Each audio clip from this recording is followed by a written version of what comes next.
Hello everybody, how's it going? How's everyone doing?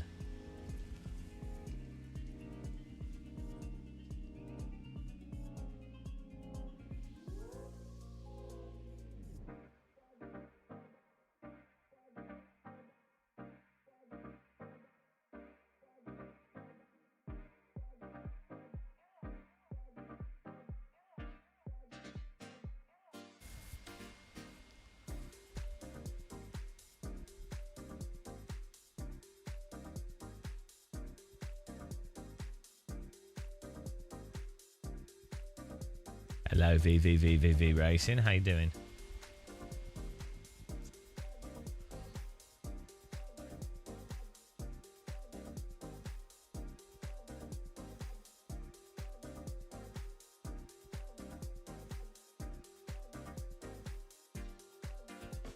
Hello Patrick.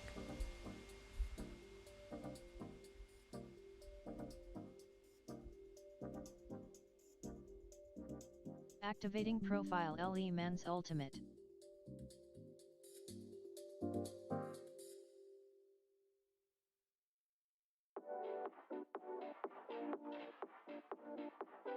It is a bit hot, isn't it? You should make some iced coffee. That's what I'm doing.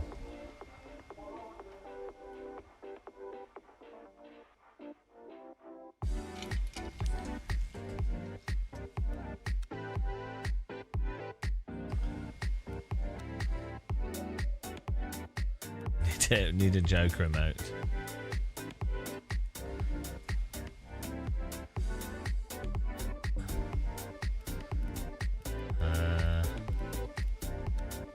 Let's see what's running.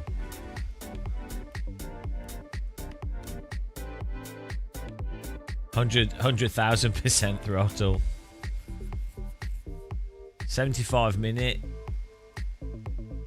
Daytona race.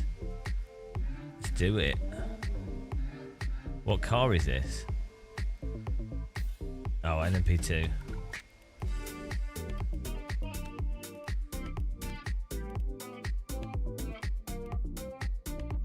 This should help our performance, having throttle pedals that work.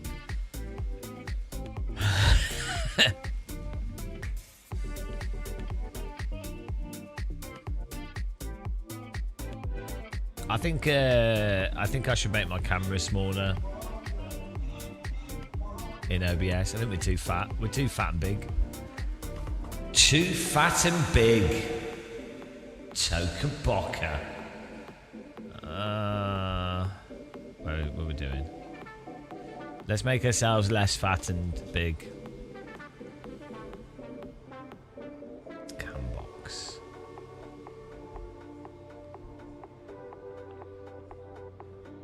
%100,000%.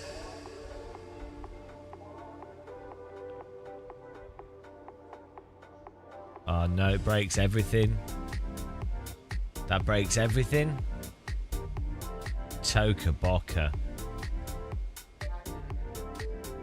Is that bit? That's big enough, isn't it? No one needs to see my face.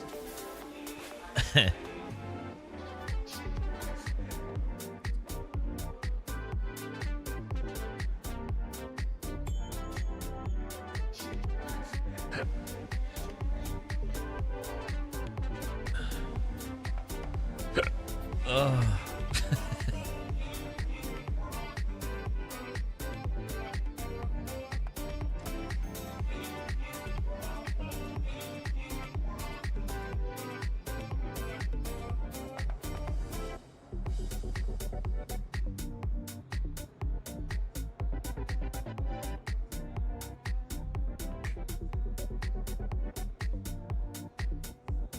I think we should move all of them down.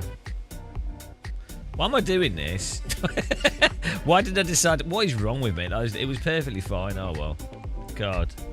I'm going to ban myself.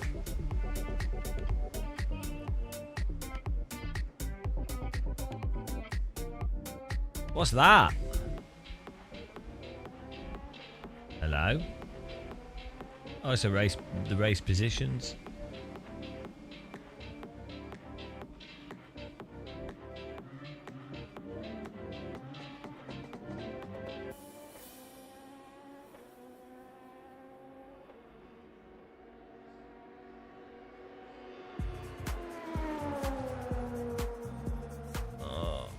doing?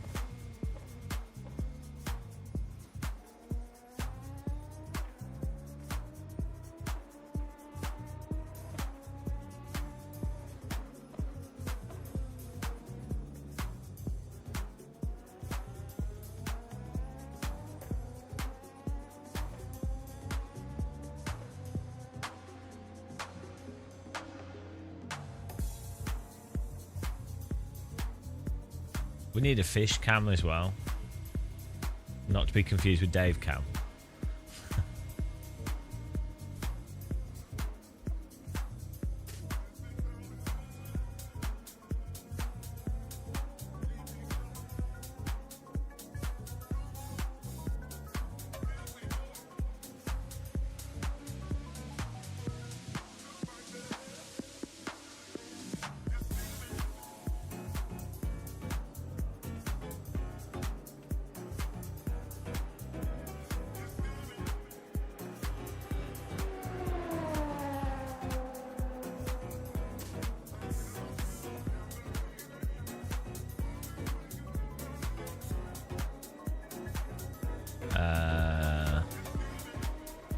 I don't know. I don't talk about business stuff.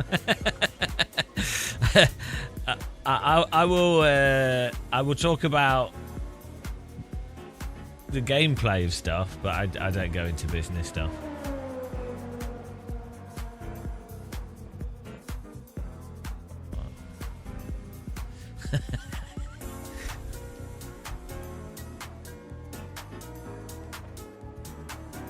Is that better? Is that alright?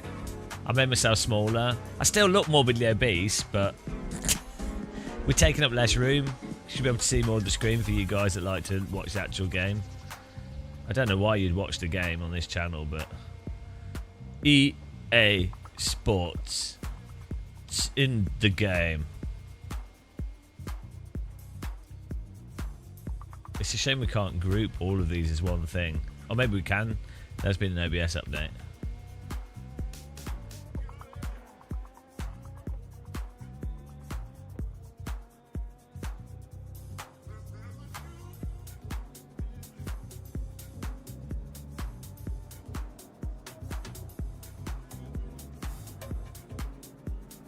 I mean, nobody really cares what your layout is. It's one of those weird streaming things. Streamers obsess over their layout, but it actually doesn't make any difference. Hello, Chedhead. How you doing, man? Chedhead, do you know what? I hate you. Do you know what, Chedhead? I wish you were dead. Do you know what, Chedhead? I hope you have a car accident.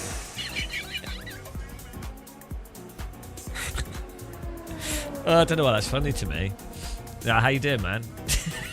You gonna join us for some AC racing later? I've created another app. I couldn't sleep last night, so I've made it. My preciouses. Oh, I've made it, is it? A has. Stupid fat hobbit, sis. I made it as an app, sis, I have.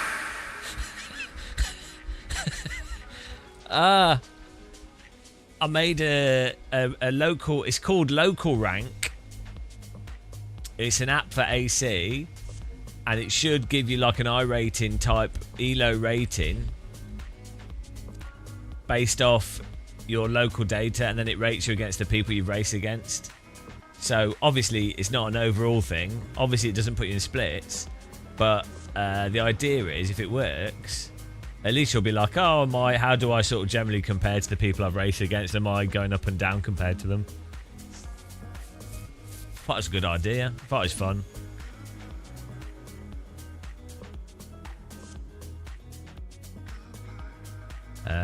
What am I doing? Oh yeah, let's check the wheel, make sure this works.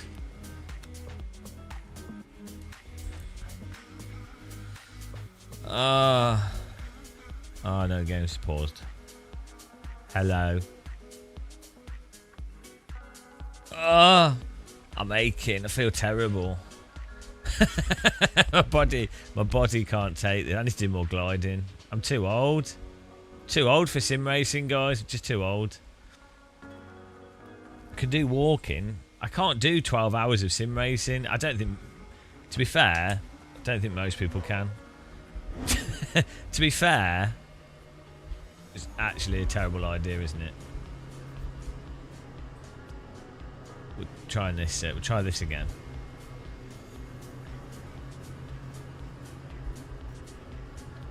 Okay, it's working. That's good.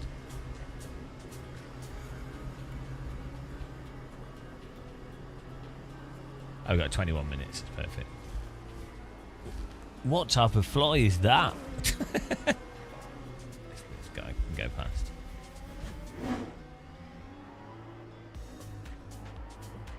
Oh! There's a wall there. I couldn't see it. My force feedback app was blocking my view. Distracted driving. Nuts Jabara got a Simucube 3. Nice. It's a really nice wheel. Good bit of kit, that. Just drove straight into the wall because the app was blocking the view. Great. That happens to the best drivers. Yeah, good job, mate. Oh, God. Seat of your pants. Here we go.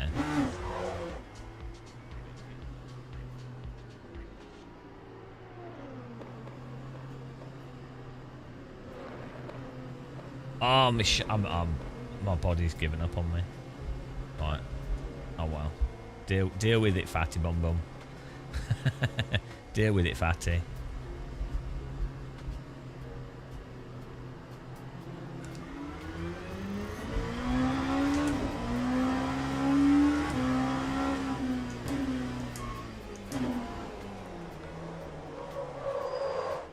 Nice. I'm gonna have to turn the force feedback down here. My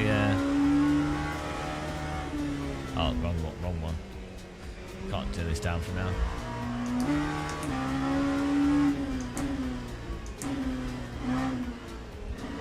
Does this app filter out the flat spots?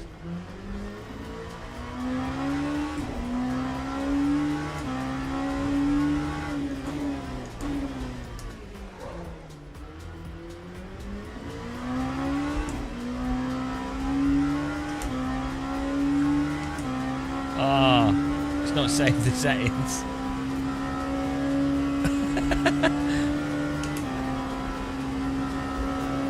When Lock to Horizon goes wrong.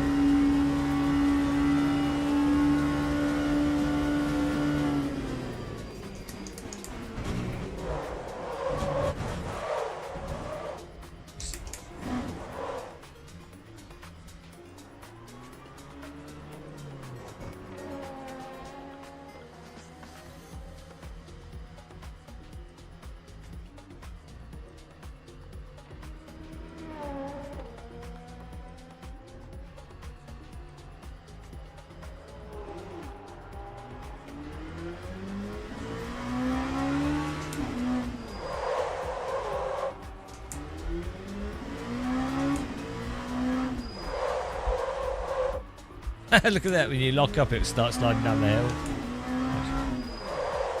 Whee! Yeah, I'm not sure if Slicks would do that. You can stand on an oval track. It's difficult, but why would it slide down the hill?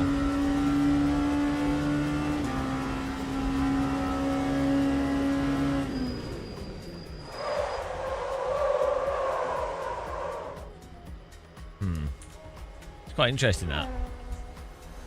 Yeah, well, the problem is this does not filter out.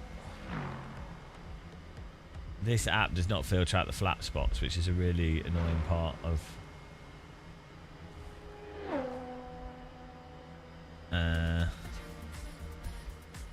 disqualified. Oh.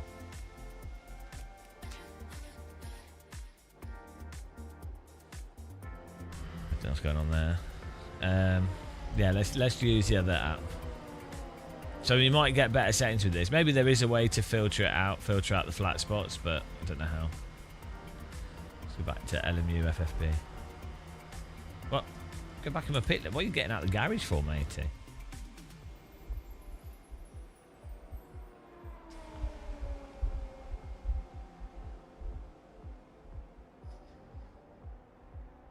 What was it? Was it too warm in the morning?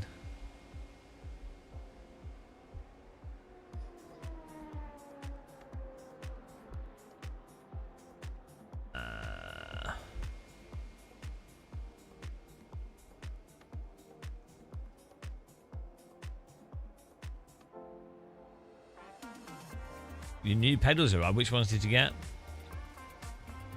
You do know you'll still be terrible. It's not. You do realise that your pedals aren't going to make you a better driver. You just wasted your money. You only bought them to be faster.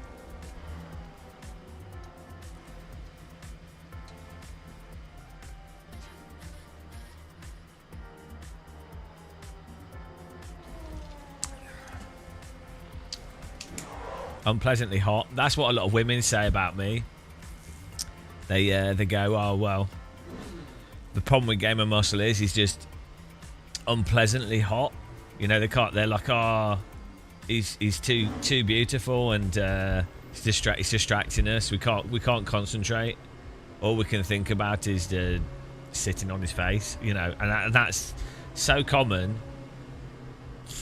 But I'm used to it now, so it's one of those things that you at first is difficult, but you learn to deal with it as you get older.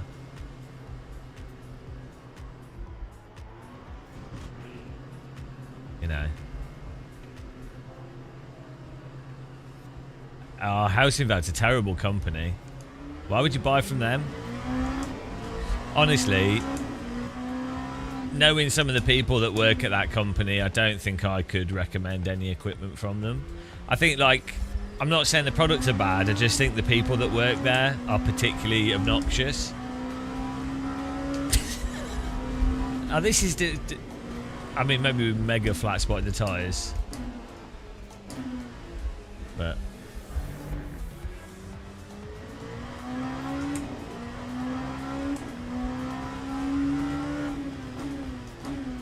I'm surprised House Invade get away with being as, you know, as bad as they are.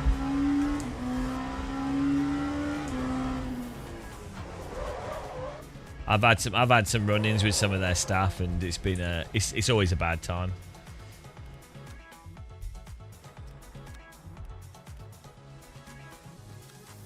Well, I mean, that just adds to it, doesn't it? I mean, if someone can't appreciate an air fryer, really, can you have any respect for them? It's a common problem in sim racing, is the lack of air fryer appreciation.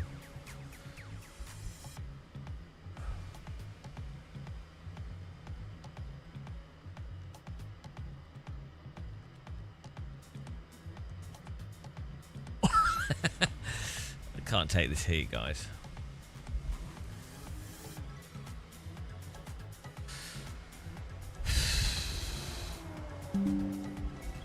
Beef in the air fryer. Oh, hang on.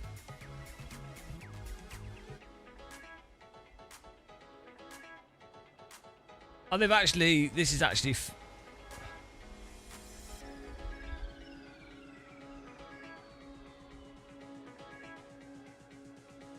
They've actually fixed the pedals a bit more, the software. Moser are so weird with their software, guys.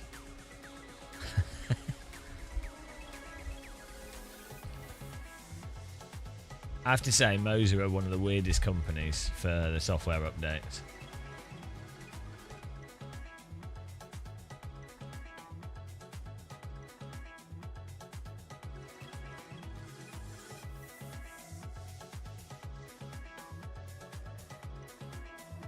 I don't use the newest one. This 1.3.9.35.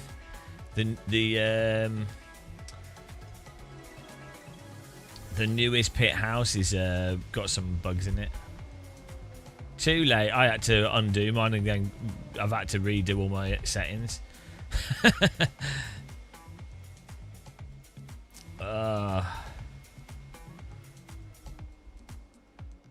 been a right pain in the ass. Well, yeah, it's just weird, and they update it weirdly. I think I've pissed Moser off, to be honest, because I say this too publicly.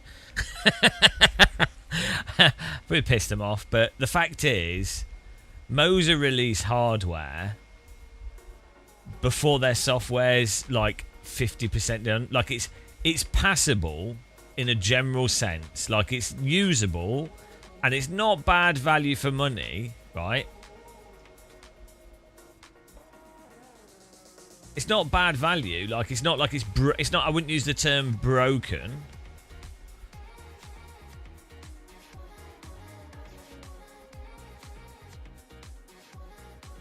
So it's not that it's bad. It's just no. The cultural difference seems to be. I wouldn't say Chinese software. I'd say it's a cultural thing where Western companies tend to release the software further polished, but then they do F all to improve it.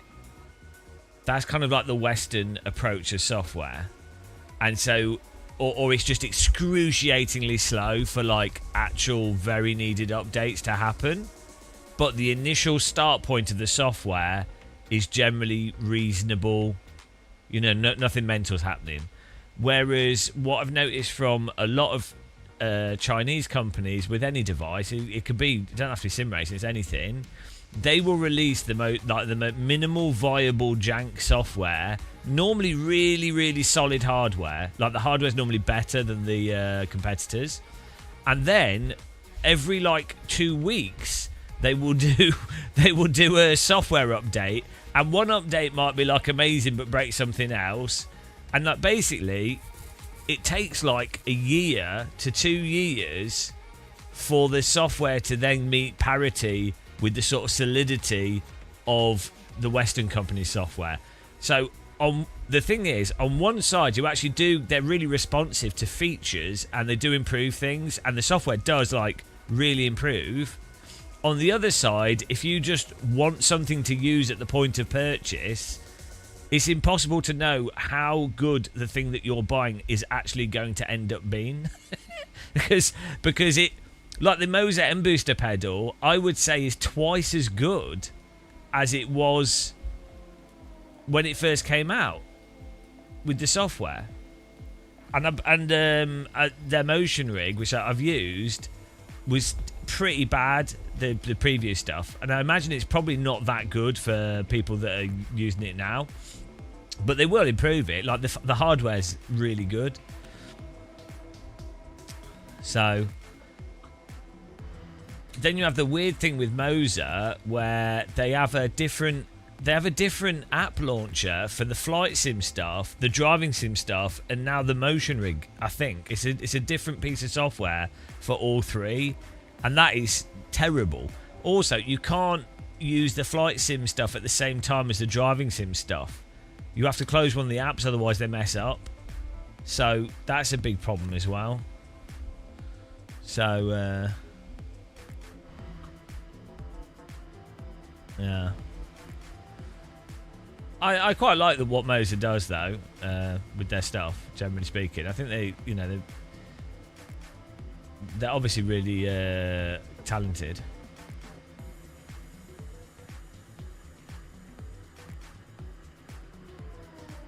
To reiterate, the masculine decreased the feminine used to be a pop-up. Hang on, what? Masculine decreased the feminine? What do you mean? It was to reset the wheelbase. Reinitiate the masculine, decrease the feminine. What? How does that even happen? Do you think that's to do with the words being masculine and feminine words in French and then the translation error? Yeah, but like, that's what I'm trying to say. Like, how does that... Normally with those translation things, you can work out the root of where the error came, but the Chinese translation is like... because it's obviously Chinese is even further away from English than like French and German. There's some funny ones in French that happen.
Where's the setting for flat spot?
I don't know where the setting is.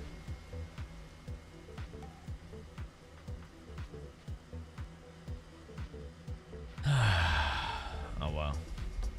I think they'd put it in vibrations.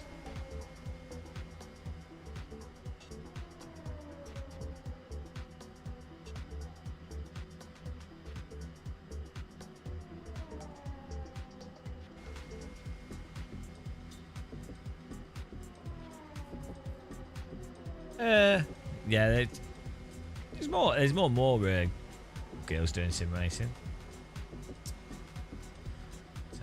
Yeah,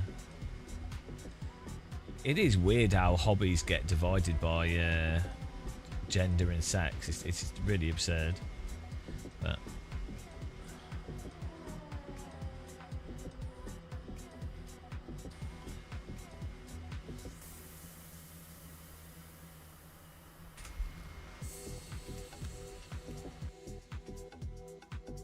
change these settings here. Do you think how many men miss out on doing stuff that are feminine things, and how many women miss out on doing masculine things that they might actually really enjoy? It's a shame, really.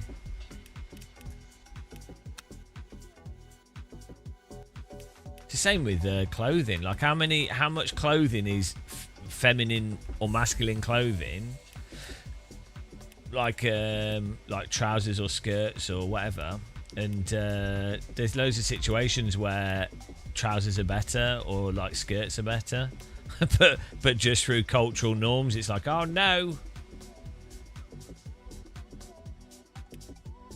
sorry, can't do that.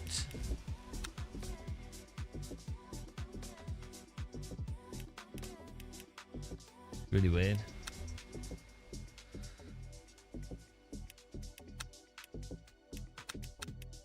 If I could look good, I'd dress up as a lady. I'd look terrible though. I'm too bulky.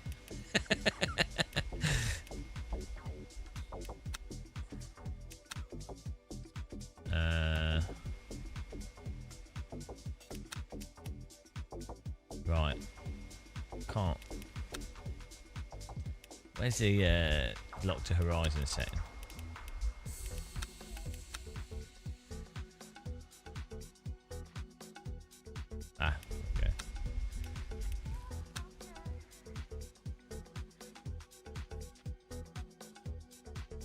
Air frying your steaks has driven you to madness. How mental is that as well? Like the idea of foods being gender associated. So dumb. It's so stupid. Oh dear.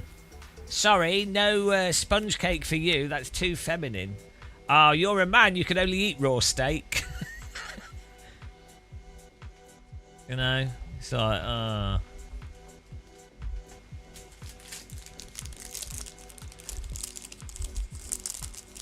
People do like to put stuff, or cultures like to put stuff in the way of just existence.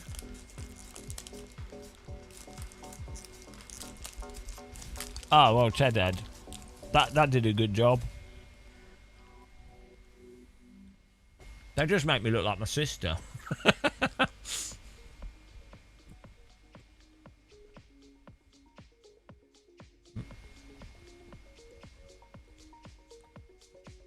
Yeah, you have to think, any of these things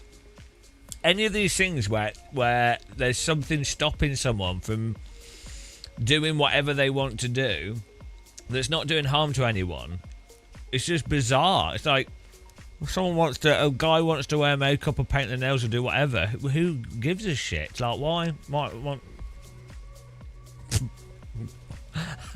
We want to eat whatever you want.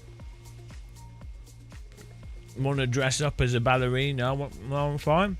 That's what you want. Not doing any harm, is it?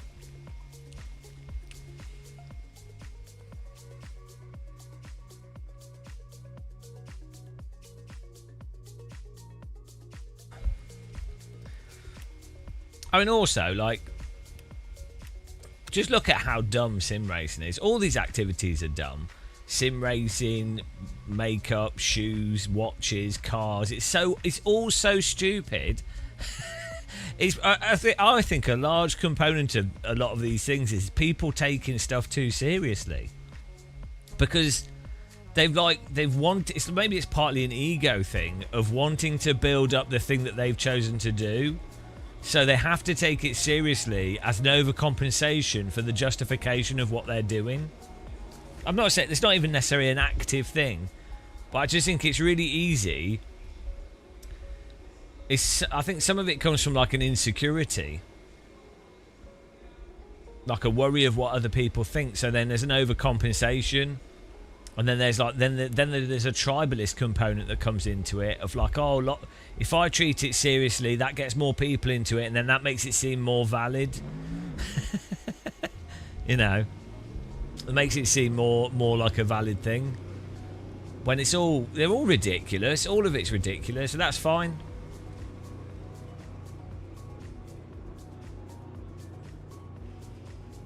That is true. Like, I mean, I ate soft sponge cake once, and now I'm gay. See, I was actually well straight before I had sponge cake. Now I'm a furry. Get a gay furry. I do like sponge cake actually, but then not the shit sponge cake that you get from you know the stuff they do in those like patisseries. That's just terrible. Like it tastes like a cleaning sponge.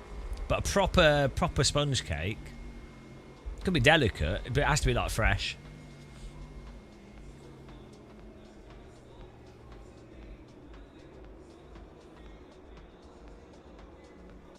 Sponge cake with a cup of tea, like the problem is I can't eat it because it's too easy to eat. That's how fat people eat too much cake.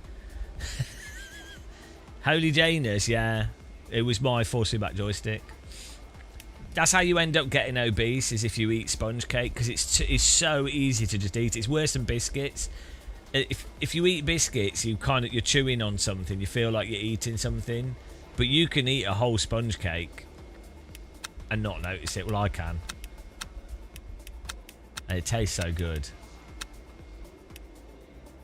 It's a trap. It's a trap. I guess what we could do, we could all eat sponge cake and then just have a Ozempic. Win-win. That's well good. Or would you not want? Would you not want to eat more sponge cake? Is that what happens if you have a Ozempic? Does it make you less hungry, and that's how you lose weight, or does it actually Does it change how your body metabolizes fats, or does it just make you less hungry? I think it actually changes your metabolism. Yeah, oh, just put it in the cake. Oh, this is well good. And you could just eat cake all the time and not. This is the future. Put it in biscuits. Put it in everything.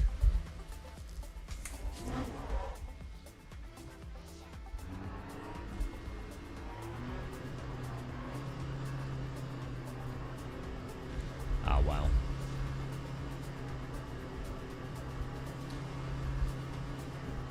Is it an appetite suppressant? Is that how it works? I always feel like I want to take my speedo off here, but it's I'm here. Oh.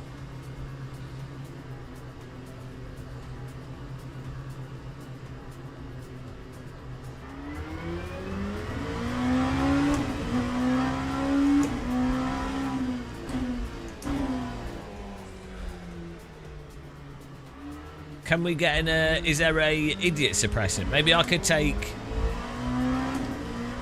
Maybe there's something I could take that would be suppresses how annoying I am. Oh, I could take something that gave me an actual sense of humour. That'd be good. Bloody hell. Bloody hell. Oh man, there's like... Today there's like loads of flies flying around. Weird. Well, exercise is separate to weight loss, really, isn't it? That's the thing. You should be doing exercise for health in general. And then generally, if you're healthy, you probably won't be a fatty, but exercise shouldn't really be seen as the function of exercise isn't necessarily to lose weight, it's just fundamental to health. Well, I mean, it's the same as it always was, Itchy. I think you can have fun playing it.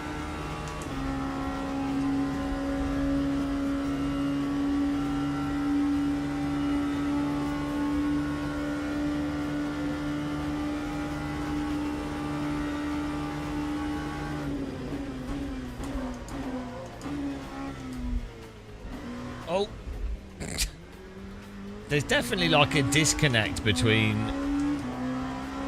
what you do and the tyres responding and stuff. That's very strange about it.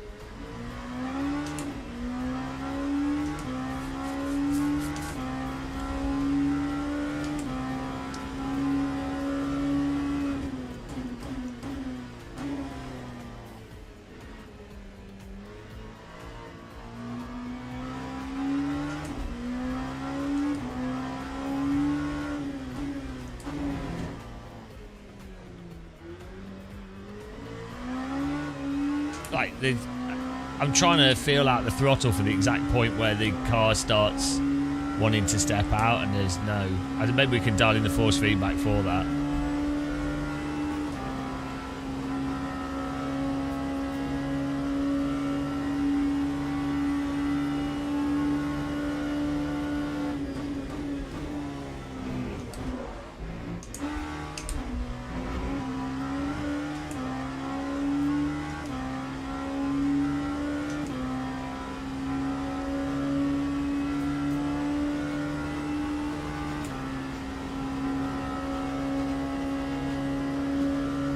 Jesus Christ, it's 29 degrees again. I'm going to have to move my aircon.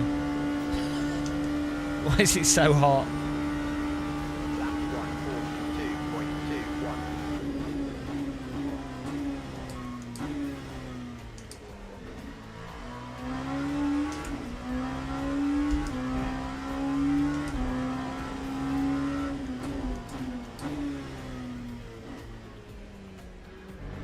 No, I'm just... it crashed your game a lot.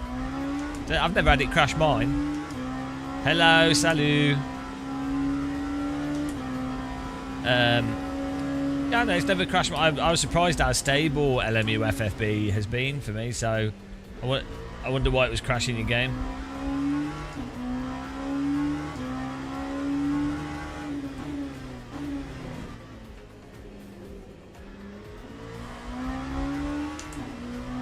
Feels like I've got hair dryers blowing on me. I've got 2 big fans at the front of my rig, and it feels like they're blowing hot air at me.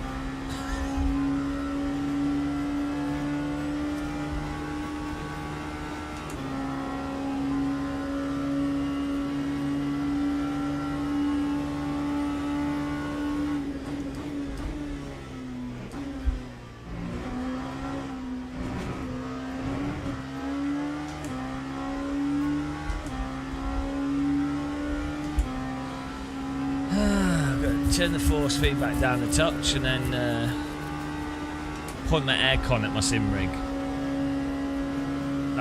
We got a minute. It's more my perfect cooling is the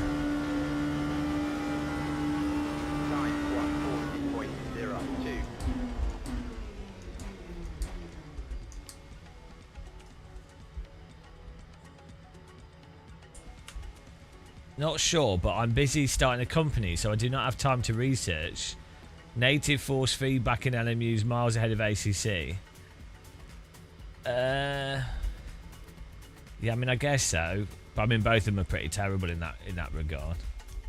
But yeah, the native force feedback has 0 information for driving at the limit properly. But then everything's a bit stale. So let me just move my aircon.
Hopefully that's better. I don't really feel any different, but oh, it's a little bit of cool air. Car setup.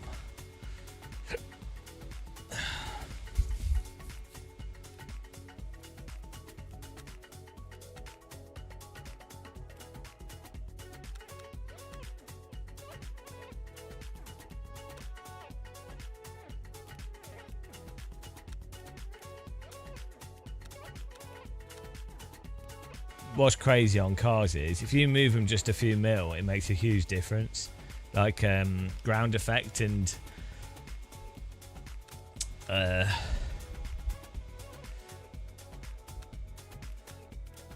just the way the car behaves.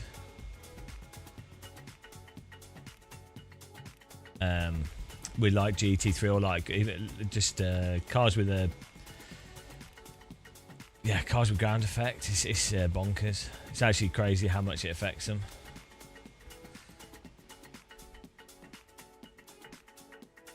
Gamer Moss is having a skill issue. No, I'm always having a skill issue. That's nothing new.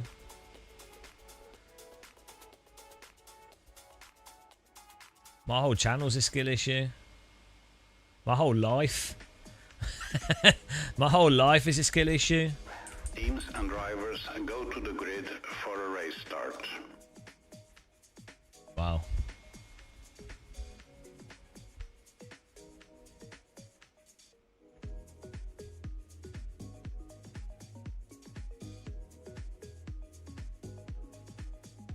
See if this works.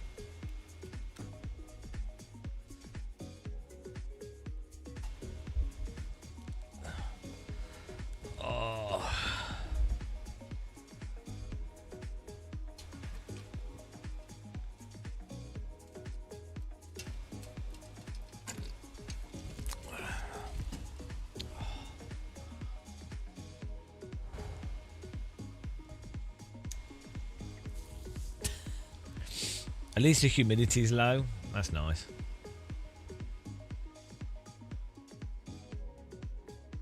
Hello, Dan Fry.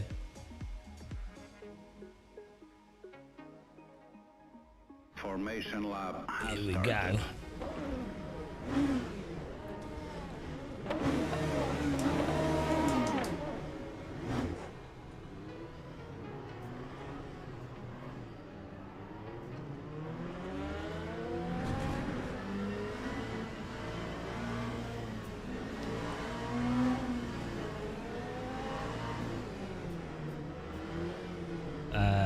Will it, yeah, I bottle every race.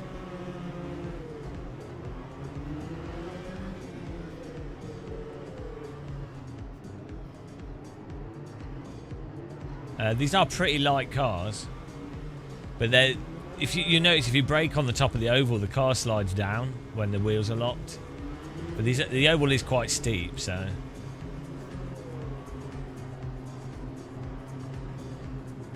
Yeah, my pedals are working now. That helps.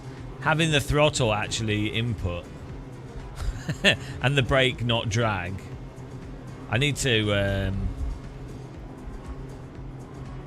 tell. I need to let them know about it. It's a weird bug.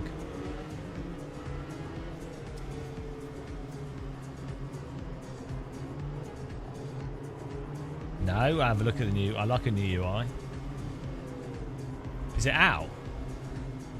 Holy shit, it's hot. It's like I've got two hairdryers pointing at my face. It's realistic. This is really realistic sim racing. God, how is it so... This feels like warmer today than it's been all, like, summer.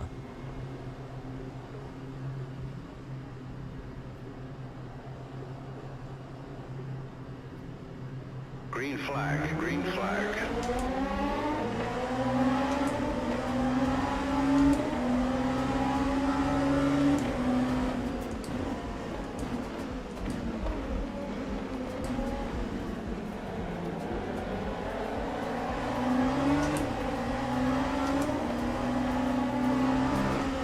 Where's he going? Thanks for subscribing. You will regret it.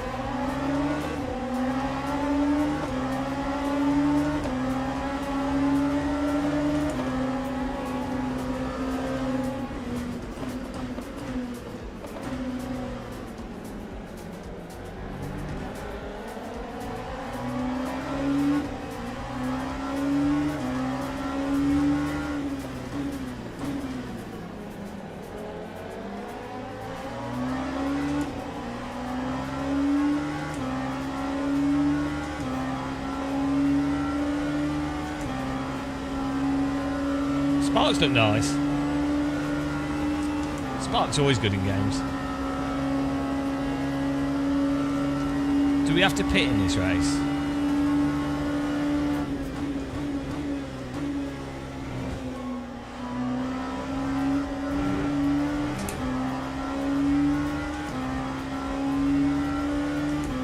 Pit lap 26.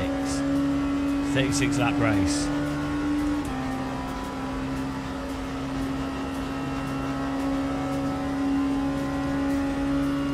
My car seems slow on the straight. We rose it a little bit, but maybe that cost too much performance. Yeah, a car doesn't seem competitive on the straight, so maybe that's why the Coach Dave setup is how it is, so low, so that you... I don't know.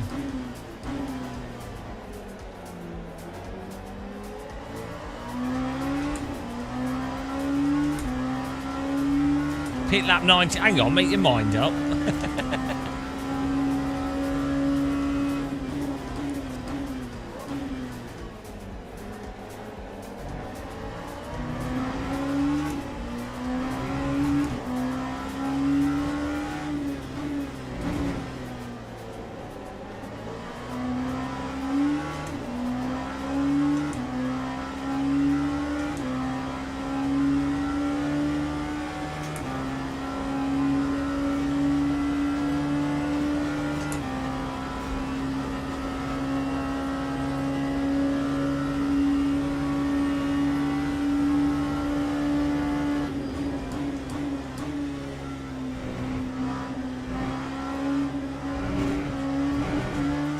at those lines, beautiful.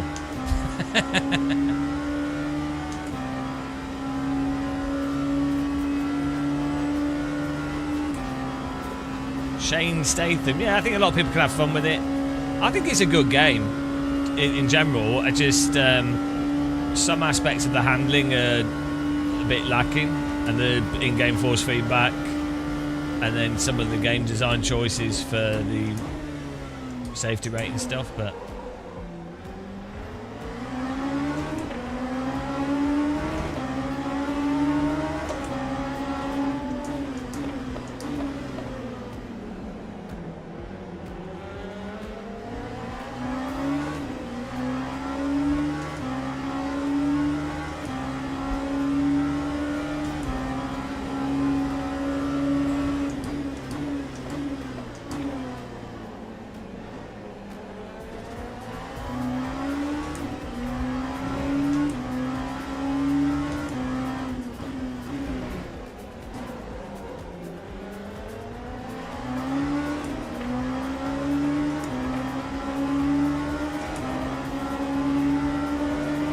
I just feel in this game I can't drive on the limit in the moment because I can't trust, like, you're not connected with the car. It's that iRacing thing.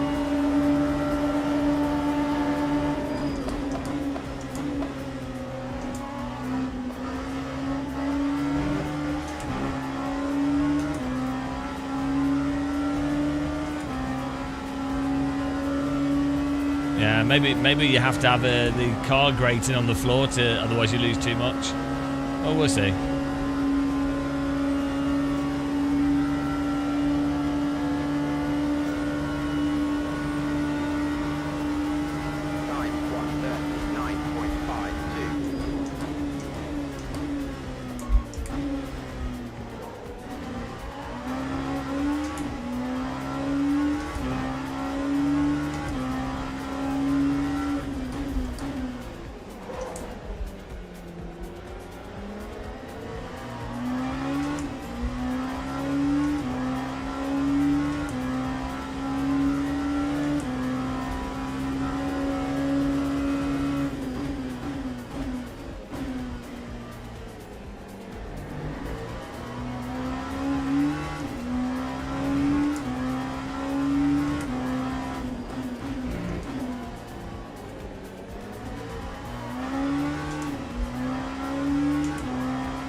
They're just pulling away on the straight.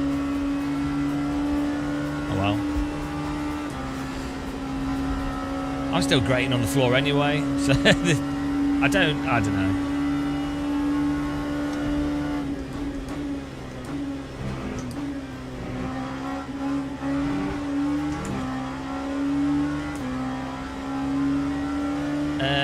Well, you do have to mention iRacing because it's, you know, it's pretty comparable. You know, it's the popular online sim, so you can't really avoid it when talking about something. If you play lots of sims, so I'm going to mention AC, AMS1, R-Factor 2.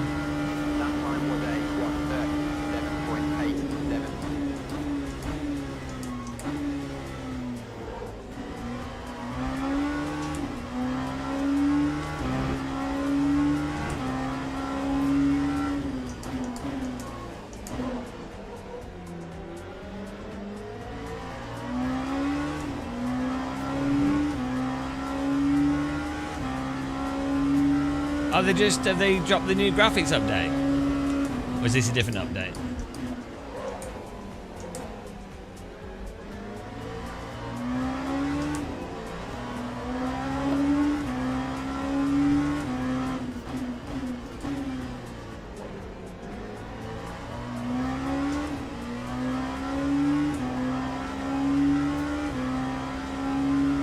Oh, it's also the most realistic. Oh, they've actually just... Oh, shit, I need to try that. While we do these races, then we'll... The BeamNG graphics update is out now. They were like teasing it for ages. Oh, we'll have to check that out. That game has the worst UI ever. You need to have a physics degree to understand how to change options in that game.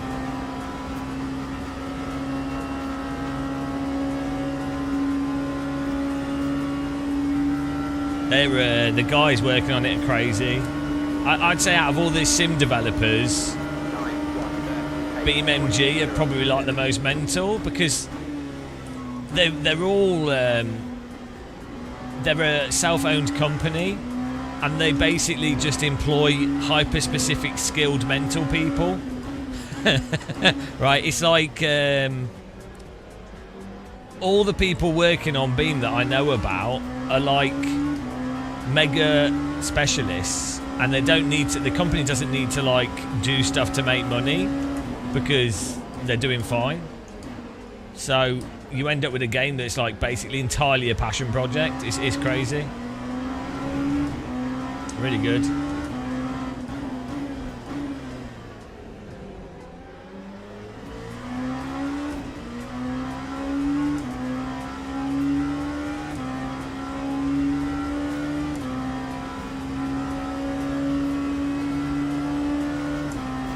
Beam, can you work on your maturity, Mr. Thing? You're going to get put in the bin.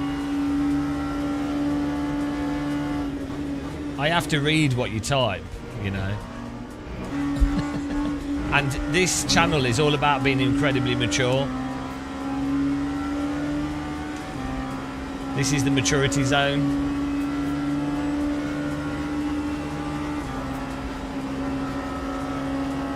I won't have you describe Beam as fecal matter.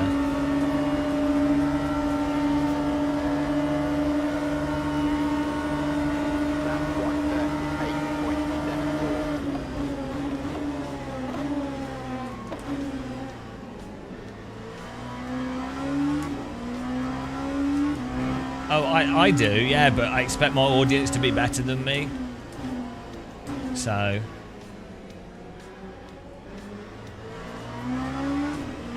just how it is.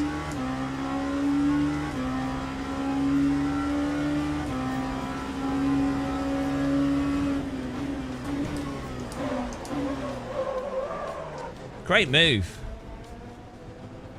We've got some go-kart drivers in here. That was a nice overtake, I have to say. Fortunately, the netcode and the damage in this isn't ridiculous, so... and the tyres didn't get stuck over the limit. If that was iRacing, we would have been dead. So, that's a good example of positive game design. That's just a standard go-karting pass.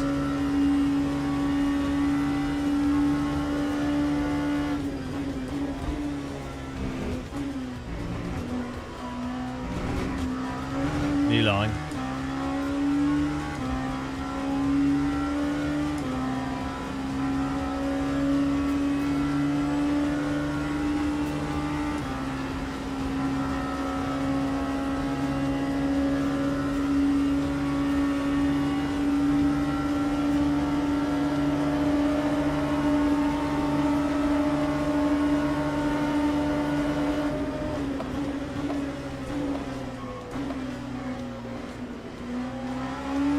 So that was a good overtake. Nicely done.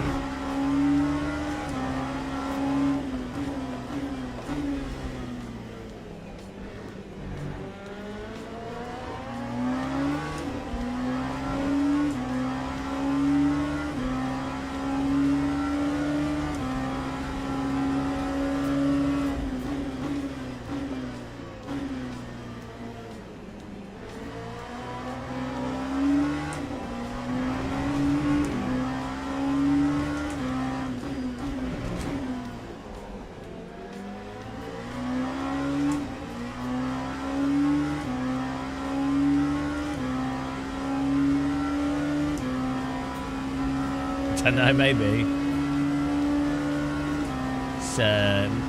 He's on a murder spree.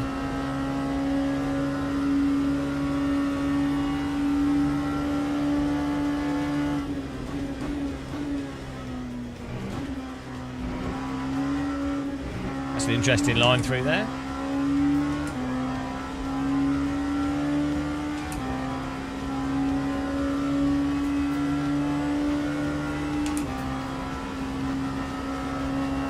They should add a, you know, you got the strategy pops up on the screen.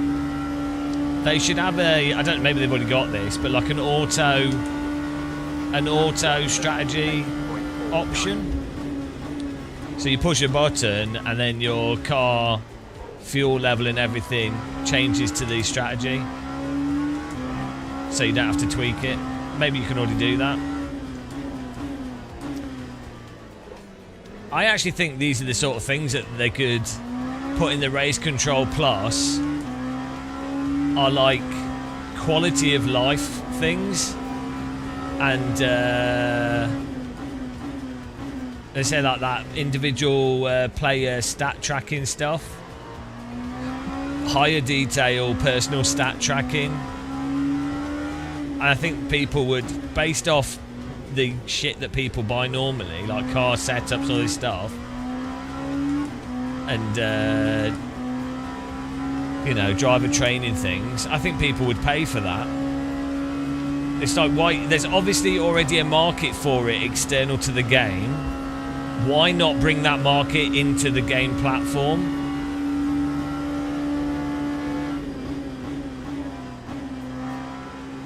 And the fact is that the people just without the online are probably just mostly wanting to do jump-in races and do the fixed setup races and what have you. And then the people with the pro account are probably wasting their lives wanting to do all the longer races and everything else. And they're probably way more invested in the stats and everything. So it would seem to me, but at the same time it does seem a bit weird. They are selling the DLC in the game as a full price game, so I think the whole thing should always just have everything really. If you bought all the DLC, I don't know why you'd have to. No, AI coaches I don't think are very good, but what people like is more granular personal stat tracking.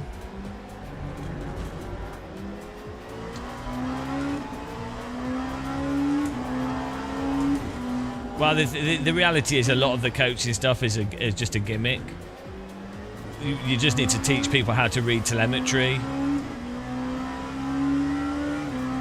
Yeah, well, it's just a way to get investment. So a lot of the coaching stuff and what have you, these are companies that went up to for investment. And by just like 3 or 4 years ago, if you stuck AI in your business, you just get money dropped at you. Even if there was no real reason to put AI in your business, and even if you weren't actually using AI. So people just do it to get money. It's just part of the racket of entrepreneurship.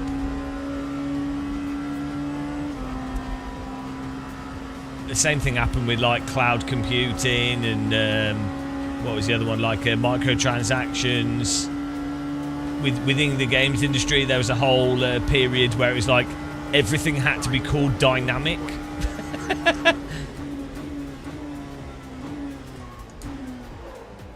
You know, it's just capitalism.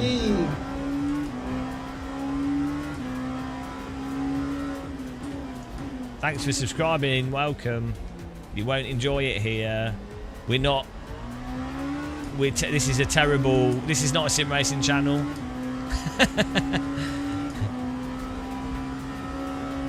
This is a despair promotion zone.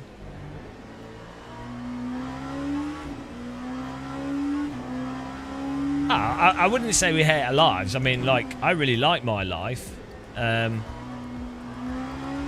But we can identify and point to the stuff that's absolutely terrible. Oh yeah. Oh, fair. Well, you want to make your life worse, so you do sim racing. It is a masochistic activity.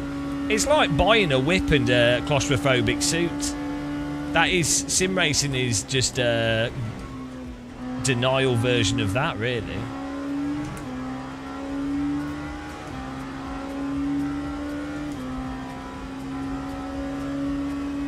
Sim racing is masochism for your wrists.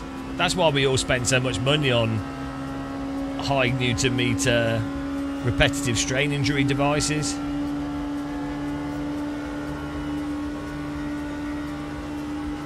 time was a 139.34.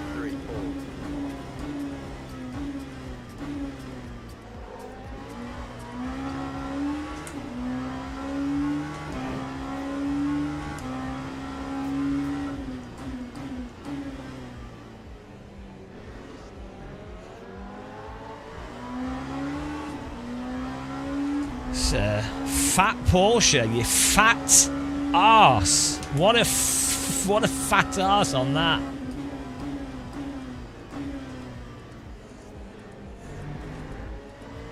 Off to bed? Hang on, but it's 5 p.m. Just turned 5 p.m. You're in New Zealand, aren't you? It's probably like 4 days ahead of us. That's how the planet works.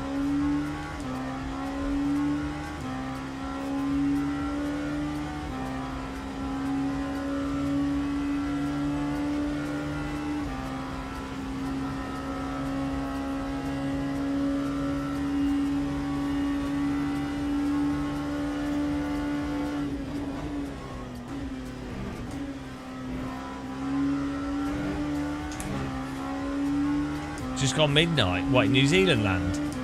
Hang on.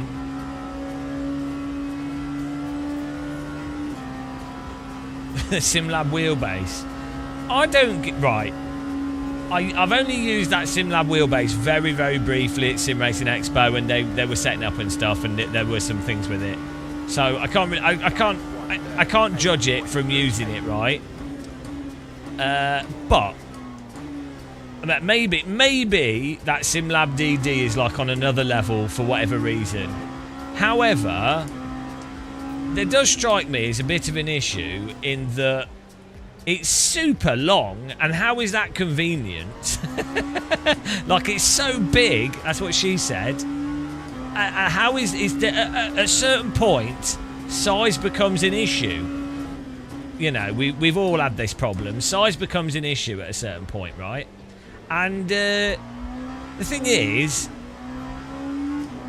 also, who on earth needs to run a DD wheel at 4 billion Newton meters? It's not really the reason to have high Newton meters. A large part of it is to just have the wheel charged, right?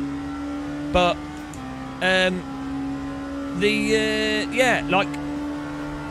ultimately, the crux of what makes a DD good is actually the software in the wheelbase. So maybe they've nailed that. Maybe they've done a full telemetry suite that's like way better than any other wheel. But I've not seen that myself.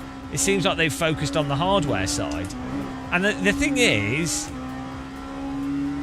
the driving simulators themselves are not using DD wheels properly at all. The physics are not good enough in most of the sims. There's no reason. There's no reason to use even like really better than like like a 12 Newton meter off the shelf 12 Newton meter wheel. So like the differences are so negligible to how it actually affects the game and the force feedback experience. So it's kind of a bit weird to me. It's like fair enough, they've got them and maybe they're great, but it's just, I don't know. I can't get excited about it. I'd like to, because I'm using a SimLab cockpit, and I know the guy that runs the company. They're nice people. They've done a good job, so I want them to do well. Okay, let's go. But I think really they're also just too late to the market. Like, who are you gonna compete with?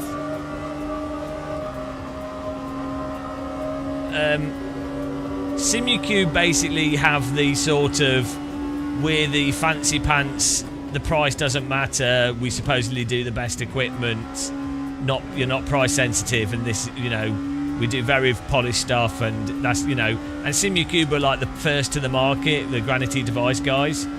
So, you know, that's Simucube. And then you have all the Chinese companies and in between. So you have Thrustmaster and Fanatec and Logitech that do the sort of retail console wheel support.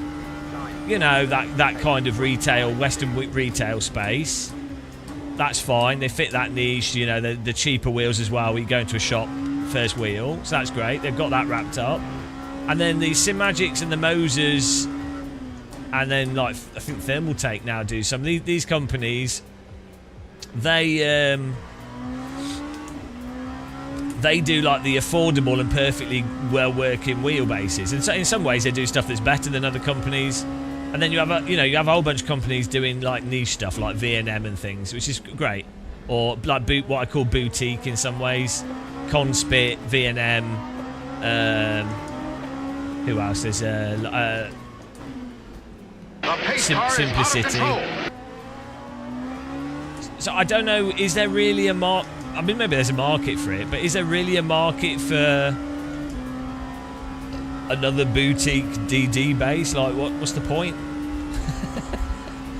So that's my inspirational. Camus are trying to do the cheaper stuff as well, but you know, I just can't get passionate about DD wheel. But like, I was like one of the original people. Fight.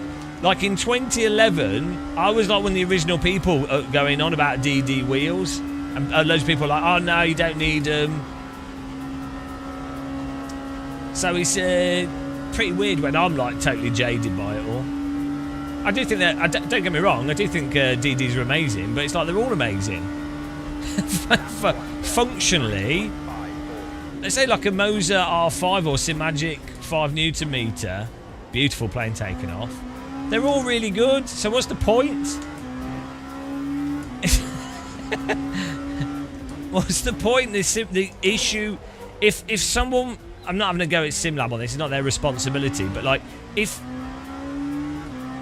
a wheel company genuinely wanted to actually make force feedback better for the consumer, they would be petitioning really aggressively the sim developers, or somehow like promoting that the physics are terrible and the in-game force feedback's terrible. That's the issue. If the goal is to actually make sim racing better, as opposed to just make money from whatever.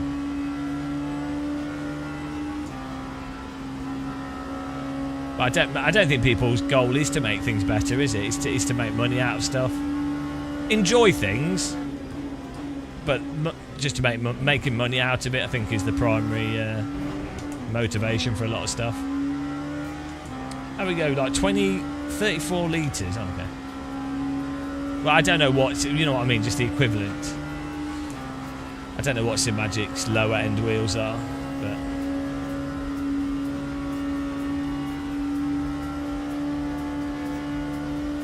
Yeah, well, that's so. I mean, I have mentioned this with some companies, but obviously none of them really want to do it because they all want to. Well, they don't want to lose their R&D, and they don't want to lose their USP from their software.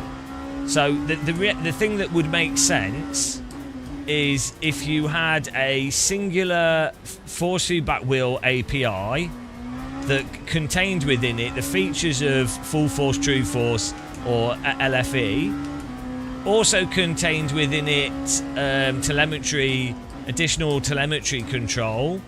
So basically like this LMU FFB app or like a Marvin's app. And then that should be the API, like a central API that all, you know, like how SimHub works really. And that should be that the developers only need to implement that one API, and then all the wheel companies are like, okay, right, well, that one API is definitely supported, so there we go. At the moment, developers are forced to implement like 6 or 7 specific APIs and then update them and do all this stuff. It's like, in some cases, the companies do pay the developers, but it's not even a money thing. It ends up taking away development time from other stuff. So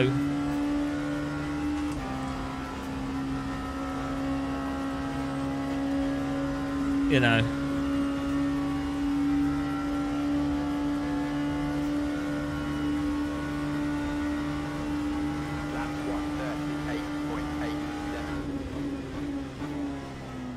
there's a bit of a difficulty as well, is that there are quite a few prominent influencers that I don't think they understand, or they might do, but it seems to me like they don't get the fundamental difference between Live for Speed AC, AMS1 RBR, and the difference between iRacing and LMU, you know. And I don't think they understand necessarily how the force feedback correlates into that. So it's just not a concern. I just don't think they care. So, and those are the people that are in the position to educate the audience. There's even real race drivers just don't know, don't care. So I've spoken to company. The problem is, if you're a company that's developed an API and a feature set, and you know that's partly what supposedly makes your wheel unique to another wheel on the market, it's not in their interest to throw away the £1 million+ worth of development and systems and whatever they've done for that, for the sake of giving other competitors an equal footing. So that's why there's just a reluctancy for that. That time was a 1:39.08. So maybe the only thing that will actually happen is if someone does like an LMU FFB separate to the industry, maybe someone like SimHub.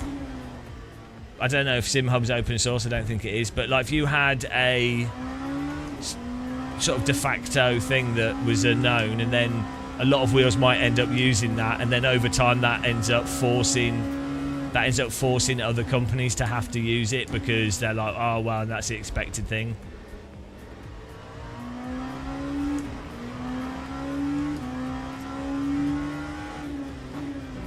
So, oh well.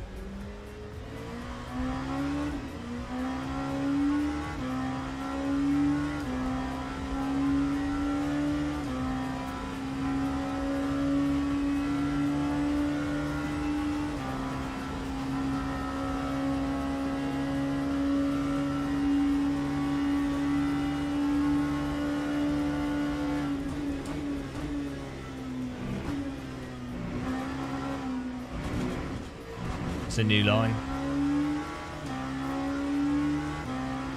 How long have we got here? 19 laps.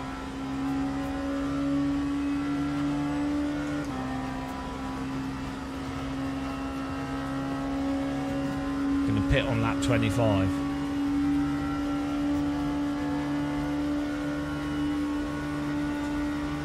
Lap 1:39.91.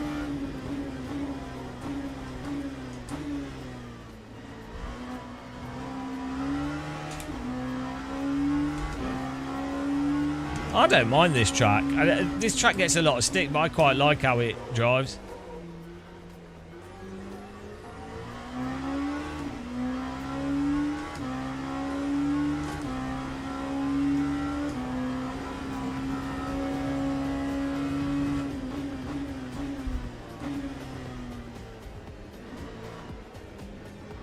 Yeah, we've been. The reason why I was doing vibe coding stuff is I want to put some stuff on my Patreon, but also it's just a bunch of things that I've always wanted to have in AC, and then also I wanted to understand vibe coding. The best way to understand things is to do it. Even if you do something really badly, you get a better understanding than not, you know.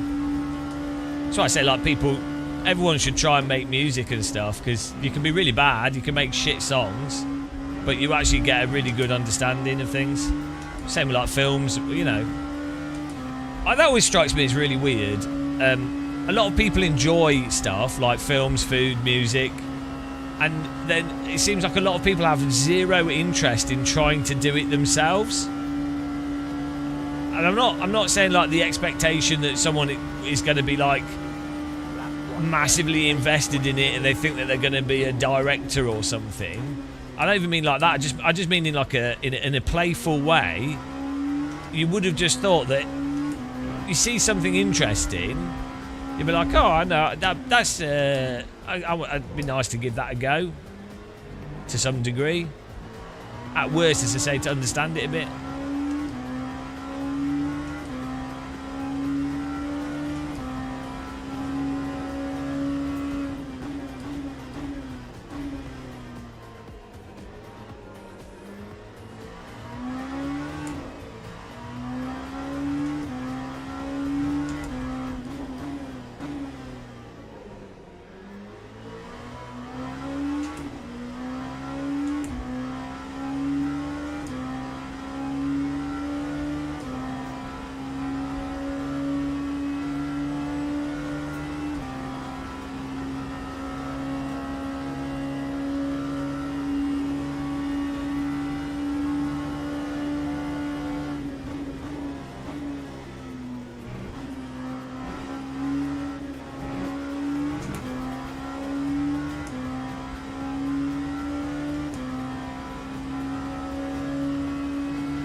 I think you need 40 Newton meters, really. Otherwise, what's the point? That time was a 1:39.01. If you don't come out of a sim racing session looking like Arnold Schwarzenegger, then you've not really got good equipment. I also feel like if you don't have a warehouse with one of those pulley motion rigs, you're not really a properly committed sim racer. There's a lot of like fake sim racers with just like game pads and keyboards and, you know, like 20 Newton meter wheels. They don't have belt tensioners, motion rigs. You know, they're just not taking it seriously enough. If that's the thing, they're not real sim racers.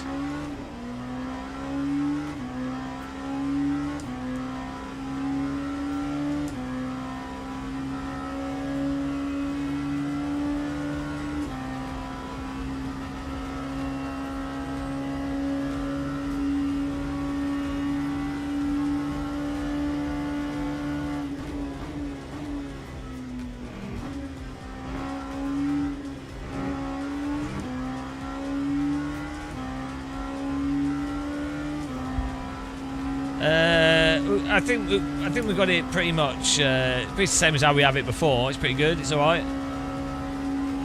I mean, could save more profiles. Oh, hang on, I don't want to miss my pit. Lap 25.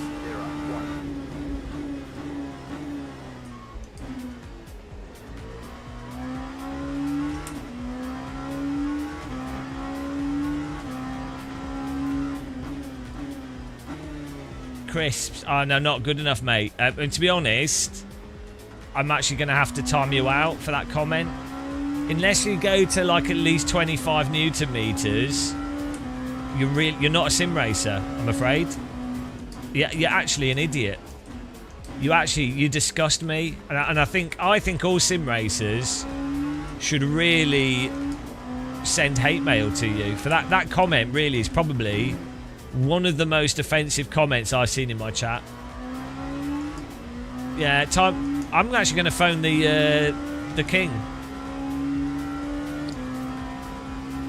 and let him know what you said.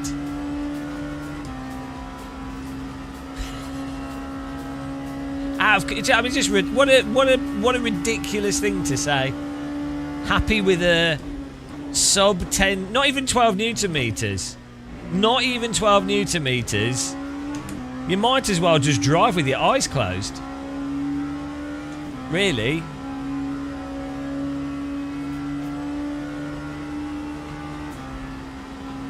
Worst take in the history of takes.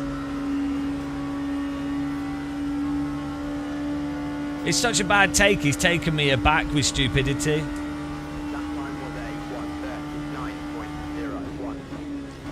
I mean, I've heard that there's some people claiming that you can just put a steering wheel on a desk with some pedals under the desk and have a perfectly fun time playing driving sims, and they claim that it's actually detrimental to get over invested in the racing games. And they even say things like, hang on a minute guys, there's other games you can be playing. Surely over investing into one type of racing game is probably not the best thing to be spending your time on. The pace car is out of control. This car. He's working as a local police force roadblock. He didn't really do anything wrong, he's just funny. Oh, he's all over the place. I think he's got damage. Alright, I'm going to pit now because I'm scared. I know, we're going to do one more lap.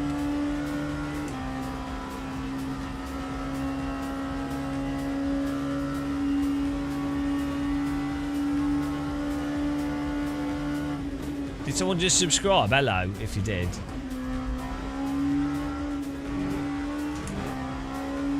Oh, he followed. Eddie T, welcome. You won't like it here. Don't follow this channel, it's shit. Oh, here we go. What's this? Crisps. Will I make it? I'm the king, then I'm following. Glory to the new king. King Crisps a poor wheel.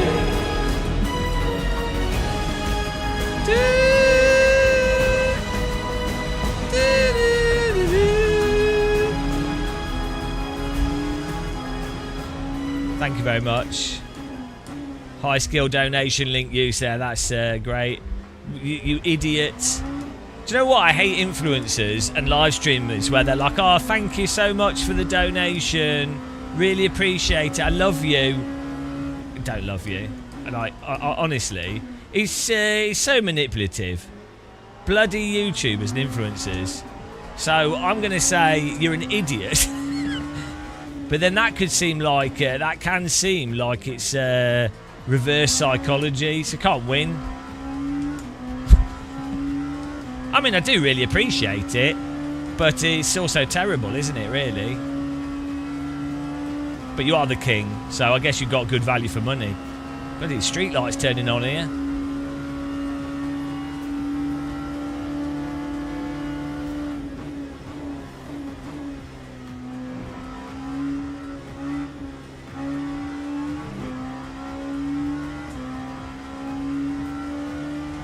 Right, where do we press the limiter and where do we enter the pit lane and where's my pit box? These are the questions. I don't have any answers.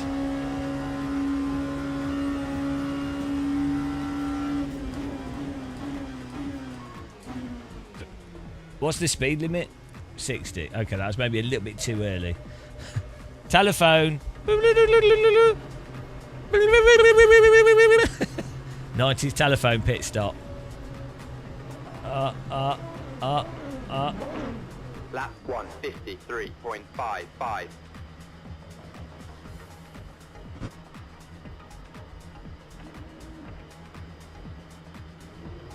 We are getting fuel.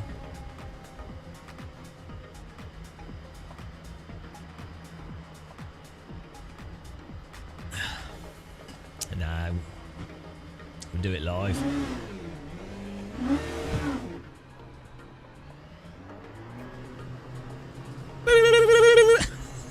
Oh, P4's got a drive-through. Sucks to be you. Another driver beaten fair and square. Well, the Newton-meter thing is that it's just a bracket that's a clear, simple thing to divide the wheels around. It's not really to do with the Newton-meters being the primary thing. It's just a clear strength thing that the industry ended up gravitating around.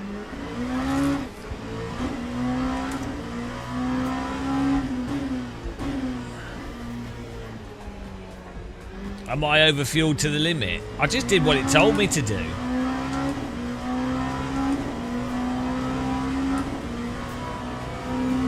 Oh, hang on, there's a plane landing. Hang on, it's landing the wrong way. Oh, no. Oh, it is. It's landing the wrong way around. You don't land the same direction that the planes are... you land from the other side. LMU, this is not how airports work. Unless the wind changed direction. Or maybe I'm driving the other way around the track and so I'm confused.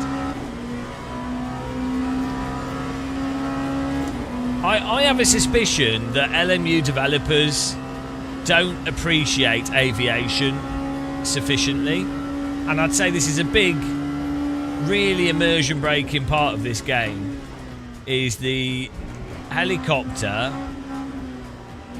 that's, I don't know what helicopter it is, but it's like something from the 1950s. And yeah, only 747s take off from Daytona. I get maybe they could only afford to license one plane model.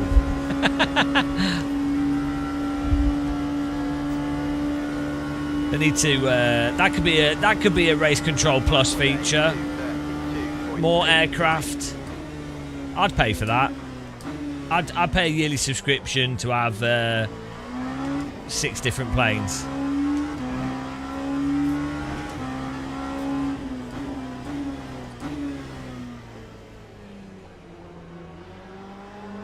The 747s are still in service.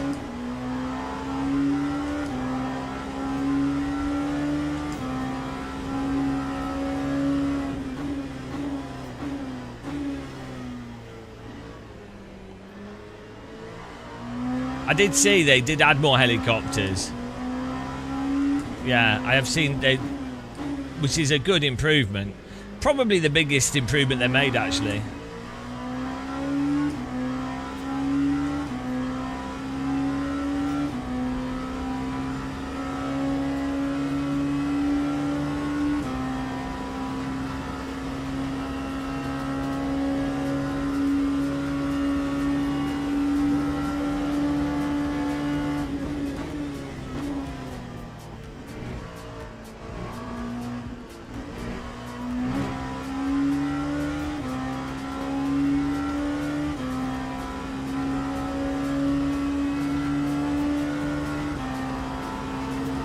That was nice of him.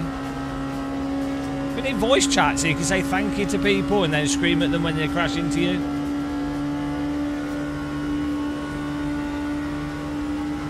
That time was a 1:39.65.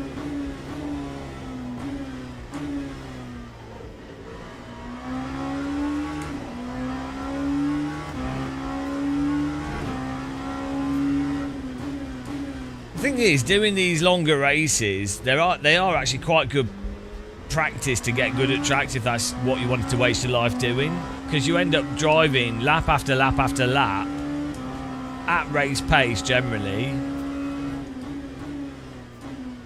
So like these sim racers that do these races gain like a ridiculous amount of track time and practice time.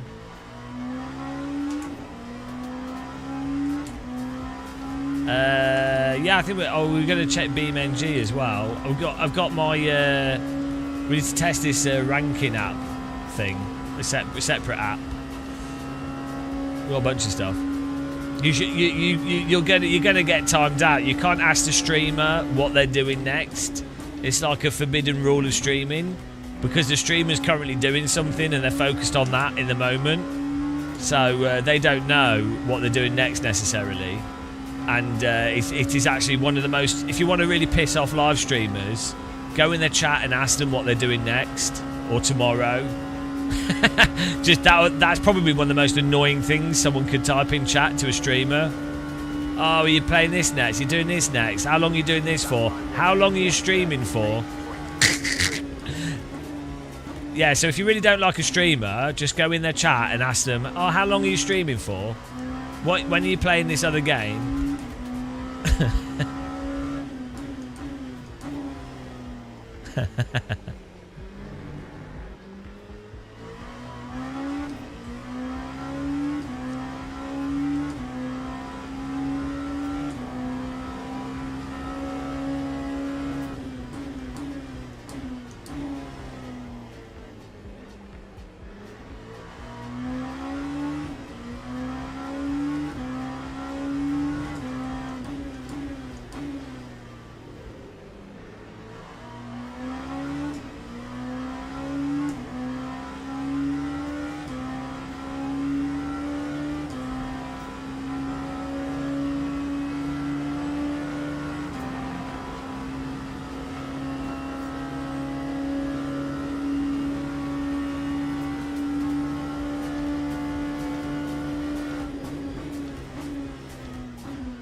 No, I mean, I don't know. I'd like to spend some time in some other countries, so we'll see. I think we're all going to be eaten by AI. So,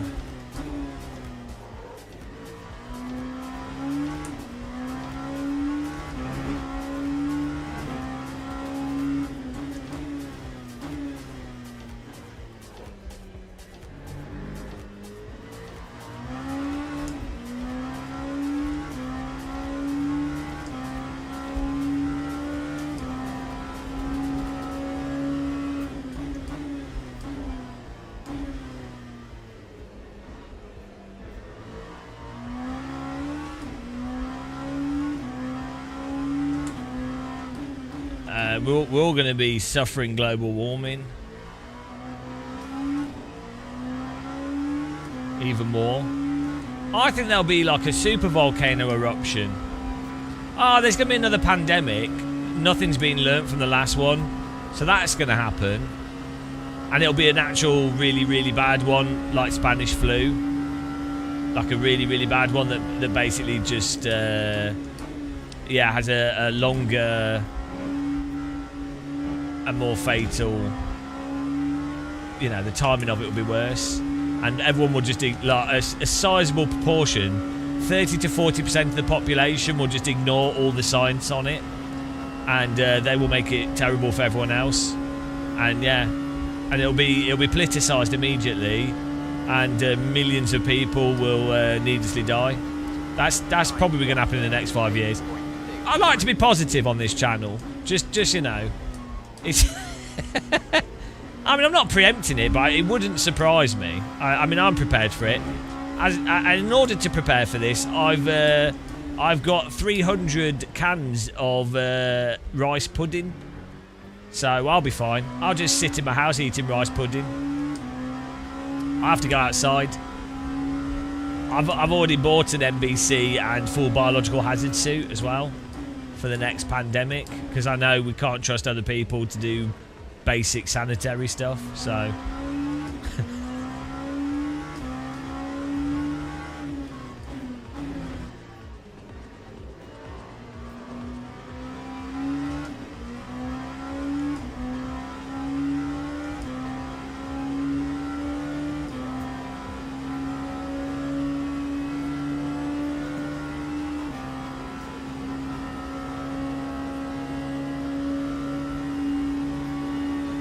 Eight minutes left here. 9th place on raw pace alone.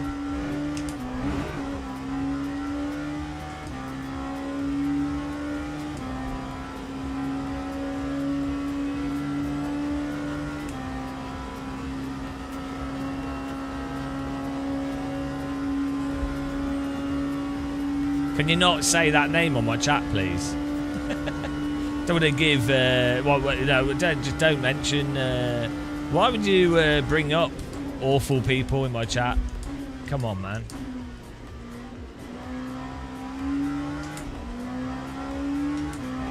Yeah, I no longer can think for myself.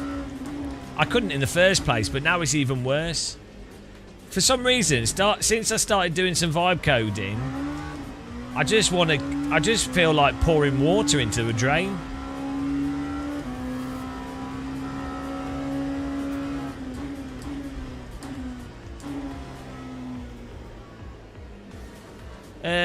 I'm driving a very stiff race car that seems reluctant to hold slip around the limit.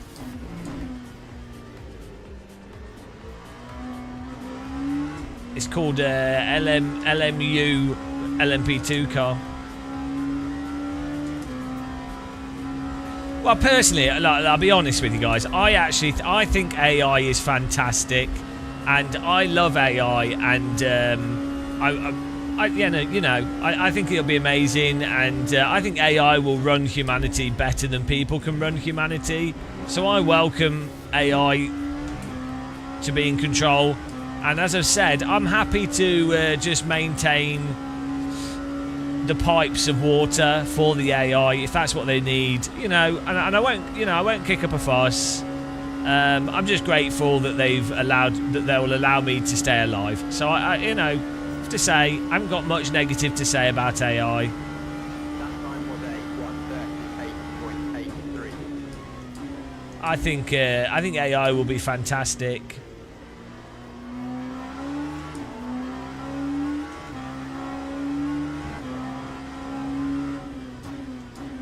I would like maybe like 20 tea bags a week, a kettle. That's fine by me.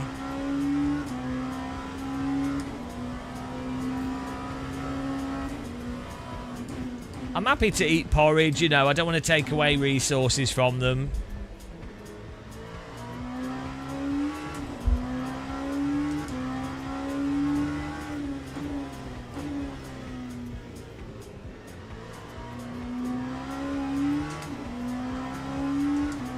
Five Minuten.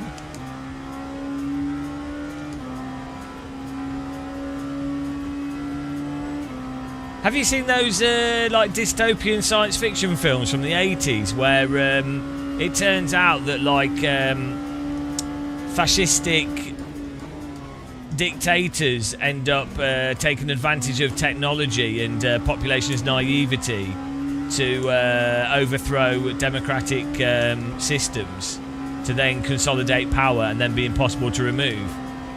Those are some of my favourite films.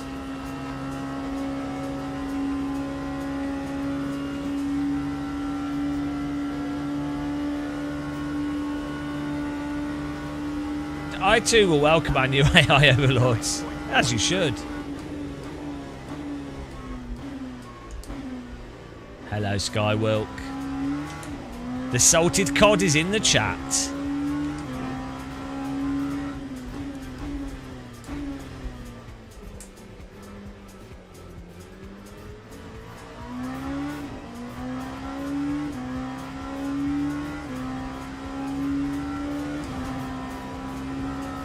Hasn't this been a pleasant race? We're in 9th place. There's been basically just hot lapping, which is what you typically get at this track. We've been able to chat. This is peak live streaming. We just need a team now, and we need to be competing for like the top 4 places, and then we'll be like an actual. I'll be an actual sim racer. Yeah, Thomas, this is actually a really advanced, elaborate time dilation device.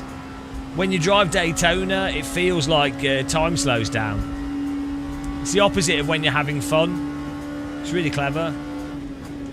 So really, that's what you pay LMU for.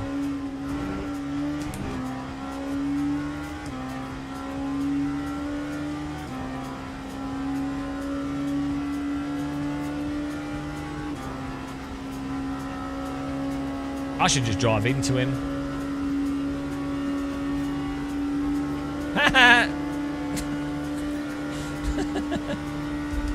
Had you fooled there?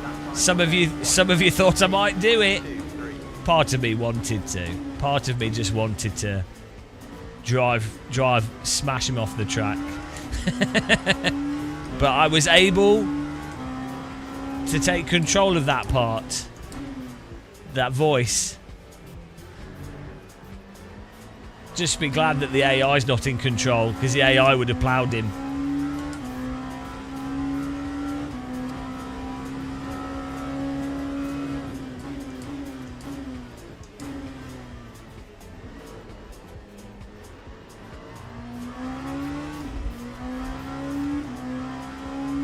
He's run out of fuel. Unlucky. Oh no, he hasn't. What is he stopping for? Oh, maybe he has. Yeah, he's just parking it. I don't know what he's doing. That's weird.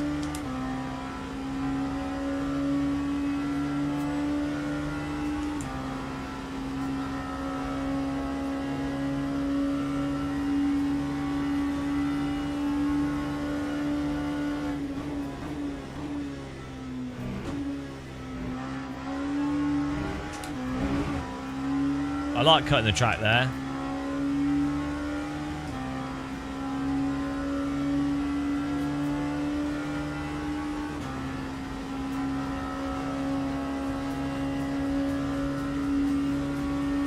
Daytona.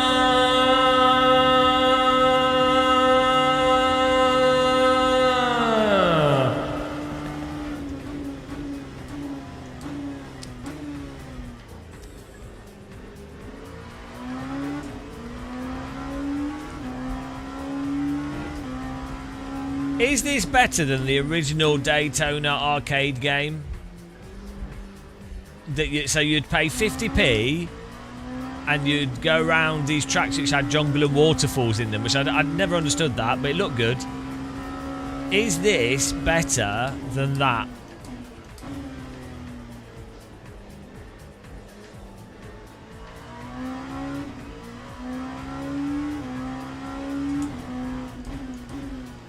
Keeping in mind that you could have put 50p in the Daytona arcade machine, then you could have put 50p in a Terminator pinball machine, then you could have played some Primal Rage, then you could have played some Street Fighter, and then you could have played some Point Blank with the light gun.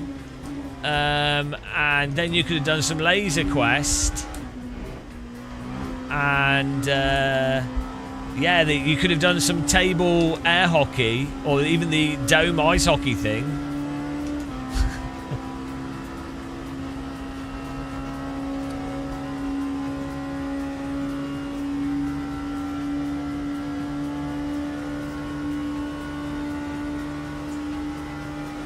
Time 1:39.83.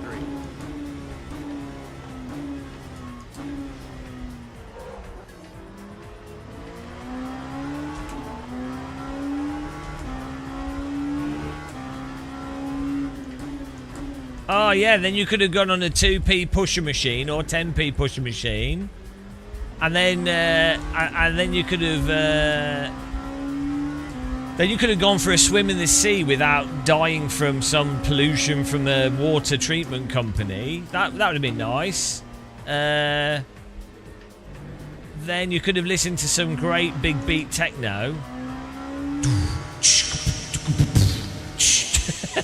And then, yeah, you could have gone to watch Fatboy Slim at Brighton.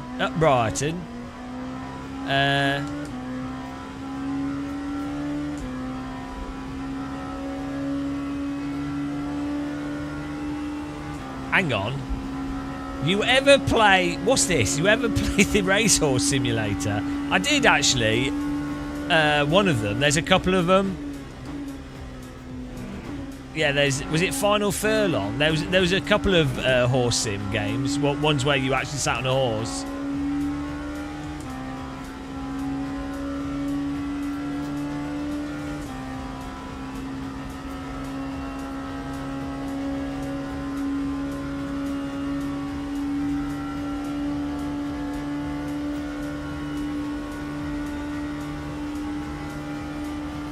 Look at that. Strong and stable, 9th place.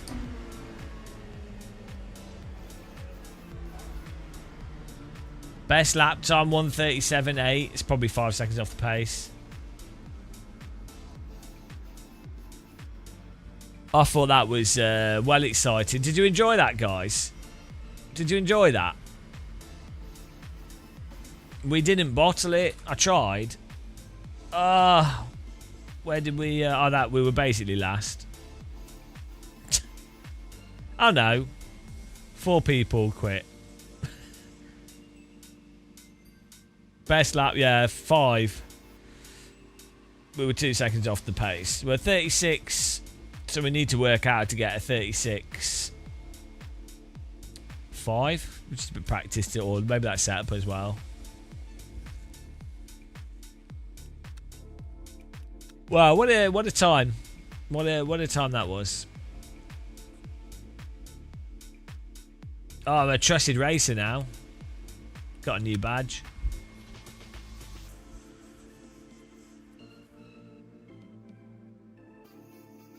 Oh, I lost a bit of driver rank.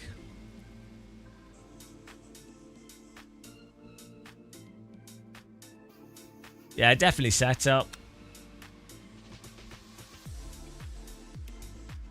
I can't use a joker.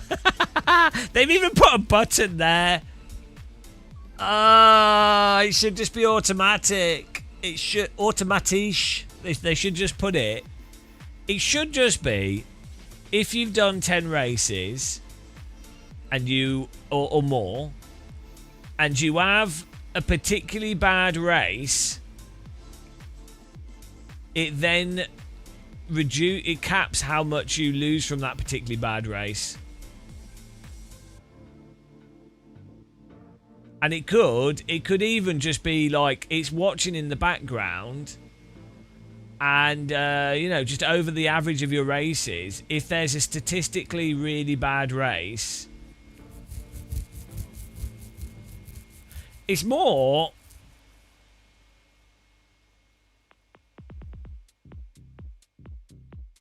like why does the player need to click it? Why, like, the only thing that to me that makes sense is that their way they've designed the underlying system means that tracking for some reason is not viable, so they've then had to, or they wanted to make it a visual thing to then put it behind a paywall, or it's just bad game design. It's hard to know which one it is.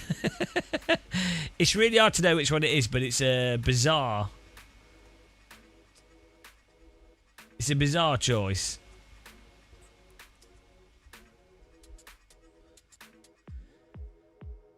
Some people, so the thing is, the complaint that you see people have is that they struggle to get up to the safety rating, and then they can't get out of the low safety rating to do the longer races and the other races they want to do. I don't think the Joker fixes that problem either, necessarily. Like, so what is the solution? You have a system where people start off with zero safety. A proportion of those people are fundamentally safe drivers, and a proportion of them will be unfairly affected by the group. There'll be a group of drivers that are fundamentally unsafe drivers. So it would seem to me what you need to do early on is, if you are driving safe consistently, you gain safety rating in a non-linear fashion. So let's say you have you work out what the average incidents per race is for different brackets of driver. You collect all the data that you've got, but then you would go right. So a skilled driver, what we would class as a safe driver, typically has X incidents per 100 kilometers. If they do like 3 races that are like really, really clean, or 4, whatever, you then accelerate their safety rating. I mean, you could do that in a really complicated way. You could probably do it in quite a simple way. I imagine they already do have multiple metrics for safety rating. If you're not contacting people, where you do get safety rating quicker. I guess another option is people start at X safety rating. So the equivalent of starting at, rather than it being rookie, you start at closer to the actual to a rating. So the whole point of safety rating is you want to remove bad drivers from the higher safety ratings, so the better drivers are not affected by bad drivers. The problem is you can't dilute the multiplayer realistically, because if you dilute the multiplayer, you then don't have people in the races, and then those races aren't appealing. So you can't then actually use the safety rating as a way to separate users.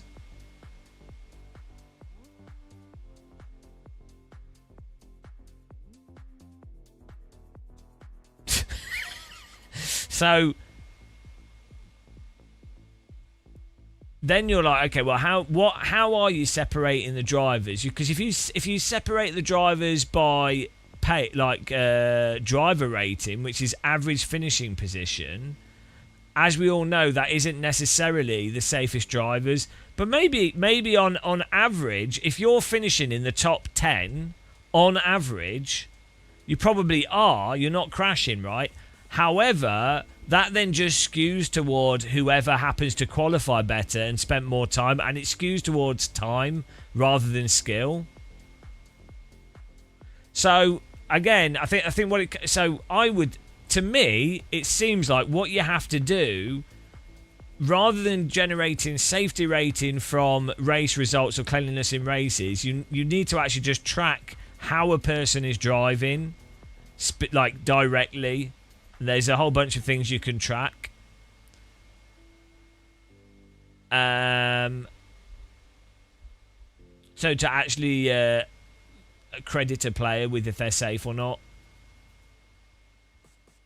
I think the difficulty is someone is seemingly safe for a really long period of time. That's it thing. You've earned yourself a timeout. You're just annoying. You're just annoying. Yeah, we're a live streamer. Obviously, we're going to yap. That's what we do. That's literally a live stream. So, and that, you know, right, that's it. You can have it. You're in the bin. No, I don't care if you're kidding. You're being tedious. It's a 10-minute bin. 10-minute bin. Very naughty boy. Go and sit on the lowest stair and think about what you said. Yeah, so the difficulty is that even the bad drivers, there tends to be a spike of making mistakes rather than a consistent ramp up.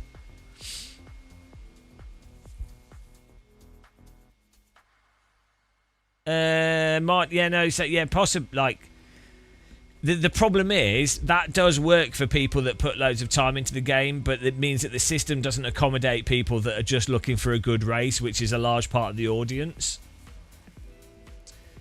So that's the problem with that. It's like in iRacing, there's a whole load of people. There's a whole load of people in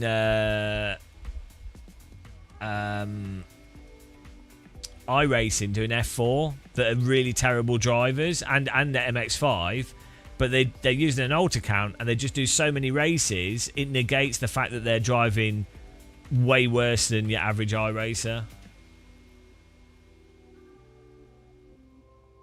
Shumi VR, yeah, no. So this is the other thing is with the safety rating. So the system that we were messing around with in our little fun AC app that gives you a skill rating.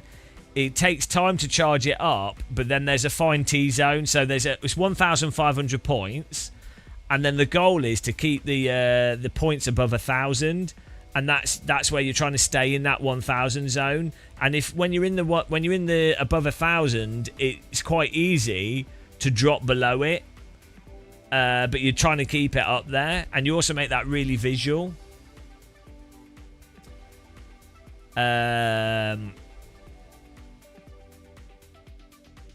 But I say the issue with these systems is just that it's a low frequency of drivers that actually cause the problems. That's the real issue. It's probably 1 in 20, 1 in 50 drivers, and sometimes it's just someone having a bad day. So normally the norm is most people on iRacing or LMU are actually driving quite well. And they're actually trying not to crash. They just have a bad day, or occasionally there are just people that are morons. But it's actually a very small number. But that's what makes it really hard to actually isolate those drivers. Though, I think what you do notice, if you do a lot of sim racing, there are behaviours that stand out immediately that you could absolutely track. And you can absolutely, you could easily... make it so that those strategies are punished more. Like you can, it's really, I don't want to say what they are because I tell people in private, but like there's a whole bunch of stuff that you can really easily track with simulators, and I'm surprised that these companies aren't implementing it.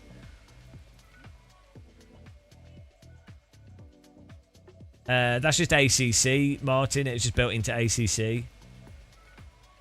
If you're close to other drivers, you gained safety rating faster. But they did. ACC didn't have a ranked multiplayer, so I don't know why they put those things in it. It didn't really make any sense. Kunos are mental, honestly. Kunos are bizarre with their decisions.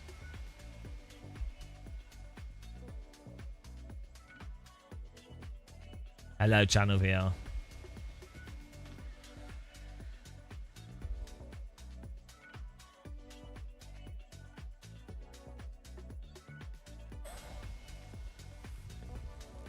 Yeah, the thing with the race driving, and I think this happens in real life as well, realistically, it's skewed towards just hot lapping. And if you quali in the top 5 through hot lapping, you're far less likely to get involved in incidents, so you're far more likely to get safety rating very easily from pace alone, qualifying pace alone. You have to think, like, the more cars you have in front of you, the more people you have to overtake, so the more likely you're going to have incidents.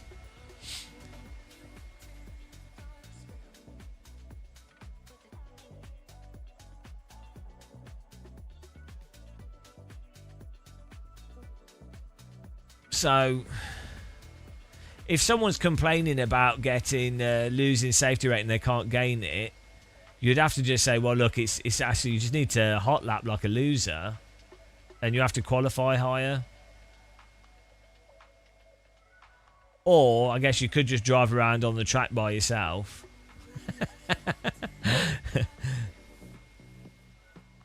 The other thing is, a lot of the people that complain about iRacing safety rating or LMUs, they're really bad drivers and they don't realise it. They're like, oh, I'm driving clean, but they're really driving erratic, and they just don't realise what they're doing. So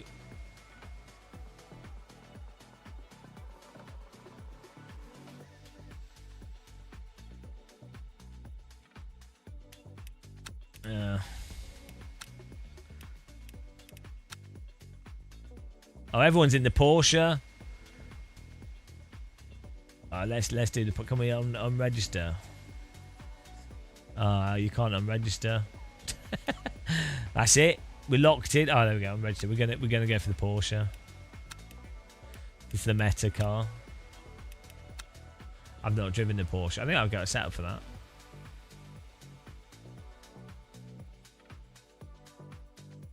I will try it. It'll be interesting.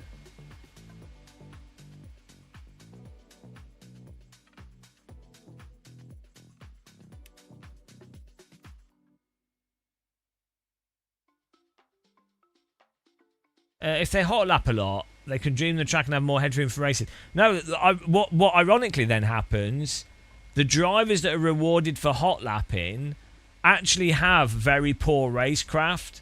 So you end up with this situation where you have drivers that are fast as long as there's no cars around them, and they're actually really bad race drivers. They can't drive other lines without, they will just hot lap into cars. And it's a really big problem in sim racing. So that's quite funny. The people that are rewarded with more safety rating and tend to move up through rating faster, ironically, are often some of the worst drivers because they've never had to actually develop racecraft skills. So, it's quite funny.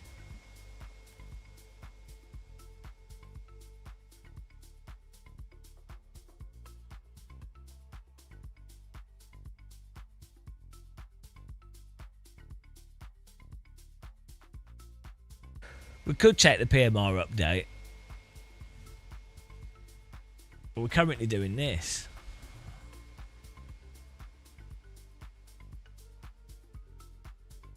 The other thing with the ranked racing is you have people get obsessed with the ranking and that rating thing.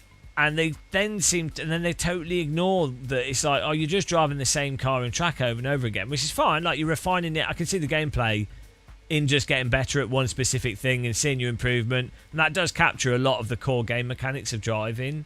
But then I think it does actually just become very limiting. You know, compared to I think they are themselves missing out on driving other cars and other tracks or doing other types of racing because they hyperfixate on EP.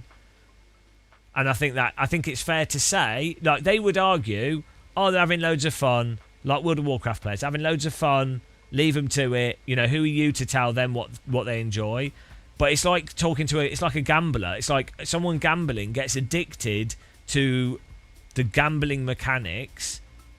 So from their perspective, they're like, oh, I'm having fun. It's like, well, are you really? Like, they do you know what I mean?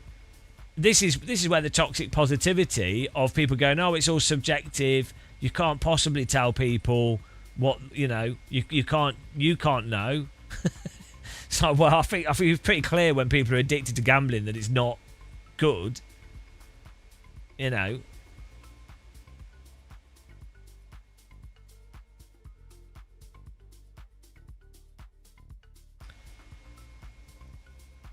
Yeah.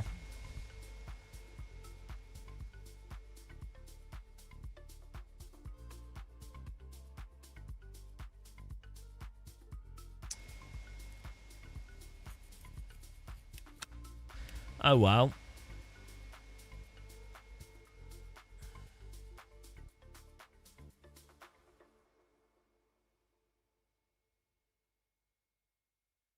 But maybe for a video game to be successful, you have to appeal to these stupid human behaviours. Otherwise, you just can't get enough people into them. So, you know.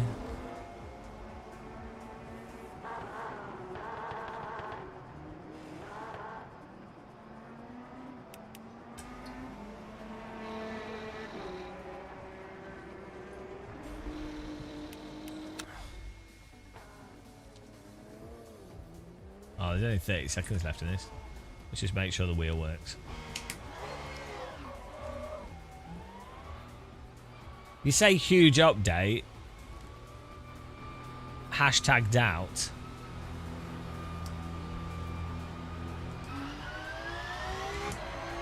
But we will try it out.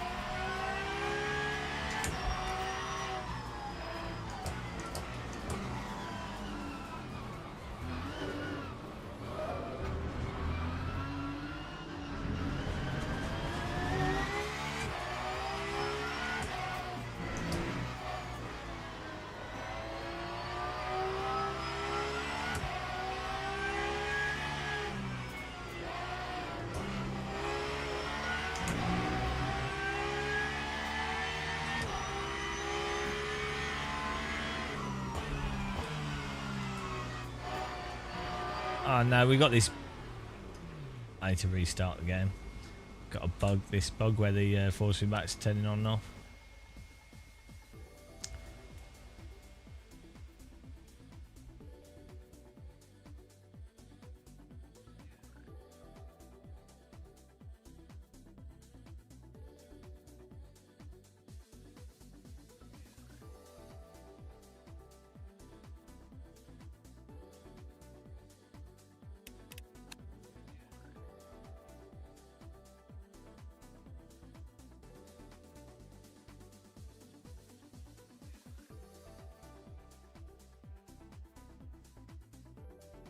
Give this a reset. It's been on. My wheel's been on for like 2 months as well. Can I have a rewind?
A crossover between PMR and ACC.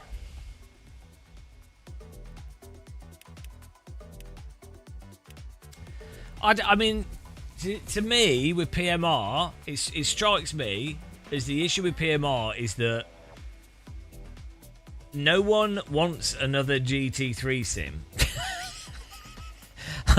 Like maybe on console, if PMR had pitched itself as the ultimate GT3 sim on console, I actually think it could have done all right. But on PC, LMU had already replaced ACC as the de facto GT3 sim, and then obviously iRacing. I don't think now, like, you would have to, in order to do a GT3 sim and stand out, you would have to do something better than LMU in terms of the online ranked racing, because that is a large part of the GT3 audience, is the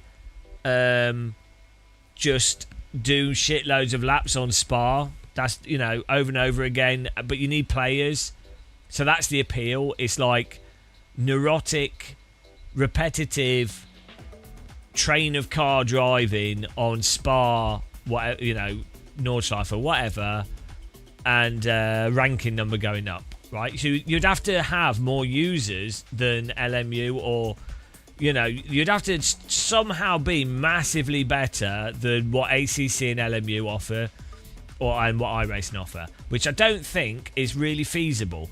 On console, though, it absolutely is. If PMR, the mistake that PMR made is, one, obviously releasing far too early and game engine issues and all that stuff, but two, nobody actually well, if you're going to sell it, so the PMR sales pitch was realistic physics, which is debatable how realistic it is. Like, I think it's quite advanced, but debatable how the end result ends up being. But that was part of the pitch. And then the whole really nice race cars. They've got licensed really good race cars, but the problem with that is you need to then also have the really solid single player, and it has to be a really polished game if you're trying to sell that game to the sort of 35 to 60-year-old sim racer that remembers GTR and Grand Prix Legends and all those types of games. That audience, which would probably really like it and buy into it and be a core, are not going to put up with janky shit because they already remember that those old games were not janky shit.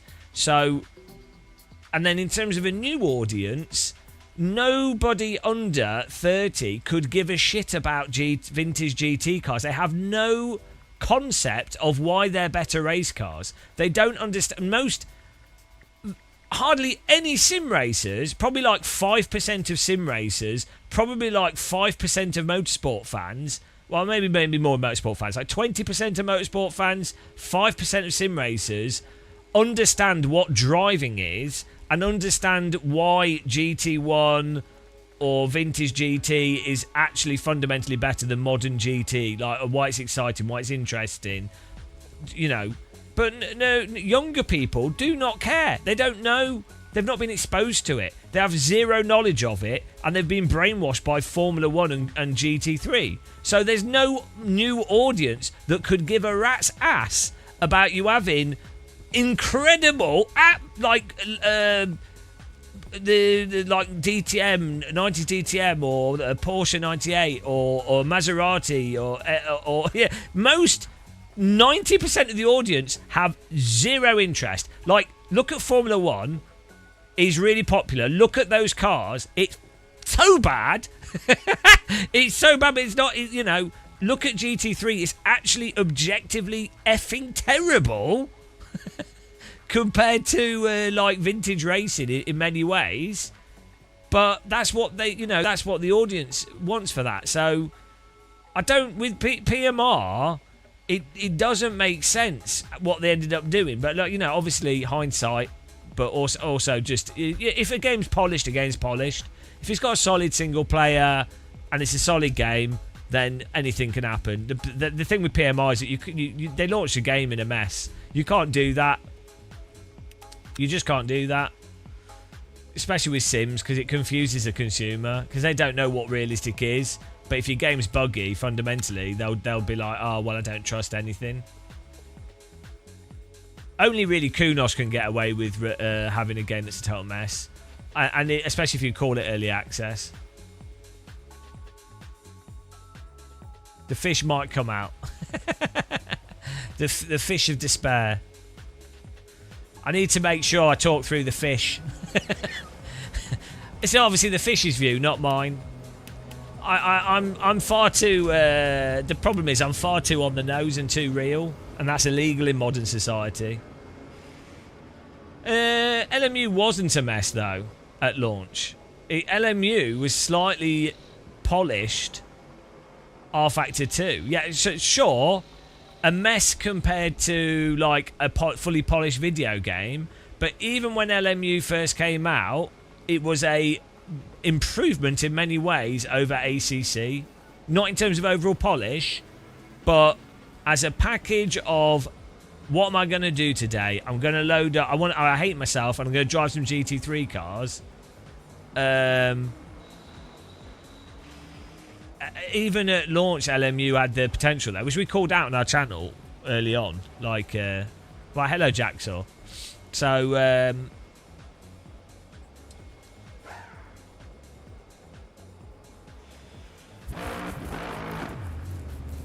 yeah, it's a weird one with The Sims. It's strange what how they work and what, you know. No, it did have ranking at launch. The performance was poor, yeah, but it worked. It worked. It was just built. It's R-Factor 2. It's literally R-Factor 2 with a lot of polish on top of it. Like, it did have the ranking because they'd already built that into R-Factor 2 when they were trying to revive R-Factor 2. That is actually a good example of how important the packaging and branding is.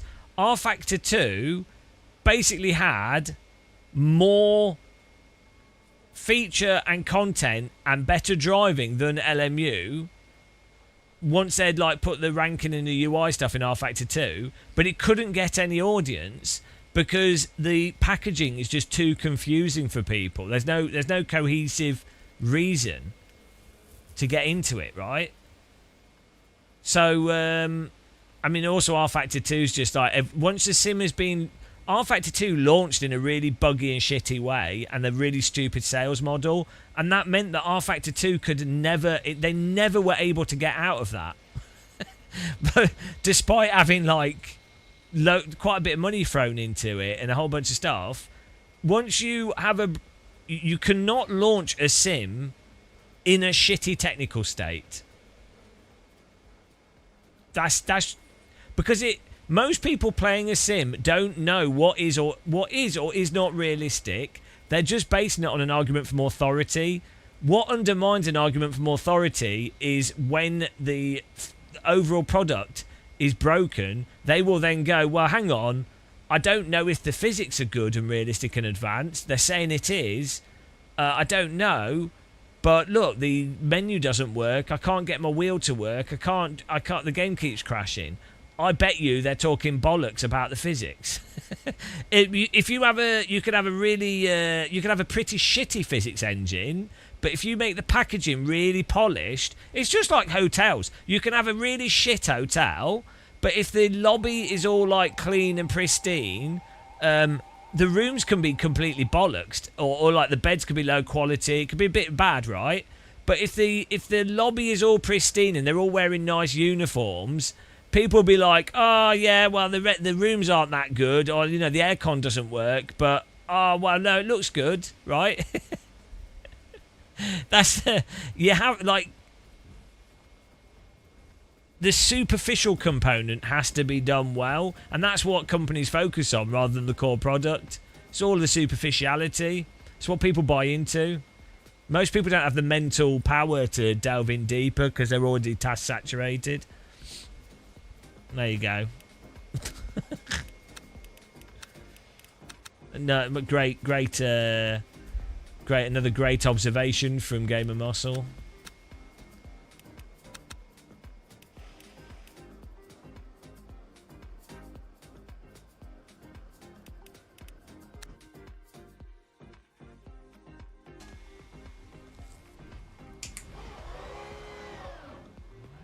Oh dear. To make sure we have our force feedback on is probably a good idea.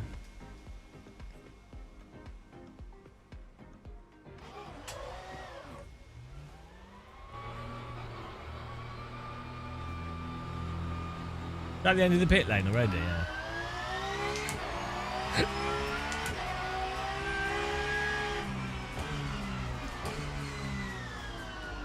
Yeah.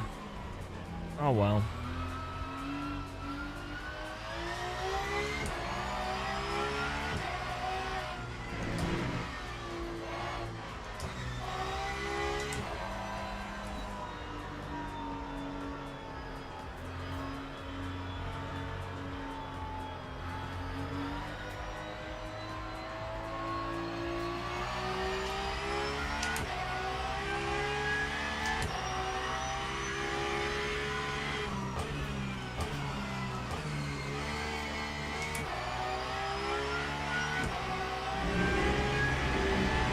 Stand corrected. I like to sit corrected.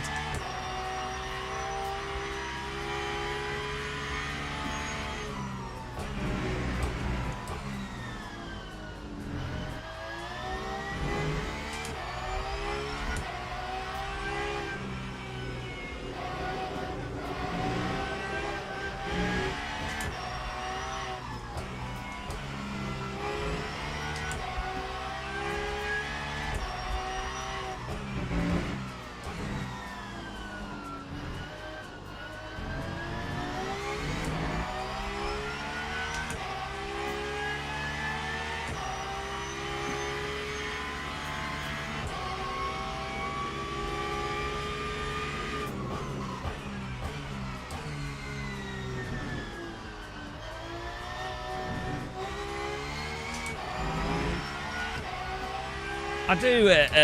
For me personally, LMU's a lot better than ACC, so that's a nice positive.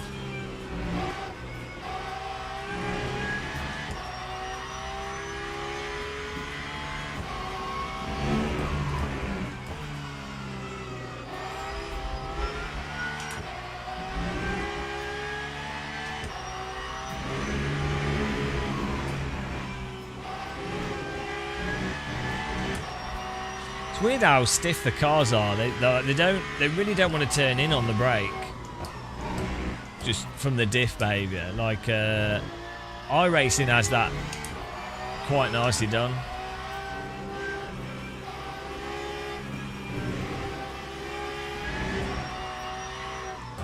The biggest heartbreak. Well, I knew with ACC that was the downfall. I knew that was it. Because it was the boom period of COVID, and I was like, well, if that's popular, it wasn't even to do with ACC. The backlash that I faced off being just honest about ACC, and all the stuff just really indicated to me how backlash, like, messed up sim racing was. Like, you know. All the stuff I had, all the stuff about I can't drive well enough, so I can't know, or like all the things that people going, it's my force feedback settings.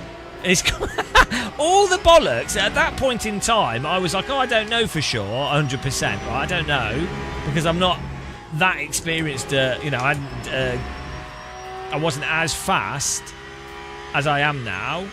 And so I wasn't 100% sure, but I was absolutely correct. Like, that game is totally bollocks. And it's the same with iRacing, and I was right all along. And then the thing was, it's like, well, that's it. That means we've had like 10 years of... And then I'm the one that loses out because I'm the one that's prepared to just call it a spec. Like, I'm the one that has to be like, oh, it's the grumpy guy or whatever, because I'm the one that's willing to say the truth. It's really bizarre. It's so stupid.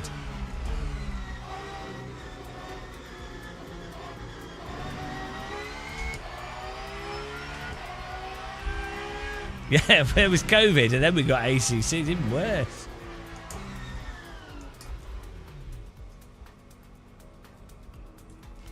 I think ACC, apart from maybe like some aspects of his ABS behaviour, but the actual car systems and things are not really the problem. It's just the tyre. It's the tyres. It's just the tyre behaviour. How long's this race? I don't even pay attention. Where's the information about the race?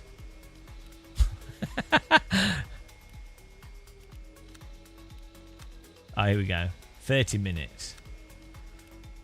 Well, that's probably like 55. 3, 2, Oh, thank 1, you. go. Oh, no, this guy. Have fun. Greetings from Spain. Oh, he's everywhere. Thank you very much. Appreciate the support.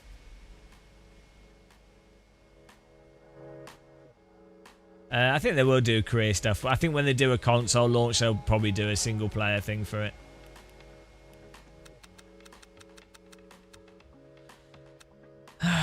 Yeah, it's super bizarre. Because also, with when the ACC stuff was happening, I hadn't spoke to as many real-world race drivers.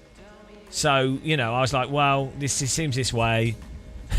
It was hilarious, like, going to events and talking with, like, pretty prominent race drivers and then being like, yeah, no, this is ridiculous. Ah, dear. Oh, anyway, well, you know. What? That's it. It's sim racing, guys.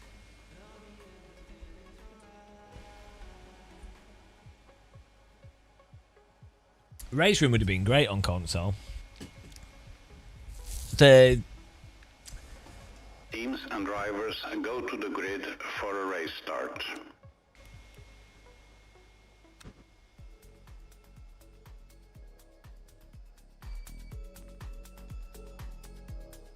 Yeah, the Project Cars 2 thing got it right, I think. And well, I mean, it's still a bit of a mess, but really good car licenses. Push graphics forwards, really good track licenses, jumping, easy to do multiplayer, you know. Yeah, we are overfueled, but it's fine. You don't need to, like, you're typing too many messages, so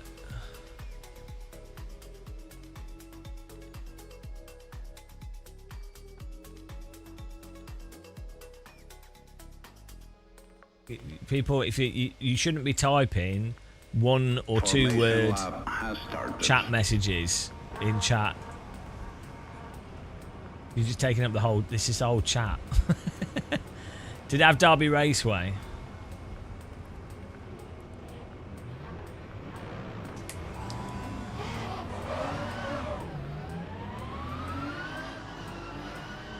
Only the best games. Only the best games have Derby Raceway.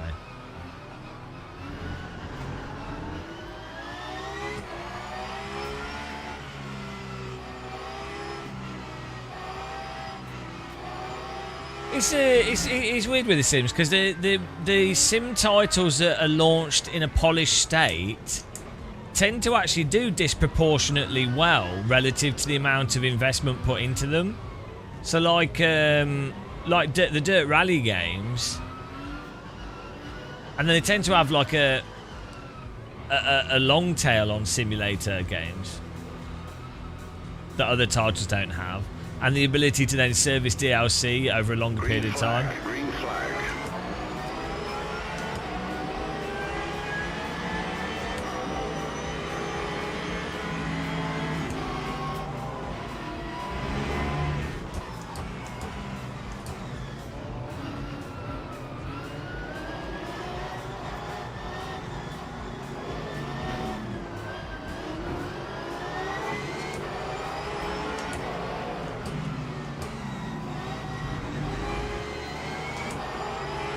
It's a normal race start.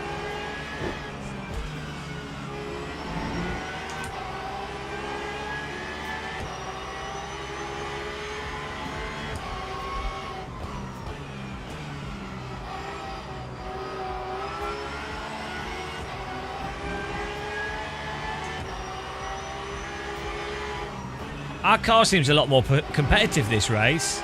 Almost as if the brake and throttle are actually being applied.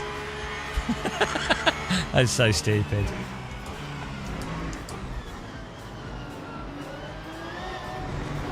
Ah, what a corkscrew masterclass.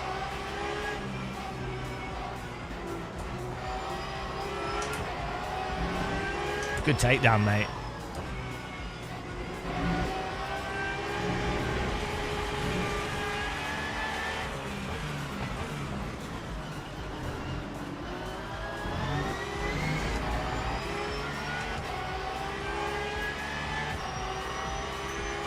Time 1:39.33.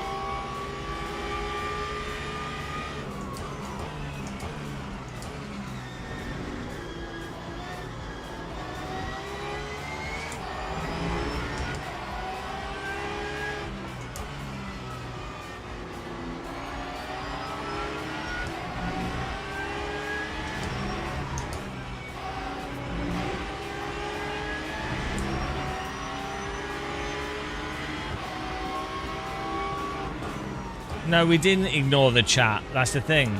We'd already gone into the game, and the in-game UI was not showing the same issue. So, like, yeah, we didn't ignore the chat. We could see the same thing that chat could see, but we'd already tested on the input meter in the game menu, and it wasn't a problem there.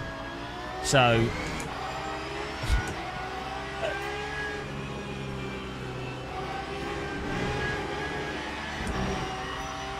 It's almost as if chat tend to just say the same things over and over again. So you're like, well, it's hard to isolate what's also specific or not. No, there's no jokes. There's no jokes on here. 100,000% wrong. I'm actually going to write an AI tool that analyses which people in chat say useful things statistically. So I can filter out all the comments that don't make any sense. Oh, nice off-road excursion by them.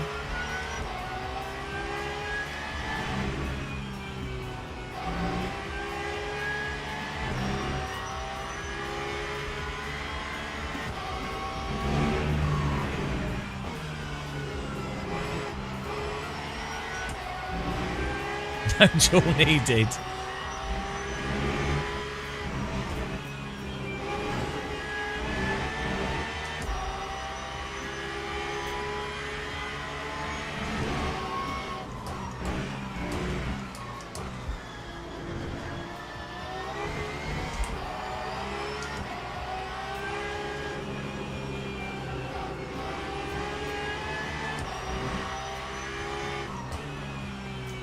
Now, the 100,000 is suggesting that there's a baseline of 100, and then it's been measured again, and this is now one over a factor of 10.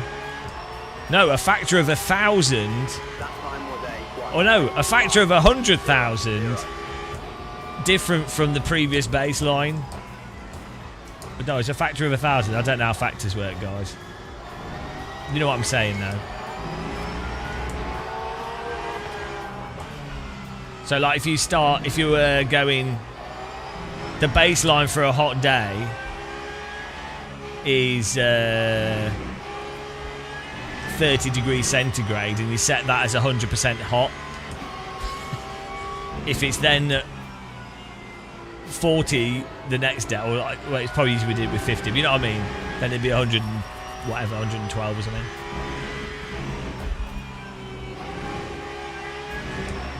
We've been through this. We've been through this.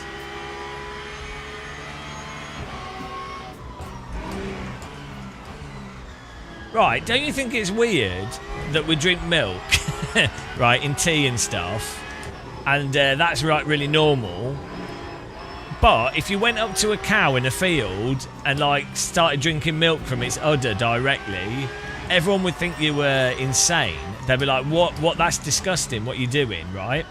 But all you're doing is drinking milk more directly. Right? Isn't it weird that if you...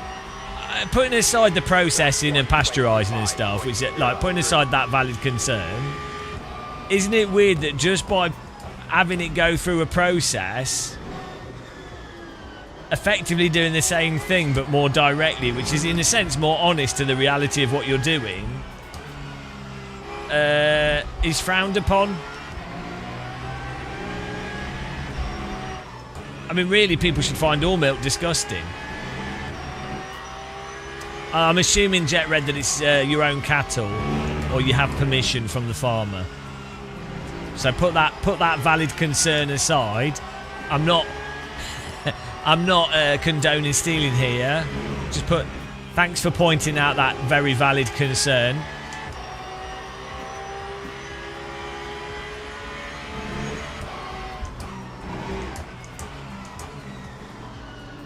I mean, if you think about it, a cow is like having a vending machine with 4 legs.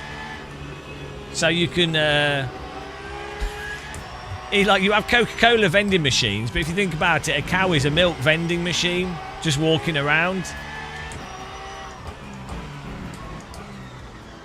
And rather handily, it says what it is on the tin. Like it's got the a Coca-Cola vending machine. They have to print Coca-Cola on it, otherwise you wouldn't know what was in the vending machine. But a cow vending machine, you know it's gonna have milk in it. There's no question. Oh, thank you.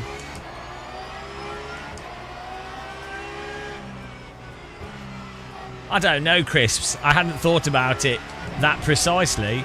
Clearly you have. Clearly you've really considered how you're going to consume your cow vending milk.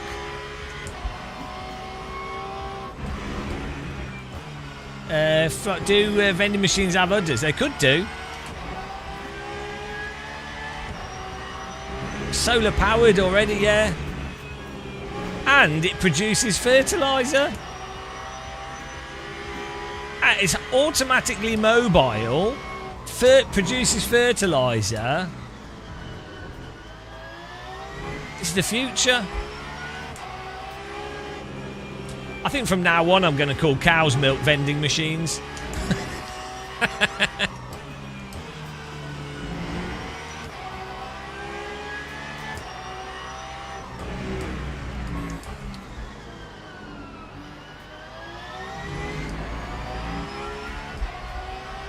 Collect the methane, put it in a balloon, free transport. That time was a 1:25.43.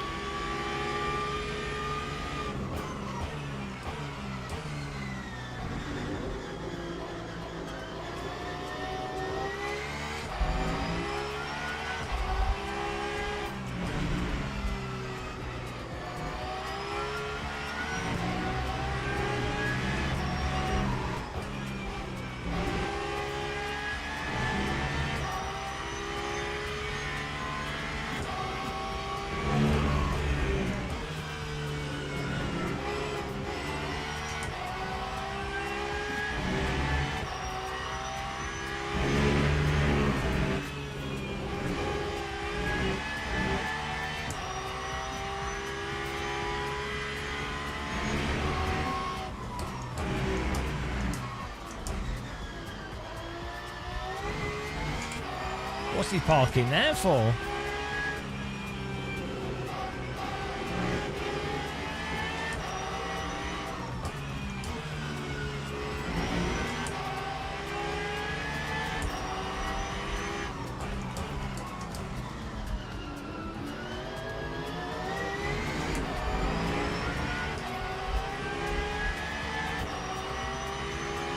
That time was a 1:24.99.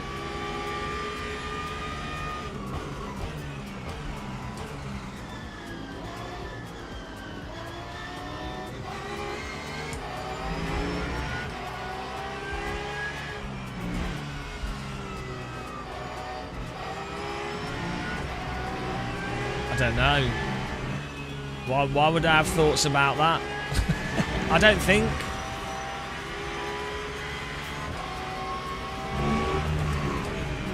I don't have any thoughts on cars. I only care about gliders.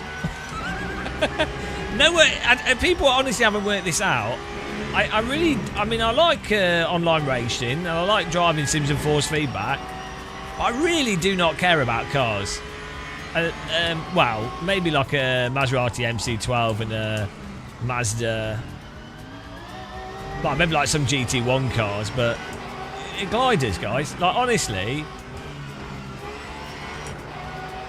who cares about bloody cars? They don't even fly unless Mark Webber's driving them. Oh, Caterham and a Radical. Like, sports prototypes in general are pretty cool.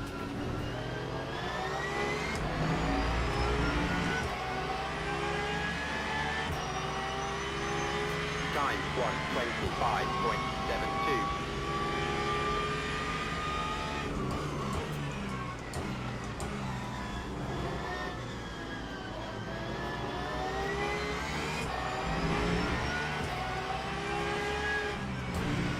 I'd race alpacas. I wouldn't really want to look after cows; they're too much work. But goats and alpacas. If I had to farm my own animals, I'd have chickens. Are really easy to look after, and I like them as animals, and they taste good. And alpacas and goats produce like fur and stuff. The racing llama.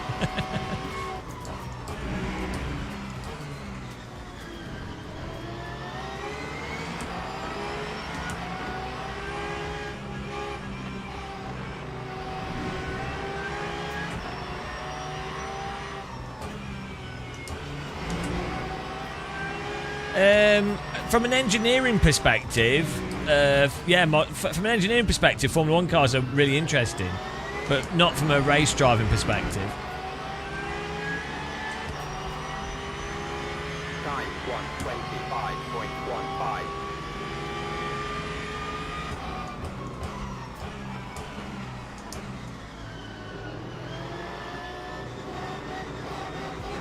This Porsche has like, why is it not oversteering? Why is it not? It's really bad for lift-off oversteer. I think the diff is like mega locked.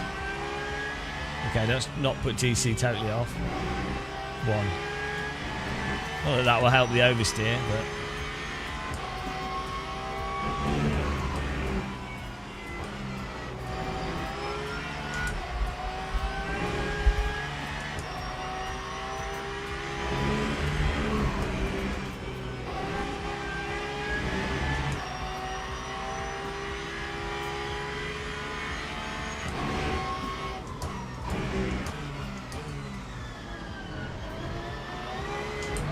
Oh, nice catch.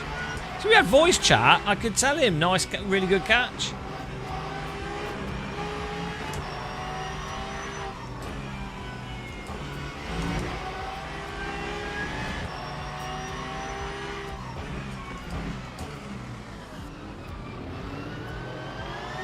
That's what race control should add. Voice chat to the... If LMU want to get more people to pay for the subscription, put voice chat in the subscription. And then people that don't have voice chat, they can't chat unless they've got the subscription. There you go.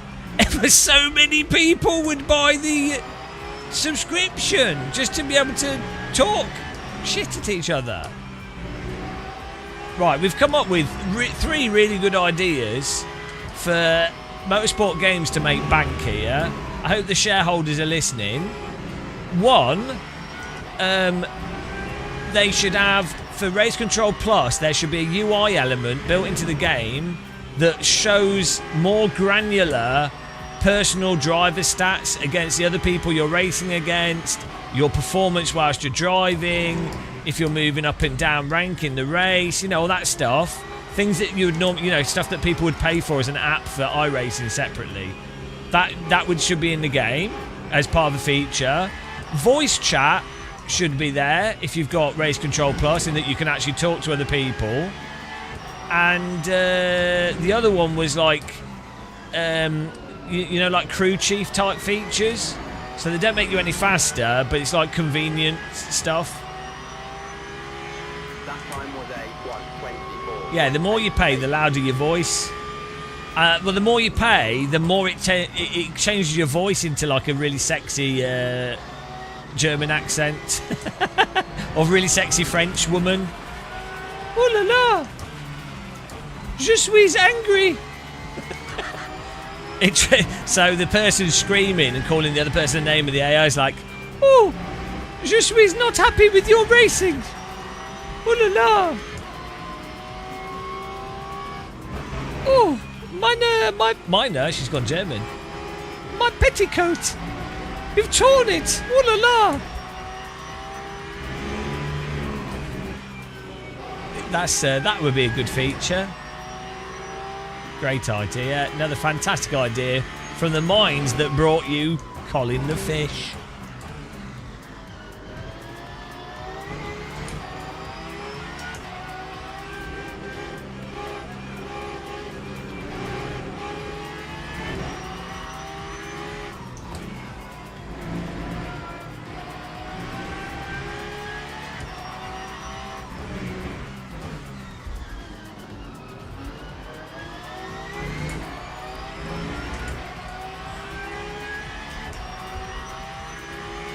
Lap 1:25.96.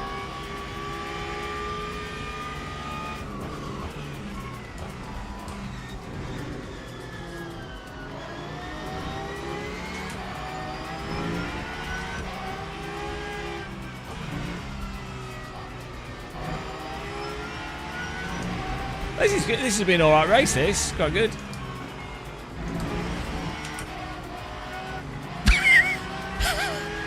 It was an alright race.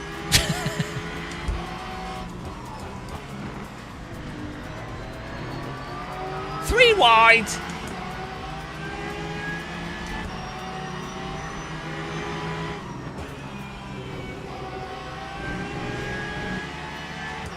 Why is he flashing his lights? That was a great overtake by me.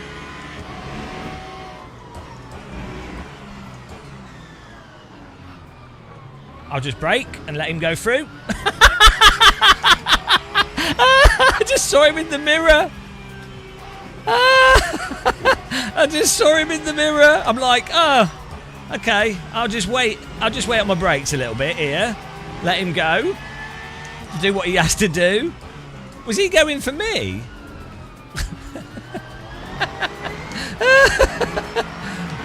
What was he doing? Got really bad aim if he was trying to take me out. He must know that we've got mirrors in this game. Triple caution!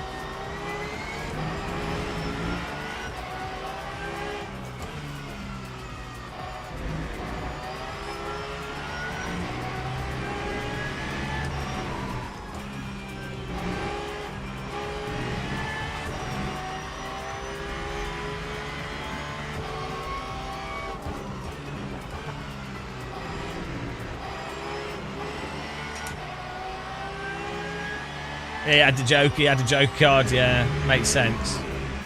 Well, it's nice. It's sometimes nice to use your joker up.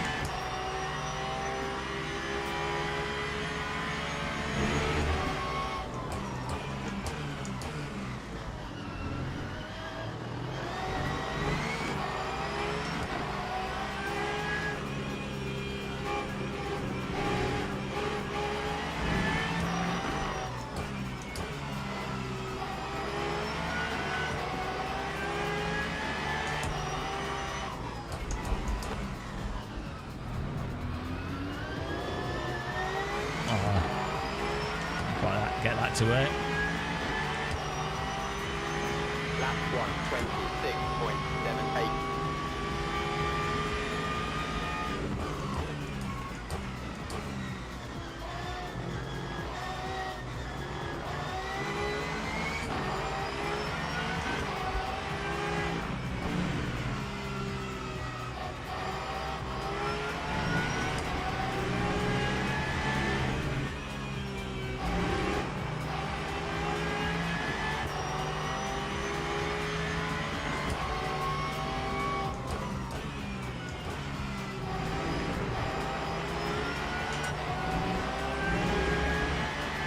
Oh, he's not close enough, but he's going to pump me, isn't he?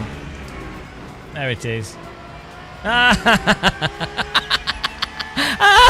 I'm sorry. You weren't close enough to even make the move, and then you still stick it in, and then you crash. Like, what are you doing? I'm bloody hell. Like, it's good that in this game it punts the guy behind that's trying to do the move. He just wasn't. You need to have a little bit of overlap for the corkscrew, and then the car on the inside has it. You can't just. Yeah, you really need a little bit or a bit of a run. If that's iRacing, that car would have wrecked me. So that's a nice thing with this game. Like, people complain about the driving standards in this, but because of the netcode and the just the physics, it makes it way less stupid than iRacing. Too wide.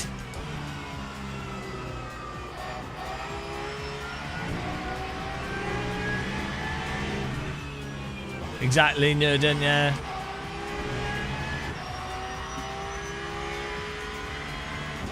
You get way better GT3 racing in this than iRacing. Like I feel like the iRacing's TC and ABS system actually works really well now in iRacing.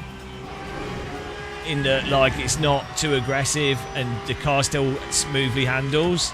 And the way the cars rotate on the brake in iRacing is satisfying, but other than that,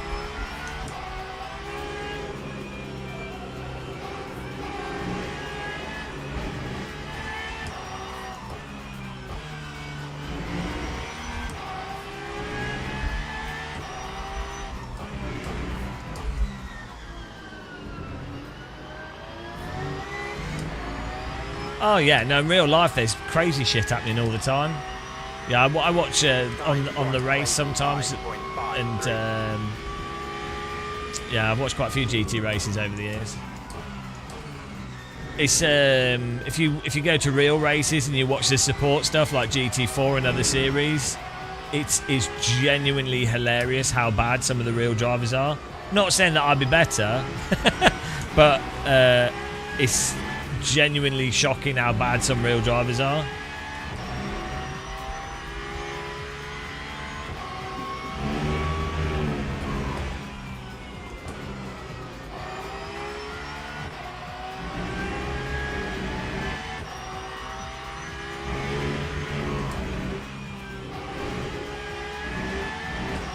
What doing?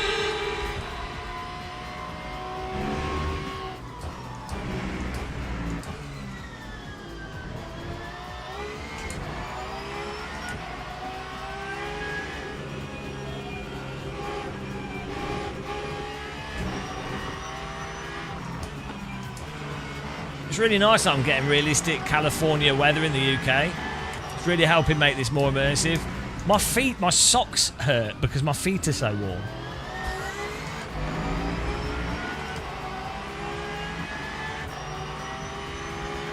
Time 1:25.30.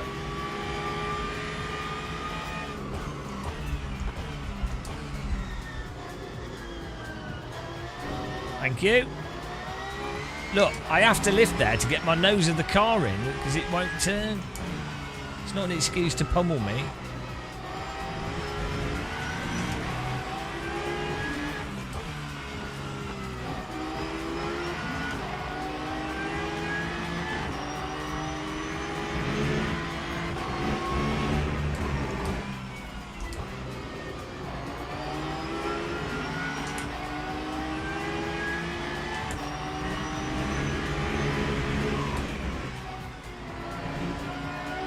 That's nice driving. He did a good overtake, took advantage of the car going off the track. Can't be bitter, it's nice moves.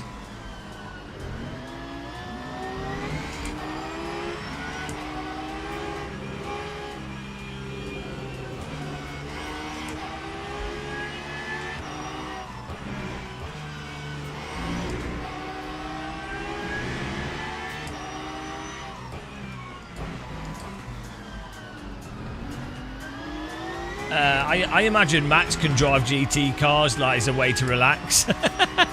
Like when someone's that good at racing, it's actually they're more just dunking on people. Like if you're a Formula 1 driver, any Formula 1 driver, GT cars would be like doing like five-a-side football with toddlers. Compare GT cars to like F2 or really competitive go-karting or say Formula 1, you know. Sure, the racing obviously will be competitive and, you know, I'm not saying it's easy, but for them, relatively speaking, for them it'll be a mega doddle.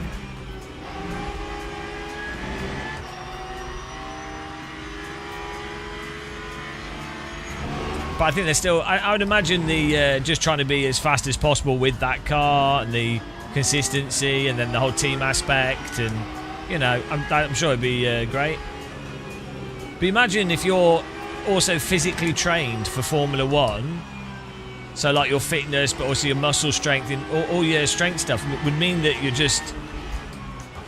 The G-forces in GT would be nothing, so you'd be so comfortable. It's good racing with these guys. So this is nice. Time 1:25.97. I mean, I'm sorry. I'm sorry, you know, stiffed it. Stiffed it? Sniffed it. He stiffed it, guys. Yeah, I'm sorry, you can't nose stick there. This is LMU. It's the best feature of LMU, honestly. The anti nose sticking accidental physics. Well, good. Oh, wait. There is a corner there. Oh, and he's lost it into the traffic. Okay.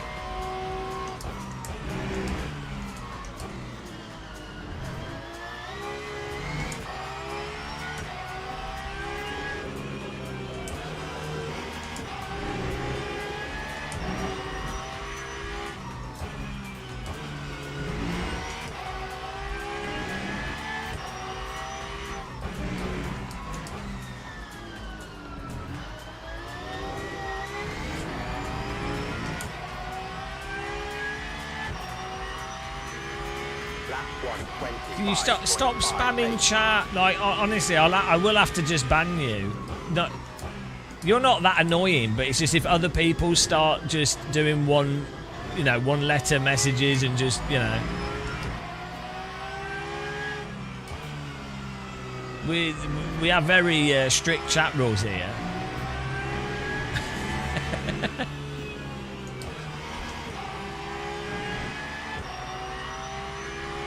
We run a tight ship. It's very serious. You're only allowed to type messages in chat that are about how much you dislike sim racing and how much you regret the hobby and how much you wasted on a force feedback wheel and you'll never get the money back.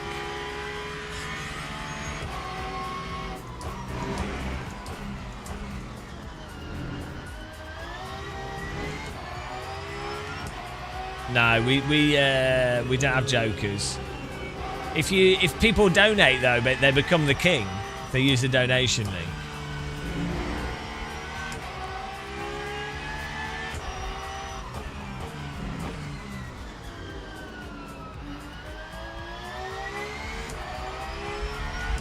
Well, GPUs are an investment. They've gone up again in price.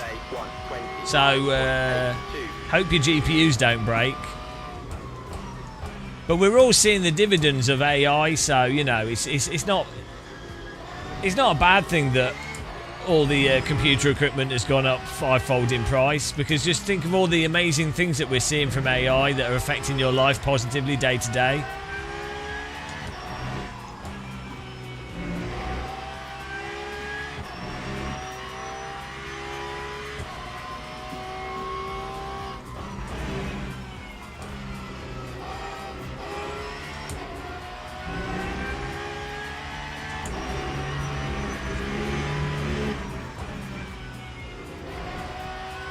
Oh no, P12's got a Stargate.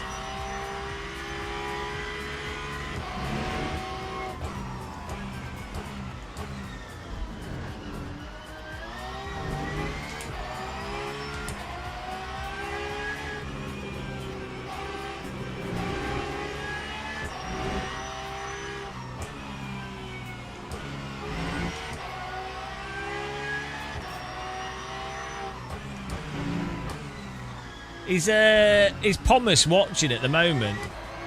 Pomus! Earth calling Pomus! Don't know if Pomus is watching. Ah, there he is. Right. Chat. I think you can help Pomus. He's having he needs help. Who in chat thinks that Pomus should watch Stargate Atlantis and that he needs to watch, like, it's as good as the original Stargate. Well, it's not as good, but it's pretty good. It's got some good characters in it. And if he hasn't seen Atlantis, he needs to see it as a series to watch that's close enough to Stargate. You know, but come on, chat. Who in chat thinks one for... Like, there's nobody watches Stargate, is there, in the chat? That's the problem. No one cares. Pomus, yeah. He's Tiberius Hyperschmidt. Pomus Tiberius Hyperschmidt. That race went well. Let's look at the replay here. That wasn't that exciting, guys. The first lap. This is a classic first lap here.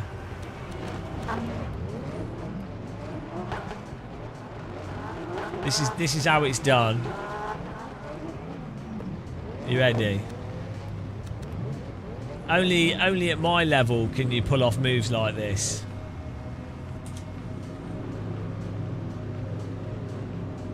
They call these next level moves.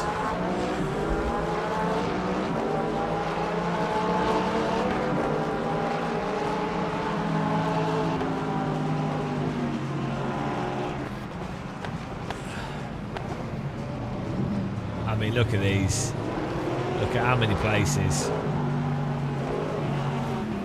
What a jam.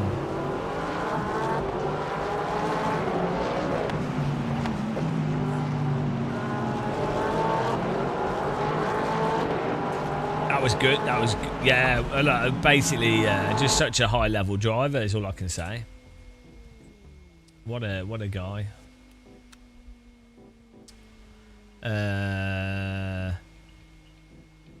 I lost her. My badge went down. Oh, we gained driver rank. Oh, we lost loads from the last race. Oh, we should have used a... Oh, we didn't have one yet. We lost loads in that Daytona race.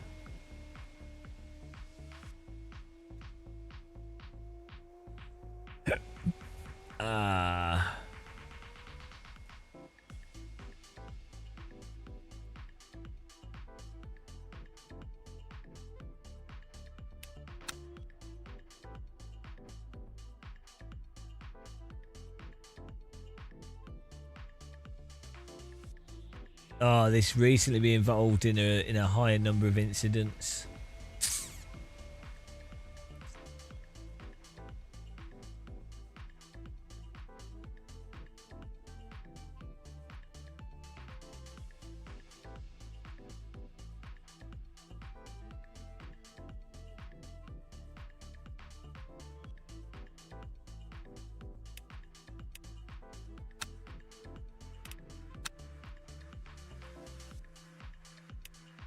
Well, that was fun, wasn't it?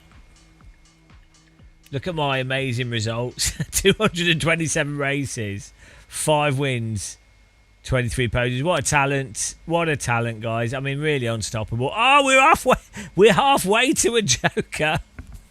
We're halfway to a Joker. Well excited.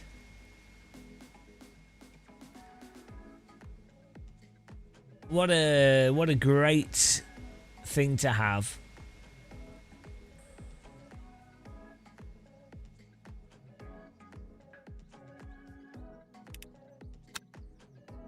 Do you remember when Lewis Hamilton earned his first Joker card, and Verstappen? That was really like Verstappen was the. No, Thomas. They've put him in it to everyone now because everyone going ballistic. But yeah, do you remember when Verstappen was like the youngest driver to get a Joker, and he famously used it in the final race of Formula One season to win? Do you remember when? Do you remember when the Formula One season all hinged on the drivers being in the top split, and famously Nico Rosberg used the Joker to make sure he had enough safety rating to take part in the final race?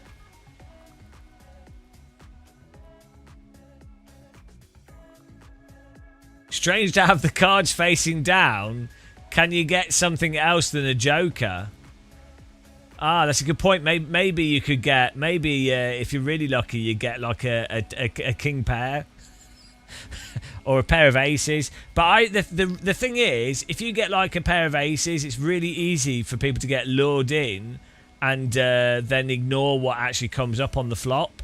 And they're overly commit to their pair of aces. So in a lot of times, actually having like a king... whatever, or like a pair of queens or something can actually be for worse players can be a better hand to have. Less likely they make a big mistake with it. Yeah, jokers are actually really risky cards, to be honest, because they're kind of in between. They look higher than they are, you know.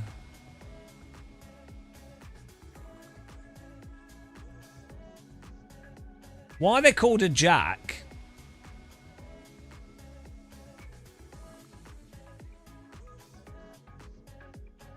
Rather than a joke, like, is that a different card from a Joker?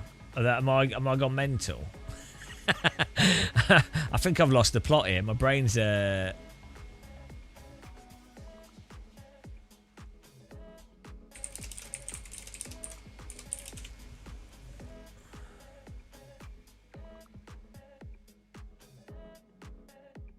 Yeah, no, Jokers are separate. Jokers are separate from... I was mixing up Jacks and Jokers.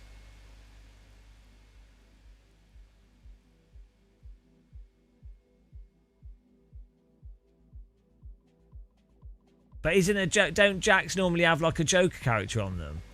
Oh, I'm so confused now, guys. I've just been... Yeah, see, look. Yeah, see, the Joker card's totally separate. I was mixing Jacks with Jokers in my head. Because normally you would only get like one Joker card in a playing pack. Or maybe like for certain other games. I don't... Because they begin with a J. And the picture looks similar. Come on. Hang on, it's for card. The Joker playing card is most modern French-suited card decks. In addition to the standard of 4 suits, clubs, diamond, hearts, and spades. Since the second half of the 20th century, they've also been found in Spanish and Italian suited decks. The Joker originated in the United States during the Civil War and was created as a trump card for the game of Ursha. What's this? I don't even know about this. I should know this stuff. It is since been adopted in many other card games where it acts as a wild card. Zwicker, 6 Jokers with this function. Trump card normally means it's a top card, like the absolute top card. Here we go. The game of Ursha is credited with the introduction. 1844. Right, how's this game work? Card game played in Great Britain, Canada, Australia, New Zealand. What are the rules?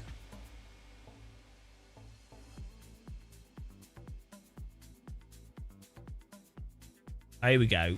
Rules.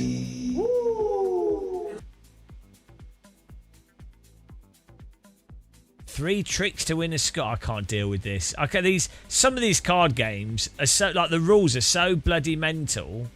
It's like bloody hell. Do you know what I mean? It's like this is why I think poker's hard enough. Like No Limit Texas Hold'em. That's hard enough. Some of these like card games are insane. You have to be like a computer to work out the rules. I guess if you played them as a kid, you'd just be like, you'd pick it up, but... How do I spell it? I don't know. E-U-C-H-E-R-R-E. Assure. E-U-C-H-R-E. That's like assure, I think. Yukur. I'm pronouncing it. The French would say, that's the French pronunciation. Are you sure? Are you sure? It's a good team game. Well, I don't believe you. If it's such a good team game, how come I've never heard of it before? It's because I don't play as a team. I'm not a team player.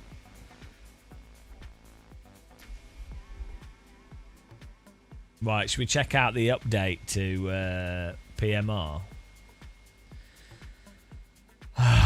Game-changing update. Here we go. I mean, I thought LMU's good. I think the LMU update they did is good.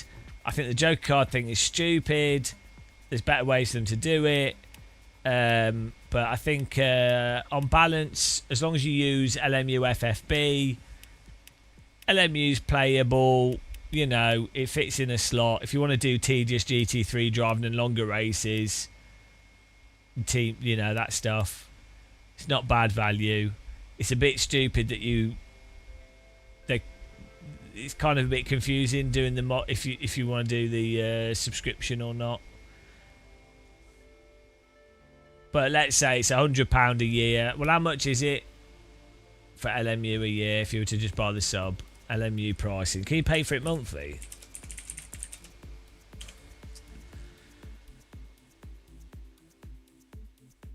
You still have to buy the base game, don't you? On Steam. You can't avoid the base game. So that's a bit stupid. They should just make the base game basically free.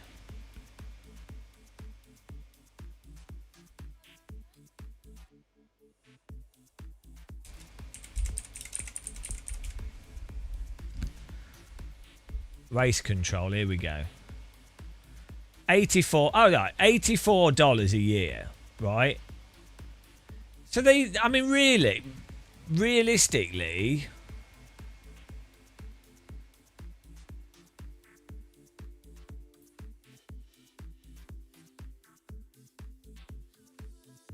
is there no way that you can get the base game as part of Race Control Pro? So you don't have to buy it separately. They just give you a key. If you sign up for a year, is it billed yearly? Or is it... It's Race Control Pro Plus. Sounds like a drug you take. What? Oh dear. Right.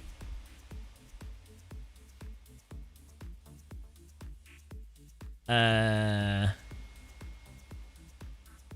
I mean, $84 a year. How many races would you need to do to get that value from it? It's one of those weird things. If you're playing it super casually, you probably wouldn't get the value from it. So it's like, well, who does it actually appeal to?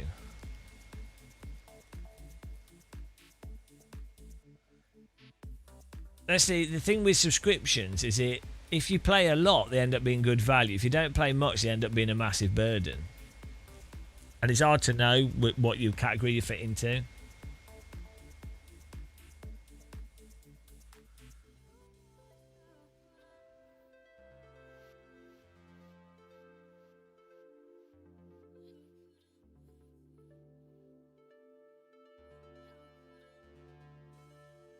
if you buy the, how much is a DLC? Hang on, we need ChatGPT to work this out.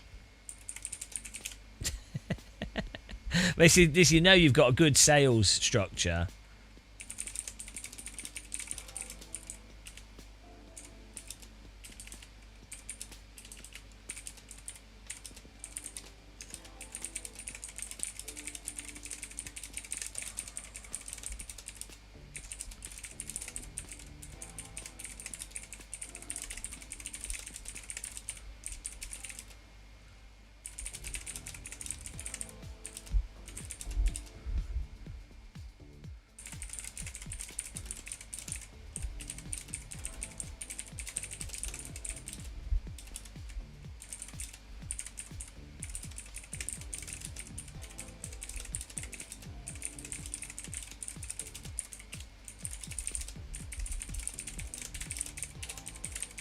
Let's see. I just have all the filters turned off. What for LMU? I can just show you now. I just have all the filters off. You have to make. Oh, they've changed it from reserved. They put it for. It used to be radical. Oh no. It's not even warm. Right. Base game only, lowest cost.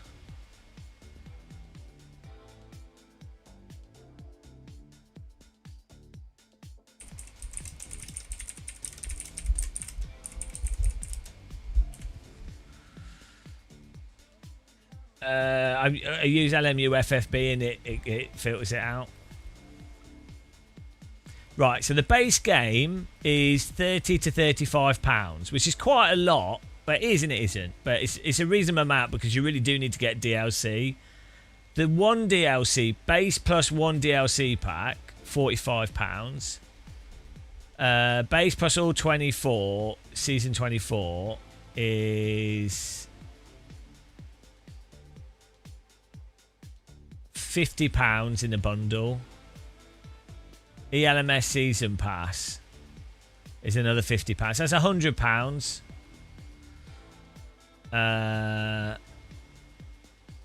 Base plus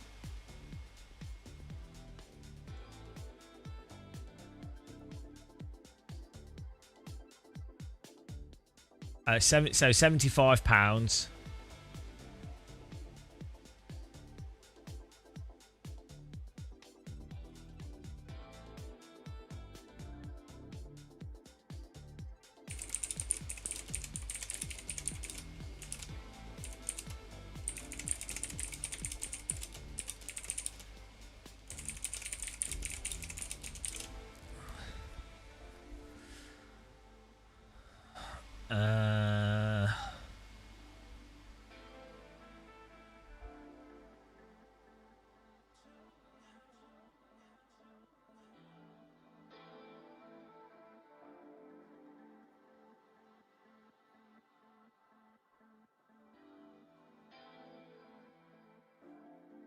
Yeah, I mean, the thing is, as they add more content to the game, it will obviously make the subscription, the Race Control Pro subscription, be the only real viable price thing that would offer the value, because otherwise you'd be like, oh, do I need to buy this track? Do I need to buy this track? So, which is probably their intention, is that they would want people to buy the base game and then buy the Pro subscription. The issue is, as long as they offer, if they are offering the content as DLCs, those people are actually paying more in a sense. And so if you make the Race Plus thing more expensive, or you put more in it, you are shitting on the people that have legitimately paid money to buy the content, to own it. So they've kind of created a catch-22 for themselves. And you could go, well, no, they have the what's it called?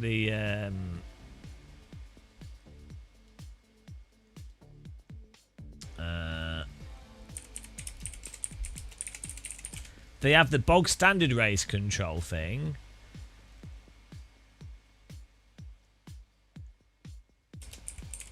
But it's pretty expensive considering if you already have all the like.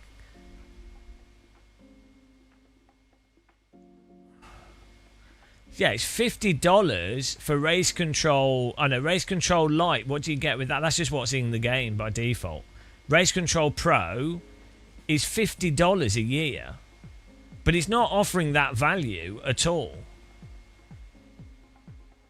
And if you've already had to buy all the content, you're then spending half the price, but it's a subscription without the content. So realistically, it is bad value for money. Well, it depends how much stuff that they put in the separate out to Race Control Pro Plus or Race Control Pro versus what's in the base stuff that you buy with the DLC.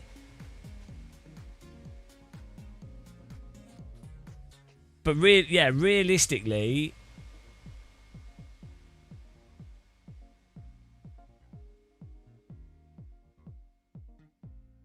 but the value is that not having to buy all the DLC is what I'm saying. Yeah, no one cares about R-Factor 2, but as LMU progresses, if the DLC ends up costing like £50 a year, and if you come to it afresh, you're like, oh, I want to play the game properly. Oh, now I need to spend £400 on DLC. Well, the player's going to have to go, well, I buy the base game and I'll get Race Control Pro Plus, because then it's £100 or whatever is a yearly cost.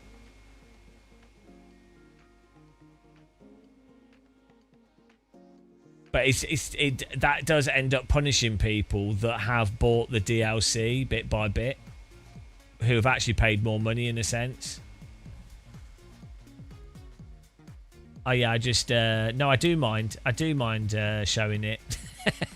That you have to donate for me to show the equalizer. I'm afraid that's a joker that you have to have Gamer Muscle Control Pro Plus in order to see the force feedback equalizer, because you really want that.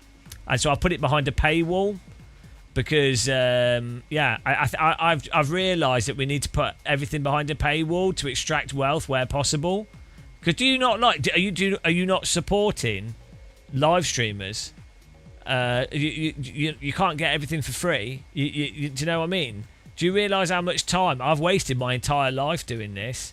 So really, I deserve to be. You need to pay me directly with a subscription service. Just otherwise, you never know. It's. Oh no, I've caught capitalism.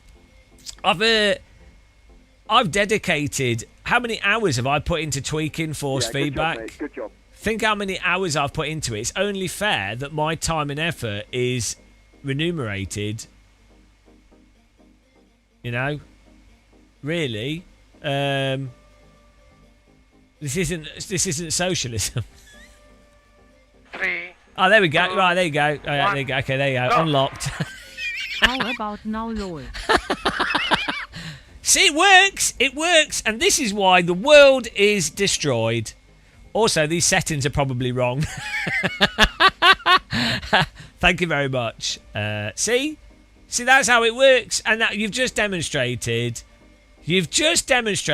how it bloody works. And this is why the world is. This is why we have AI data centers and why we're all doomed.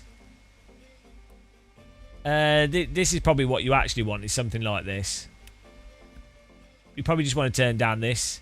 The updated software has more brackets, so but it broke our equipment when we tried it last, so we'll just wait until they patch it. Thank you very much for taking part in capitalism there, appreciate it. Was it worth it? There's no refunds, by the way, because it's a subscription service. That's the other thing as well, isn't it, with subscription services? No refunds because you haven't actually bought anything, which that's another really great feature of subscription services. If someone bought an actual product, then it's defined what the product actually is. Therefore, that product can be returned. And if you bought it, you own it. 3, 2, 1, go. Now we have to unshow. Now unshow it. Unshow it, yeah. Okay. There you go. Hang on, that's wrong. Whoops. It's lucky we had that. That was. This was. I don't know why that was set up like that. That is. It should be a line. There you go. We've unshowed it. Thank you very much. See, remote control muscle. It wasn't worth it to me. Not sure if that actually matters. Yeah. I mean, you do know our settings. When I do force feedback videos, I just talk through all the settings and then just say what everything does. And I don't think I don't like to share specific settings because I don't think it really matters. I think how much is Game of Muscle Pro? Oh, he's a new king. All hail and glory to the greatest king that's ever lived, King Richard Jones. I don't know.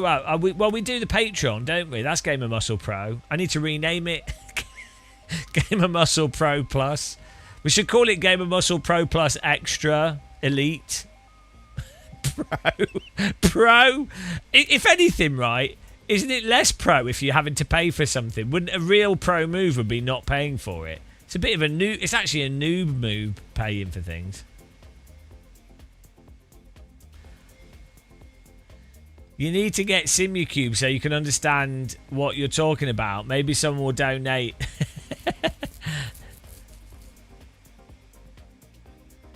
You do have to buy more throttle. Yeah, every Race Control Pro Plus gets you 5% more throttle input. That's why everyone has to have active pedals now, and then you have to pay to unlock pedal throw. It's like the DD wheels where you have to pay to unlock the extra power delivery, even though you've got the power supply and the equipment there, but they've locked the capacity of the equipment behind a paywall.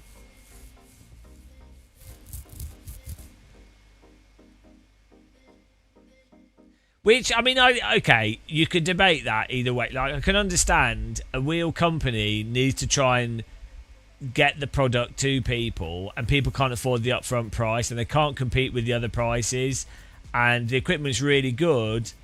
And so I can understand what they're getting at, because you don't want to only be able to, like, the actual price for the company is more the distribution, the control design, the software, all that stuff. It's not actually the hardware that's the price. So, you know, like software costs money. That's, you know, it's a weird interaction with the hardware reality and then the software reality and the political reality of how consumers perceive software and hardware. It's quite interesting, actually. And it's just in terms of what you can get away with and what people accept or don't accept.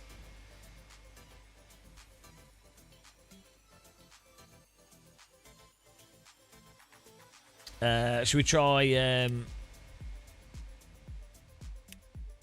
Should we try the new update to not LMU? What's it called? PMR.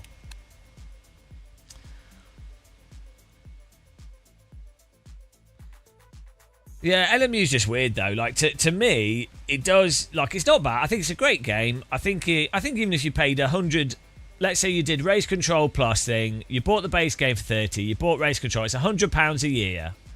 If you are someone that's got a force feedback wheel and a sim rig and you like to do GT3 and endurance racing, I think you easily get £100 worth of value from it each year. So, you know, I think that's the crux of it. It's not bad. So it's fine, really. But it does drive in aspects of the physics are a bit pants. The in-game force feedback is pants. The thing is, it's just like, well, but then you have to consider, well, AC is basically free. It depends if you're considering stuff on a pricing basis or how you're looking at it.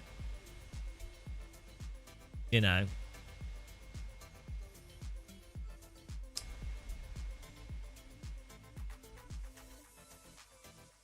The difficulty with subscriptions is they can be all right if it's the only thing you're using. When you do a lot of different things, or you're someone that's interested in multiple things, that is when subscriptions end up being really bad value, because you know you're forced to, yeah, sure, it's only £5 a month, but then you end up spending £200 a month for all these subscription services. You don't actually own anything, so it ends up being a trap. Like, you go, well, Netflix is great, I don't need to buy DVDs, I only really watch them once, and it's like, well, actually, in the long term, you're probably better off buying, like, you only really want to watch good films, and the features that you would get on a Blu-ray disc would make watching that film a much richer experience and really good value for, like, say, £15 for a Blu-ray.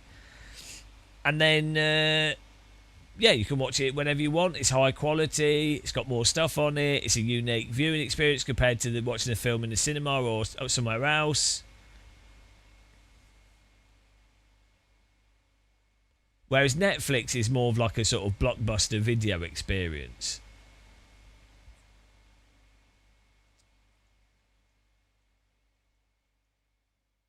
And then, obviously, you end up with a downward trend on what they put on the service, then shitify it, and then you end up with every other service going, oh, well, we're going to put our thing behind a subscription. And so the value of Netflix then, or services like that, go down, because you then have to spend £5 for Disney, for whatever. At which point you're back to, hang on, it would have been better to just have Blu-rays.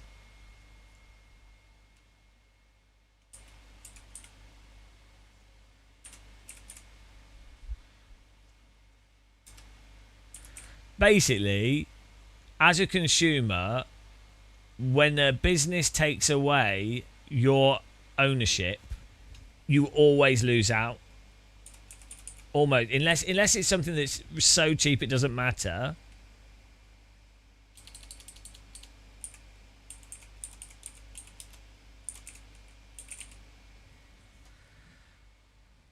You should. It's removing ownership. If you have ownership, by definition, that means you have a right. You have power over something. You have rights to a specific thing.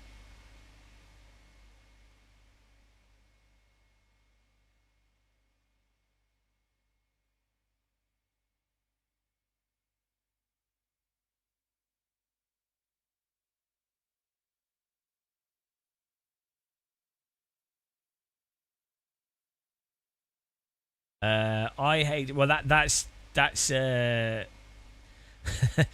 piracy. That's a different thing. Please, no endorsing piracy in the live stream.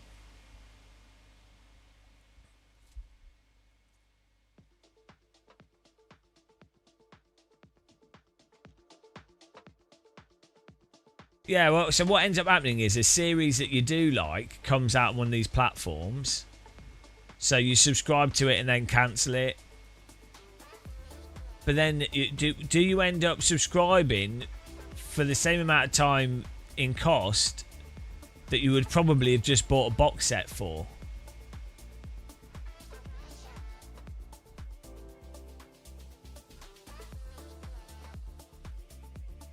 No.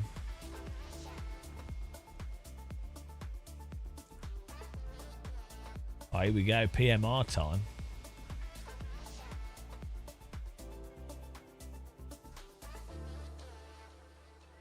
Yeah, that's the thing though, isn't it? It's been now that option has been removed. I think there is, I mean, maybe there are some people doing this, but I think there is actually potentially a market, like with the vinyl market, where you have the people that really like something and they are willing to spend even Activating more. profile Project Motor Racing. Because they want to, like the collector's box type thing.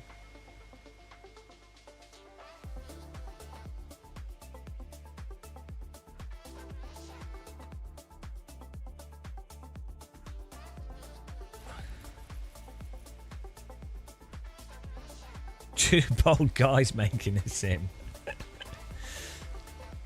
I mean, all the business stuff behind PMR. You know, this is games industry. So I stay away from the games industry. It's a very strange industry. Apparently, this is a game-changing update. Hang on, we need a title. I need a new YouTube. We should restart this stream. Oh, it doesn't matter.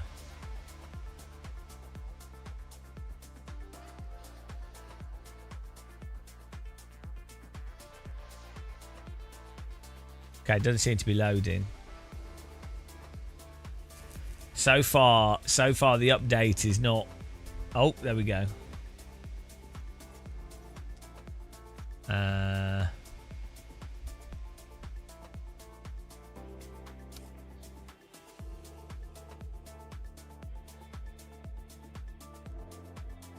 Got your AC and stuff. Right, okay. So far the UI is running a little bit slow. So, don't know what that's about. Shelby Cobra Daytona Coupe. Nice looking car. Northampton Circuit. One of my favourites. We try this again. What is it? What is changed in the update? I didn't actually check the release notes.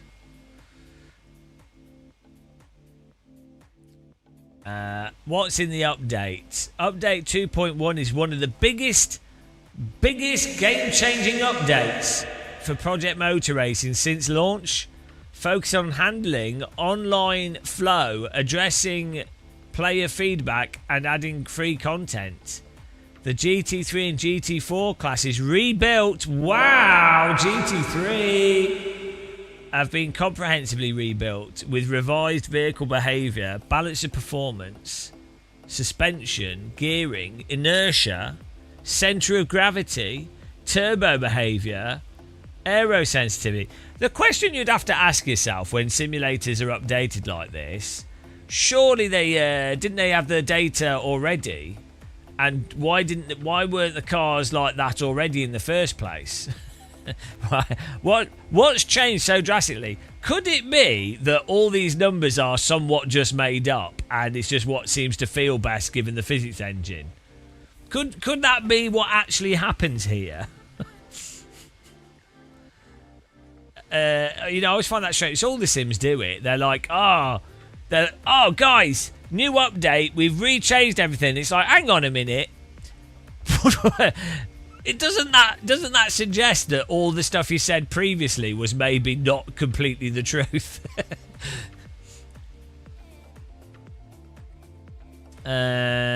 Free Aussie Rivals pack. The Holden Commodore. Here we go. We'll drive that. Okay, let's do that. Anyone in chat can help me with this. If I'm Aussie Holden Aussie Rival pack. How do we get this Aussie car? Where is it? What class is it? Should we have a picture of a kangaroo up here? Is it this? Is it these cars? Aussie V8.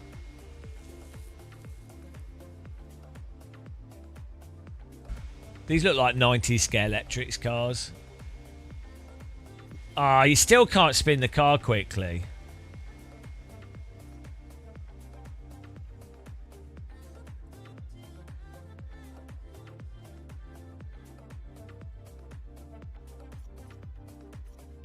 Oh, what happened here? Oh, we got to install. Hang on, how do we install it? What? What's going on here?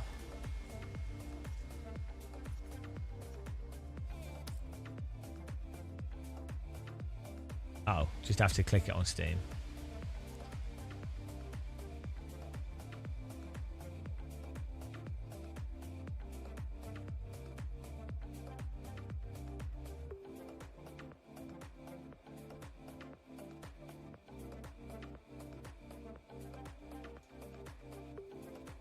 Now, what's going on here?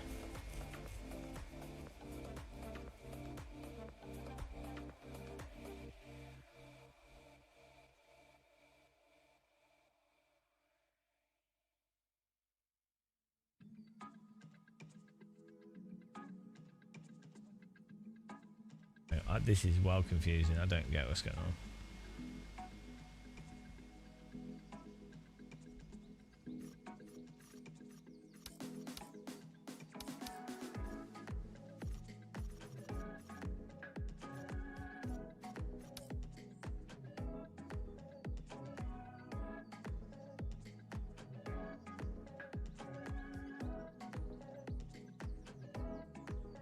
So it says it's already there.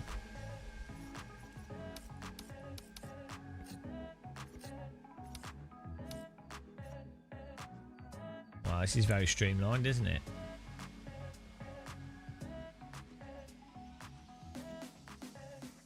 Yeah, I think it is.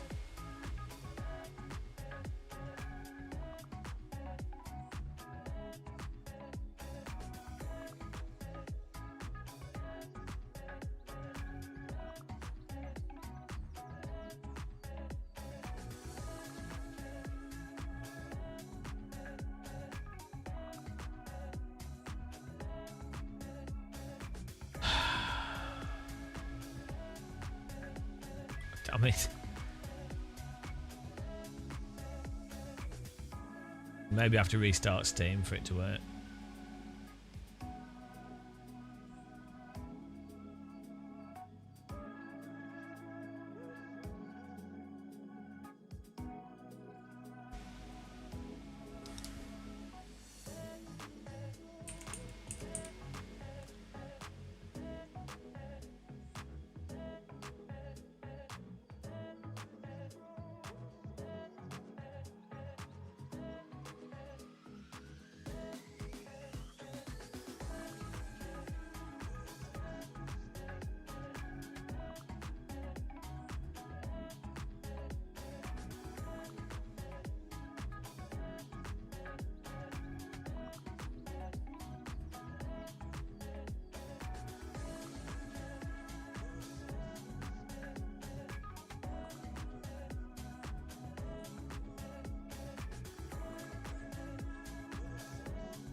I always think how Steam manages DLC is really dumb.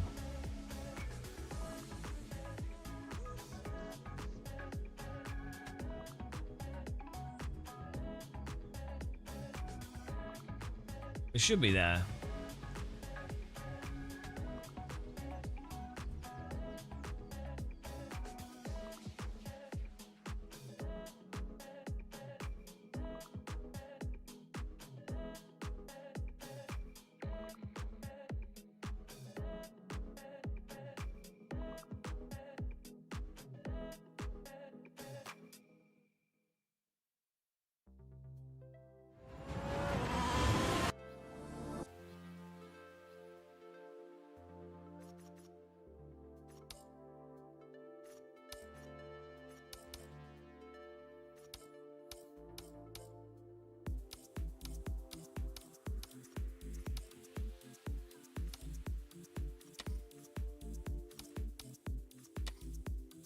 Yeah, I think I had to restart Steam. That's why I was messing up.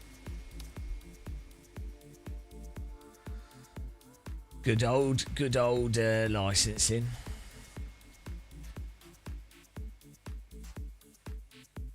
But yeah, because it was included, it automatically added it as a DLC, so it just needed Steam restarting. That's why it was confusing.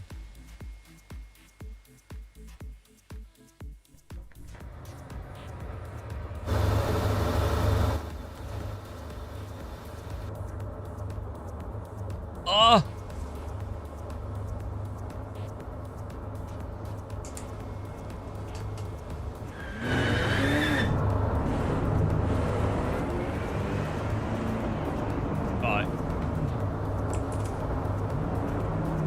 frame rate's terrible still.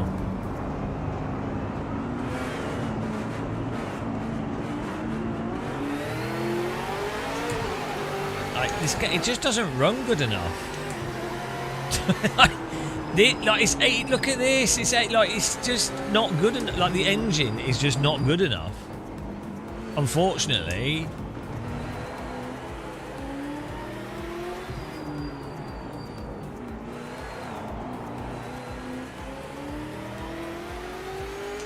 We have to tweak some graphics here.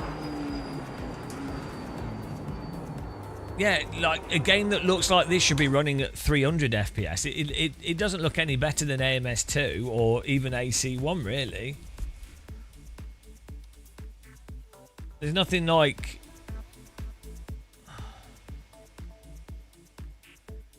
No, but you... if you've got the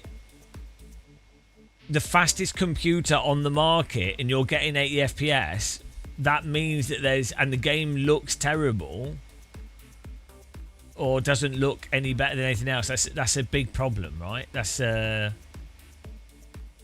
also that's with DLSS on quality. It's crazy.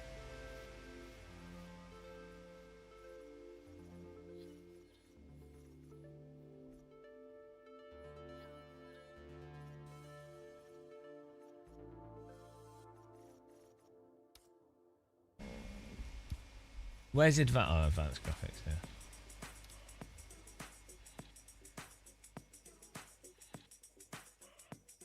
No, why are you suggesting stupid stuff?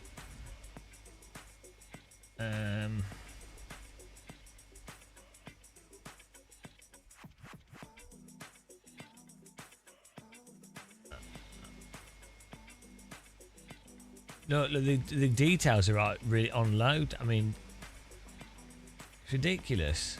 This is the problem with this game. It doesn't matter how good. It doesn't matter how good the handling is. No, 3 minute. No, it does mean you need. Oh my god! Why do you talk? Like, why do people confidently say stuff? If you're using G-Sync, you actually have V-Sync turned on, and you use G-Sync on Ultra. If you're using G-Sync, V-Sync does not work like V-Sync. And if you're using G-Sync on Ultra anyway, the frame rate will be below the monitor's refresh of V-Sync. So, yeah, but that's how G-Sync works. Like, I'm like, bloody hell. I'm like, oh my god. Just read on how G-Sync works with V-Sync and why you would use V-Sync on with G-Sync before. I'm just gonna ban you. I'm sorry. I'm just telling you how it works. Nvidia designed it so if you've got G-Sync on, a lot of people will also put V-Sync on, so the monitor never goes above its refresh rate, so it always stays within G-Sync. If you use G-Sync with low latency mode, it will cap the refresh rate about 5 to 6 FPS below the monitor's maximum refresh. Again, to try and keep it within, so the frame timing is as optimal as possible, and the monitor's always going to be able to display the frame.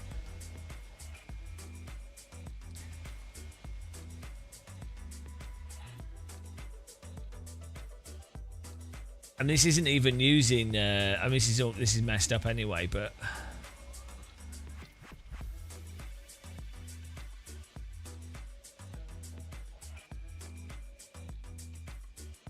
No, what you do?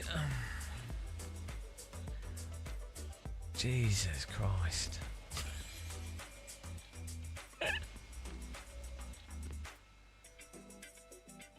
From a quick internet search, you do not think I've tested all these things side by side with most games.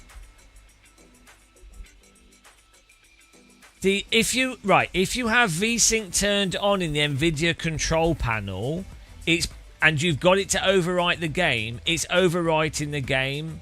the reason that recommends turning it off in the game is in the situation where a player might not have enabled it in the control panel or vice versa, or a random game doing a random thing. The screen tearing and input lag is a conflation of two separate things. So what you've just done is search something and it's given you a misinformed answer that's a mixture of 3 different variables, and then you've just regurgitated it.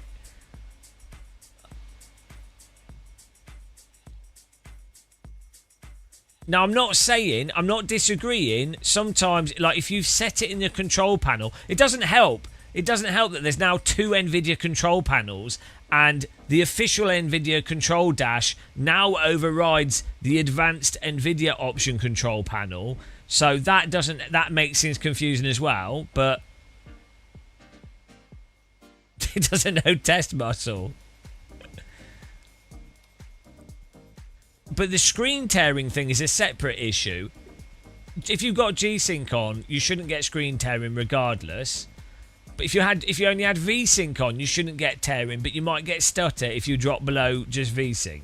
If you've got G-Sync and V-Sync together, which is the recommended way of running it, in order to always have the monitor stay in G-Sync, and also to not have overshoot of there's no point in the graphics card overrunning. Yeah, but the thing is, you're just really confident with what you're typing. You're talking to someone that's wasted their life testing everything. Get the G-Sync subscription. Oh dear. So I mean, you're very close to getting put in the bin, I have to say. So with the Shadow, they call me the Shadow Man on the N64.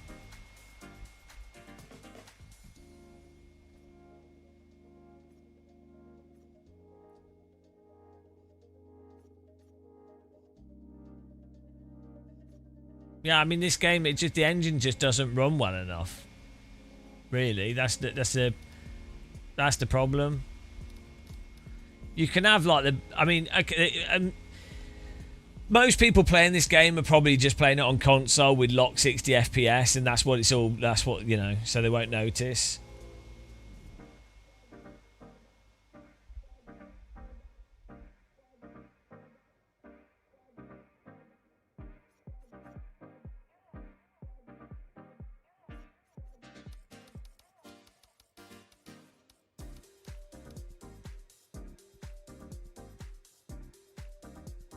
Let someone be wrong. I was confident because I learnt it a long time ago. Maybe I learned wrong, and that's normal. I was confident. Yeah, but you're right. You were typing that, and I said, oh, that's just, and then you're adamant. And it's like, do you think the idiot bold man that's wasted too much of their life on menus, do you not think that it's possible that I mean, I could be wrong, sure, but do you realise how much of my life I've wasted on this? Not that that's a guarantee to not get stuff incorrect, and things do obviously change as well, but you have to consider that.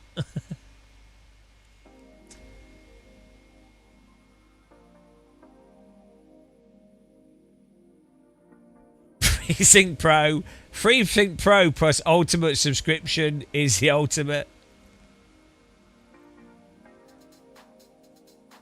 It's not a debate, though. It's like, any time I say anything like about physics or about some technically nuanced thing or whatever, there's guaranteed to be at least one person that's got it wrong in chat that's then completely adamant that their thing is the thing. And then rather than them Googling first and checking before they type their incredibly confident view, they just say it as if it's a given.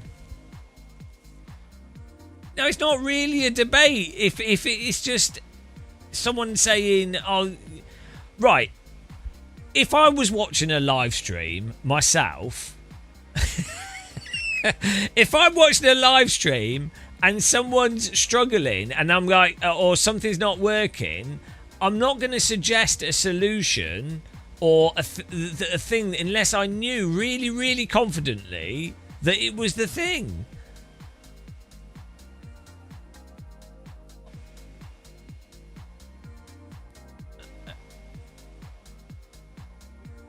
No, what is this? None of these things are relevant. Like, it should just bloody work. I'm too old. I'm too old for this amount of menuing. Too old. If you update a game on Steam and you have the fastest computer on the market... No, I know, Clovis, this is the problem. There's just so much bollocks on the internet when it comes to monitors, refresh rates and stuff. I know. I don't mind someone not being incorrect about it. What creates the bollocks on the internet is getting other people just repeating stuff without actually checking themselves.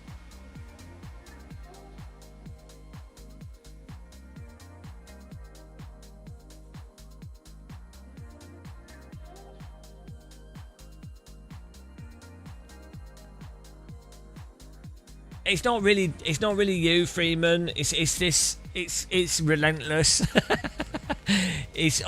Like, unless I present myself as, or had presented myself as, an authority, you get this relentless onslaught of these types of comments.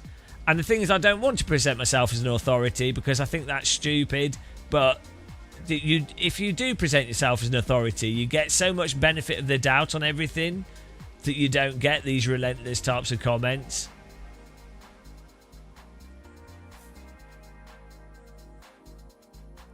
Anyway, I don't know what we can really do here. Like, I'm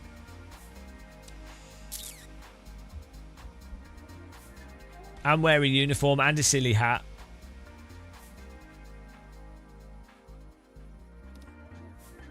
Yeah, I'd rather not. That's it, Scott. The thing is, I'd rather not.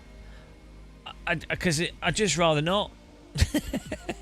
It'd be nice for people to just think about stuff on the merits of what's being said. It's obviously not what happens, but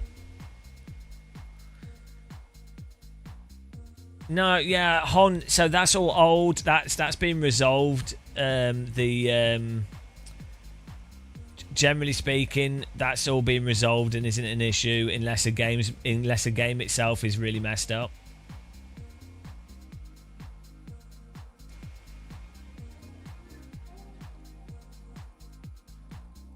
What do you mean by remember this is a game as well?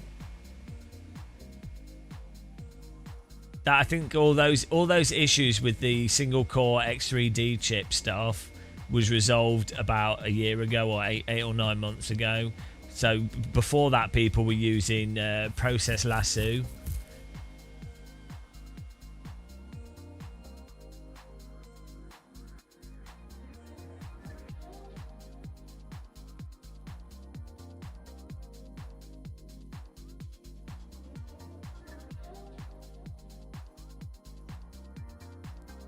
Okay, well, I'll have a look. But it shouldn't be the case. Like, I'm not saying you're wrong, but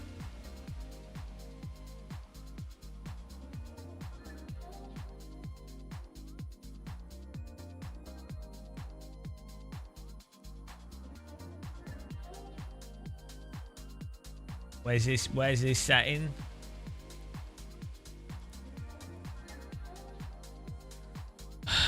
Where's the setting?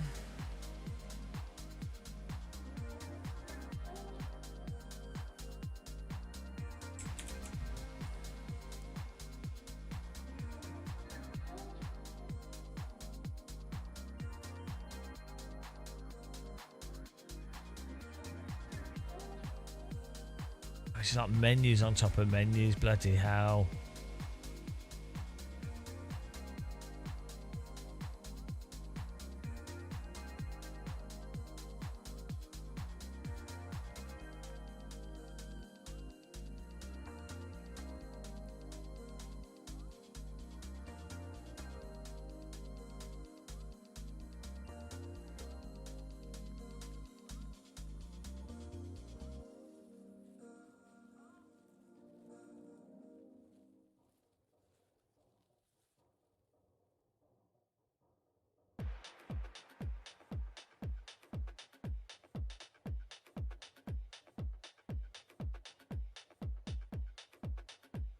Yeah, I under... More settings? Where's more settings? Okay.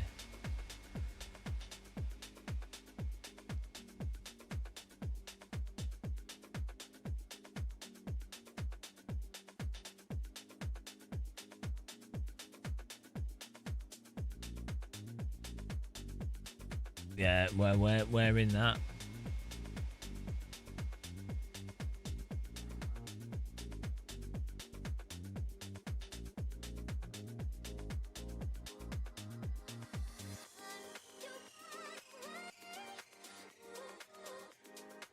Okay. Right.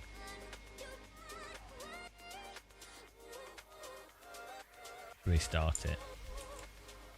Yeah, I found it.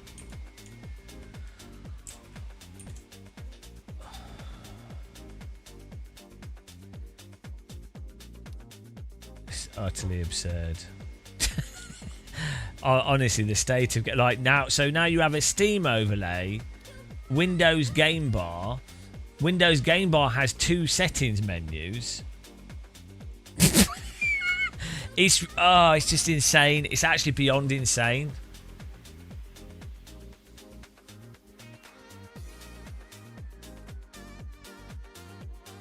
Then why on earth would you have to like if this actually massively improves the frame rate? That's utterly absurd. The only game that you apparently need to do that setting for. So, well, we'll see.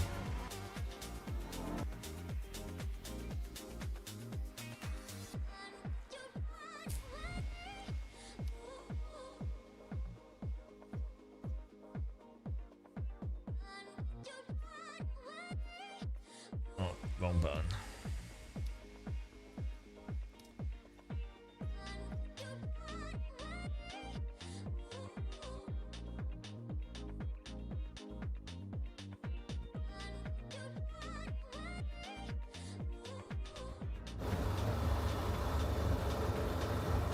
Nice. I mean, still running the same.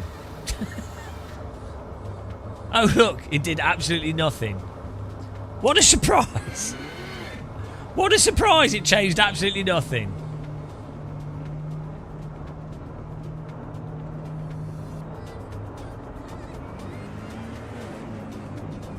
Yeah, I didn't think it would, but it was worth trying. Another setting.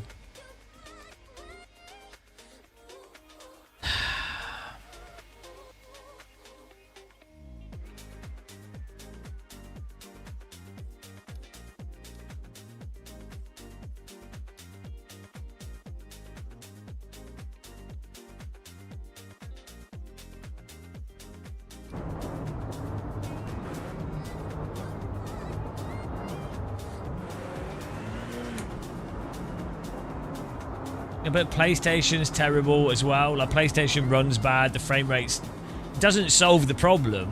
Where you could have just kept your PC and locked the frame rate at something really low and turned everything down. It's not that. Hello. It's not that having a PlayStation fixes these issues. You have to then subscribe and you're locked into their system. But it doesn't just work.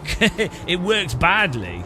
So, yeah, sure, if you just want to sit and play low-quality games, which you could just play on your PC in the first place, so...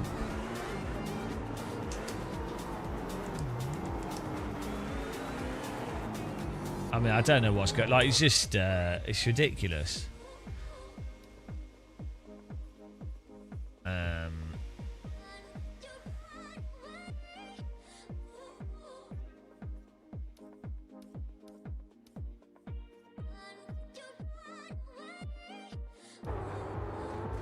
I think it's the AI. It's the number of AI cars. I don't know. It's just this game engine's awful. I think it's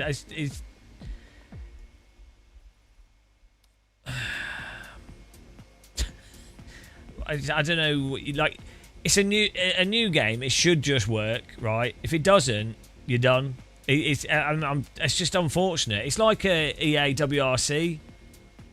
just stuttering to death at launch, or Hell Let Loose or whatever, you know, with Unreal Engine games.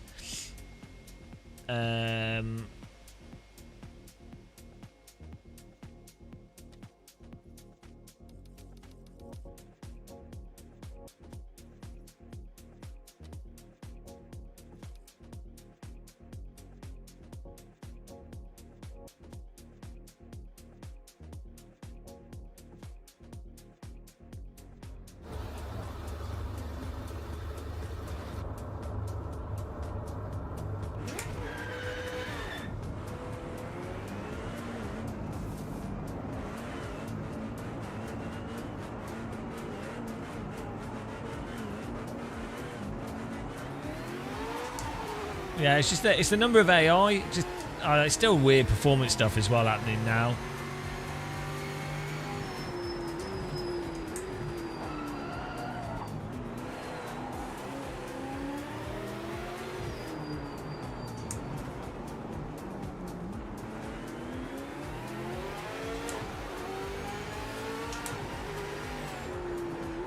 I mean, the handling's all right, like, but what's the point? Unfortunately, like, I always thought the handling was passable in PMR, even the really early versions. Like, totally fine for general, you know. Better than Gran Turismo, better than Forza, that's fine. But the graphics engine is just not good enough. It's fine for farm sim, but for a racing game, it has to run really easily.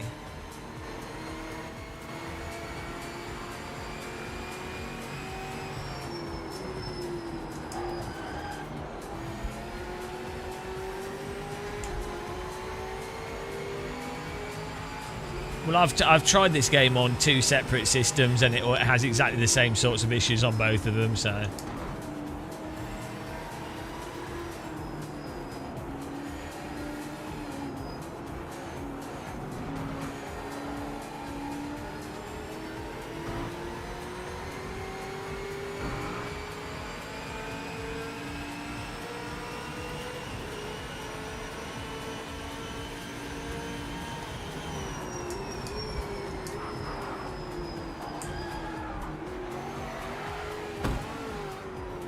The default force feedback's a bit abrupt.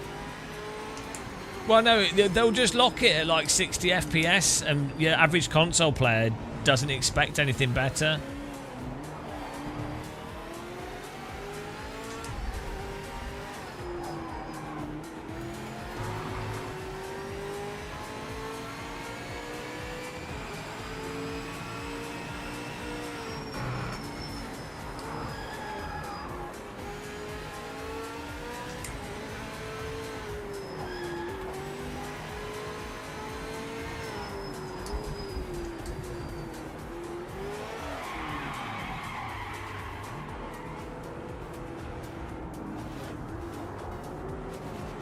I'm just old. I can't be arsed with this shit. I'm just old. I'm done. I'm done with Sims that don't run well. That's it. I gave it a good chance. I don't care. I just can't be arsed. I can't be arsed. What's the point? Like, if the engine doesn't work, like the handling could be great, other stuff could be fantastic. I mean, I appreciate a lot of work goes into these games and everything, and I'm sure the update... I'm sure a lot of work goes into it, but a game has to work, doesn't it? Like, I mean, come on. Yeah, they might be running the game at, like, some really low resolution and upscaling.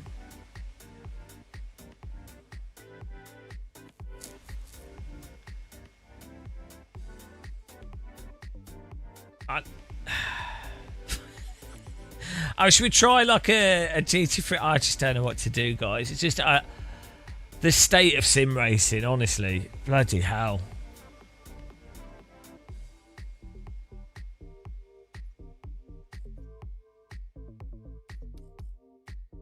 I mean, maybe they should have just released this on console, because console players aren't going to notice. Where's a GT3 car? We'll put just one car.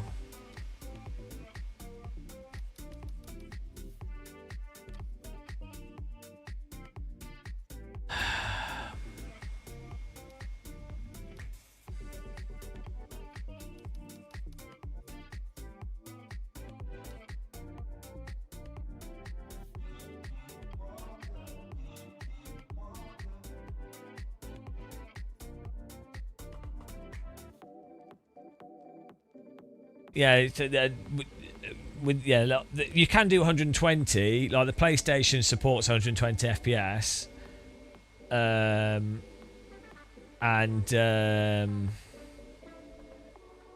some games use it. The Gran Turismo has 120 FPS mode, but to me it feels like it's actually not really 120 FPS. There's part of the on the Xbox and PlayStation, they have like a equivalent of frame generation features on them, which they don't really talk about. They don't, so you know, because they just want people to be like, oh, it's 120 FPS. It's like, you know, oh, it's 4K. Okay. Yeah, you can tell if you're experienced with using high refresh rate monitors, you can tell it's not native.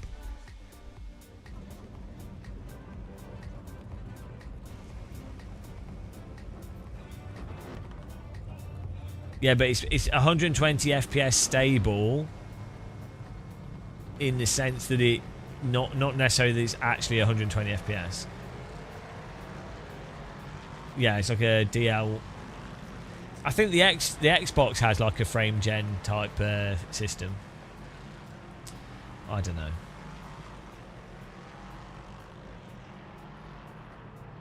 Thing is, on a console, if you're sat on a couch playing a game with a gamepad from away from your screen, that's totally fine.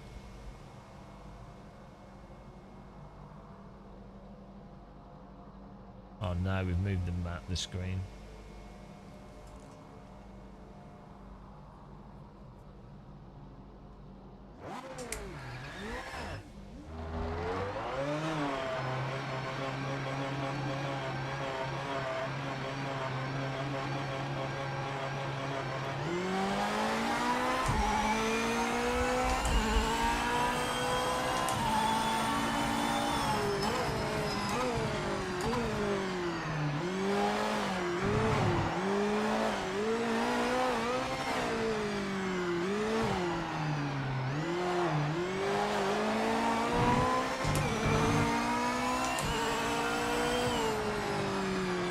Yeah, I mean, no, it's fine handling. It is cold tyres, obviously, but it's that sort of float, that PMR floatiness.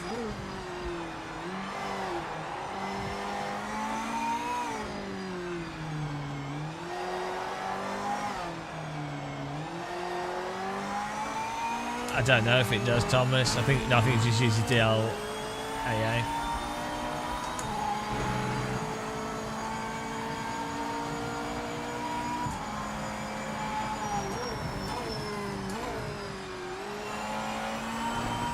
It's alright handling, but it's a bit vague and floaty, I would say.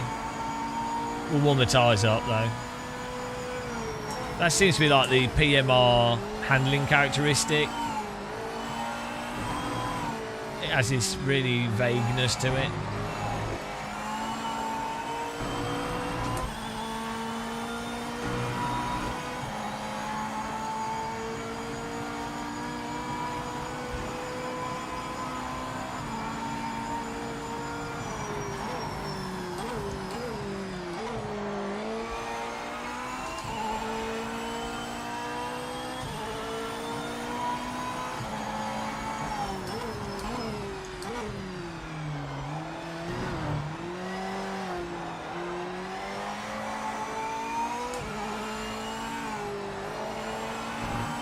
I mean, you know, it's like interesting physics.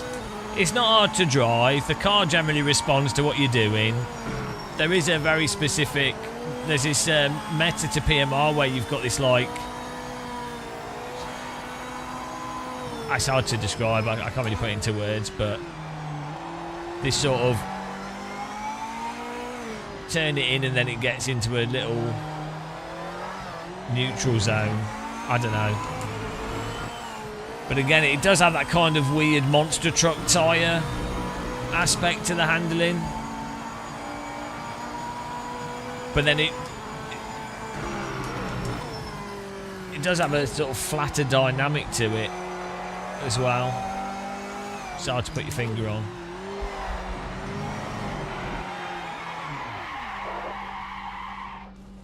Interestingly, it has the same curbing thing that AMS2 has as well. No, I don't know. I mean, iRacing's just... If with iRacing, if they got rid of the flash heating thing, then I think it would actually be pretty, that'd be fine.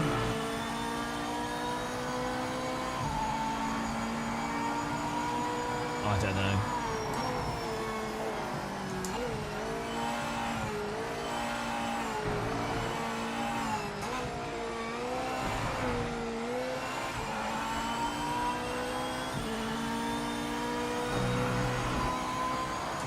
PMR, it's not even about the handling though. It's just like just to get the engine and everything else. So on console, it's a different audience.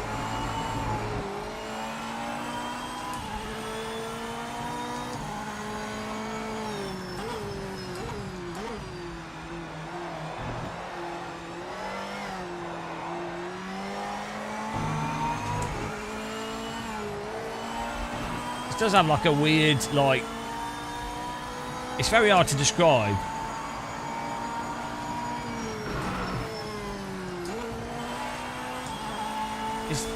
It's just very floaty.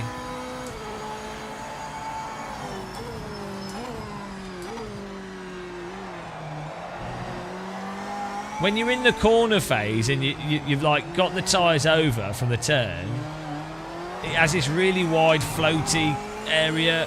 It's like the scale. It's like the scale of the behaviour is incorrect. So like all this stuff should be like twice as responsive. it.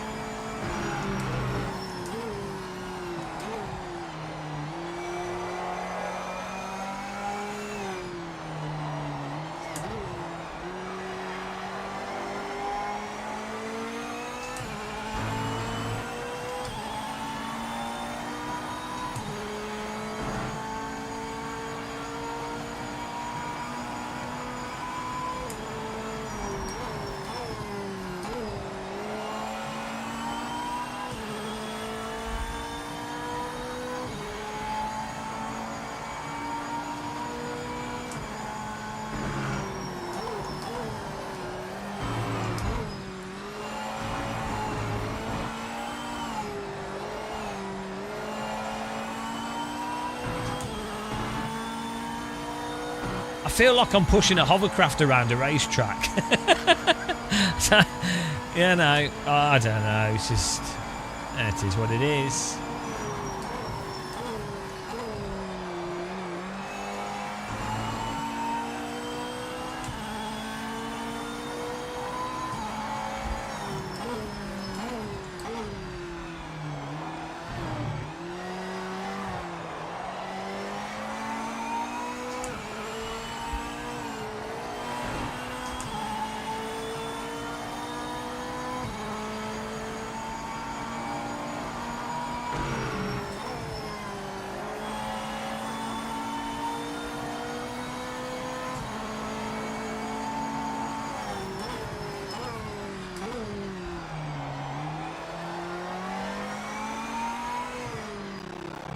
Ah, this sound bug. It's always good.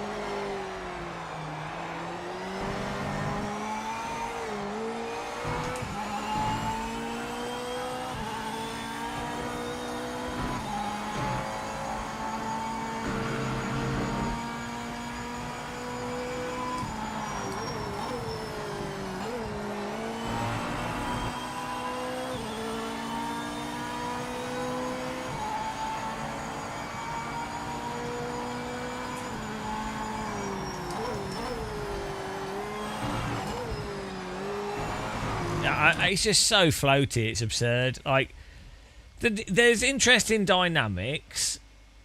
You know, it's not got the mega hookup that AMS2 has on the throttle. That's absurd.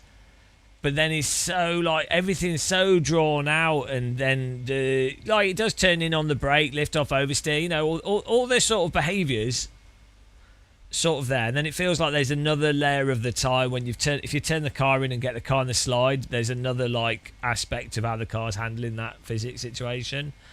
But it's really drawn out. Sloppy is the word I'd use to describe the handling. It's I mean, this is a GT3 car.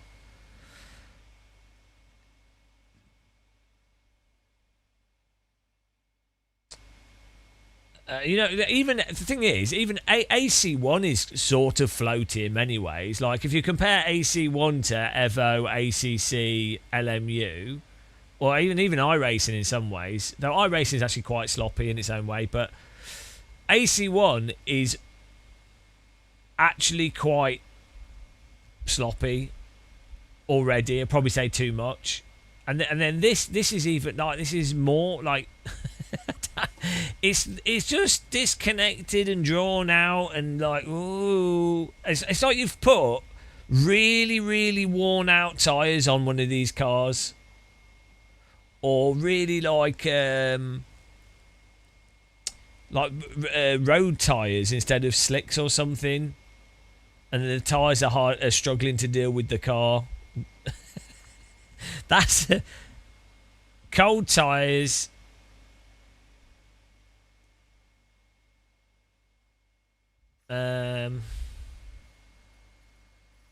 But all of that is a moot point, because ultimately the game doesn't run very well. The engine, it doesn't look terrible, but it looks worse than AMS 2. It looks worse than Project Cars 2. And driving wise is not necessarily, from the perception of most people, is no real different to what most people how they drive to AMS2. So that's a big problem for the game. Is it looks worse and drives worse. On console there's not many things, so you know. But on PC, I just like, where does it fit in? Shall I do LMU where I can race 100 people in big grid endurance races and the handling is okay-ish, like better than iRacing, what have you, and you know, passable, you know, more than passable? Or I could do AC where I've got every car and track in the world and it's good enough that pros use it to train with, so it's obviously okay. And that's free. Oh, shall I get PMR that doesn't run well and arguably has weird physics? It doesn't make sense. On console, there's no other choice. So that's where, you know, this can fit in. It's a shame because obviously a lot of work will have gone into these things. That's what's so shit.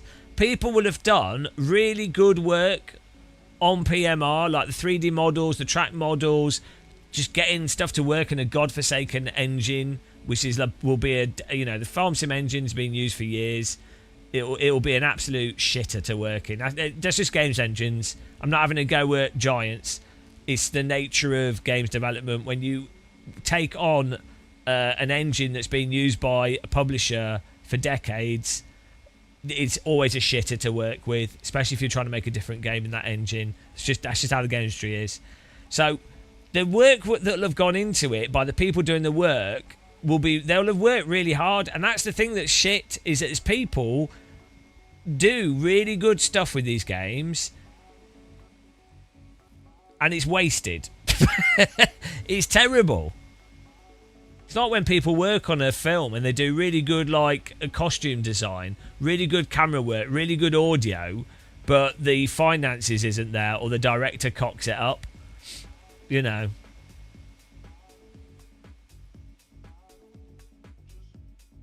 Or that, you know, the script is complete shit.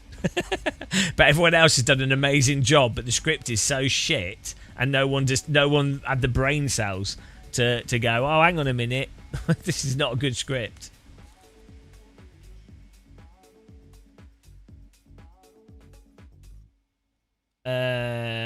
Unity Game Productions, you're going in the bin. You're going in the bin for that comment. Can you you can have a thought about that, and then you can come back and explain why your comment is a dustbin comment. So put you in the bin. Use a timeout. You can have 10 minutes to think about what you just typed there.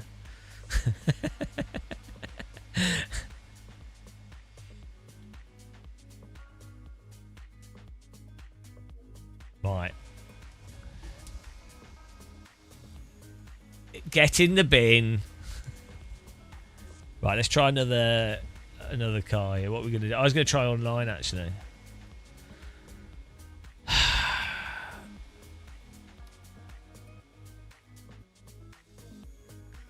No, not everyone. Just 3 people. You came back out the bin.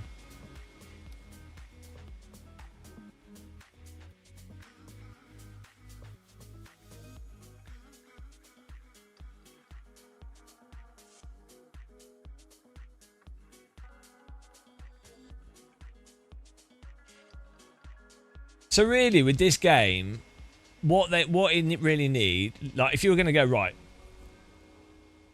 what would have to happen with this game? It needs a new game. It needs a different game engine, and then the physics needs 6 years of Reza. Reza could do a really good job with these physics, and it just takes time. Anybody could do a good job. It just anyone that experienced, like, obviously, I think Reza are really good. But you know, I mean, how long did it take Reza? Look at this. Is not. What is this? What is this? Right. Yeah, it took Reza like 5 years to get Project Cars 2 into the state that AMS2 is. Right. Look at this. What's going on? What's this at the top here? Why have we got what looks like a mangled helicopter?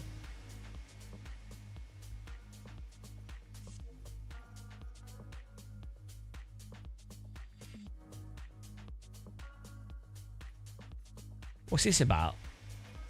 Blocked users.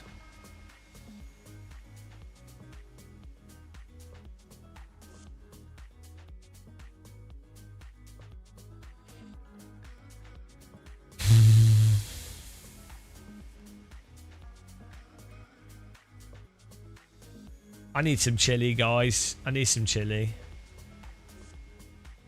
Now we can do some AC, but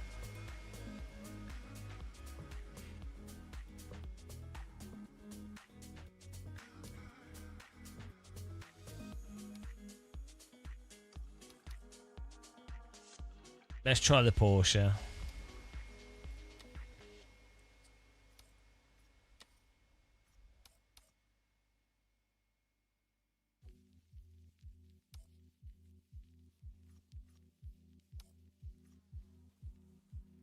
Rufflecopter, yeah. The classic.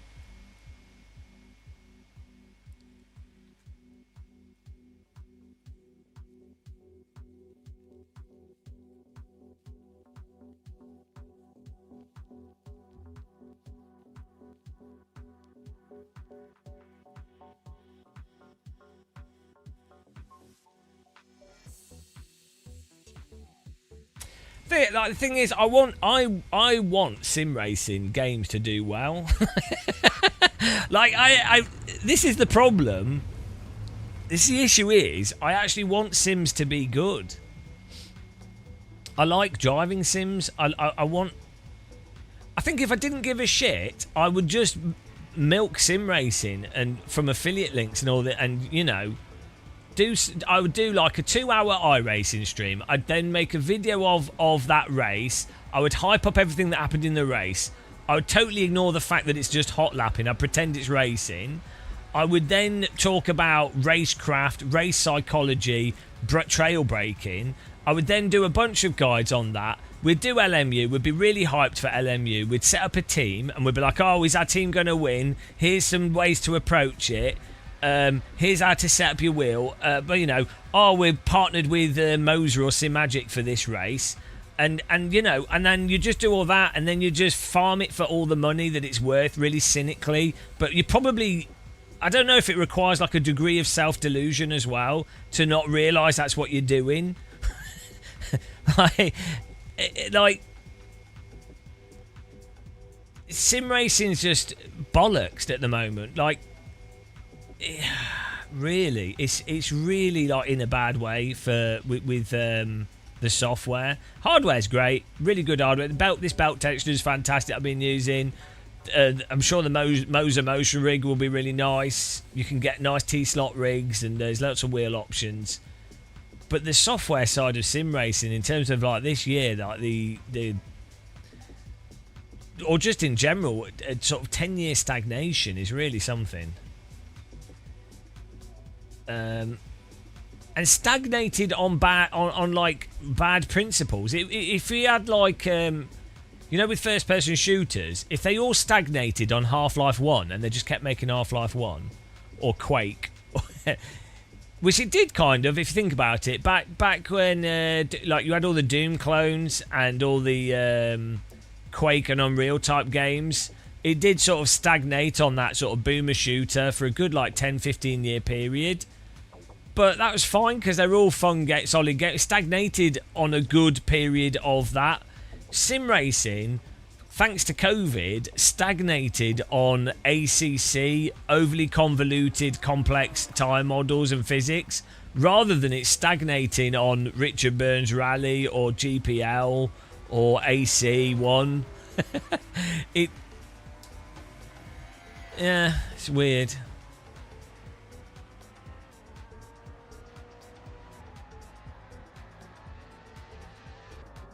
Oh, we do car setup, yeah.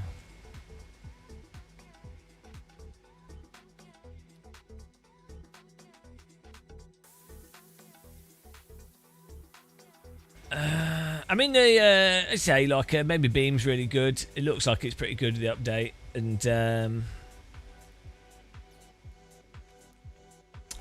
to be fair, AC stuff's really awesome. It's more the commercial side of sim racing. The commercial software side of sim racing has really stagnated. The mods and stuff has been going really well, actually. So I shouldn't be such a Debbie Downer.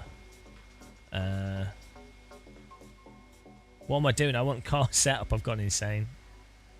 Cockpit setup. Oh, we'll fix that as well.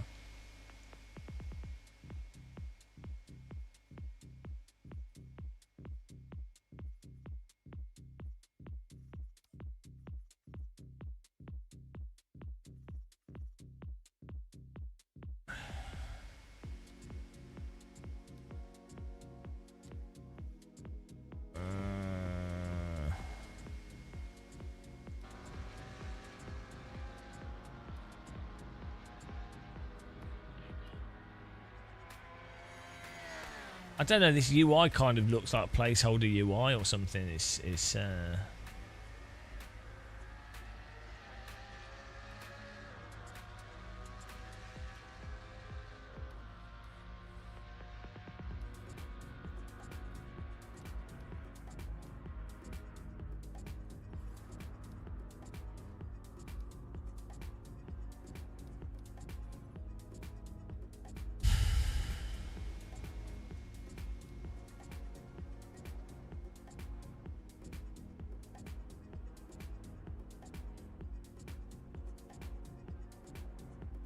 I need to get some food. I need to eat something. Let's do a few laps here. Oh.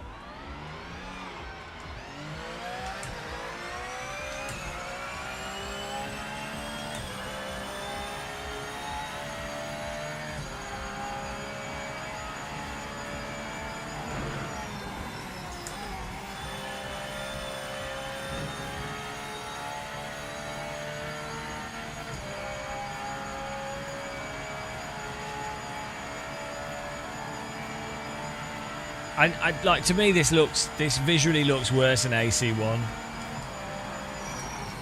it just looks like, I don't know if it's the DLSS and stuff, but why are we getting 70 FPS?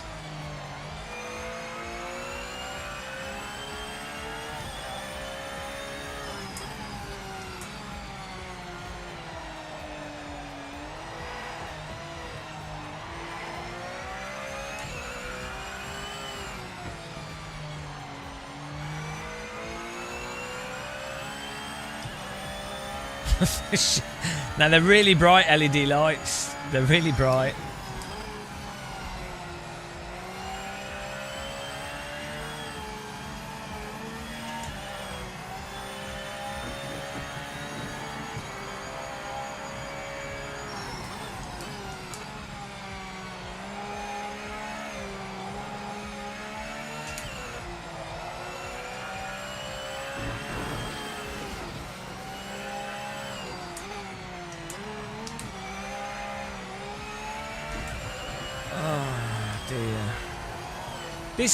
This is running worse than last time we played it. I don't know what's going on.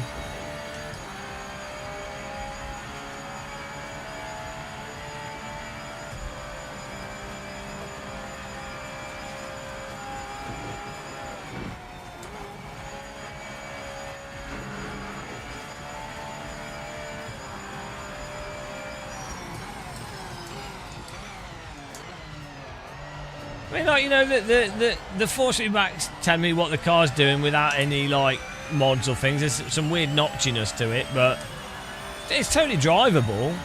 Just an out-of-the-box drivable experience. Car can be sort of held in slit.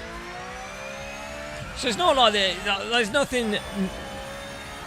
The handling's totally reasonable on the grand scheme of things. If you were to compare it to other leading titles, it's floaty, but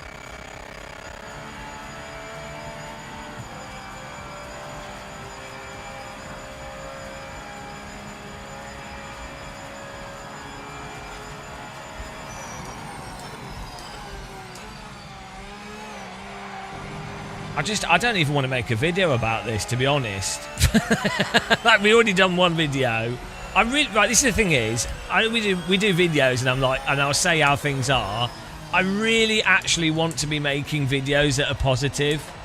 This is the thing, like, I'm actually getting tired of making negative videos. And people think, oh, I want to make negative videos. I really don't. I really genuinely want to be positive. I actually really do not enjoy, like, to me it feels like a total waste of time making a video and going, oh well, this is shit, right? Not for this, but like for anything.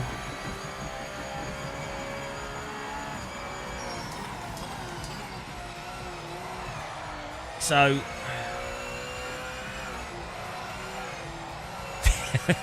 well, okay, there is an element of humour with the AMS2 thing.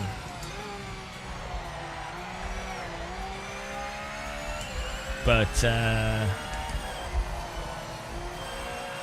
the thing is, with MS2, I know they're making good money, so, you know, and I know there's a load of people that play it and a load of people that are saying bollocks about it, so I don't think I'd do any harm to it as well.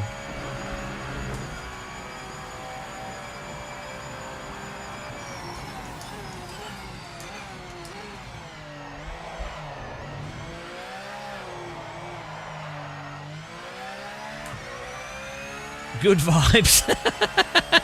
Yeah, it's a good vibe stream. Oh dear.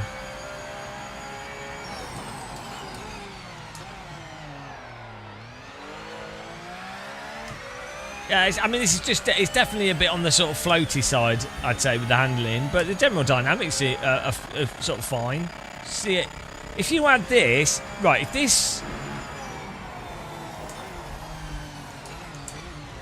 this was how the cars drove in, right, if you re-released Project Cars 2 with the licenses, the tracks, the graphics, everything that Project Cars 2 is, but it had this handling, you'd be like, oh great, Project Cars 3.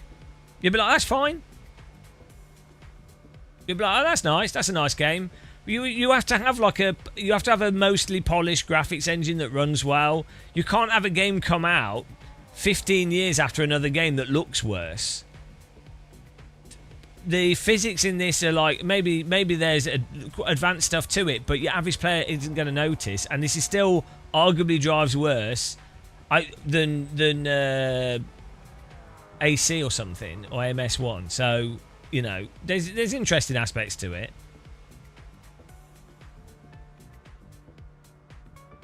There's no mods for ACC. Just play it. Oh, for AC. I don't know. There's loads of videos. Just Google top 10 AC mods. Yeah.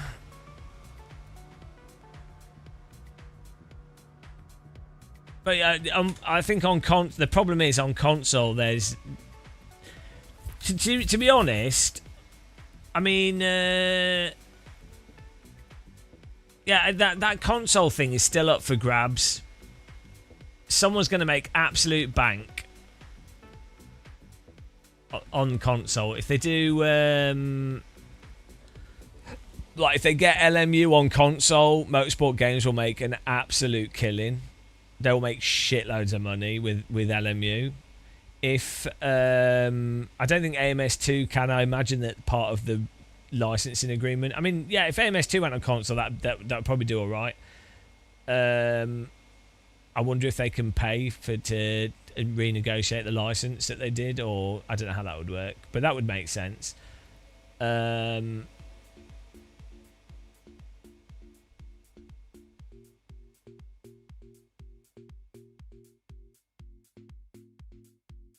But yeah, basically, there's still that gap on console, the sort of Gran Turismo, but more realistic. Because the Gran Turismo player base is desperate for something that's not Gran Turismo. Like they're happy with Gran Turismo, but Gran Turismo is not satiating that player base. There's just not enough in it. They're fed up of like the same combos and stuff. And at the moment on console as well, it's really bad for like decent driving games. I mean, maybe what's that other? I mean, you got the. Well, look at Forza, for example. Forza Horizon. It's a pretty shit game, but look at the sales that it did, and it's not a good game. There's not much to do in it. It's fine. It's obviously great as a commercial product, but it shows you that I think there is like a real demand for just a polished driving game still. Like if someone released remember Forza 3, if someone released a genuine new Forza 3 which has like a bit of a humorous single player, 14, 15 nice tracks, or like a Project Cars 2 type thing, I think they would make an absolute killing relative to the work that they put into it.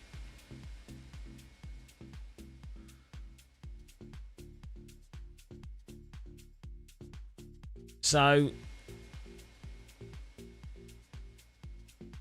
yeah, but I just don't think it's that good as a video game. Forza, like, it's fine. It sort of does here's loads of different road cars, drive around a bit, do some casual races, which is fine. It doesn't need to do anything more. It's not technically broken, so that's at the moment that's quite a high benchmark. But there's nothing really about it that's particularly. Yeah, a lot of people stopped playing it already. So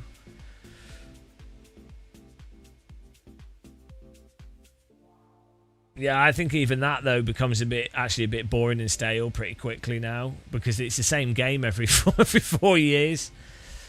I need to eat something. I want to play AC with subs. No, yes, I don't think Forza's bad. I just don't think it's particularly good. Nice game world and stuff, but it should be better given who's making it and what's involved in it. But it's not bad. Like, okay, it's £100. If it was like a 30 quid game, it's fine. There's a 30 quid game, stuff to do in it. There's nice graphics and what have you. Plays nice with the gamepad. But yeah, compare it to Forza. Yeah, Forza 3 and 4.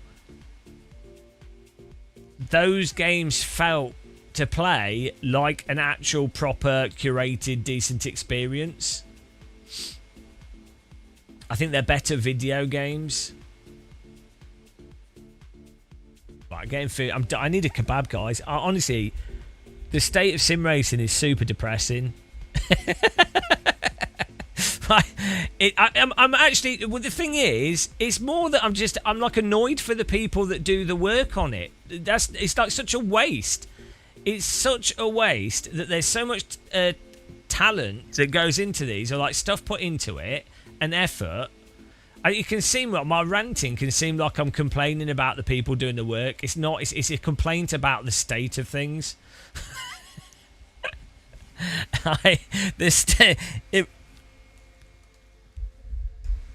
Who's making the money out of things, and how it all works is all broken.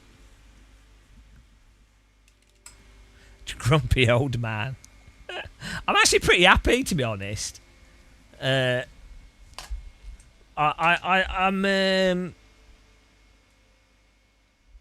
not happy about the suffering caused, like politics and stuff, and needless murdering of people, all that shit. But like on a day-to-day level, I'm pretty happy.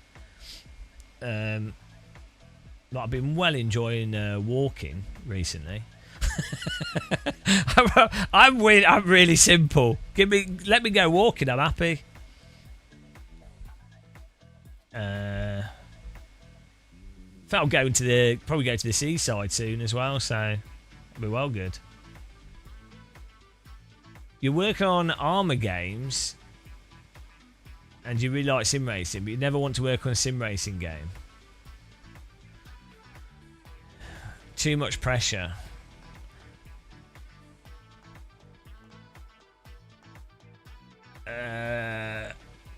You're worried about the beef industry. Yeah, no, there's lots of stuff that's terrible, like food industry, what's happening in politics, the rise of like techno-feudalism. Varoufakis makes some really good points.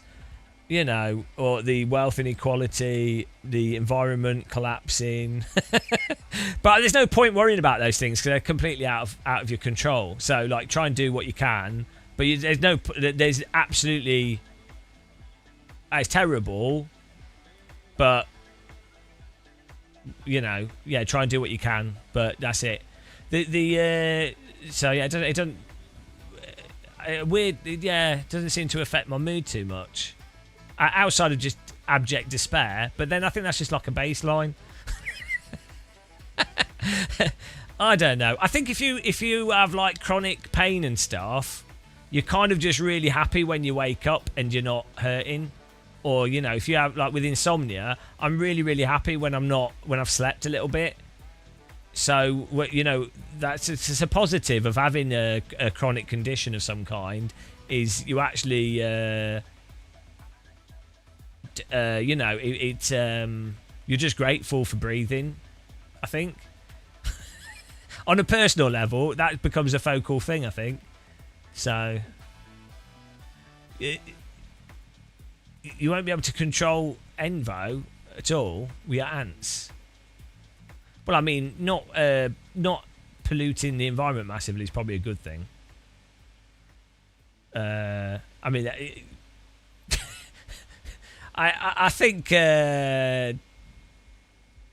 blowing the shit out of oil refineries and all this like needless consumption is probably not a great idea.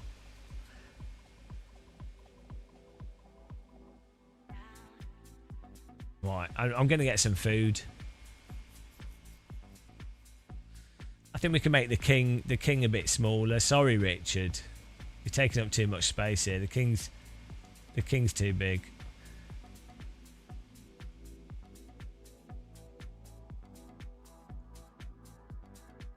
Where do we put the king? Oh, I could put the king down here. Oh, we can still leave him. We can put him up here.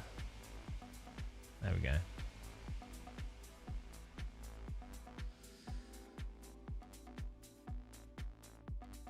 For me, with a potato PC running 4K 60, the USP of PMR is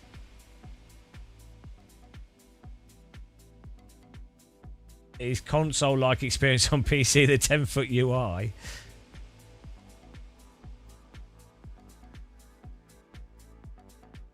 Communism taking over. Hang on.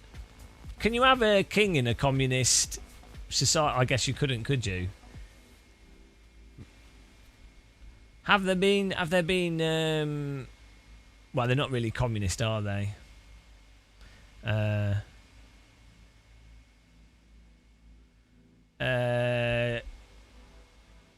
We've been brainwashed to only care about CO2. No, yeah, I think there's a hyperfixation, isn't there?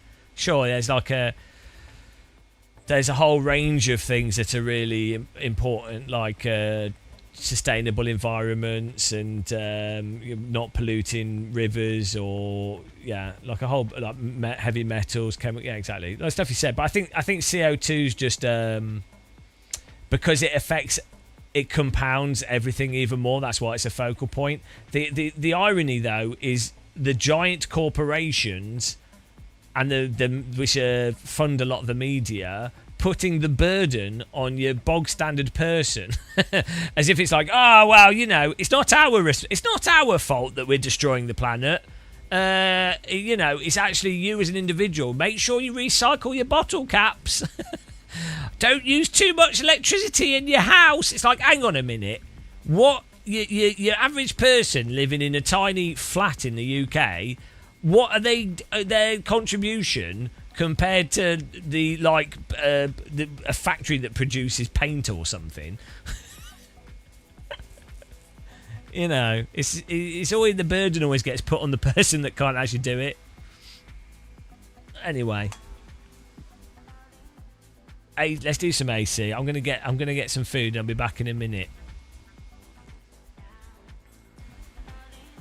Back in a minute, guys.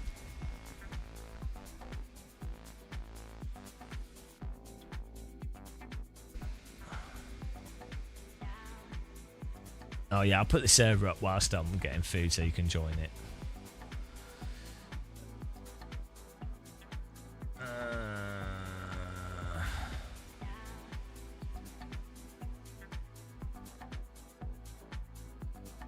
Woo!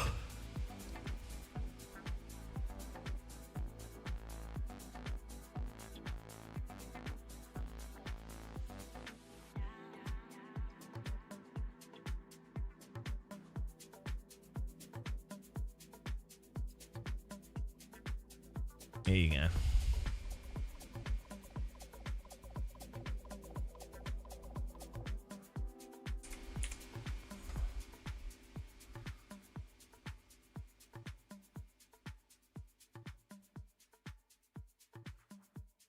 Get in there, guys.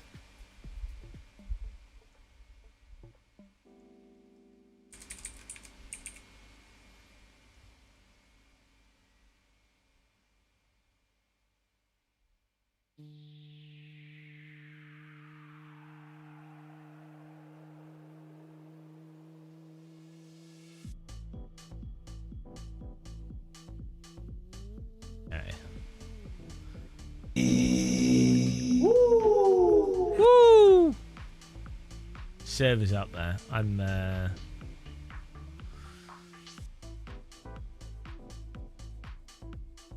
oh yeah, I've got well, I need to test this myself first, but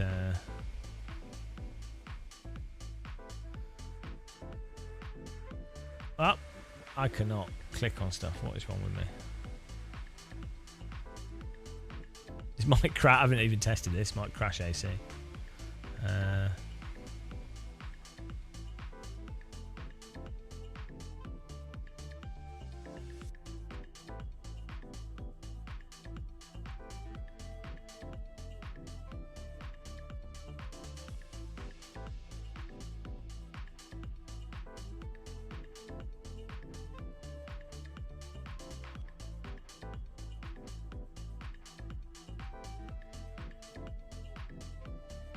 Driver skill issue. I couldn't think of a better name. Driver skill. I called it GM driver skill, I think, is the actual name it'll be. Right, there you go. Server's up, guys. I'll be back in a minute.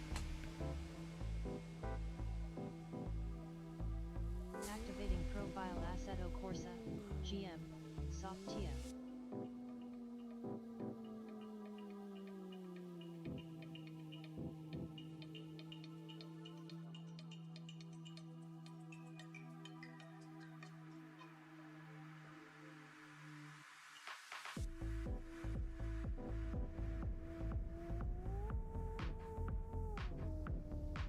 I want to see if this causes it to crash actually.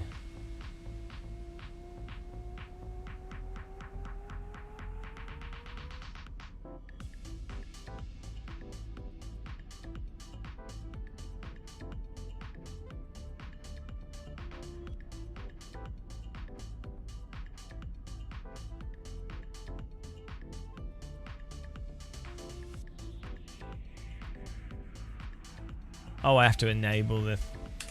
I want to get food.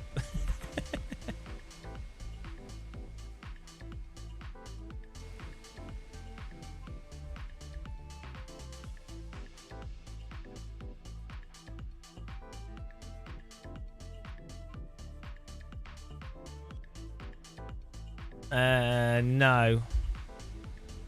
No, I wouldn't. I mean, unless you're particularly annoyed by aliasing, or you have a much slower computer,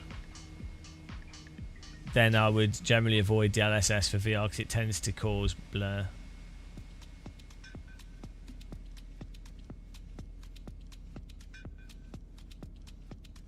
I'll be interested if this works. Right, I'll be back in a minute, guys.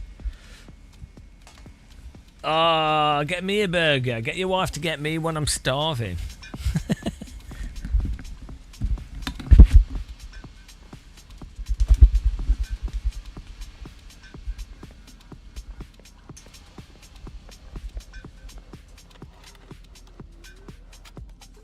I don't like ACC, but I do like the Normalist. So that is amazing. So it's probably one of the well, one of the or not the best simulation to practice, like even F1 or GT mods. It's really good.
guys, how's everyone doing? Ah, everything is hot.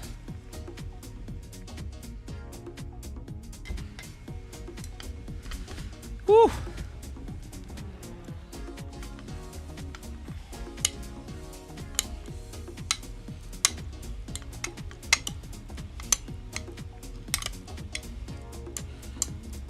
Constant chili.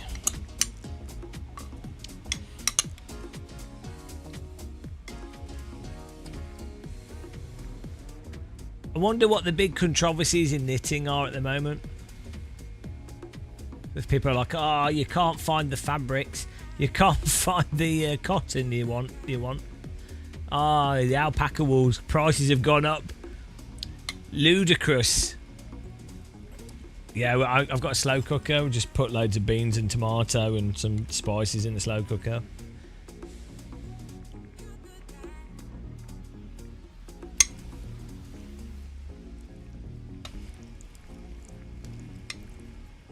Probably one of the easiest things to make. I put sweet corn and carrot in it as well to try and get a bit more vegetables in it. I don't think the carrots go, but you don't really notice them and it's healthy, so. Sweet corn's good though. In a chili.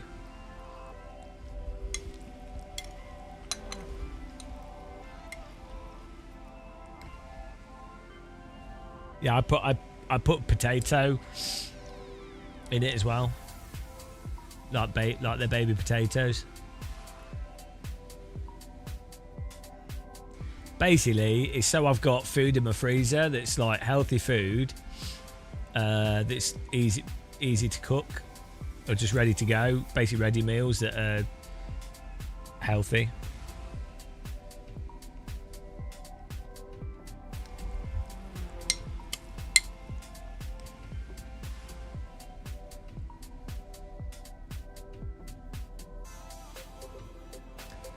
I think I might try putting chickpeas in the next one.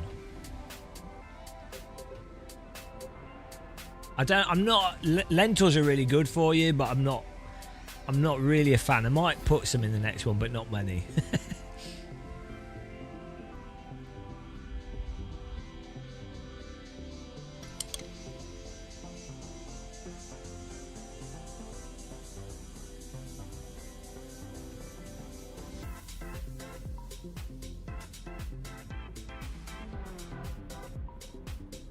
Antoine Jacket Potatoes in the server. Blessed be.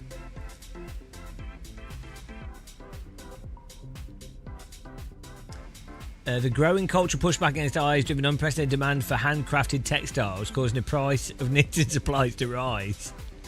As manufacturers and local yard shops struggle. Yeah. I think that's what's happening. I think that's what I think this is happening with a bunch of stuff. I think AI will destroy the internet and a lot of media, but it will add more value to in-person things.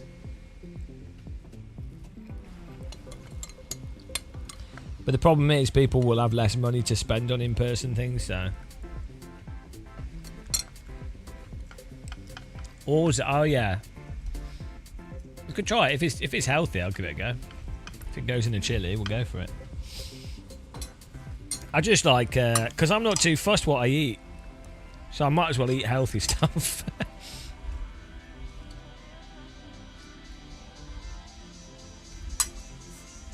Oh, my burrito's not got structural integrity, so I'm going to have to eat it with a spoon.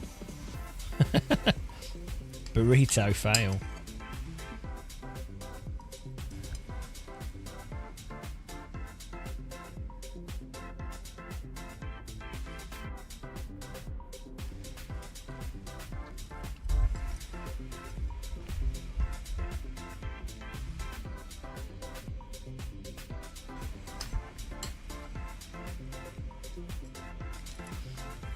Burrito bread, tortilla, is really weird because tortillas they don't taste that nice, but they taste really good when you put stuff in them. But as a baguette, you could just eat baguette on its own and it's quite nice. I mean, a bit dry, but you know, like a not even like a sourdough bread you can just eat on its own. It's really quite nice. But a tortilla tastes like shit on its own. But you put something in it, it tastes awesome.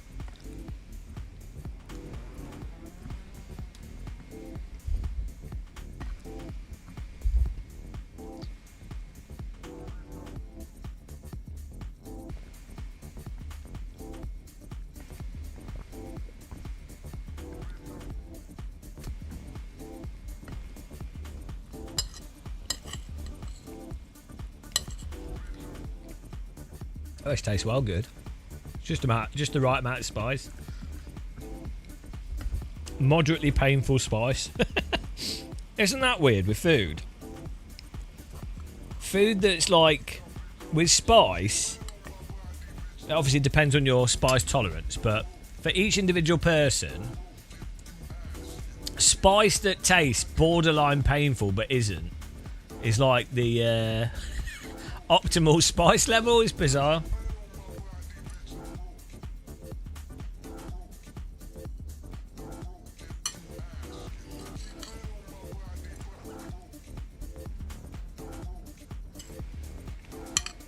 This is well good in the tortilla. We'll do this with the rest. I've got a whole freezer drawer full of chili.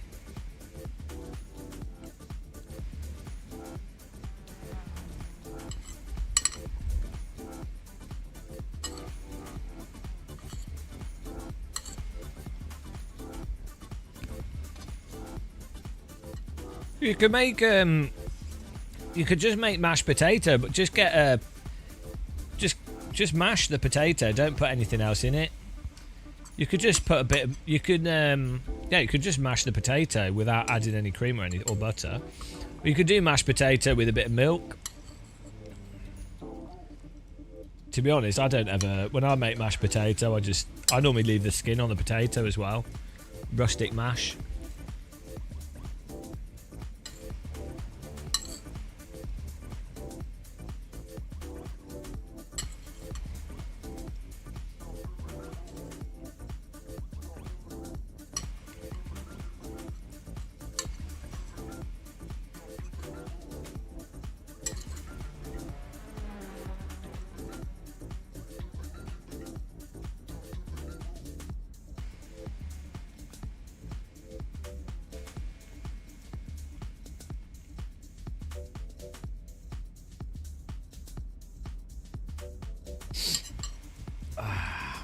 Was well good.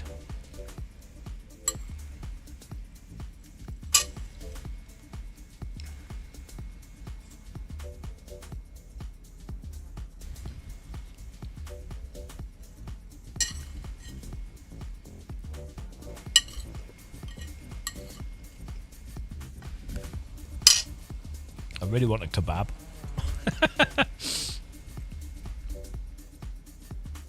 Proper good German kebab with a spicy sauce.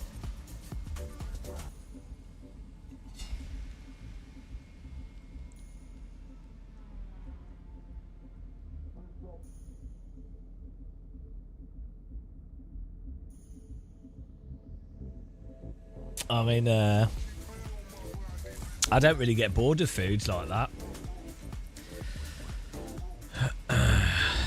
Certain foods, fine.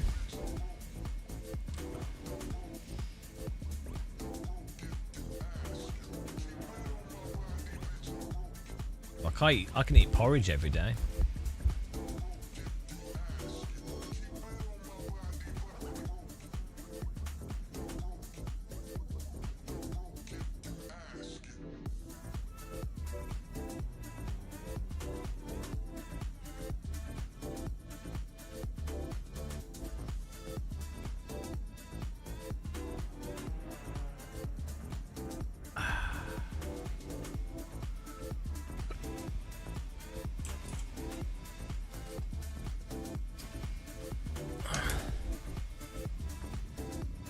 Right, doesn't this just look really good? Look at the clouds and the it's super clear, other than there's some alien issue, aliasing. But The track looks decent. The car model's fine. Super crisp image.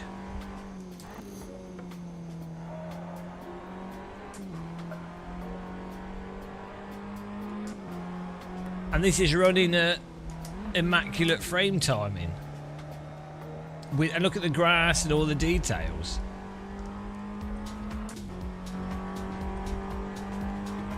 Like visually, this is more than good enough for any simulator. This looks better than iRacing.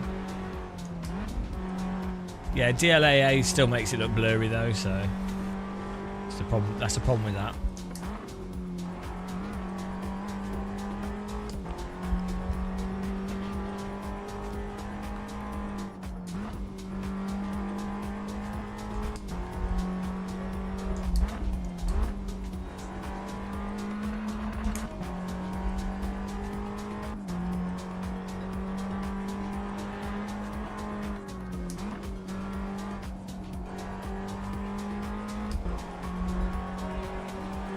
Oh yeah, well, I'm using the Game of Muscle Joker.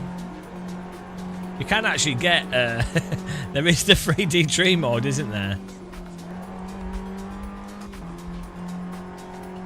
And we've even got our own... Do you like our scoreboard on the left? What do you think of it, guys?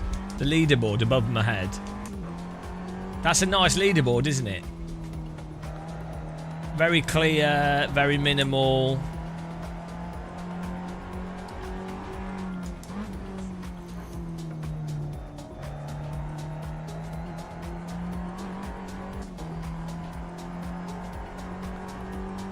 Yeah, photo skyboxes, I think, actually, in some ways, a better solution than 3D skyboxes because they look real. It's like those remote control plane games which just use a photograph as the background.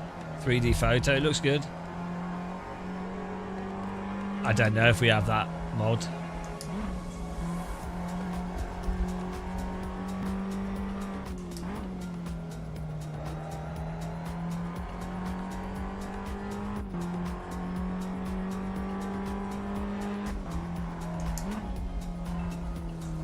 Don't know if I fixed all the bugs in the our driver rating app.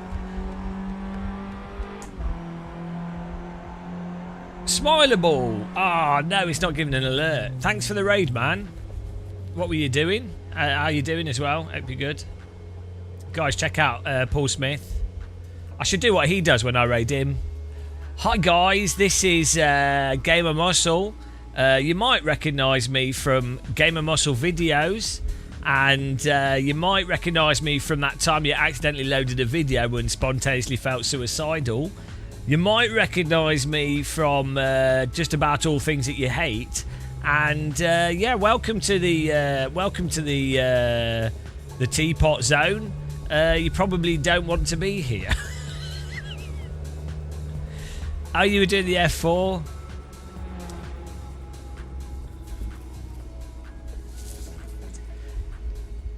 Nice. I'm impressed that you've managed to get into a car with upside down wings on it. Really is. You know, those of you that don't know, Paulie has like an allergic reaction to anything with downforce. No, I'm not mocking you. I'm not mocking you introducing yourself. It's actually a good thing to do.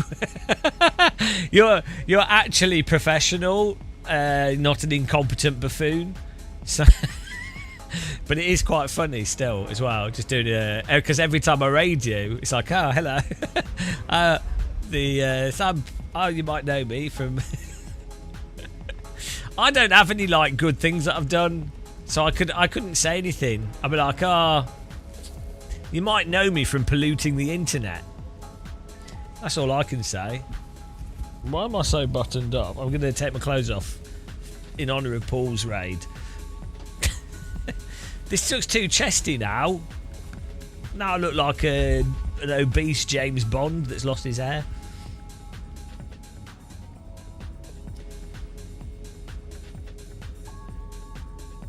Oh, got a setup, thank you. You should join our races sometime, Paul. They're actually genuinely nice and chill.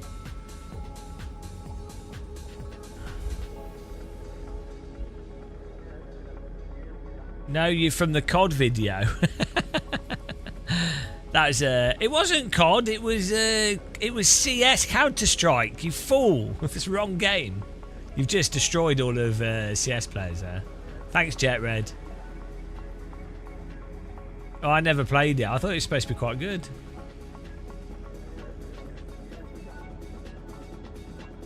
You need the disc back. Oh my god, that is deeply offensive. I'm afraid we're going to have to go to bad vibes now. Paul's admitted that he's not got AC installed. Bloody hell! In the bin, get in the bin. He's 100,000% wrong. You should delete everything else. Ah, no. Shocking. Shocking. That's it. No one. He's going to be too warm in this weather without any AC. That's for sure. How can you not have AC on your computer? That's like not having Windows. Good job on sharing the setup, whoever did that. Oh, my beard's itchy. I need to shampoo my beard. Paul, do you get itchy beard? We're like beard bros. Paul actually has a pretty decent beard. Yeah, he's got to itchy length. Maybe if I dye it, it actually stops it getting itchy.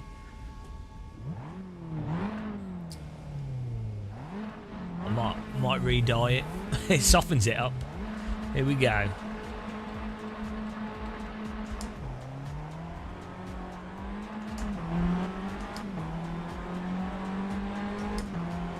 Oh no, there's a bug.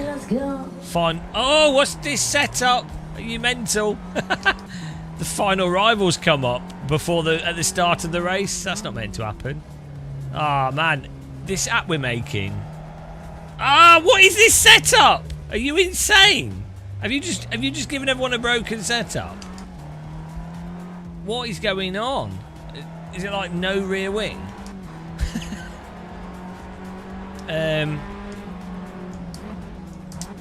Yeah, I can't remember what I was going to say there. Brain's cooked. Bloody hell. This is the worst setup ever. It's like a esports setup scam.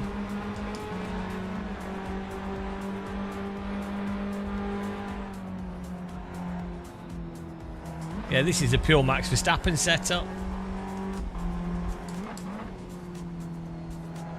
Yeah, I can't remember what I was saying about the app. Oh yeah, every time we fix something, it breaks something else. It's software.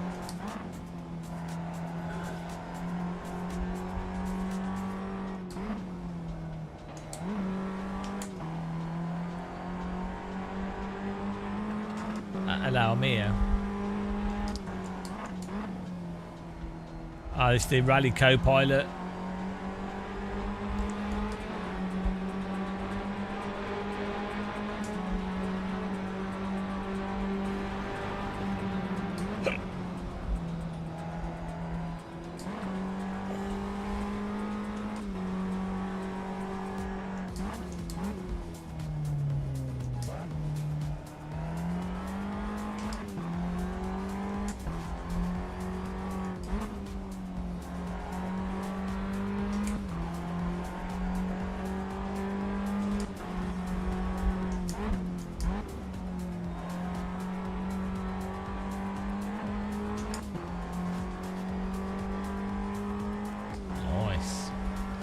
Now, hopefully the thing that it should do... Oh, no, that's right. So the thing that was broken was the current position. And then the race finish position. Alright. Thanks for raiding this, Paul. Have a good sleep, hopefully. Because there's so many conditions in AC for... where the drivers are, like, you know, they could be lapping you, they could be in the pits, they could have quit the server before the finish, and so you have to like consider the race position by where they are in terms of their actual time that they've done the laps, and then you also have to like bank the drivers that have passed the finish line so that when they quit they're still there. So it's so stupid. But then we have a whole system for if you've done a clean overtake or not. But the clean overtake can't happen if they're in the pit lane. Or, you know, there's a whole bunch of conditions. 14 people in the server, beautiful.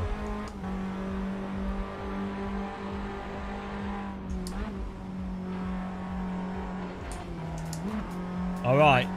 Holy Janus, have a good night.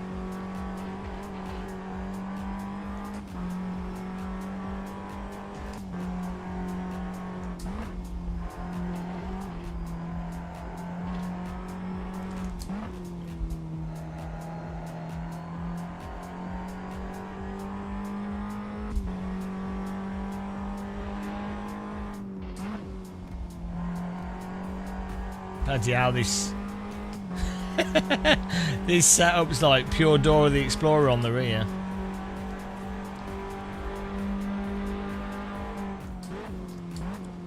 And what happened to Antoine?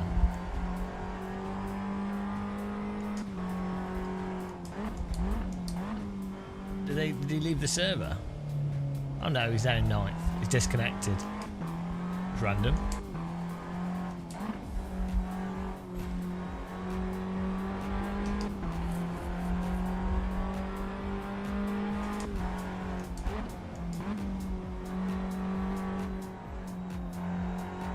Oh, that's all right. I'm getting anxiety over my app's not working. I'm like, he was there, and now he's not. Has my leaderboard app broken? Has this broken? Am I going to have to write down some notes and have the data center burn some more trees down?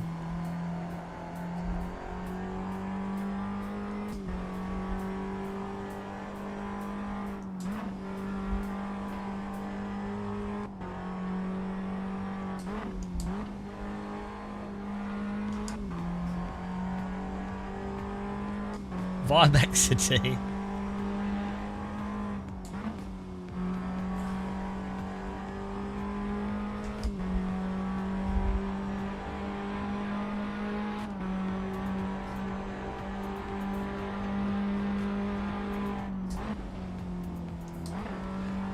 But it's amazing with like, obviously because of the way that we're making stuff, we're making it in a terrible way. But like the amount of testing you have to do to isolate stuff and find out the conditions that, obviously if you're really not an idiot,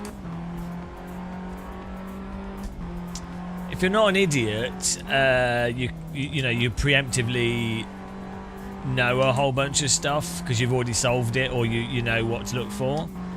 But the sheer quantity of rando as F issues with games it's bonkers. Like even when I was doing Flash development, just stuff like the load bar. If you did ActionScript 3, so Flash with ActionScript 2, one of the ways that you would load a game, you know, to have a load bar with ActionScript 2, you would just have 2 very low bit initial frames, and on the second frame it would loop.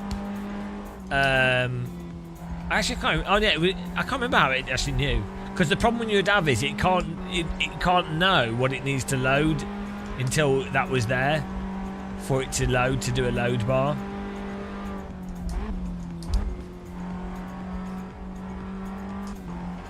With ActionScript 3 you could actually have it report the size of the game to then generate a load bar and then tell it to specifically load all the stuff or download all the stuff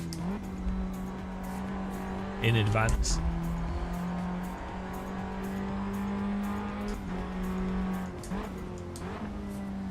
But yeah, even that, just a load bar in with scripting could be a total pain in the ass. Then with Flash as well, the frame timing was really difficult to get to work consistently. So because you couldn't just go, well, this is 60 FPS and then we do it based off the FPS, and you couldn't rely on Flash has its own like timing system, but that doesn't actually work properly, especially if someone has a really slow computer and it's a relatively complex game. Them having a slow computer would mean they could play the game really easily because it wouldn't skip the frames. So like even with something as dumb as Flash, there was all these like really stupid subtle issues you had to address to make stuff work consistently.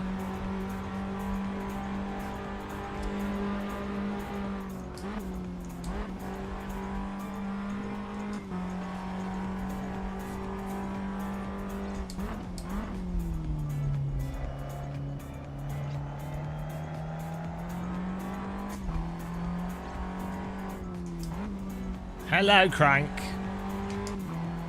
We had to go on it. It wasn't very good.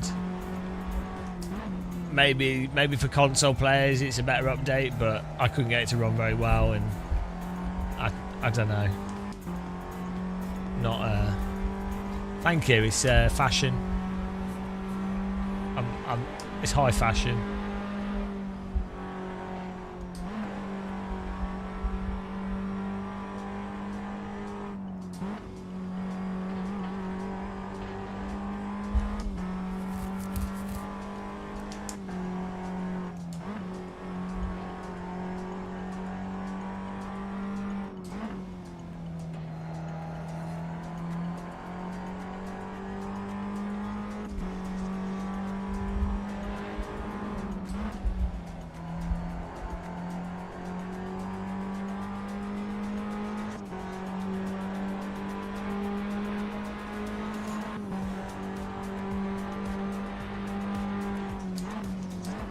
Final lap here. Is anyone joining the next race?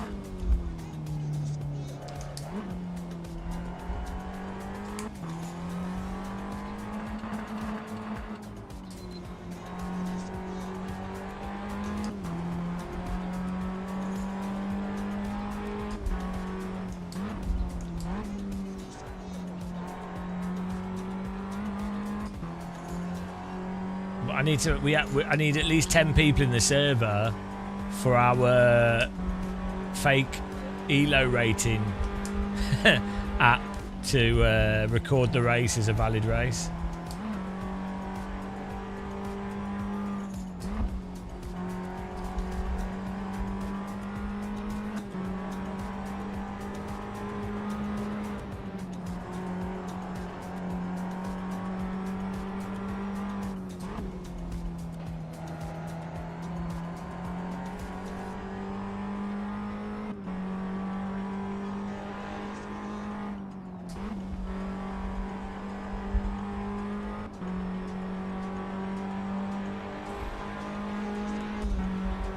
I can't be bothered to put stuff on the server. You can tell Richard if he's in chat.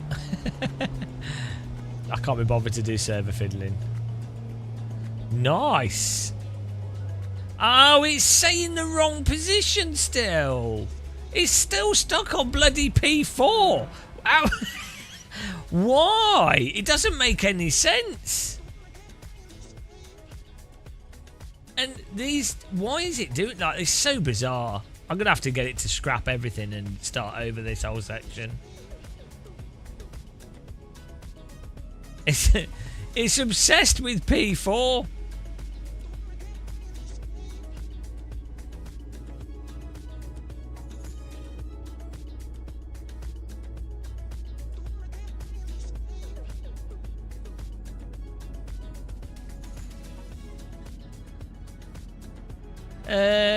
It depends, Loose Wheeler, what you're doing. Yeah. That's fine, we'll just get it to redo it.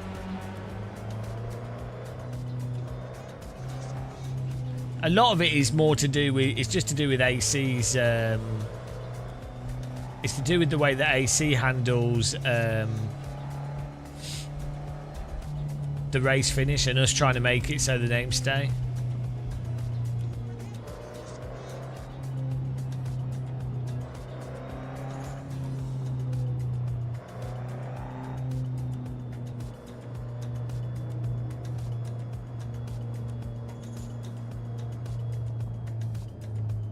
That's the only really big bug at the moment.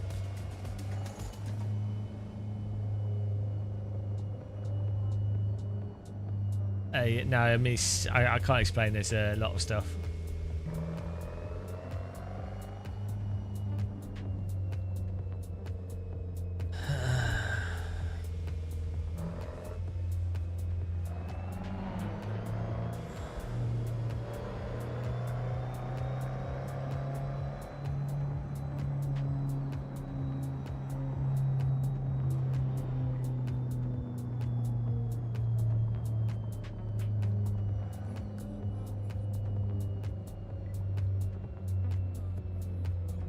Hello, Days of Blunder.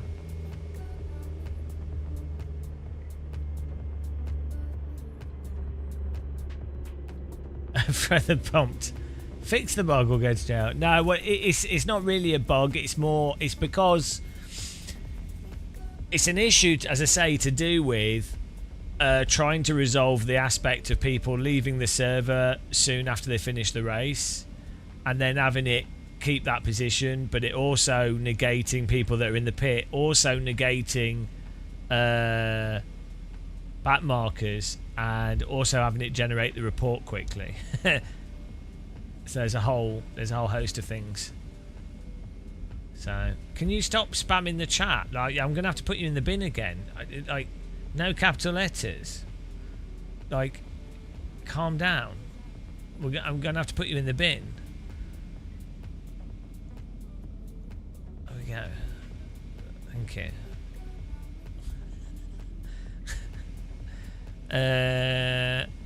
Next race, guys. Let me get the server up here.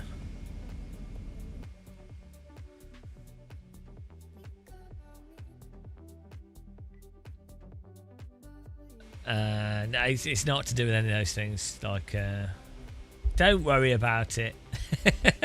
I think I know a solution anyway, so we've got it working on the timing board, so just need to use that same solution. No, that's Axanon.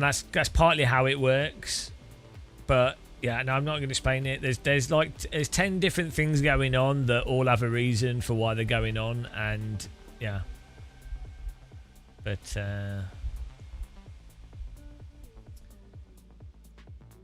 go give me a server here.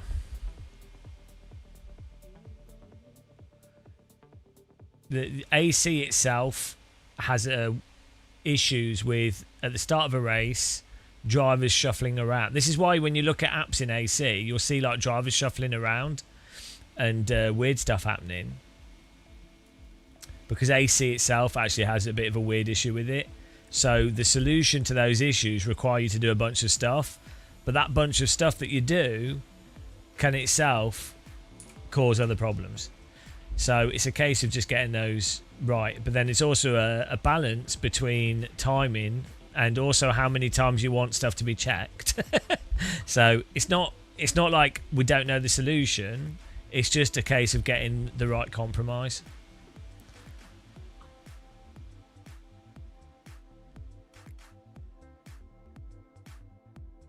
Right, here we go. Servers up. Get in there.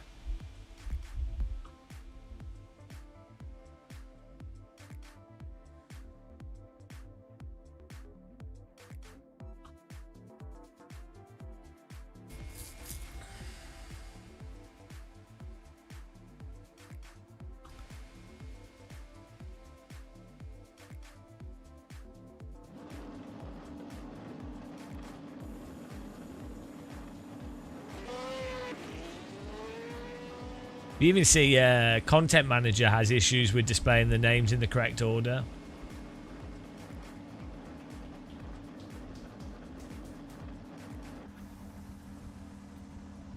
But our leaderboard app works, so.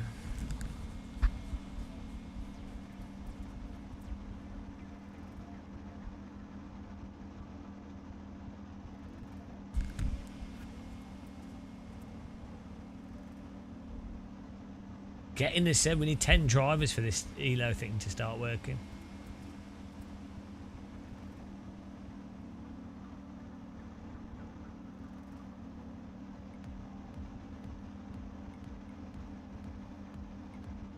I'm going to remote into my computer and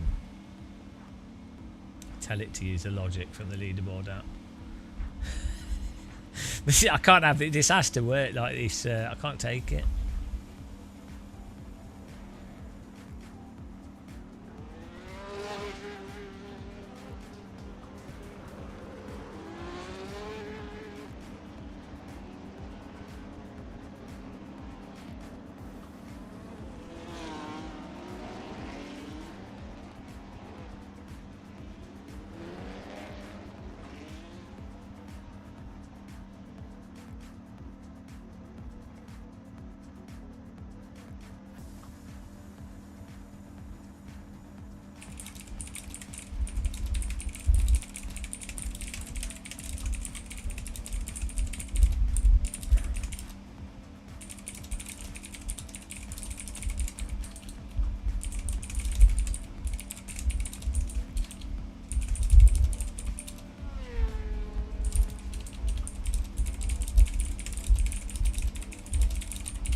You can't. So the thing is, so with the vibe coding, the issue, it actually ends up being more design issues. So the programming, I'm sure it does have. I'm sure it comes up. Well, it definitely does do mental programming stuff, right? And it definitely does the wrong thing sometimes. So like fundamental programming bugs, but programmers do those all the time as well. A large part of the issues. And this is for something really simple, so I'm sure it's a lot worse with more complicated things. A large part of the issues is you not defining the method in which it should be done, and it picking a convoluted or overly complex or not the easiest or most logical method to achieve a certain result. And an issue is that it might not know, and you might not know, what the standard method for a specific thing in a specific program is for that program, and the only way you know is by testing it out and seeing what actually works better or worse, and testing it and then trying it, right? Which is real programming. When you're trying something, you sometimes have different methodologies for doing the same thing, and one methodology works better or worse depending on the programming language, the project, or whatever, right? So that's not too dissimilar. But what ends up then taking a lot of the time is that checking first of all, not being a dunce yourself and getting it to do and making sure that you are not overcomplicating things. Ideally, you, through experience, learn what works better or doesn't, so you don't waste time doing the wrong thing. But yeah, no, it's not that dissimilar from managing a remote programmer on a project, and a remote programmer that doesn't particularly have it's like managing a very skilled remote programmer that doesn't have actual experience with the specific thing, but they're a very knowledgeable programmer. So like a massively overqualified programmer, but they never have made a program for the specific thing that you're doing. Obviously, you can train it. You can build up training, and you can. There are resources, and it's not completely blind. because it obviously looks for other solutions, and you know, it's not completely blind, but that's what it's quite similar to at times. But the really good thing is if you've built something already that works well, or you've already done a project, then you can use that for the next thing, and then it's a lot more solid, which is the same as normal programming. Like if you when I was doing web games, once you built like 3 or 4 different types of web game, like a platformer or a avoider game or a like simple puzzle game or something, once you built them, you've got the achievement system already done. You've got how the objects are handled, the loading, the audio, the structure and everything, and then you're basically just reconfiguring stuff that you've already done before, and you've already worked out what does and doesn't work and what runs fast and all that stuff. You know, you've already done it. Oh no, service is busy. Service is busy. That's it. No vibe. That's it. no vibe coding today, guys. The leaderboard. You just click on O and it'll cycle through them. Isn't that nice? I think this is like a dumb. So this is right. This is a really dumb way of doing a UI, right? Like nobody does a UI where you basically put all the options as little squares at the top of the UI. I don't think that's good UI design. But I started doing this because I was like, hang on, you can only click in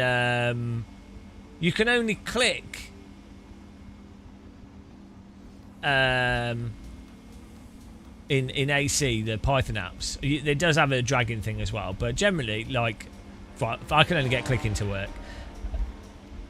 Normally, like, it's not that you'd always need these options, but it's actually more convenient if you're driving to have small buttons, and as long as they're things that you can click, so you just see what happens. So it doesn't matter if you click. It's not like one is close and open. They're all things that, I mean, that's a bit small.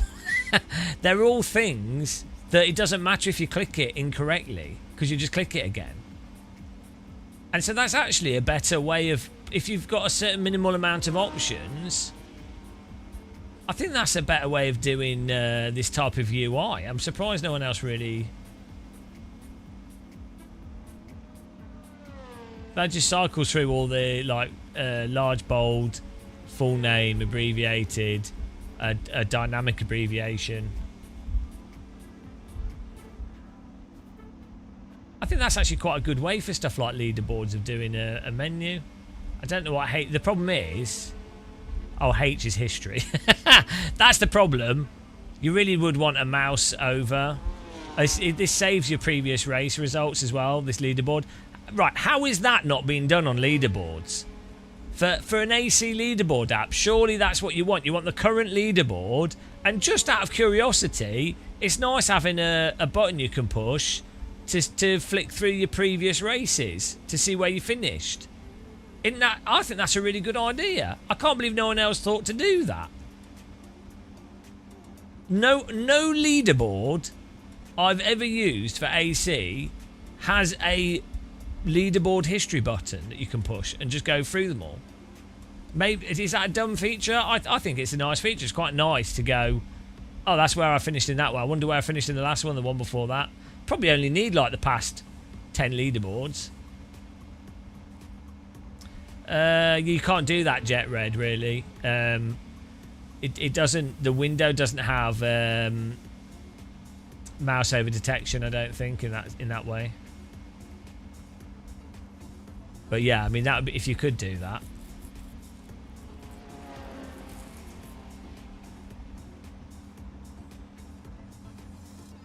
The glorious leaderboard.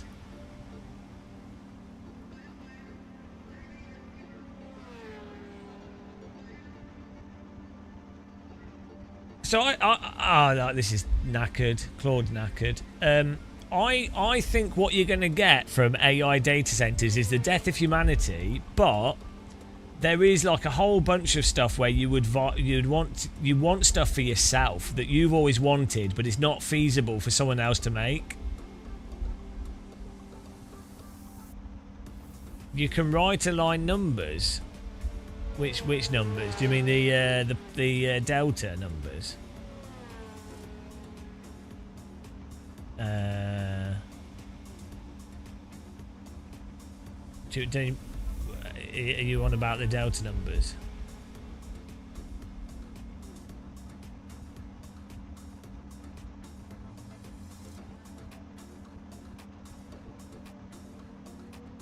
Look, how dare you slander my design? I won't have anybody reviewing anything I do. What do you mean by right align? The position number? Well, I like it with the numbers on the left. What's wrong with that? Do you mean? Oh, you mean so there's. So the 1 to 9 is on the right hand side. But then the 10, 11, 12, 13 will look weird. I don't know what you mean. Are you saying because you don't want the gap?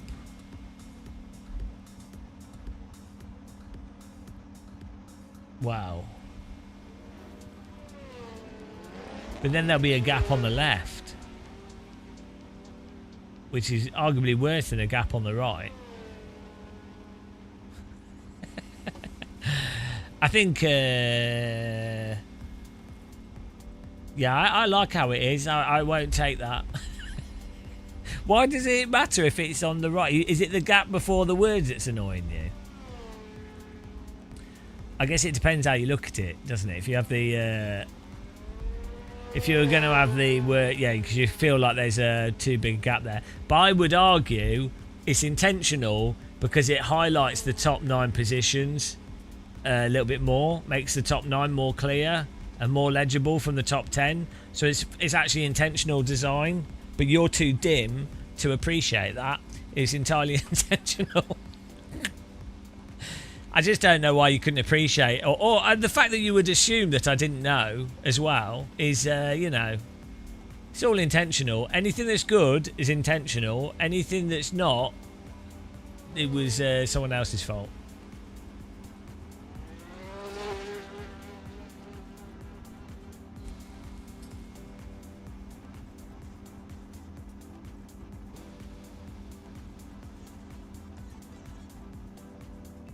Oh yeah, I guess for design wise, having a zero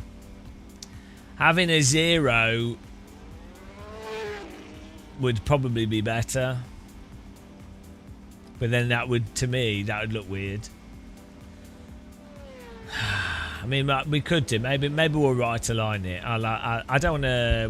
We'll think about it. It might take a while. I'll have to consult with our design team.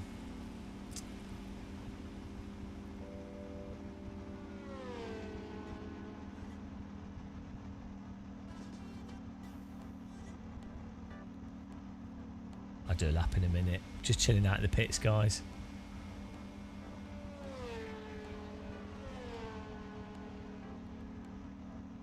I mean, well, it's not. There isn't a correct, is there? It's just a choice. Add P, a P. Yeah, that.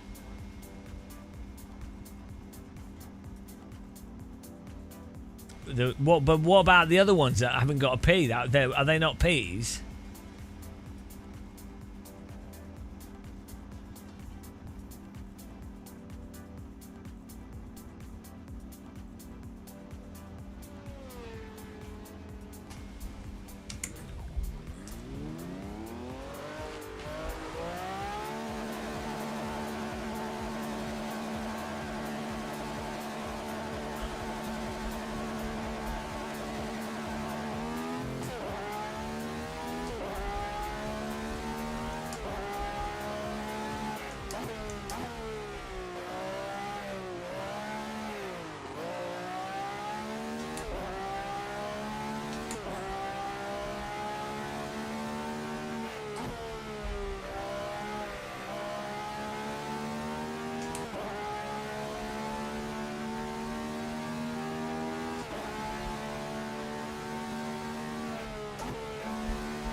Woo!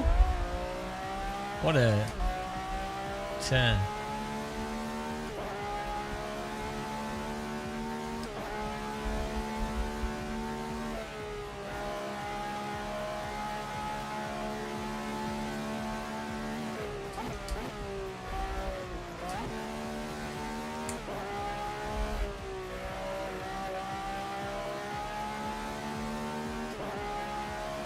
They should do a Birmingham track like this.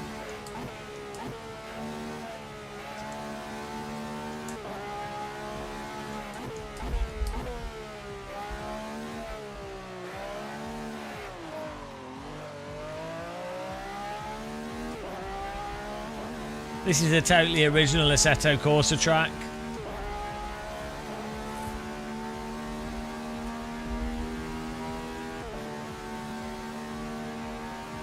Right, doesn't this track look more grounded and real than the Forza Horizon Japanese City? They, like the scale of it. Forza Horizon has this really weird compacted scale, but then with really wide roads. Which is very strange. Like Edinburgh wasn't particularly like that in it. They actually had all the small windy streets and it seemed pretty close to the real thing. But Tokyo in Forza's all everything's like so wide. It's a bit weird.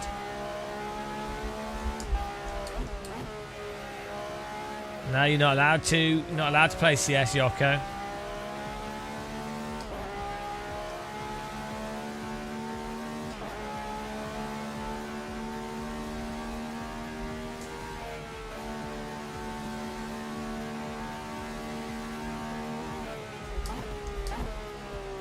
It's not really a race against the Gundam. It's scripted animation. Tokoyo Boko. So you can't even race it. It's just yeah, it's a scripted animation. It would be fun if it was actually a race.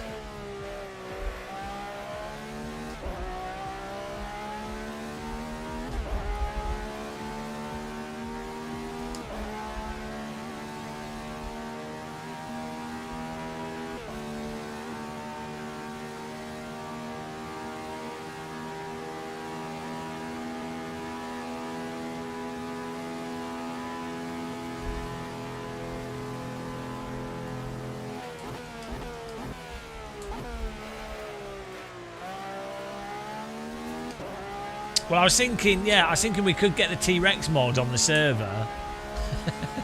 We should have a T-Rex race. Yeah, that was the other thing. Can you actually lose to it? Or does it always just stop at the end? Because I thought that was super lame. It's like, well, hang on, what's the challenge of beating it? If it does it always let you win? It felt like it was letting me win. Or does it fall over the finish line slowly?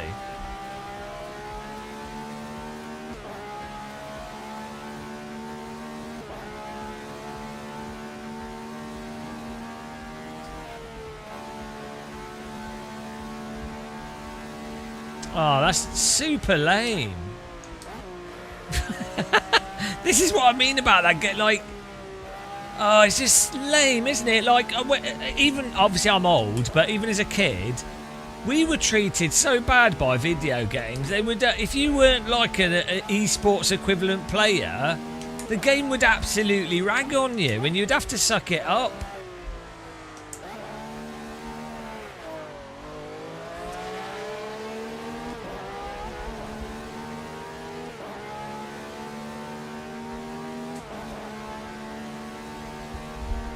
Modern games treat players like they're watching a film.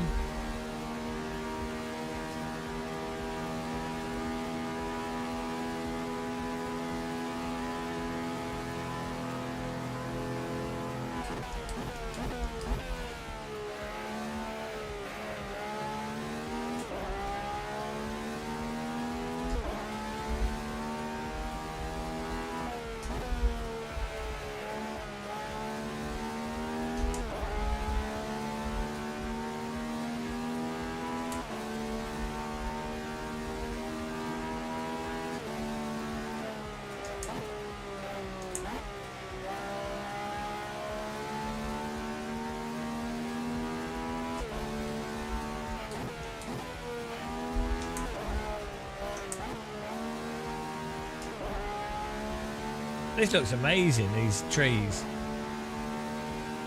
This reminds me of a road, it reminds me of a road in Paris on the, you know, the Modern Art Gallery in Paris. The road that goes up to that from the main high street.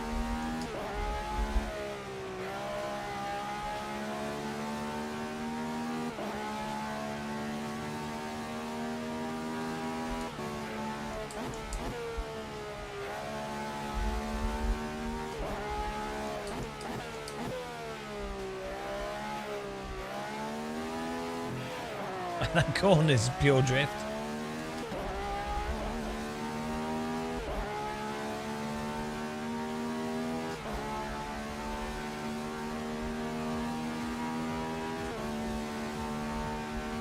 Hello, Silver Sockets. How you doing, man?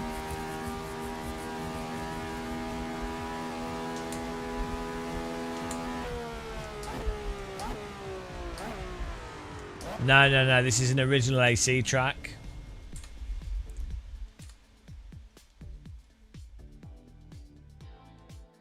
Watching people drive in Paris. I mean, yeah, it's pretty funny when I getting Uber taxis everywhere, and they're just, the taxi drivers just screaming at people.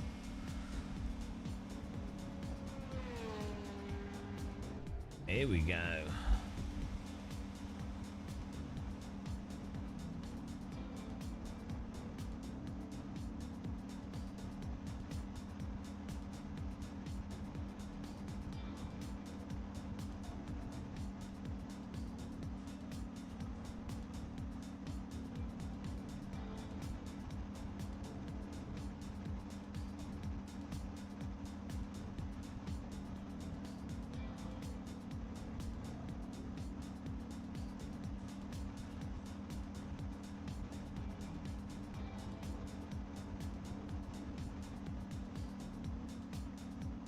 No, I don't think I did.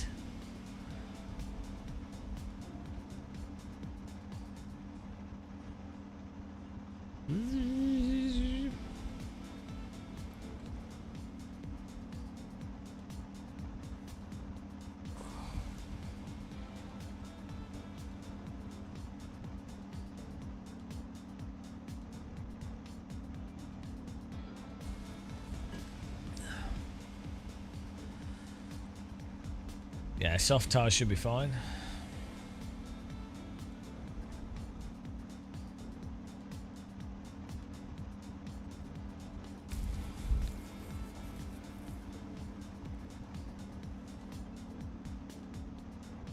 Ah, the mod track.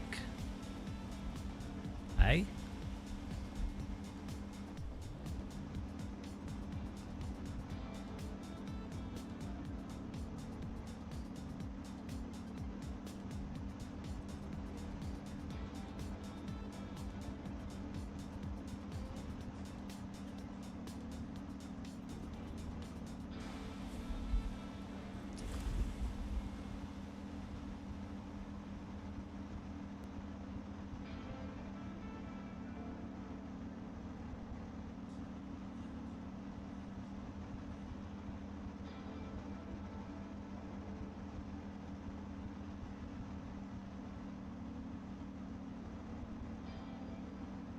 It should be linked.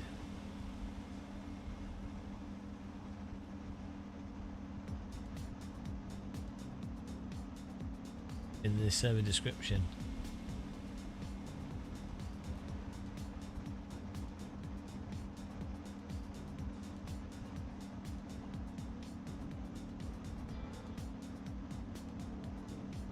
Do they ever do races in the downtown Tokyo in real life?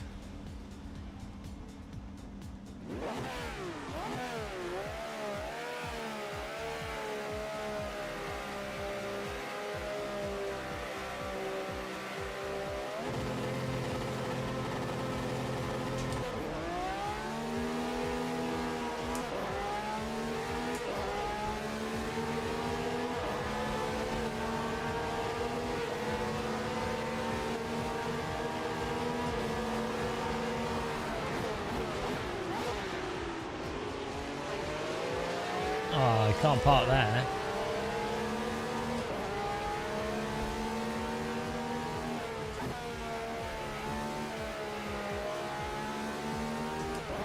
It's got the current position. Hang on. No, it's broken. It was right. Oh, no. No, he's right. He's right. We are P7. Updated. Got the current position correct.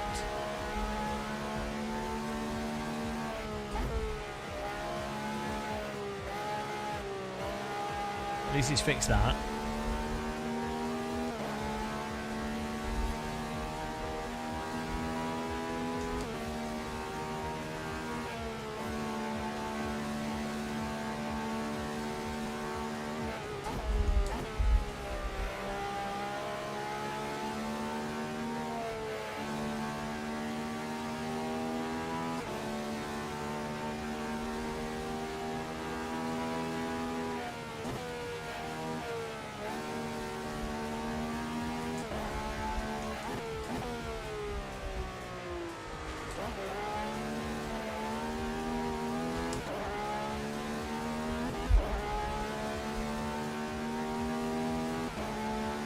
Well, it's worked. At least expected, where it says the current position, expected position, that's working.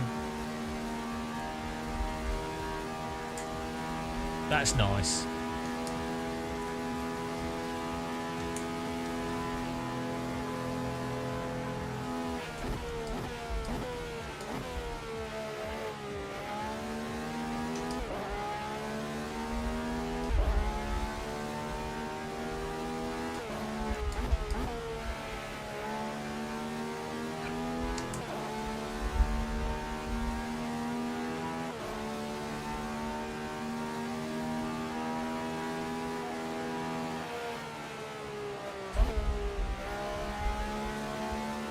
Yeah, it's based off the lap time of the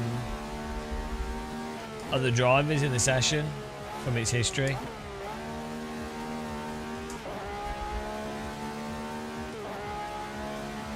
It's in the description, Crank, of the server. You can download it there, or you can find there's a link to where you can download it.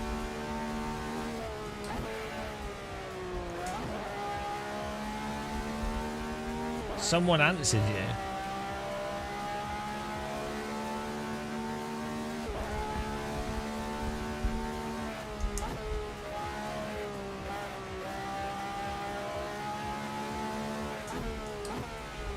Ooh.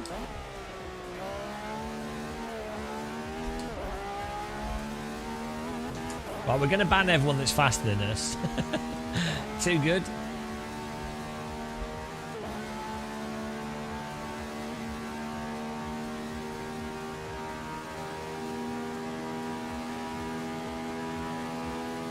Yes, clean lap's working.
Report for sure.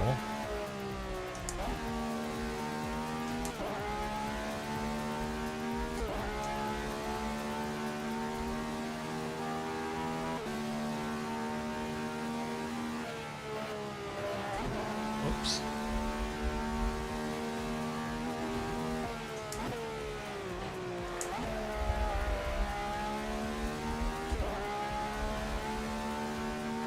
You ass.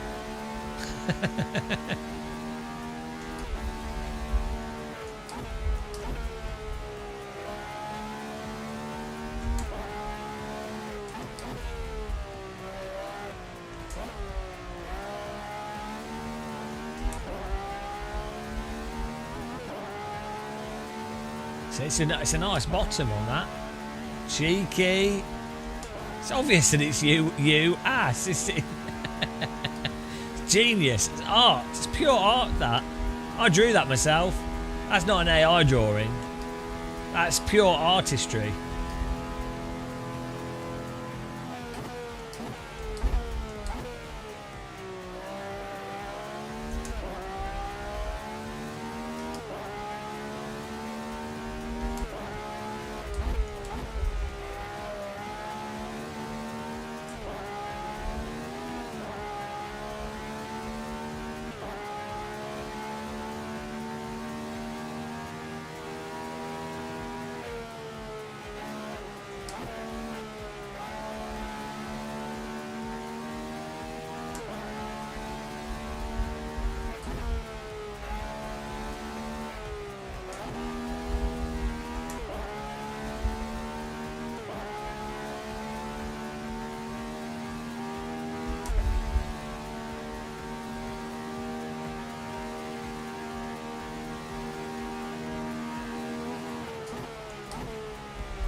I don't think Claude's good for doing graphics. I generally tend to make emojis myself, but I think I might have used AI for some of the teapots.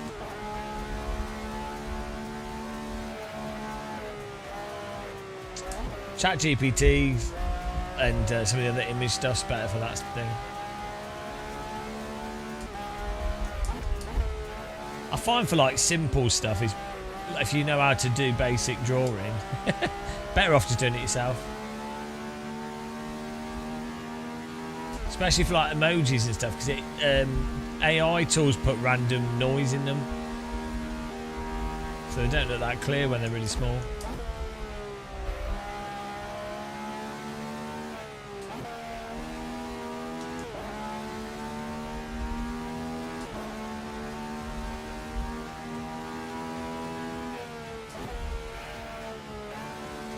This is such a beautiful track model.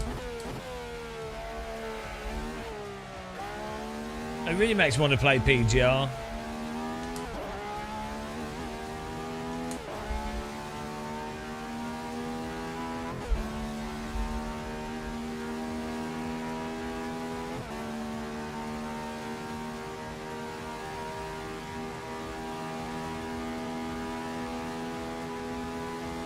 Race finished. Nice, 60 points.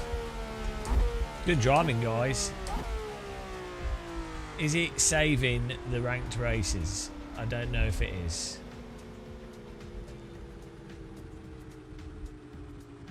This had 11 races in it, so why is this not?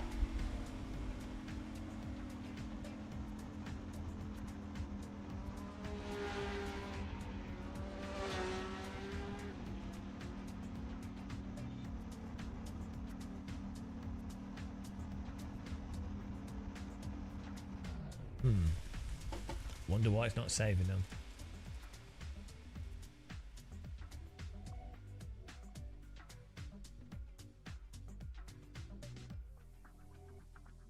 Well done, guys. Oh, we got beat by Antoine. Hang on, P7 and P7. It worked that time. Why did it? Okay, maybe it was just a bug, that one off. This actually worked. Oh no, but these orders wrong. LV, my CEO's in the wrong place. Antoine, where did Antoine finish? In 5th, but he says it's jumbling him up. He's got drunk. Okay. It's weird because, yeah, it's weird. It's weird that it works on the other thing. Oh well.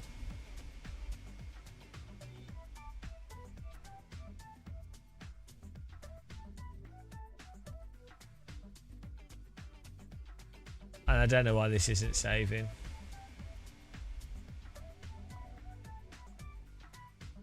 Fewer than 10 drivers, or you joined after the start. Okay. That's a bug.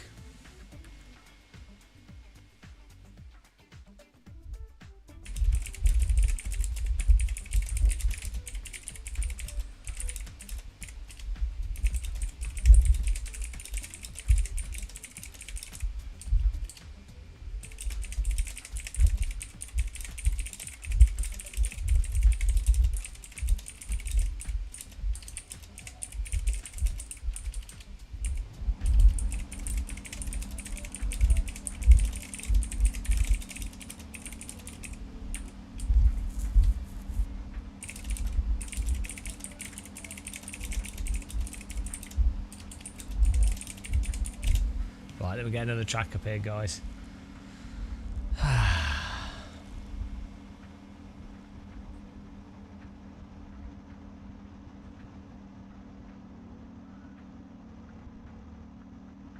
At least my leaderboard app's working.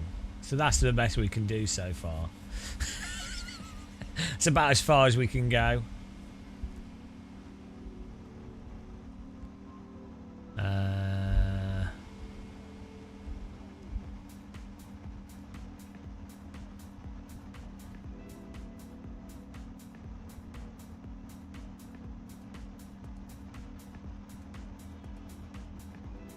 Oh, I know what we can do.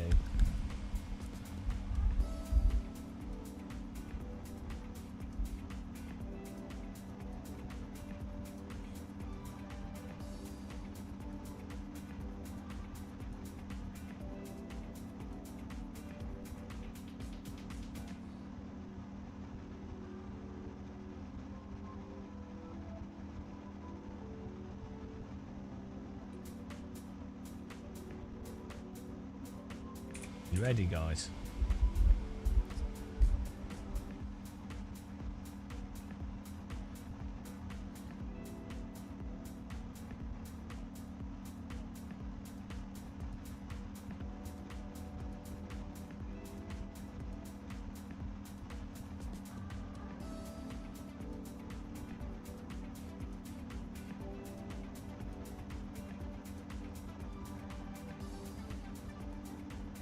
Here we go. Server filter.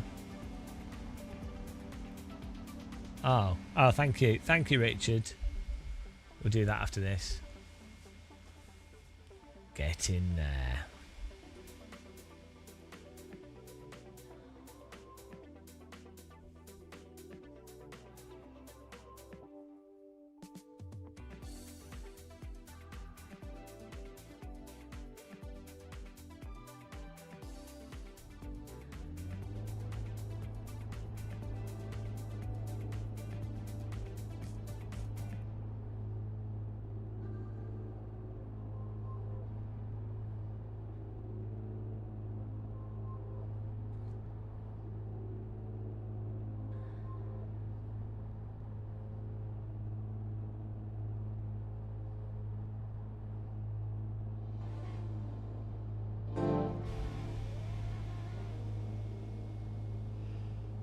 Woo!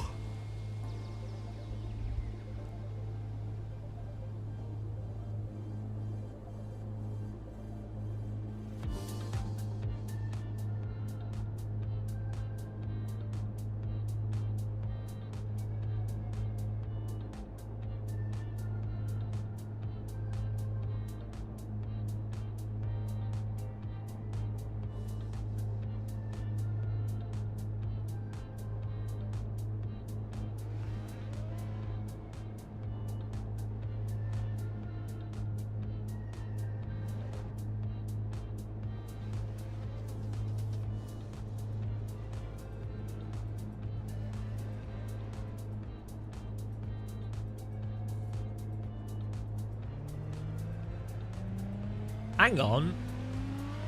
This has got multiple routes. What's the Paris thing from? We got Arc de Triomphe. We got Tour Eiffel reverse.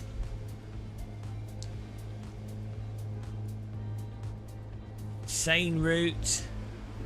Ah, this will be well good. We'll do these.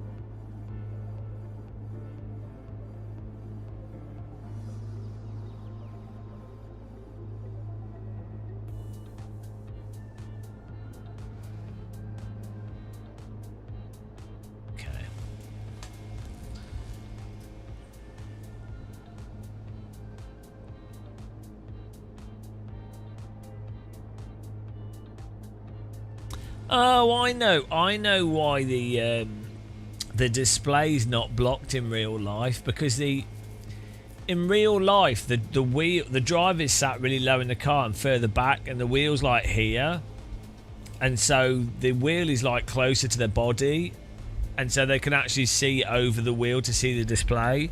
But in 2D it looks like the wheel's right in front of the display, but it's actually that the wheel's like, do you see what I mean? That's why those cars, it looks like there's no way to see past the wheel to the display, because it's in the wrong place visually. The length of the wheel's wrong. Because in these what do you call this, like a Proto GT, the driver sits super low.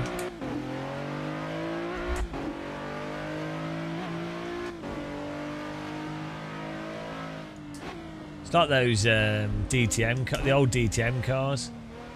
The driver's like on the floor.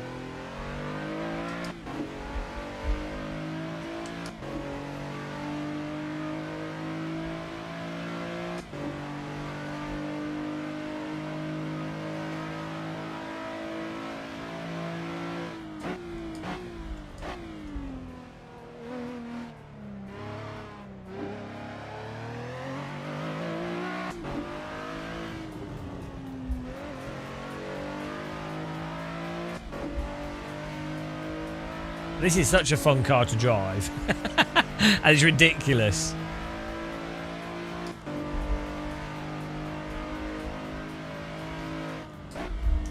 Whoa! Oh God, off the hospital we go. Fortunately, there's a hospital just across the river. Next to Waterloo. Off we go.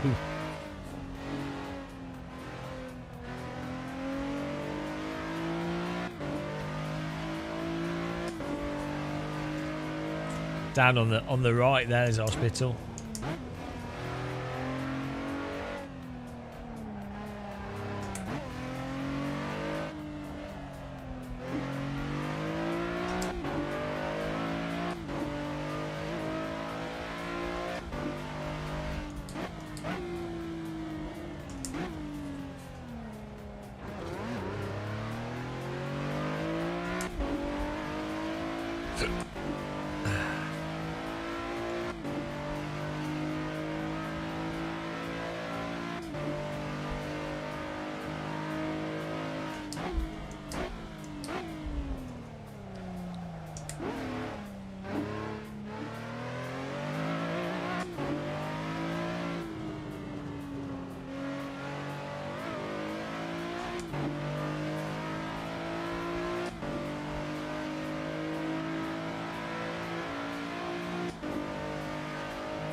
Oh my God!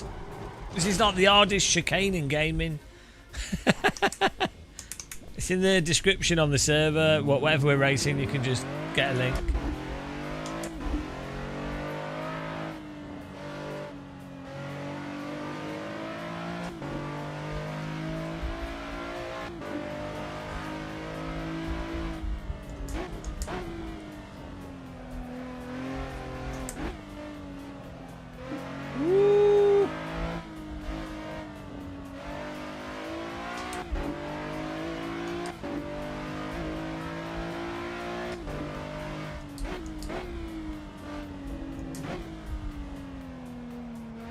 Once you know this track, it's a really simple layout. It's good. I think that's what you need for most video games.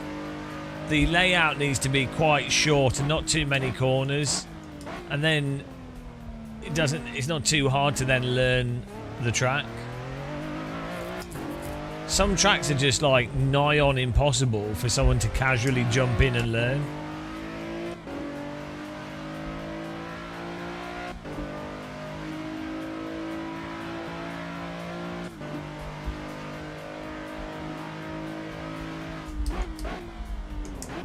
Oh my goodness. The curbing in this game's superb. I have to say, the greatest thing in AC is the way the suspension handles the curbs. It's seamless.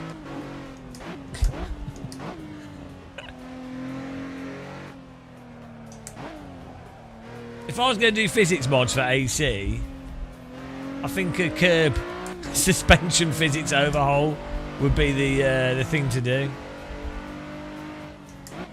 That should be Shader Patch's next project. They actually controversially modelled the suspension out of spaghetti, and that's why the cars take the curbing how they do. It's called spaghetti model. It was all that the Kunos had to hand at the time when they were developing the game. They were like, oh, God, we don't have any race cars. What do we have that is long and a bit like suspension? Dry spaghetti. That'll do. Yeah, okay. It's got a little bit of flex to it. And that's how it happened.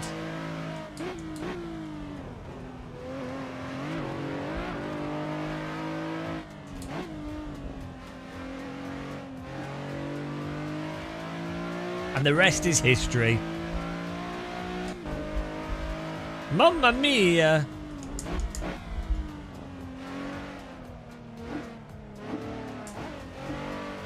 You do realise it's down to Kunos to save sim racing? Oh no!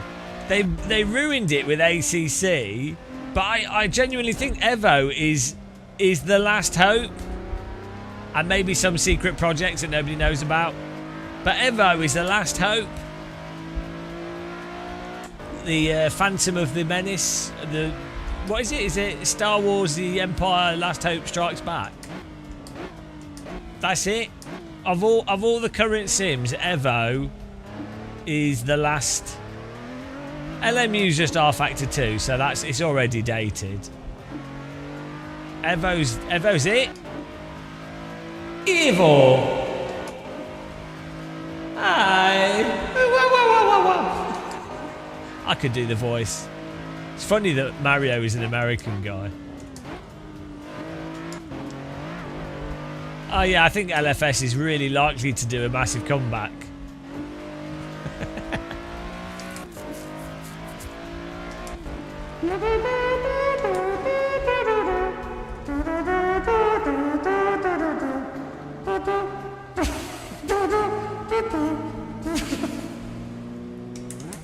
Mr. Jar Jar Binks!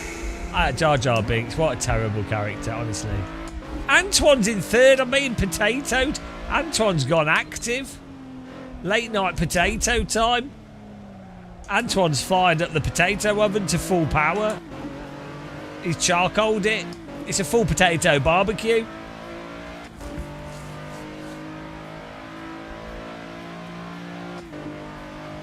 Pomus is in the race. Pomus, is Claude down for you as well, or do you have? Are you okay? I've been Claude banned. Claude no code. No fixes today, guys.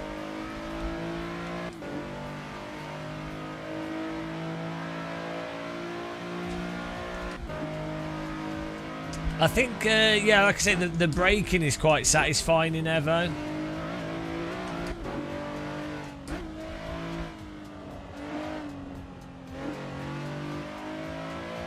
NOS energy drink.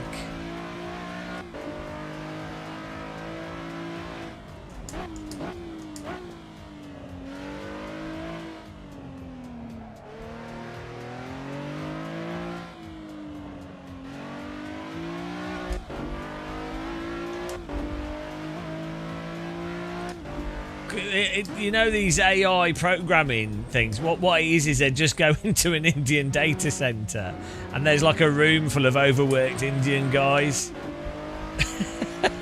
It's like a warehouse full of highly skilled Indian programmers, and they're all like really like struggling. They're all stressing. The AI companies are taking all the money though, and they're not allowed to leave.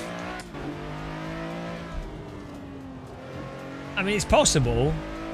There was that company that did that. They said they were doing AI and it was just outsourcing it.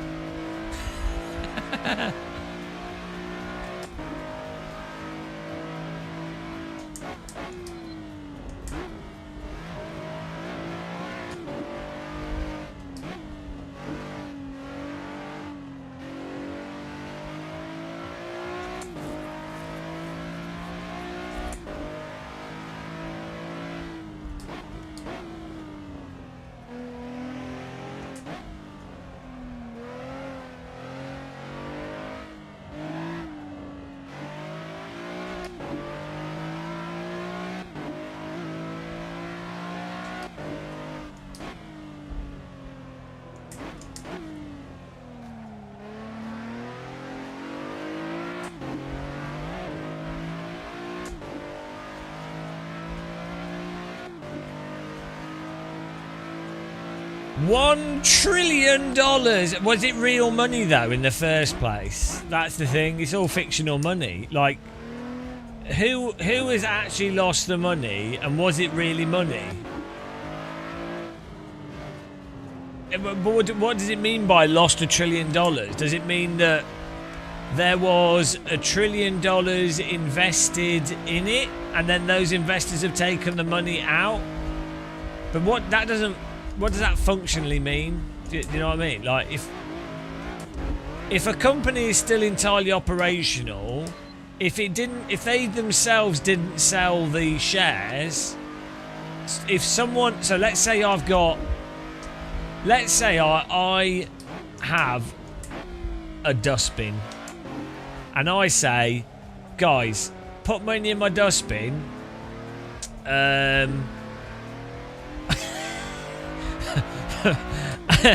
And then that dustbin gets filled with money, and then I go, oh guys, take the money out of the dustbin.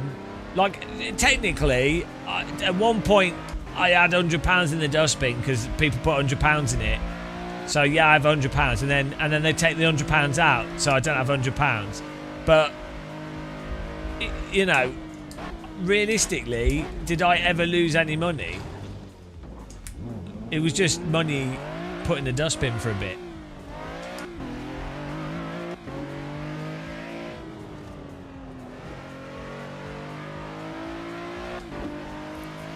Wasn't it the case that they just, for the XAI stuff, they put it up, it had an inflated price, and then they've been able to, the people that originally from the company have been able to share, they've been able to sell their shares, so they've cashed out, and then as the market's taken, so the reason the price was inflated is because a bunch of gullible people bought into it, who are not normally traders, who believed the total BS.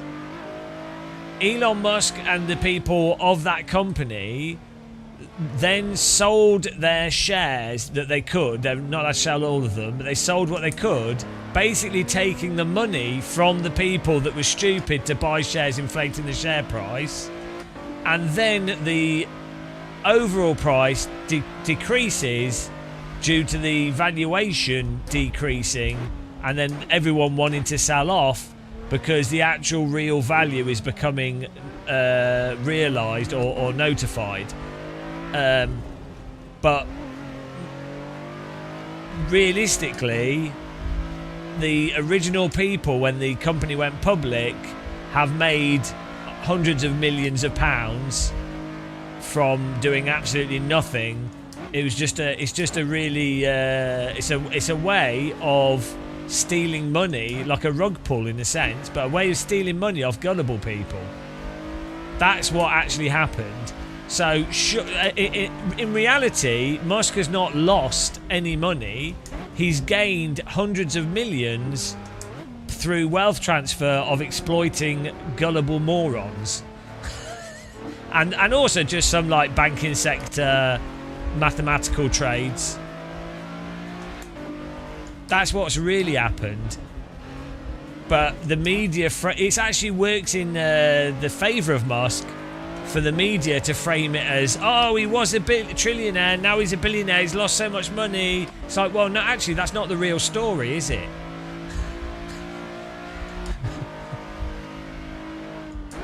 But, oh well. Hello, Tayson, guys. Give Tayson a follow. Are you joining us?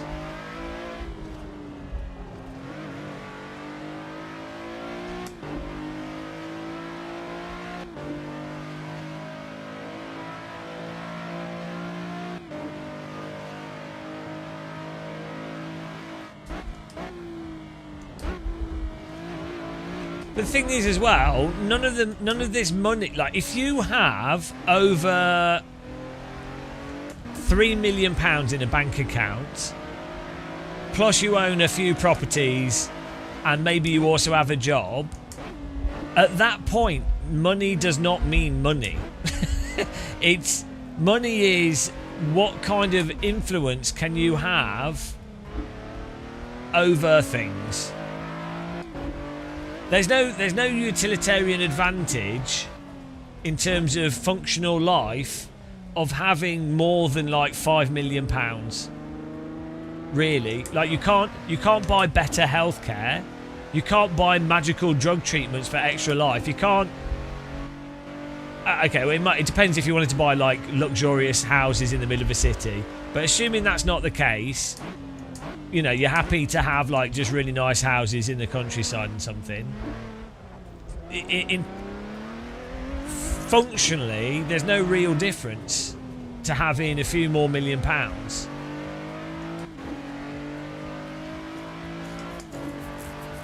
Oh, you raided me. Thank you very much. Sorry, the alert didn't work.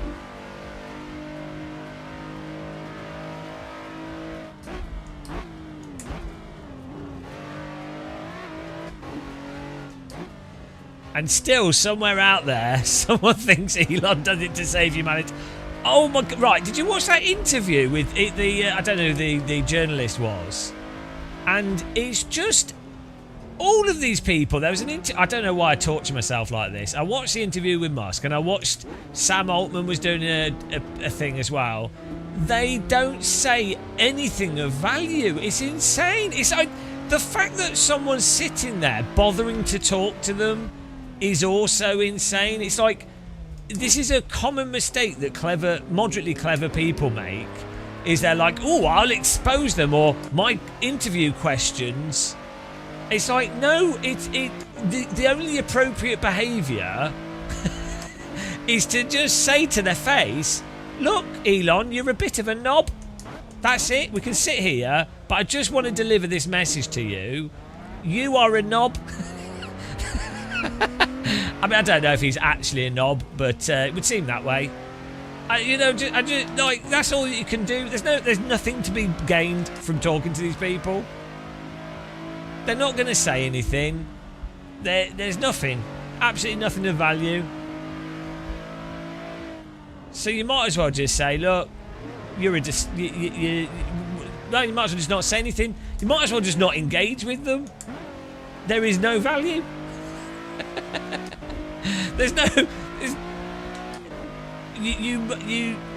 What you should do is sit in the interview with any of these people, and you don't talk to the person. You just talk to the camera, and you go, "Oh, we've got Elon Musk sat next to us here, or whoever, Sam Altman," and then you say to the camera, "You're like, we're not going to talk to them because they're a sociopathic, fascistic, anti-humanist person. So I just wanted to make you guys aware of that. Those of you that didn't, here's resources that explain this position. But yeah, there's no point talking to these people because everything they say will be detrimental. So they've already got plenty of voice. They've already taken over platforms and are spamming all their stuff. So we're not going to give them another platform.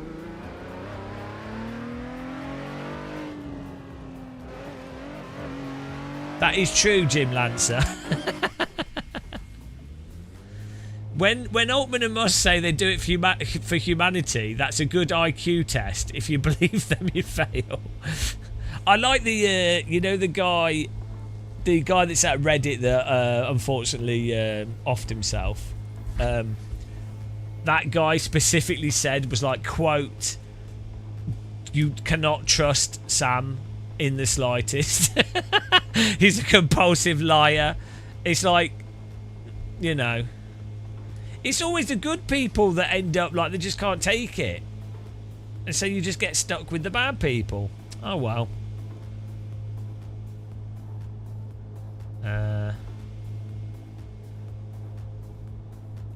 It is weird, isn't it? It's like, it's weird how humans are so susceptible to promoting anti-human humans.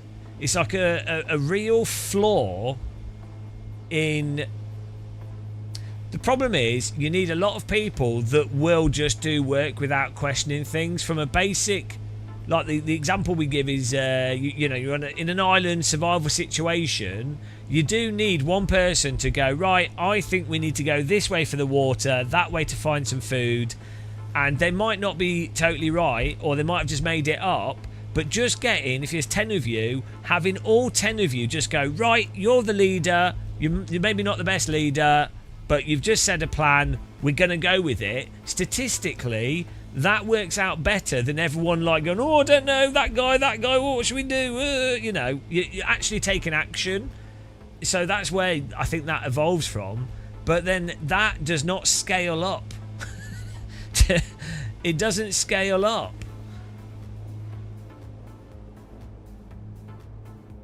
Well, it is, Niels. It actually is the worst thing you can do in a business, I think. For larger businesses, the best action is to just keep doing stuff and then double down on whatever happened to work, and then claim that it's from your intellect rather than it being accidental. And it doesn't really matter what the consequences are. It doesn't matter.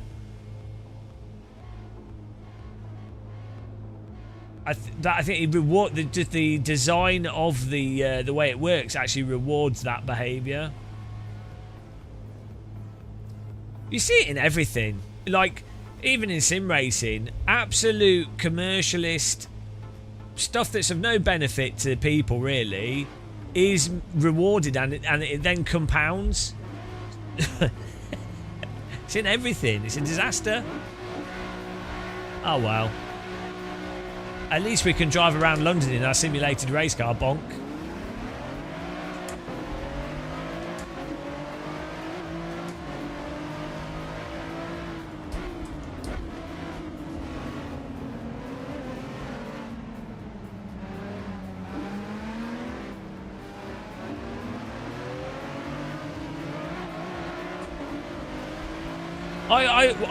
I wonder in Egyptian times if there were like Egyptians that were like, why are we building these bloody pyramids? This is a really stupid idea. That for sure there would have been Egyptian.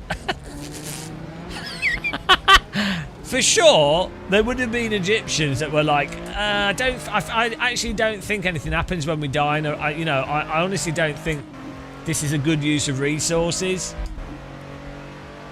And but then the leaders will have gone, no, well, we need to build these because of the afterlife, and you know, this we need to, instead of protecting against all these potential famine and invasion, we need to build a taller pyramid, and then ironically go from pyramids to building tunnels, so they're closer to the ground. I don't know.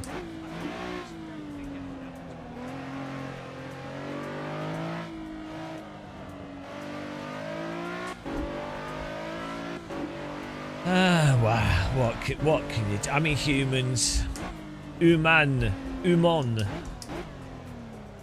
Ooh! Little tap of the wire. Oh no, Pomus is in front of us. Hang on, P8 is working now. Maybe the last race was just like an anomaly from something. Maybe it was an error with that track.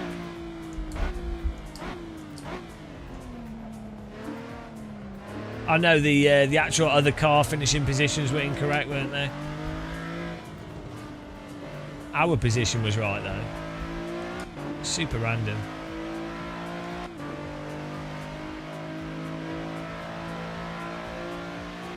Hello, and we're doing Paris next. I honestly really enjoy this driving around these city tracks. There goes Pomus. Like, it really helps make it feel more grounded. I mean, maybe it's because I walk. These streets I've walked thousands of times.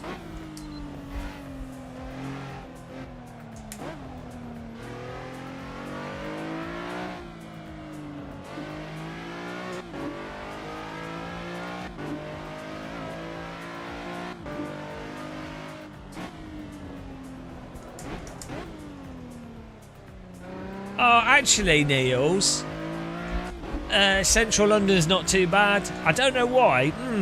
Why would the roads right next to the Houses of Parliament and the offices that the central government use be maintained so well?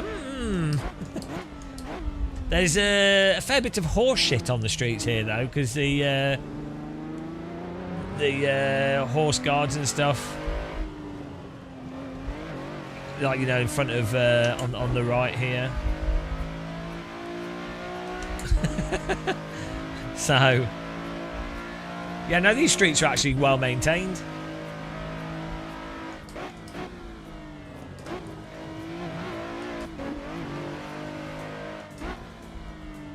Once you set foot 10 metres outside of central London, though, it's all dusty streets. Much to overdrive. Well, no, this is because this isn't City of London here. The real centre of capitalism is Canary Wharf, but also City of London. So near like the Barbican. That's it's its own country in the country. It's really weird. It's also weird how no one really talks about it, and it's like yeah, it's really strange actually. It's kind of like almost like a Singapore type situation, but inside of central London. It's not quite like that, but it is bizarre the way it operates.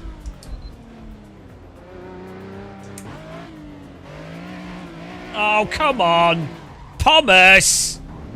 Absolute disgrace. Push me around there. Absolute typical guy. Typical guy. Absolute Pomus. Give him some flashing.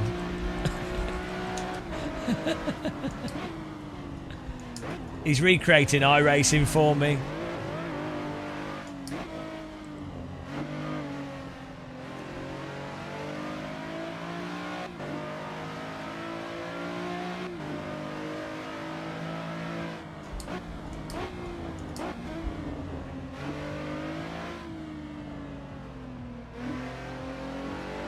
Ah, the lapped car's broken it. He thinks, oh no, we're still P7. No, it's alright. It's actually working.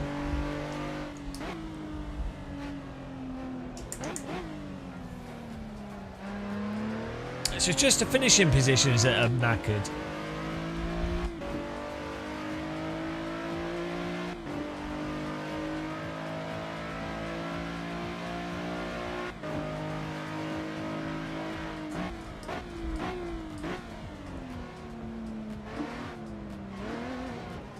Whoops.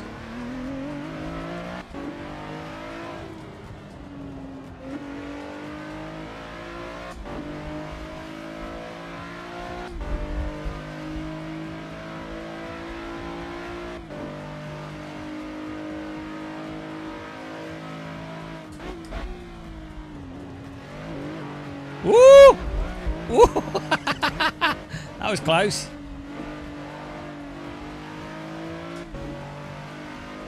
Oh, the top 3 positions on our scoreboard. If you finish in the top 3, there should be an animation. But I'm the only person with the scoreboard, so no one will experience that.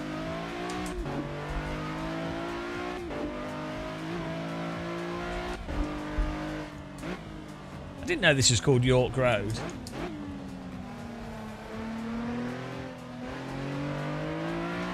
Oh, absolute pomosed himself. Toka Boka.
Oh, new PB, nice. Getting faster. Where's he gone? There's a back marker.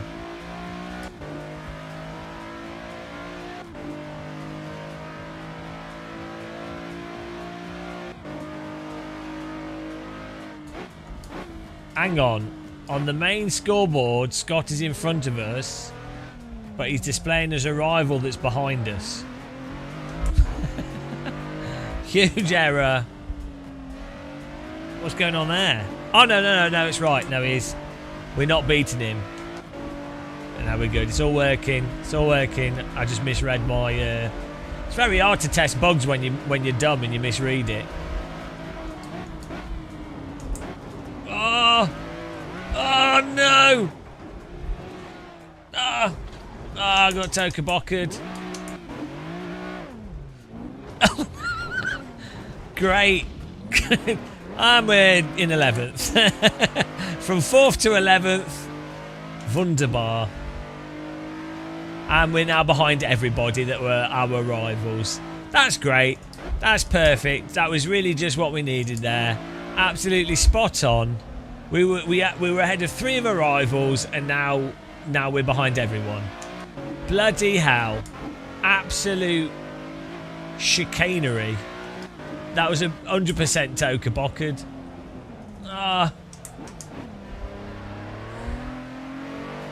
Everyone's driving all close. What's going on? Why is everyone driving so well? Jesus Christ. Maybe we'll have better luck in Paris. Proper backlash. Oh.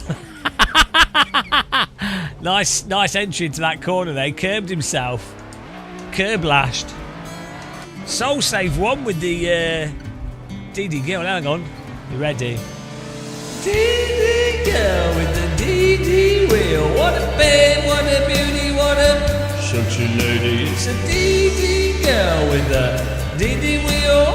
AccuForce, Fanatec, Simucubes and magic. It's a dreamy girl. 100 Newton meter thighs. It's a DD girl. Will she give you a delight? Everybody needs a DD girl. Put a DD girl in the ring. Everybody wants DD girls, but if she gets in the bath, turn off the power or she will fry. DD girl. With the wheel rotating in Soul Slave's bed tonight. Girl. Girl. Beautiful. Powerful. Servo babe. Thank you. Thank you very much. What a voice. Beautiful. Okay, yeah, the race positions are it's getting our position closer, but everyone else's position is made up. Well done, Antoine. You used a joker and you won the race. It's only a little bit off. It's only a little bit off because Antoine finished in 10th, but according to this, he finished 1st. Close enough, I would say. Taysom was in 6th, apparently 7th. Thomas was in, where did he say? 7th? 9th on this one. What I don't get is why my scoreboard here works, but my scoreboard here doesn't work. This is what I'm going to get it. I'm going to get it to just apply this to this. Like, use the same logic. Oh, dear. Beautiful racing. Well done, Adam. Well done, Chedhead. Well done, Scott. Your daughter hates it. Wow. Time to get a new daughter. Everything else is working now. This the racecraft thing's working. This is good. The T meter, the skill meter's working. The amount of points we're getting makes sense. The overall rank thing's working. That's cool.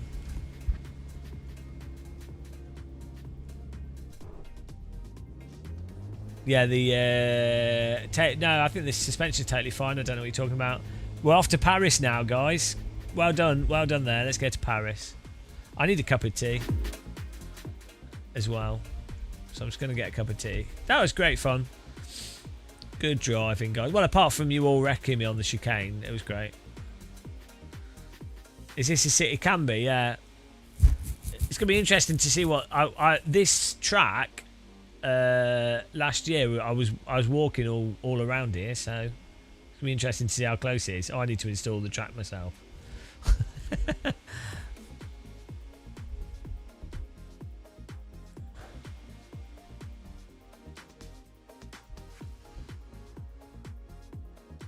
That's a thing. Have you driven a Megane Trophy in real life? If you haven't, then you can't comment on it. You can't know what's realistic. On the server, if you've got the download links to content, just here in the description. Yeah, it's a famous thing in sim racing. A car could be going through the floor, could have like 10 times the torque you'd expect, can have 0 force feedback, but unless you've driven that exact same real car on the exact same track with the exact same tyres and condition, you can't comment on it.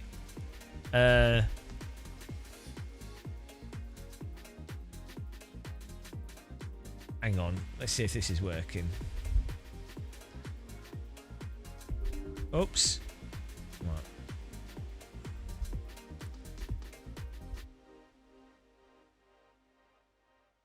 Beautiful.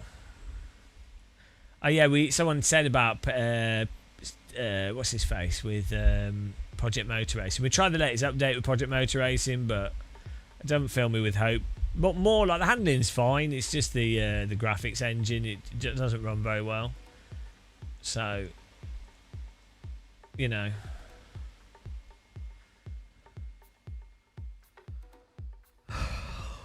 I'm also I've got to a point where I just cannot be arsed. Like, I think I've got reasonable patience. I do whinge a lot, but I think I actually have reasonable patience.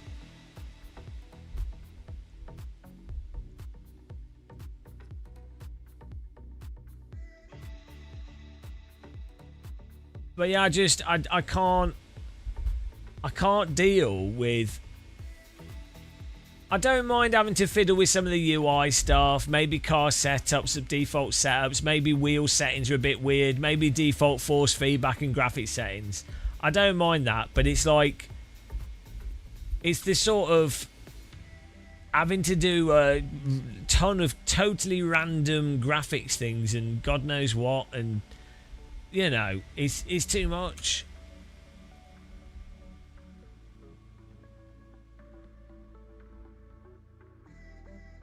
What's the new toy to fiddle with?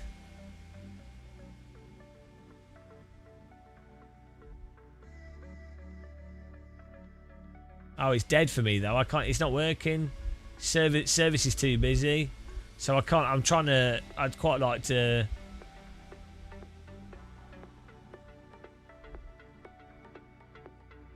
Oh, hang on. It's back now. It's back now. No, sometimes on the lower accounts, it goes. Oh, the servers are too under load, and then it doesn't work. Here we go, look at this.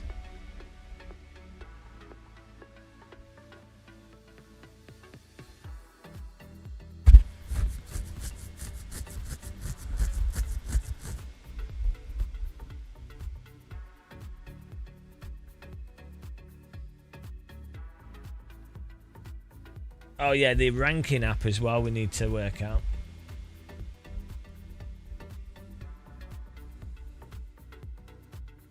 Oh, I should have put the other car on. Oh well.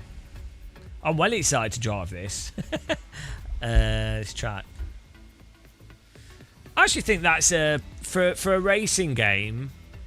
You know the Microsoft Flight Sim of having the world or whatever in the game. I think if someone did a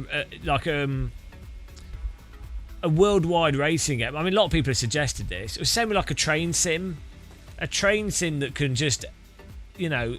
Like, it's that flight sim gimmick is a good gimmick of being able to do a race anywhere is something that's like a novelty feature that a lot of people are interested in. Because, you know, they're like, oh, I'd like to do a race in my own town.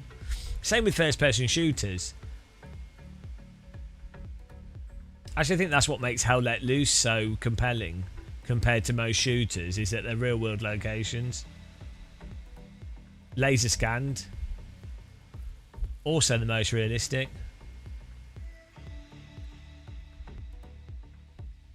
Oh, it's cooling down. It's only 25 degrees. That's nice.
Get on the server.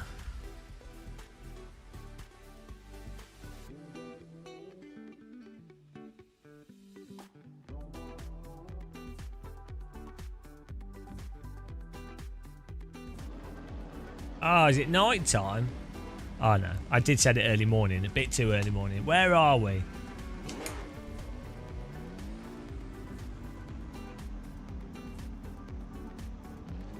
This makes me want a croissant. Where are we? I have a feeling Decathlon's on the left down here. Oh no. No, we're nowhere near Decathlon. Which side of the river are we on here?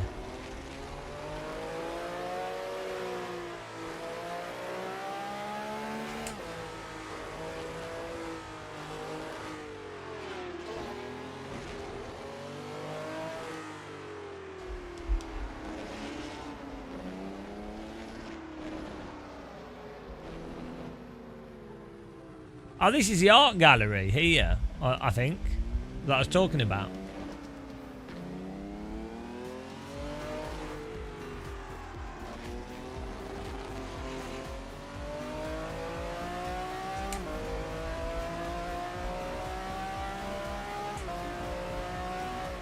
I'm a bit confused.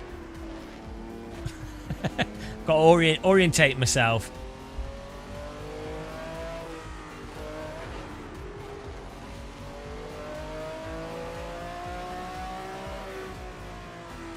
Hang on. Oh yeah, look. Yeah, so that's the art gallery there.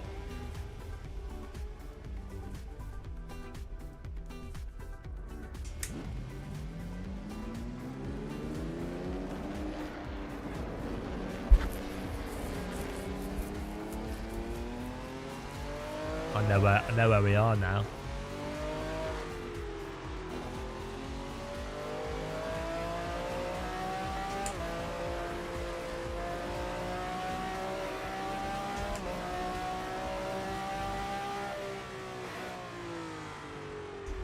That's well good. Don't know if they modelled like the there's like a weird sewage thing on the left and a like a path, jogger's path, and then a metro line.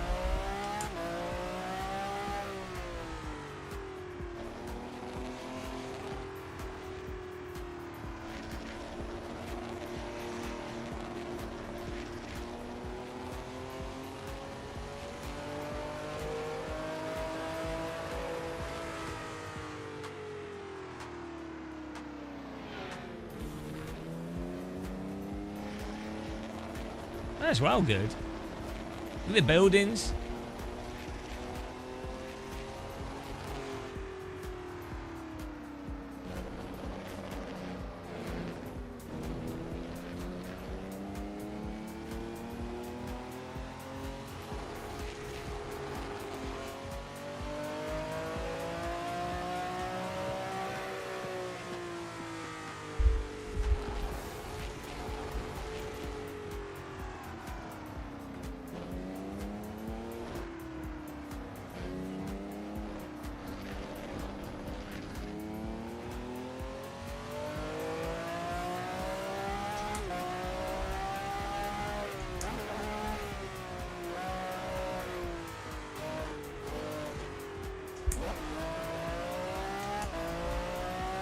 Oh yeah, that roundabout.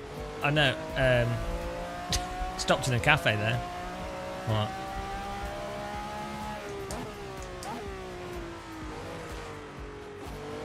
Awesome. Now we need to check it out.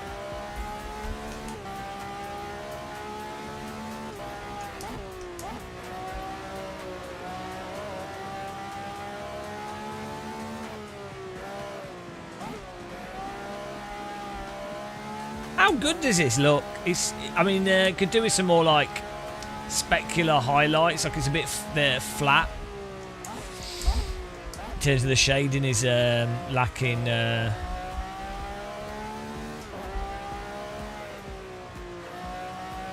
It's lacking specularity, but other than that,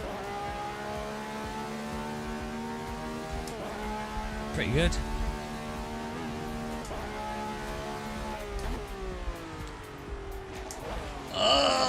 I've never been to Barcelona, so I need to. I've walked around most of Valencia. It's close. That's close. I have a habit of if I visit somewhere, I like to just walk every street. Then have an internalised mental map of everything.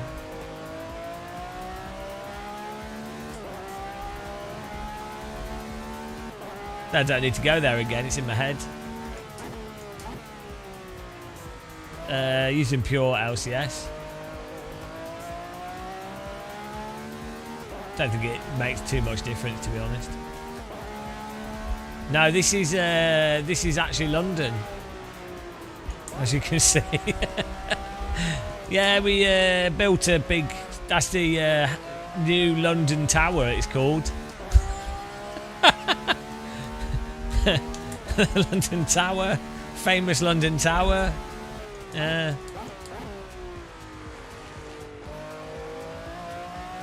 I'm just using the default PP. I do adjust the colours a touch myself. Ben 2. Yeah. Right, wouldn't that be really funny? That would be a well good troll if in central London they built a replica identical Eiffel Tower, but it's like 1 metre taller, and then on top of it it says the French suck.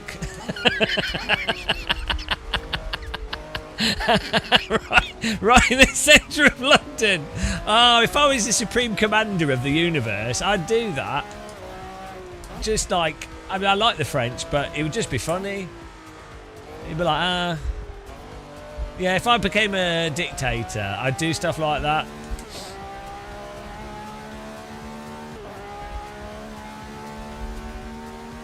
It'd give people employment as well. I'd also build a Nürburgring in Edinburgh.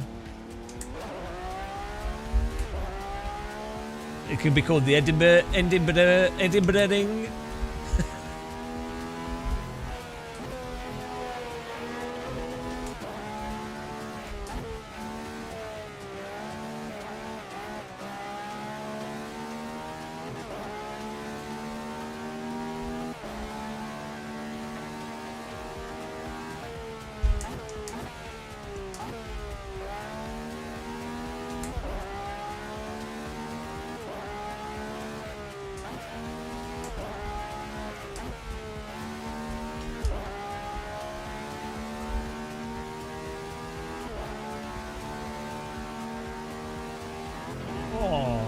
See, the thing is, the Parisian buildings, they look really nice to look at, but they're terrible to live in. They're tiny, pokey, awful in the heat, and they're really narrow. A bunch of them don't have lifts. And the lifts at the ones that do have lifts are like one-person lifts. I don't know, doing qualifying, I think. They're learning the map. Oh, I'm going to check my app to see if we fixed it. Oh, sorry. Speedy. There they are. See, they can't help but drive into me.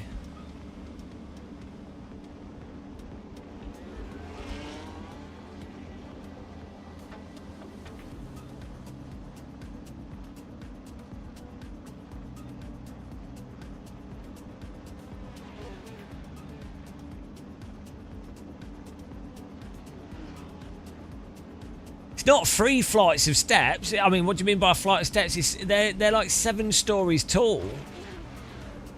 5 here, but there's some that are like 7 stories tall. Yeah, 7. There's a loft. It's mental.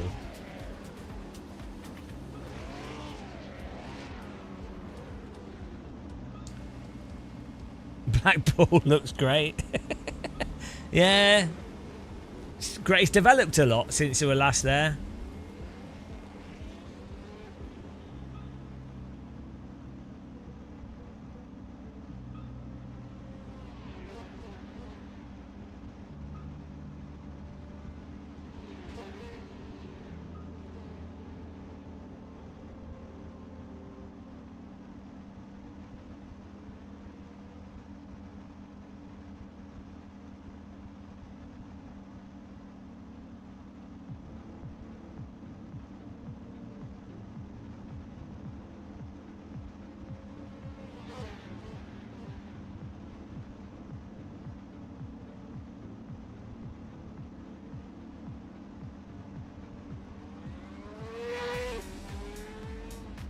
It reinvigorates it. Well, it's just because you have like the physics are fine. They're not I think they could be a lot better, but they're fine. Like they're passable. It's like RBR. Physics are great. Does the job and live for speed.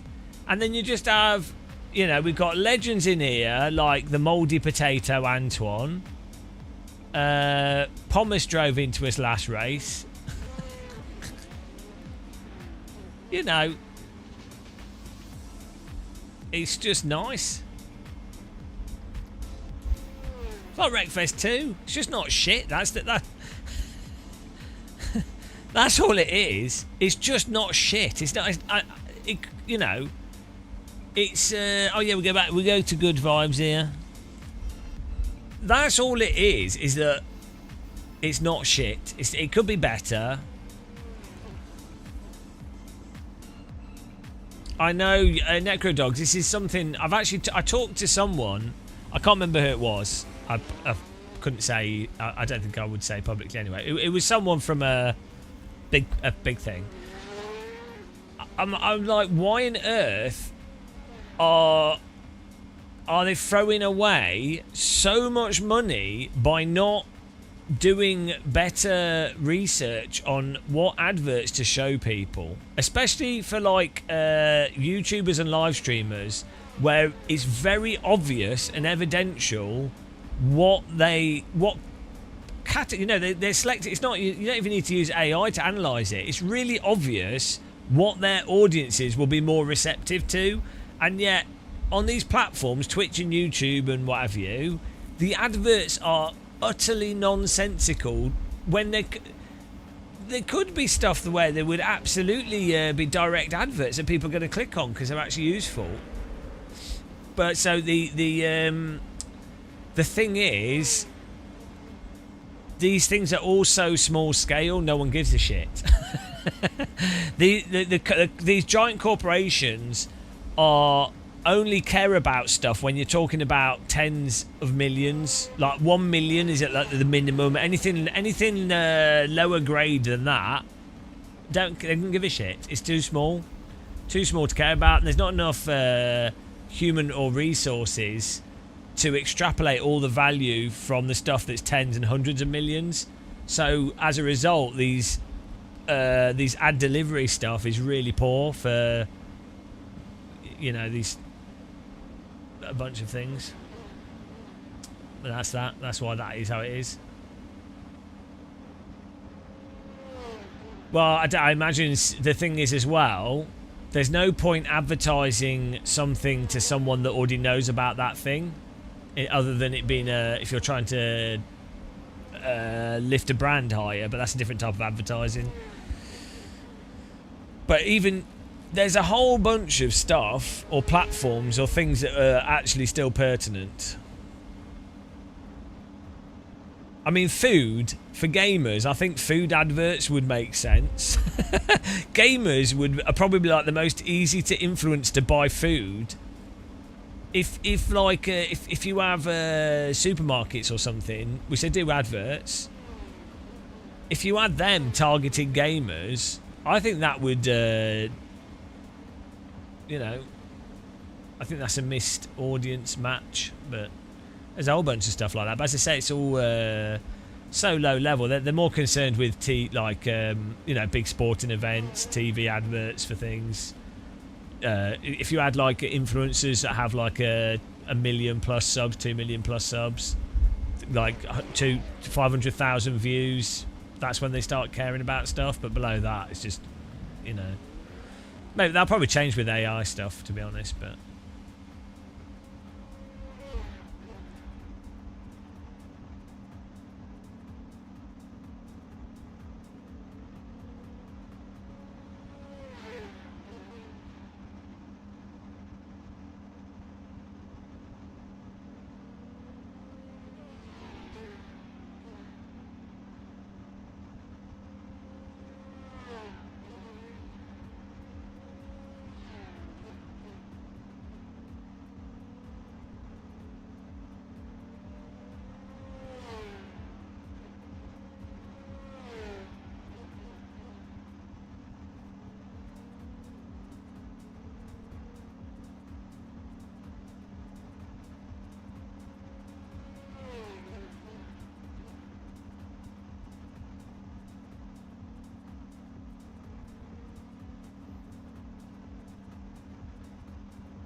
How long we got here? Oh, I need to just put the new app on quickly.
Tyson in 70.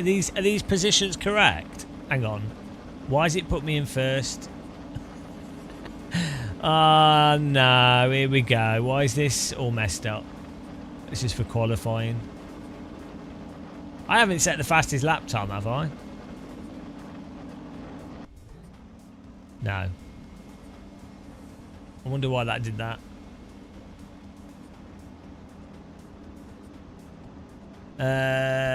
I don't know. We're finding out. There's a couple of bugs that we're still fixing.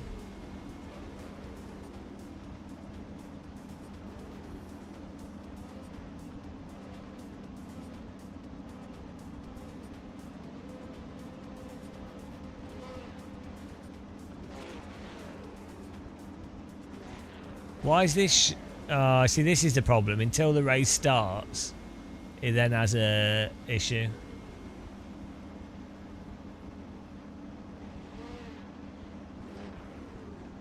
See, this is working. This is working now on here. But then this doesn't work till the race, so we need to fix that on the leaderboard app.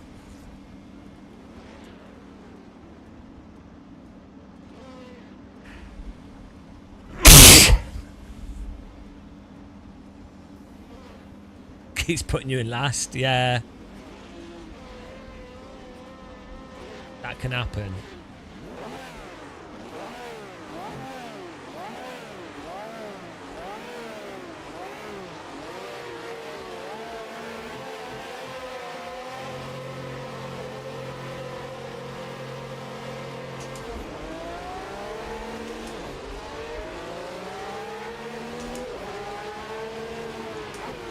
Why is my leaderboard? Oh, there we go. Yeah,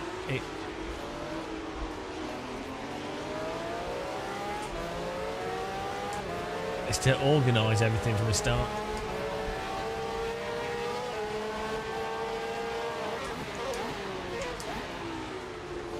So random. Just trying to work out what that is.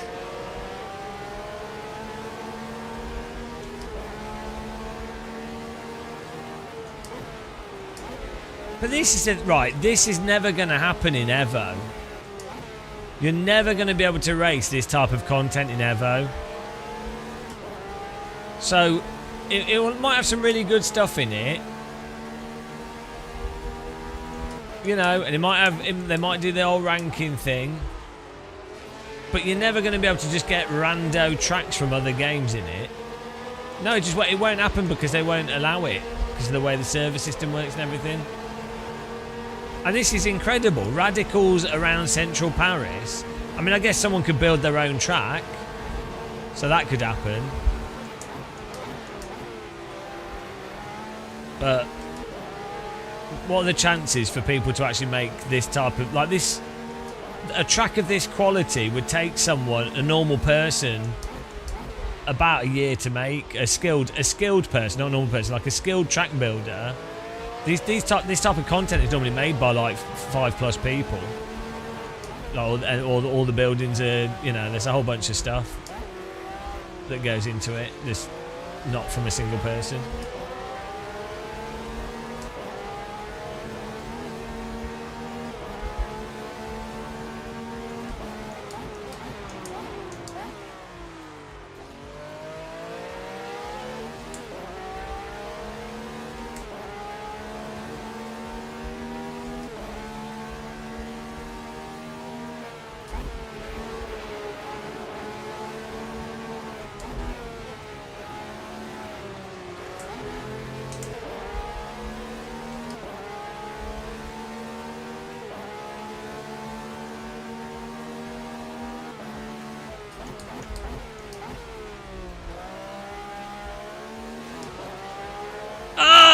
What are you doing? Thomas! Oh, it's bloody Pomus again. Pomus is a missile. My most driven into drivers, it'll be Pomus. On my stats. Oh, can't see anything. There he is.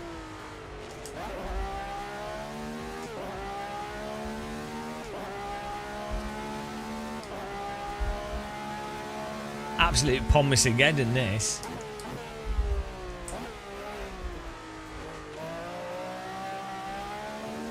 Professional block. Why is there no lights on the Eiffel Tower? Oh, they didn't used to, did it? It didn't actually. That's a more recent thing. Oh no, it did. Actually, I think the top of it did. No, I'd like plain lights and stuff on it, but I think the full-on illumination was from floor spots, I think.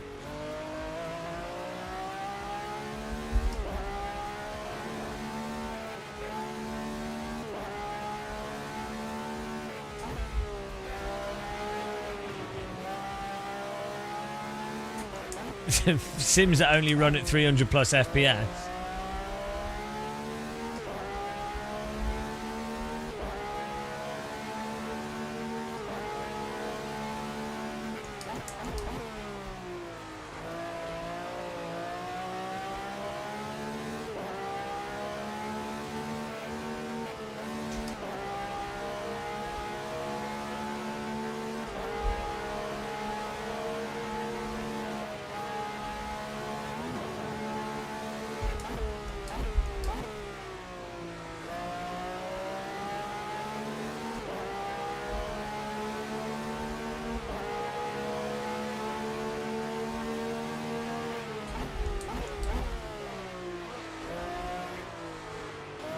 People can host them. I think they originally wanted to host it just themselves. I think they were trying to look for ways to have continual revenue. And so they wanted people to have in-game hosting. I think they're going to allow both. I think it makes sense for a... So I would imagine if a developer offers convenient in-game hosting, even if it's way more expensive than you doing full-on private hosting, I can totally see it being quite a popular option, especially if you have it so it's maybe somewhat limited, but it ties into the full ranking system. But the point is, people can choose the setting, like race length, or so it's still you can host an official race, but it's an official race with you choosing all the parameters, right? So. But they can limit it so the parameters aren't absurd. The point would be, though, you are doing your own race that you want when you want to do it with your friends, but it's still tracking all your rating and everything, and then you pay for that. I think that can work quite. I don't think that's a bad idea. The point would be it's a hosted official.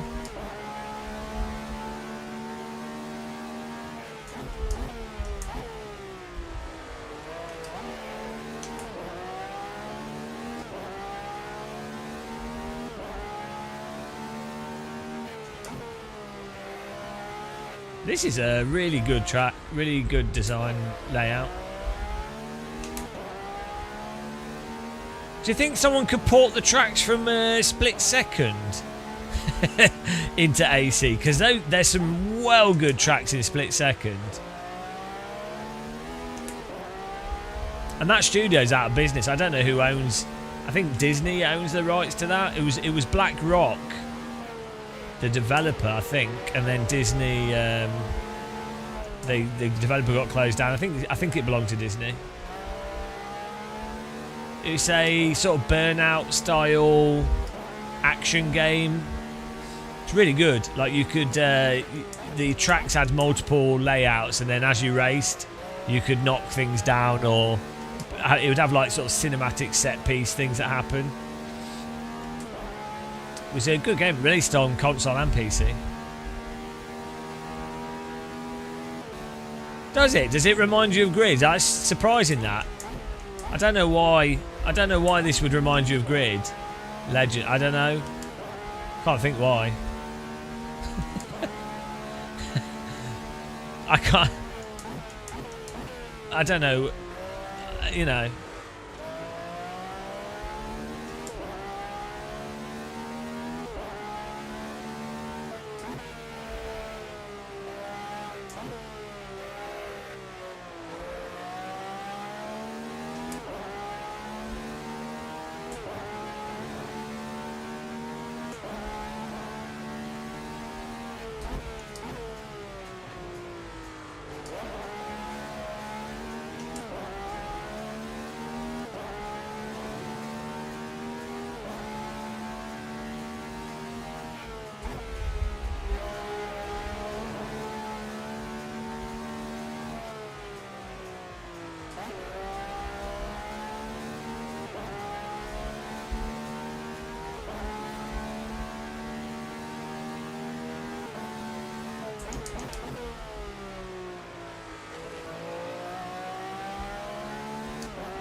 Jason, yeah.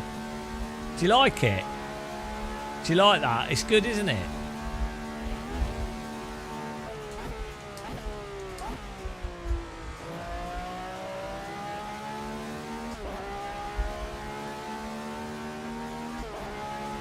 Oh, hang on. Did it fix the final rival thing? Or is this broken? How much time's left in the race? Oh, yeah. No, it fixed that.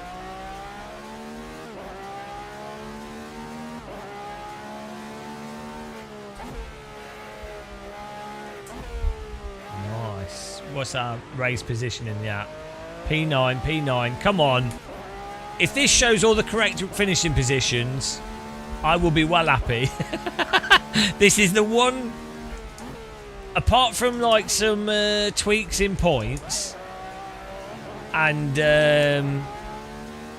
that's about. It's like the only real thing that's like a full-on balked thing in the app.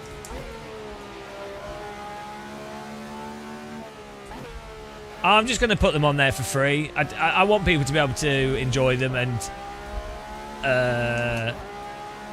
yeah, people can donate if they want to, or become Patreon members.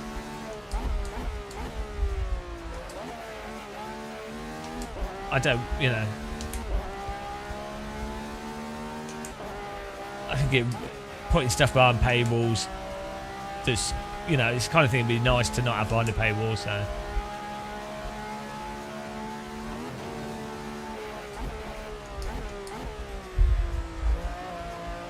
But yeah, the ideal thing for me is I really need to get, if I can get enough Patreon people to cover like my base costs, then that would be amazing. But we need like 100, 200 more Patreon members. Oh, here we go. Right, here we go. 10. I was in 10th. It says 10 there. Come on, leaderboard. Come on. Come on. Come on. 10. Cam. William! KJ, yes! Yes! It's working! Taysom fifth. Oh, it's working! Hang on. You're not P10. I'm P10. What's going on? You're P12. P10 on what? Oh, no. Why is the other leaderboard wrong? Oh, no. Where's the results? No. 10, 11, 9. What's going on? Nobody knows. Nobody knows. Now both are wrong. Nobody knows what the real finish is. Nobody knows what the finish is. Nobody knows. Hang on. Right. Let's see. Who finished where? Nobody knows. It says P9. Ah, what's going on? It's just no, but this is what I've been trying to get it to do it. It says you're P11. It said you were P11, didn't it? What did it say in my app? This is correct. Right, so these were all right. That was all in the correct order. So it's close enough. Like these are the on the leaderboard on your screen or in Content Manager.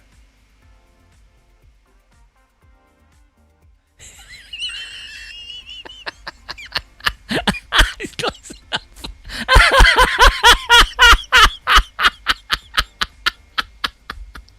Right. Formula 1. Oh, the race results are in. The race results are in.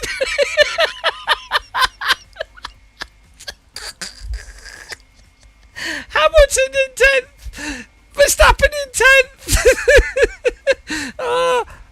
And it looks like it looks like half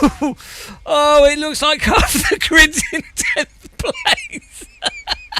It's close enough. It's close enough, guys. It's close enough. Don't worry about it. It's about as accurate as football.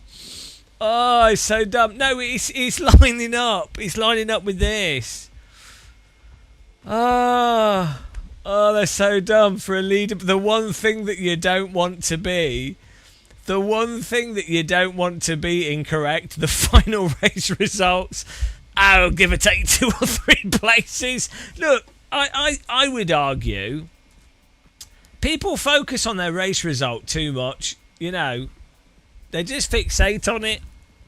Really, does it matter that much?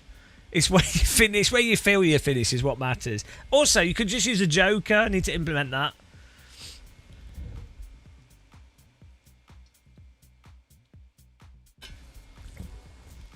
No, so these results. What did it say in my app for this?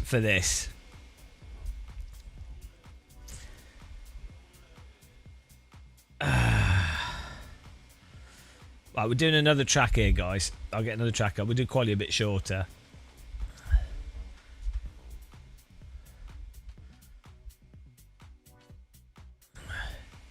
It said 10, yeah. So why is this one? Why is this saying 9th? Did someone leave or something and it wasn't calculated?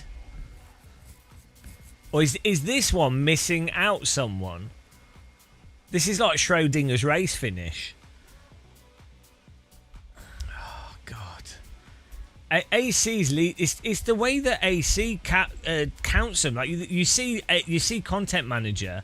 This isn't my app's fault, right? Even Content Manager doesn't know. Oh, here we go.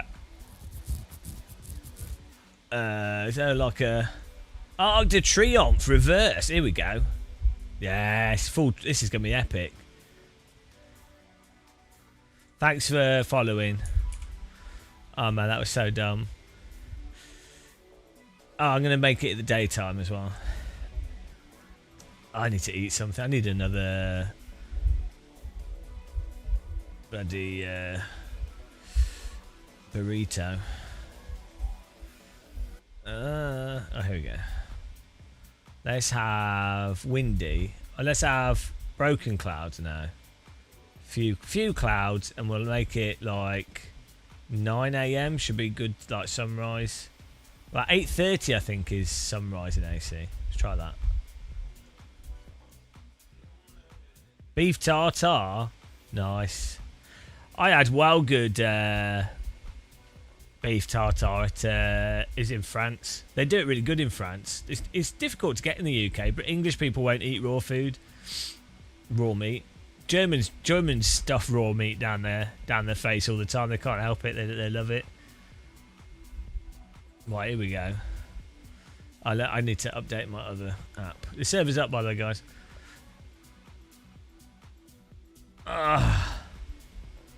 God.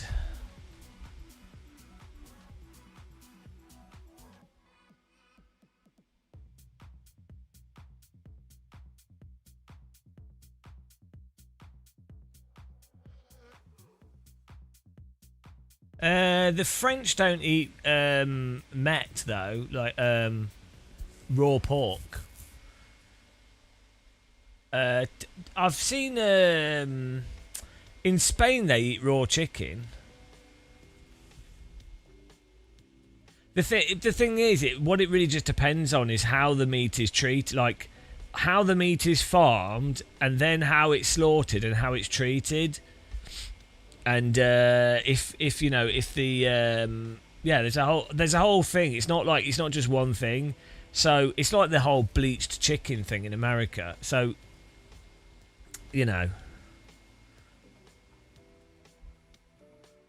Silver Cyclist, no, because I don't have them. Someone else put them on the server for me. They're just download them whilst we're going, or just I don't know. There might be a way for you to search the server. Maybe the link, is there a link in the description on YouTube that has this more server details? It might say it on there. I don't know.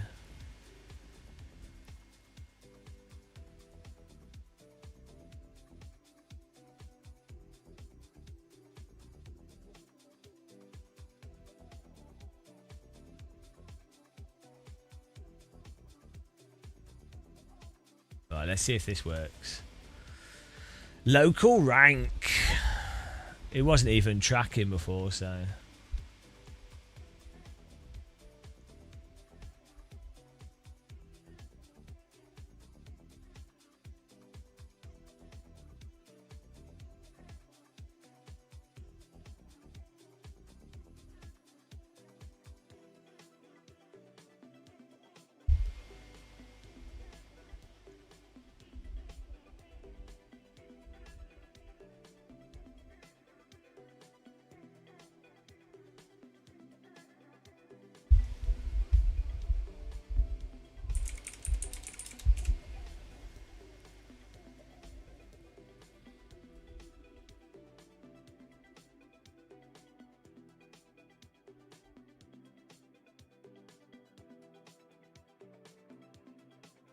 Yes, look at this. Cheddar Tyson.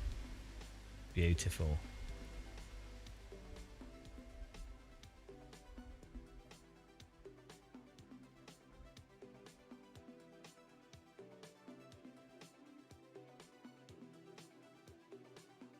You're on the train to... Hang on.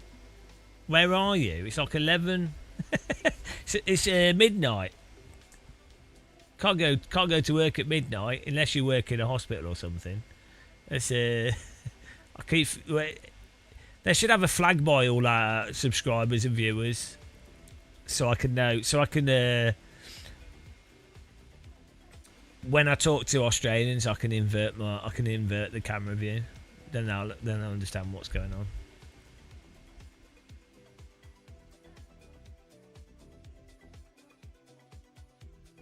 Here we go. That's not going to work.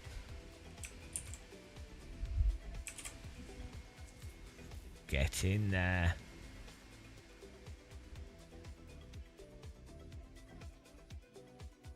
So, we need to double check the race positions here. Oh, I need to the leaderboard.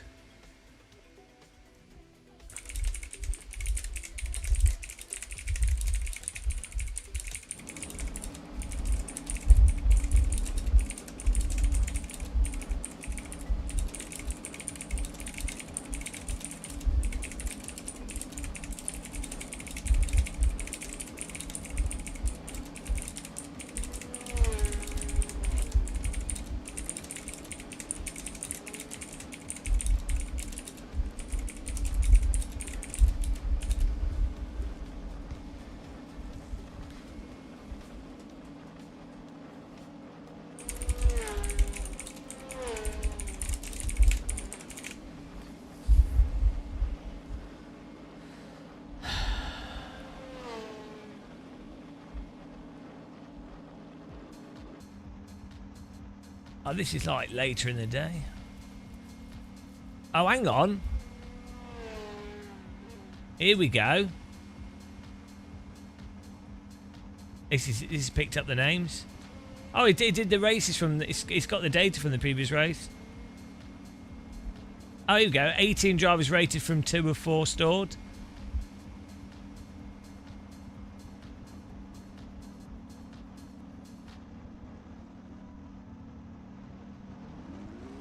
Actually did have the data, it just wasn't displaying it. Oh, here we go. Oh no, Thomas is ranked higher than me. Oh no. This is a disaster. Are you off, Antoine? But we've got the rating app. Cam's at the top. Shedhead's 4th. This needs to change. Bloody Thomas.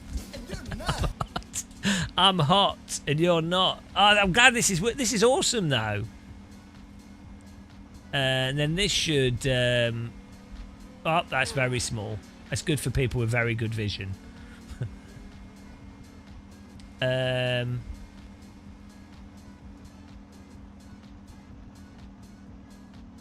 Provisional 1 race.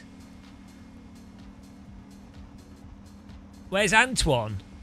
Ah, oh, no, he's above me as well. Yeah, I mean, absolutely potatoed. Why does it say all? Oh, lobby. Oh, okay, so that's all your history. I did a good job on this. I coded. I started putting this together at like 5 in the morning, so I forgot what I even did. You can have it so it only shows the cars in the lobby and where you are rated against them from the history of races with them. Or you can have it show all of them. You can scroll up and down when there's more. I can't remember how many the maximum it stores is. But you can also have it so there's only 5 shown at the time. Maybe we can have it so it's just 3.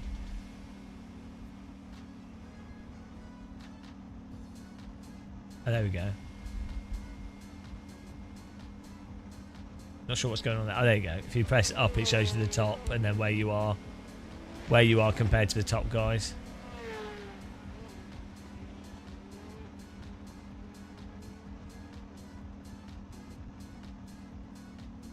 That's cool.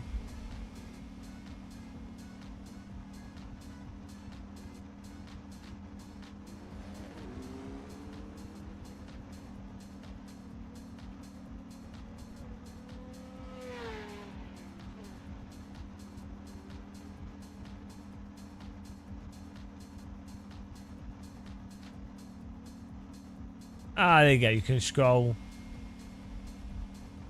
This is a bit janky. You can scroll the top part with the scrolling here. Or just click you. Always you.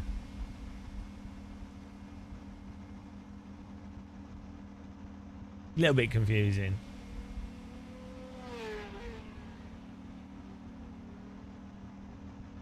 Hang on. 13, 14, 15. Okay.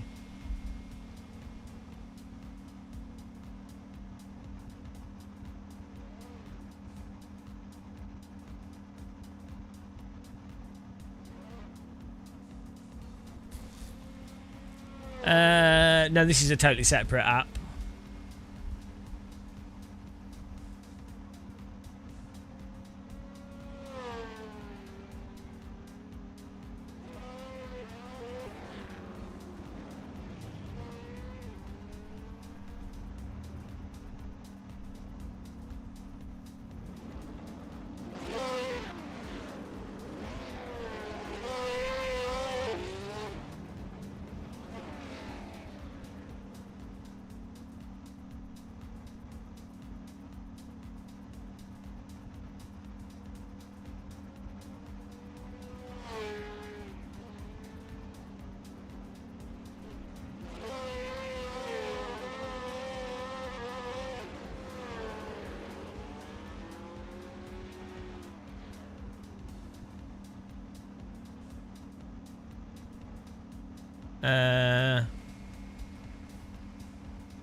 Do I need the positions in the Rivals app? I mean, I don't like. I don't want him in the Rivals app, because the Rivals app is not really a leaderboard app. It's just focused on the main thing of the Rivals app. The main point of the Rivals app is mostly this race report thing, to be honest, and it's just the main thing is it's giving you people that you should beat. So even if you're not winning, you've got a target. So that's just nice, because it's a bit, when you never win races or you're not likely to win, it's nice to have someone to beat and feel like you've won something when you're a bit shit. So that's just nice. And it's also nice to know who you've beaten a lot, who's beaten you, you know. And it's also nice to know their difficulty. So if someone's done particularly bad, like Antoine here sucked, and also your lap time compared to other people is nice to know. So all you really need to know is your finishing position. It does tell you your current position in the app whilst you're driving, but it's not a leaderboard app, because that would be a whole leaderboard thing. So it's better. Most people have their own leaderboard already that they'd rather use. So this is basically, the focus of it is the rival thing. It's fun. You don't even need to see. You can actually turn the rival thing off. But the main thing was just having a skill, trying to keep this above 1,000, having a progress thing from your racecraft, and that ranking you up. So it's just like, oh, that's nice. I've had close racing. Things going up. It gives you sarcastic quotes. Tracks how many races you've done. You know. So it's a skill tracker, really. If you're generally driving more skilled, more consistent, so it's this thing here. So these bars, if you're being consistent, these bars will generally be on green, and the average will move up. So it's more that's why it's called driver skill, because it's more just a skill tracker than it's not really about the other people. It could realistically, it could be two separate apps, like the rival thing. The rival thing is really another app, but I kind of I don't know why I put it in the same thing. I think it's nice having it in the same thing, having a rival and a skill thing. Because it's still a skill, isn't it, to beat other people that are similar pace to you. And then this app is like an iRacing ELO type system. So, and this actually uses a proper ELO based thing, but it obviously just gets the data locally. So it has to do some fudging. But that's just cool if you play races with people and you be like, oh, I'm doing better or worse, or they're rated higher, they're generally beating me. So that's nice as a separate app.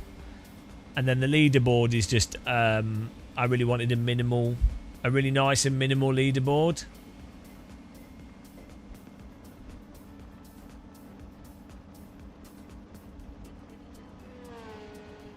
But AC's car position thing is really... Oh, we haven't done a lap. It's really screwing me over. There's so many variables. Like at the start of a race, it's... Oh, look, Arc de Triomphe. If a driver leaves at the start, or they don't set a time, or their time didn't count, or they don't grid up at the start of the race, and then you have like their actual time and then the position, and then some of the tracks the position slightly incorrect. It's crazy. Just this is the thing with all game stuff, is anything that you think is probably a very simple thing ends up being ridiculously complicated. And this is for genuinely simple stuff. This is what I say about driving sims. Like tyre models and physics is so beyond people's comprehension, really. That's well beyond mine. It's hilarious. And that's like even AC's physics, even AMS1 RBR, or even arcade physics for like really old arcade games, is if you were to try and program it yourself, it really is beyond what most people can do. Like Not, I guess if you get your nose into books, I was saying real programming, not vibe coding. You know, you could do like a relatively educated person that's somewhat okay at maths could make a basic Mario Kart or like a top-down 2D racer for like it could take them a while, but that can be done.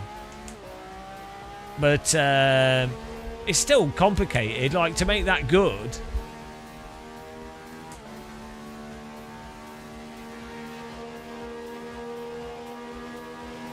Yeah, but the thing is, you can't.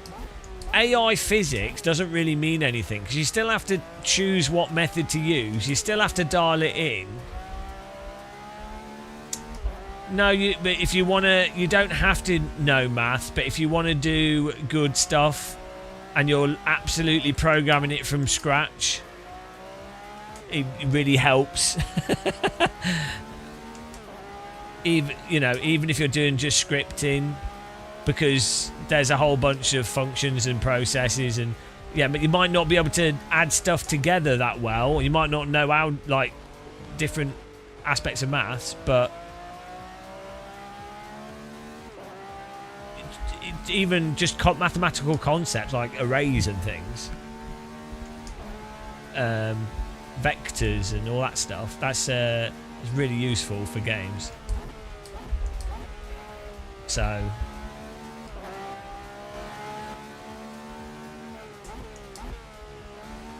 But even, as I say, the point is, even if you're doing a really simple 2D top-down driving game, it gets very complicated very quickly. You know, like 2D top-down racing game, but you want the cars to accelerate, deaccelerate, slide. You want them to be fun to drive. You don't want it to be boring. You don't want them to get stuck on walls. You want them to bounce off walls in an interesting way that's not annoying. You want them to lose a bit of momentum but not too much. The smallest of thing you go into,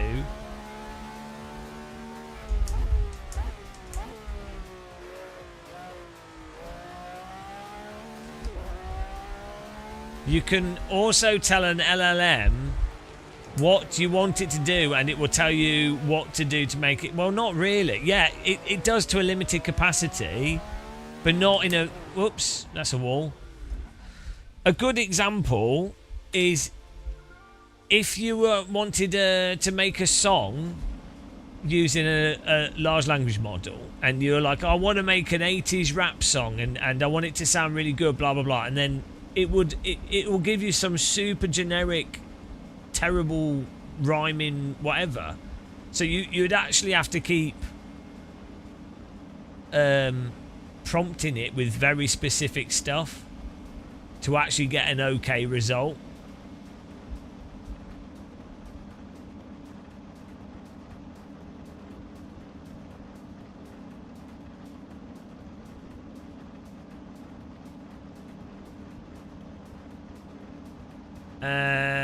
No thanks, Paul. There's going to be so many vibe coded games coming out in the next 2 years.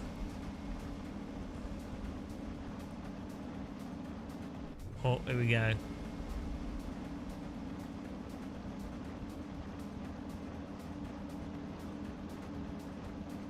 Vibe coded game of Muscle. I think what you'll see is a lot of vibe coded games, but they won't be really polished. You'll end up with the same problem that people have with making music. A lot of people make songs in Fruity Loops, but they're not very polished. And a lot of people have made games and released them on Steam. A lot of indie games, not vibe coding, like normal coding, and they're just not polished. And look at a lot of the online web games. The thing is that you still have to spend a lot to make a polished song or anything. Even if you were vibe coding it, you really need to like spend a lot of time going over it, making sure it's all decent.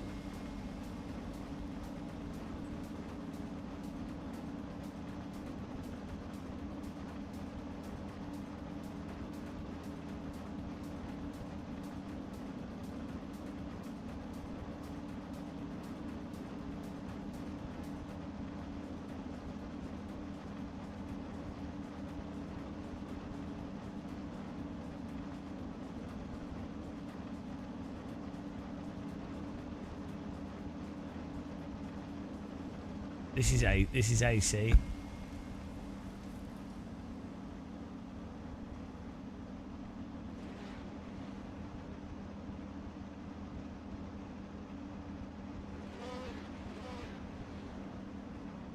Look at this.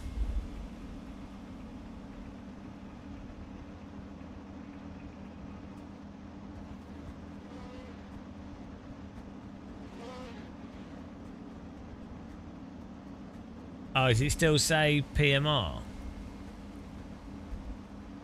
on Twitch?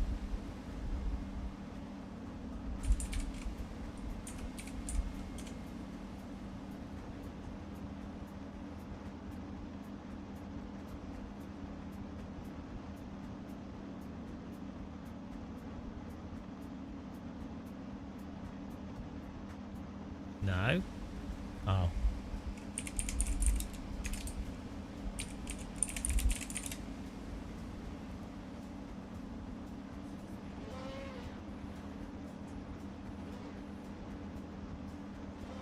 Okay.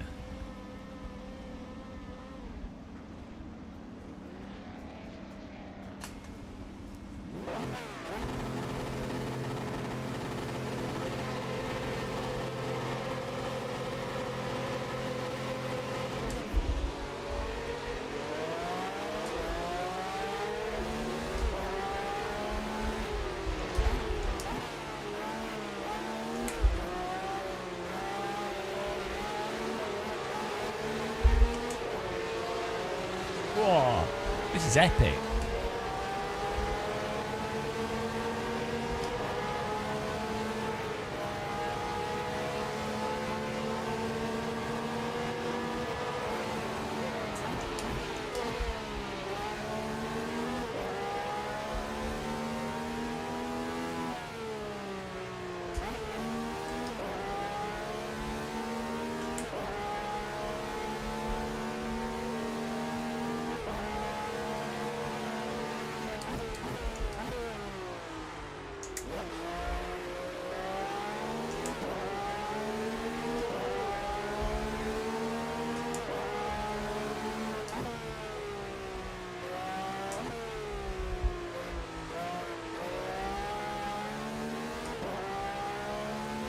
I think in like 2008 or so. When did Project Gotham Racing come out?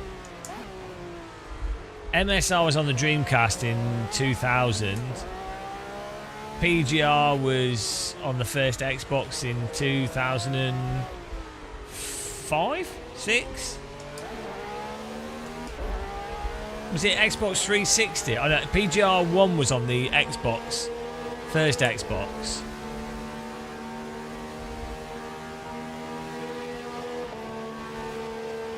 What was the one? What was the first one on the 360? PGR. The second one. Was it PGR 2 or 3?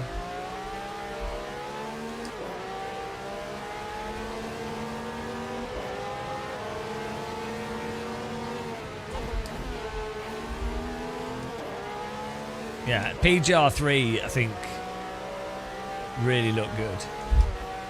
So at that point, what year was that? 2006. Yeah, so around about 2006, 2007 is when you could have like realistic looking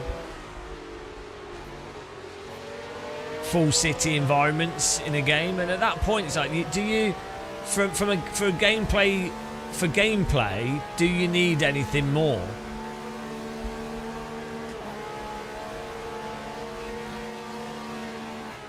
Especially for like racing games. I think there's a big thing with having lots of characters that are detailed, like big crowds. That's still something being worked on.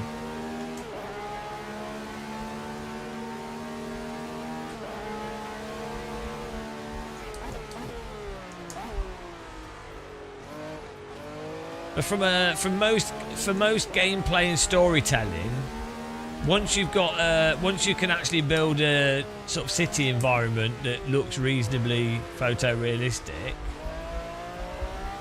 you're good, really. Graphics aren't limiting you. That's the thing. Oi.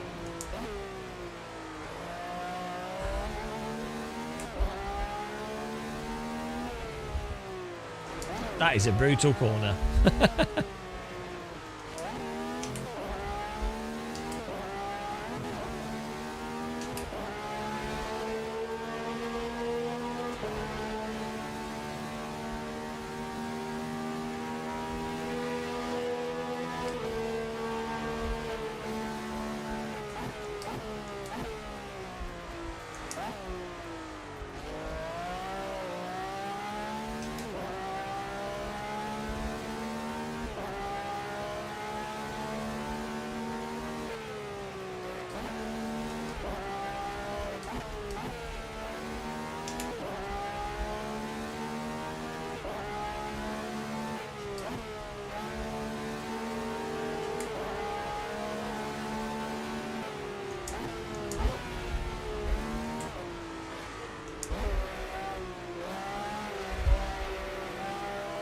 Oh, sorry.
Such hard corners. The Megane Trophy is probably a better car for these tracks. It's a bit less slidey.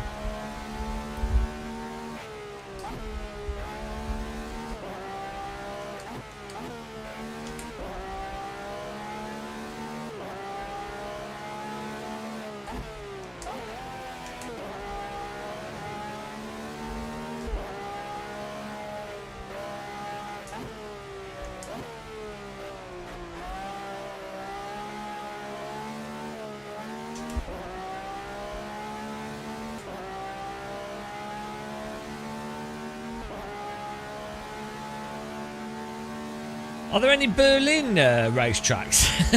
I'm addicted to city tracks now. I wanna drive around all the cities I've been to. Someone must have made a Berlin racetrack. It's basically a racetrack done already by default.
Alright, maybe someone's made a hovercraft mod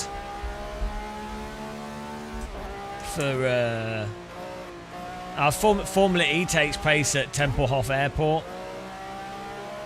So, it's just a temporary track built on the airport. It's built with a taxiway. It's not even on the runway.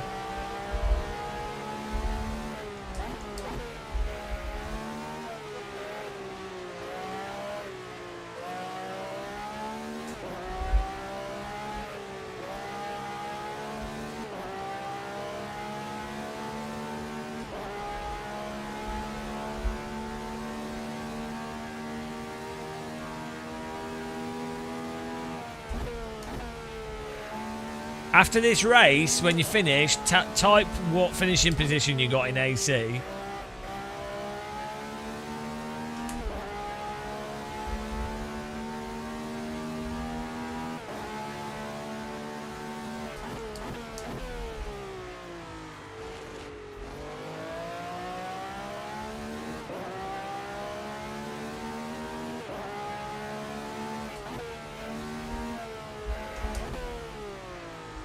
No, so someone else will put it on the server for us, Pastor.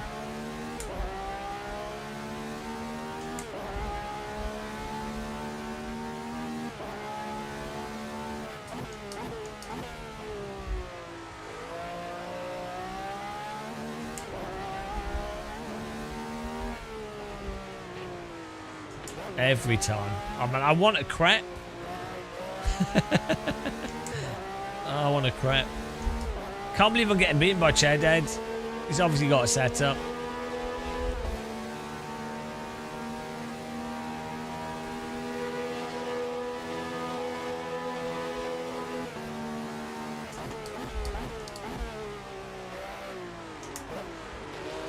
That's one way to take that corner.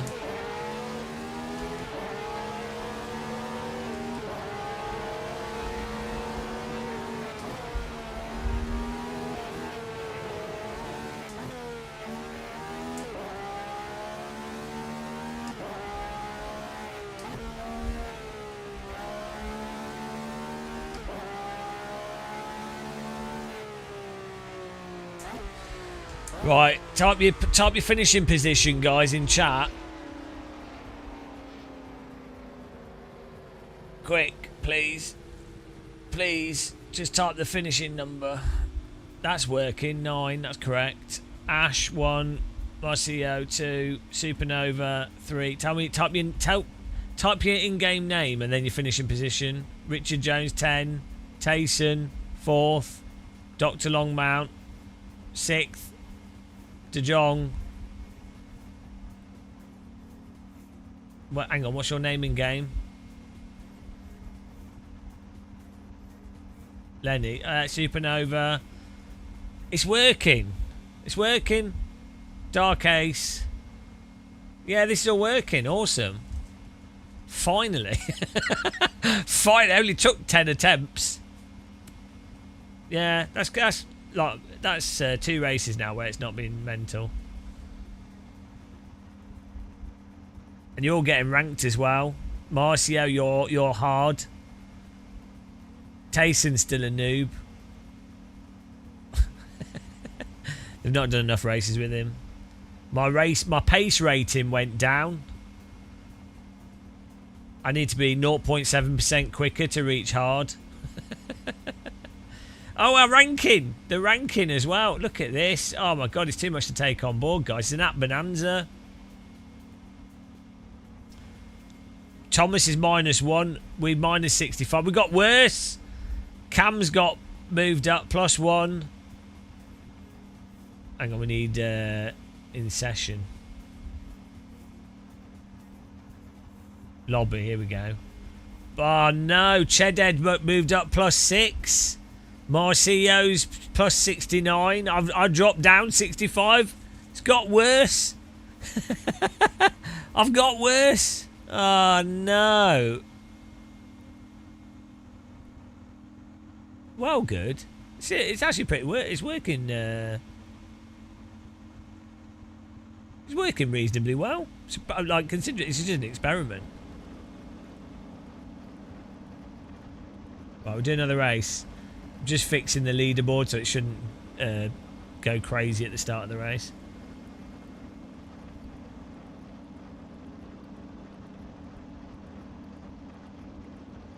Let me get another server up, guys.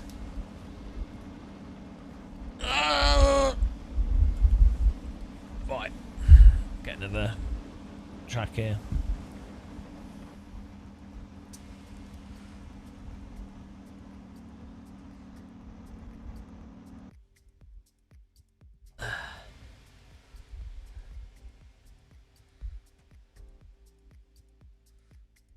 Where should we go to next?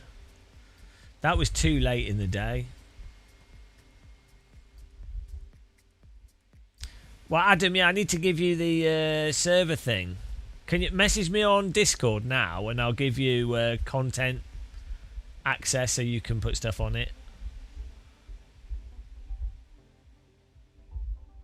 And I want to do a bog standard track. I mean, a Filderberg. I'd like to do Filderberg. Is that okay, guys? With the, you know, a nice Filderberg race, not too long, just a 10-minute one in the Lotus 49. That's really good fun. Or even like the doing it in the 79, the Lotus 70. Ow! Just got a cramp in my shin. That's the first time I've ever had cramp there. That felt weird. I'm using my throttle pedal weird. Lotus. Is it Ferrari or is it Lotus? Who on earth gets cramp in like the front of their shin? That don't make any sense. Lotus 98T. There we go. Perfect car. Hang on, is that the one with the turbo? Everyone will die in that. Is it 72D is the one without the turbo? 98T has the turbo.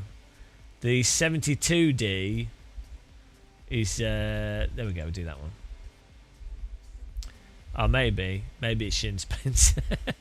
No, it was just a single muscle spasm. Fortunately, a very small one.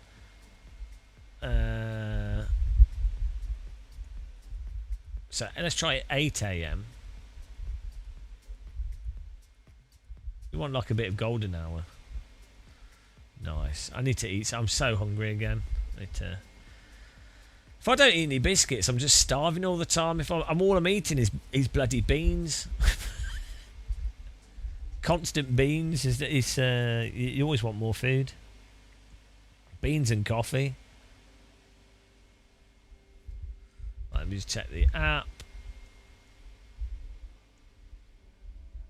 I was thinking for the local ranking thing.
What else were we fixing?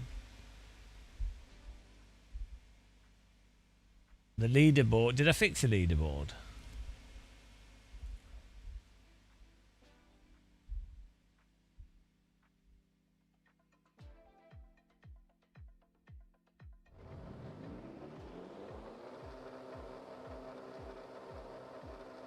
Oh no, it's not. We're updating the leaderboard as well.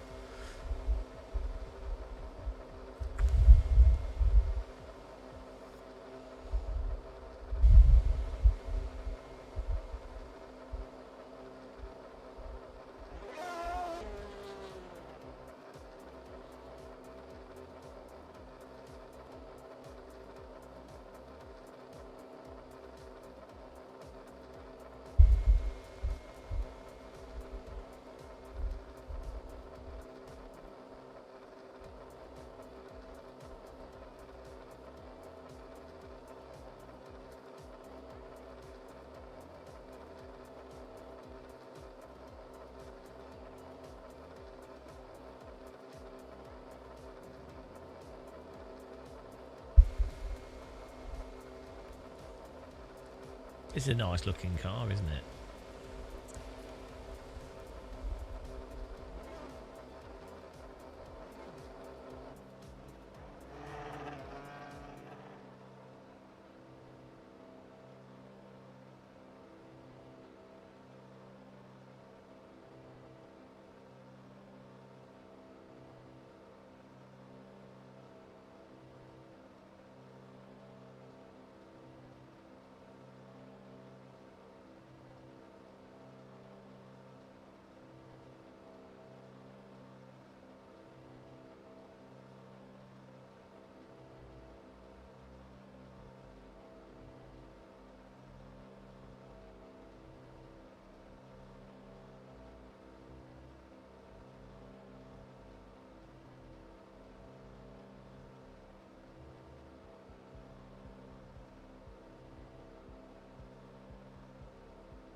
This window needs polishing up in behaviour.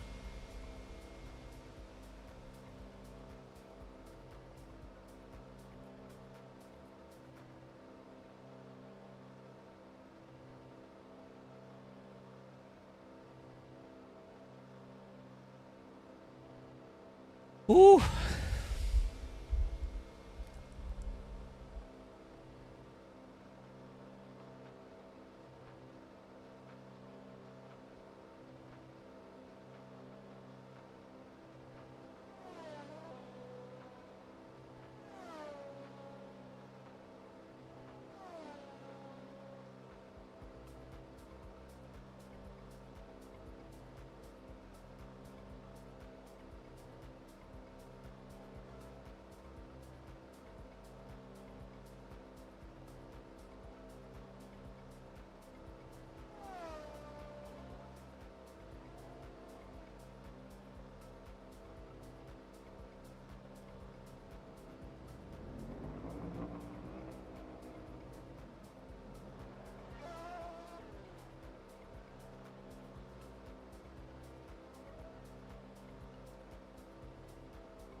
Almost done on this.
Here we go. Put this on here. Update the leaderboard.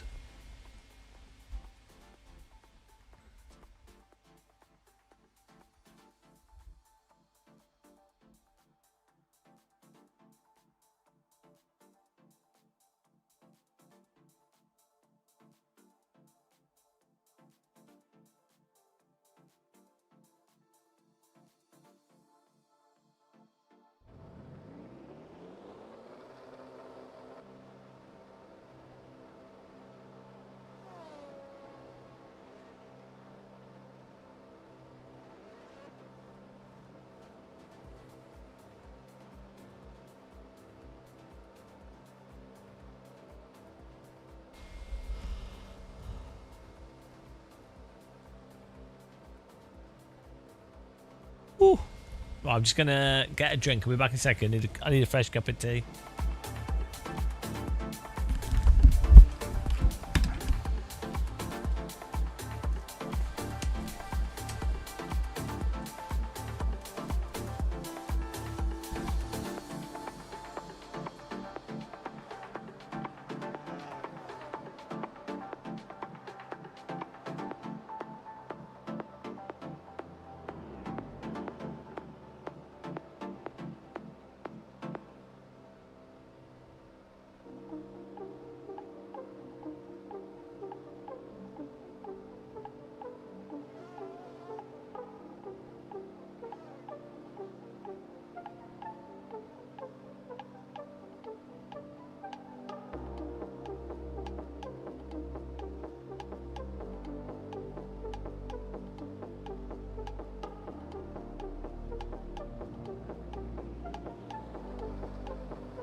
How's everyone doing? I've got some more chili in the oven here. We'll have another burrito.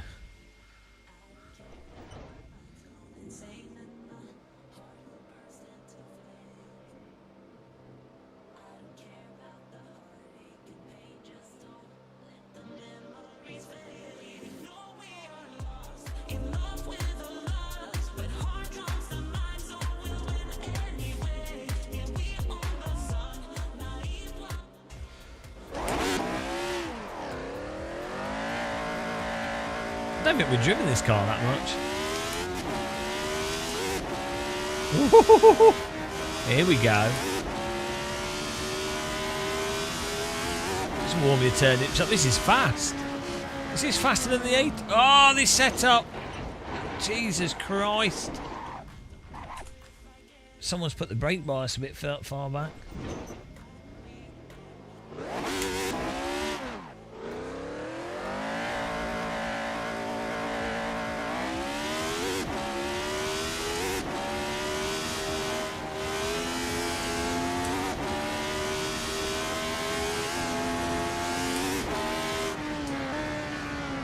Whoa!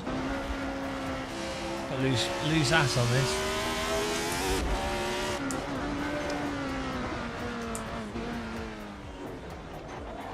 Okay. Yeah, apparently it doesn't turn at low speed. Interesting.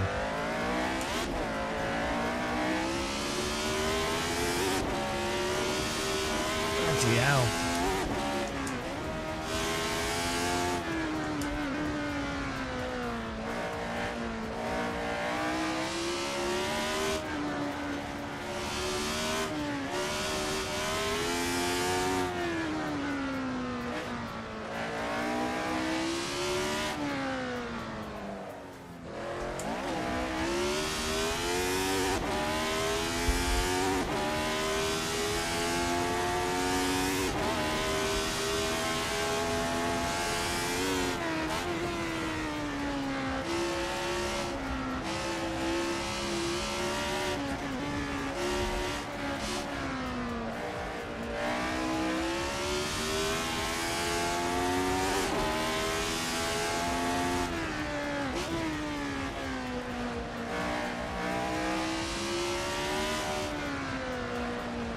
Okay, this car's a bit...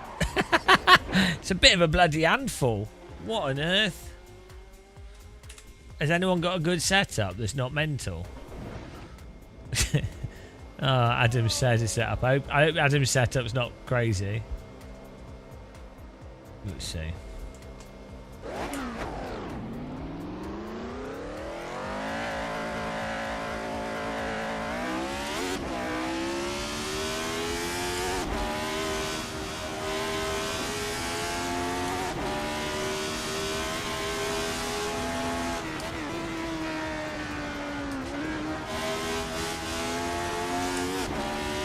That's a bit better.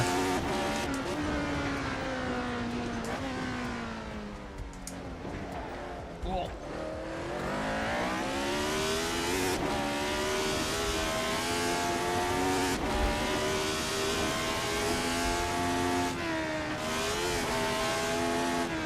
This car has some like weird high-speed understeer push.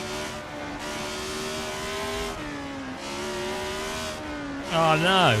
Sorry. I was trying to move out of the way there.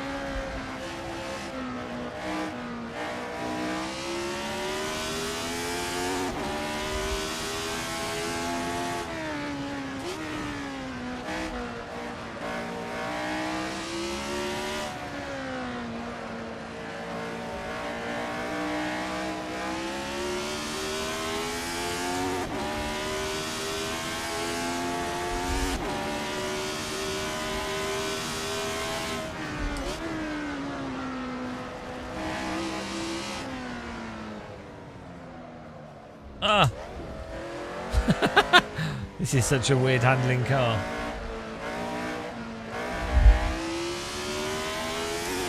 This race is going to be a disaster.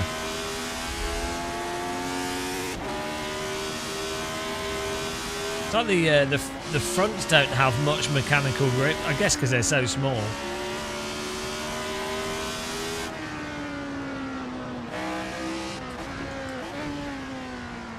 Yeah, you have to be trail braking.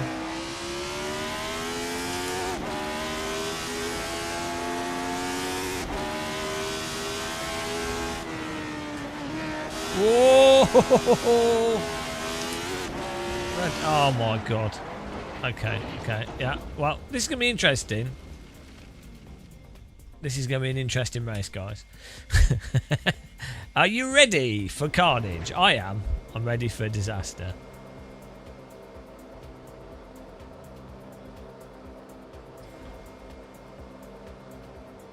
Let's see if the driver position app does loads of randomness. Hopefully it doesn't.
Just testing something here. I don't... Does it just restart quali? Oh, bloody hell. I'll force it to the next session. No, it's just... Oh, no, it hasn't. That's a... I'm just fixing something in OBS, guys. Should go to race in a minute.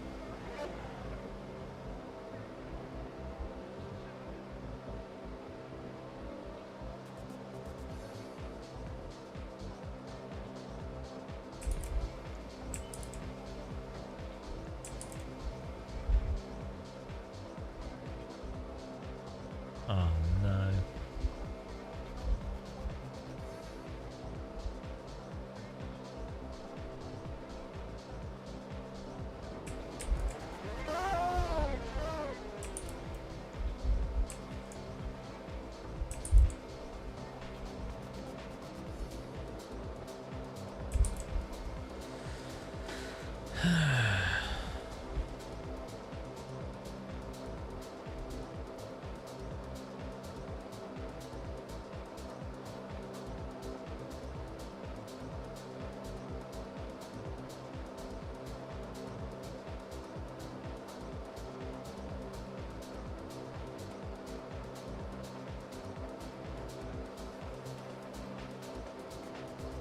Let's see if this is breaking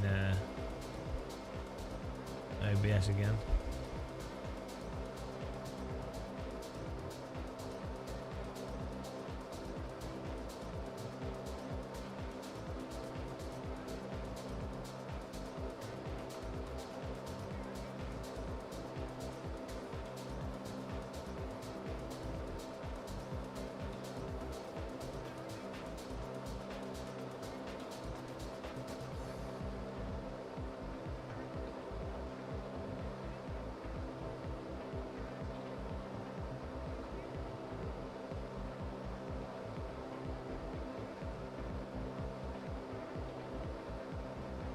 Why is it not going?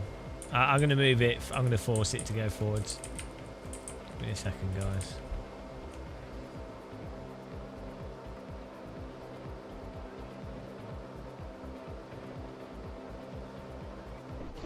Oh, there we go. Finally. That was weird.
There we go. Let's see if it should be all good. Why is this not going? Oh, 10 seconds. Oh yeah, you want to watch out for that. Ah, first tea of the day. Amazing. It's been too hot in the day, so I've just been drinking iced coffee. It's terrible. I mean, it's nice, but it's not tea, is it? Here we go. Look, 12. Smoke. Who's in first? Oh, he's putting the guys that are disconnected at the top. There's always something. Why are they at the top? Do they set the fastest lap times? I need to make it so they're not. Bloody hell. There's always something.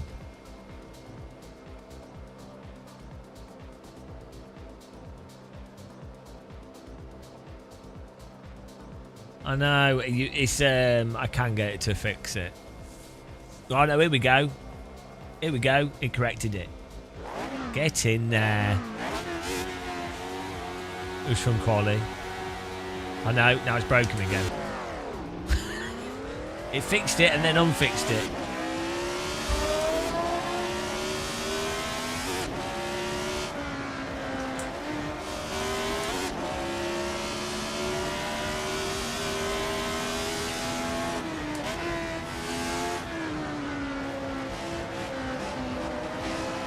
Oh dear, cars behind, dead. Look at the radiator on the back.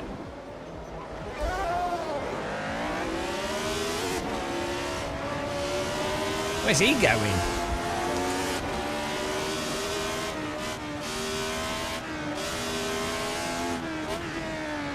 Oh. This car actually has monster grip.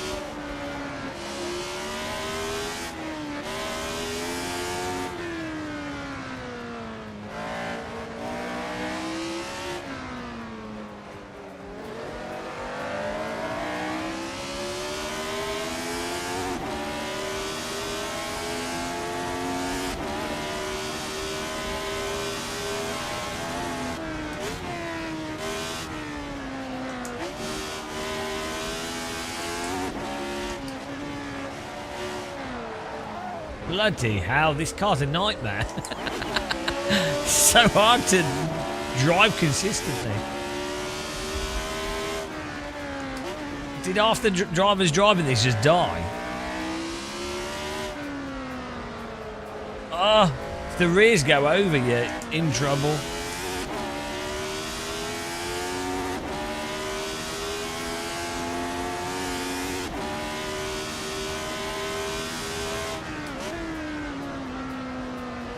This is a stupidly unsafe car to drive.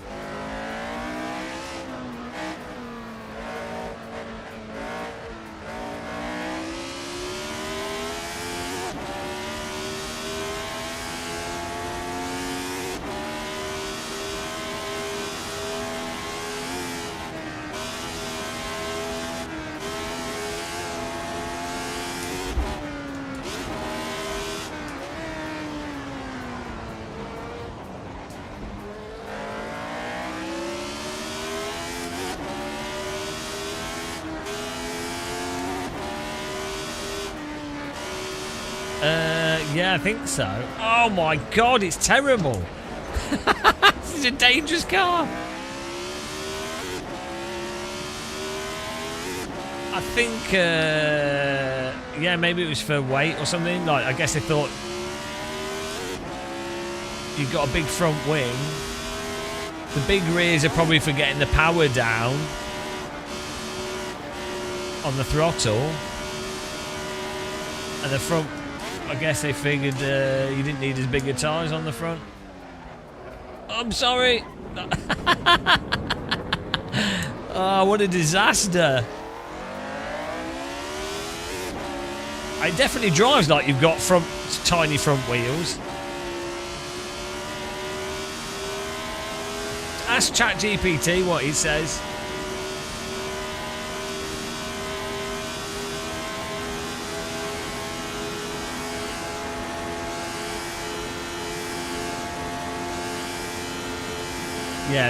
Yeah, well, is it less rolling? Oh, it's smaller contact patch, but that would be width rather than height.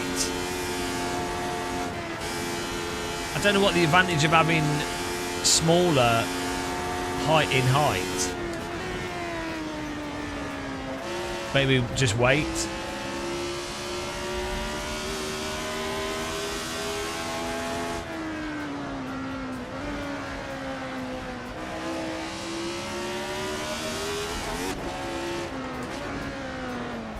Oh, bloody hell.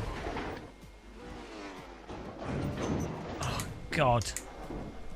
Oh, you'd get less gyroscopic. You'd have less gyroscopic issues from smaller tyres as well, smaller wheels.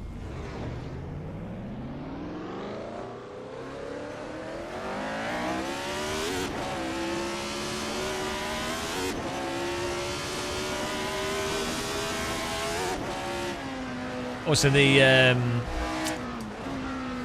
the further away from the centre of rotation, it's like as you go faster, it's as if the wheels got more mass, I believe. So it's like, you know, like it's like with what's it called? What's it called? The thing that you store energy in, like a gyroscope. What's the thing called that you spin up and you store energy in it?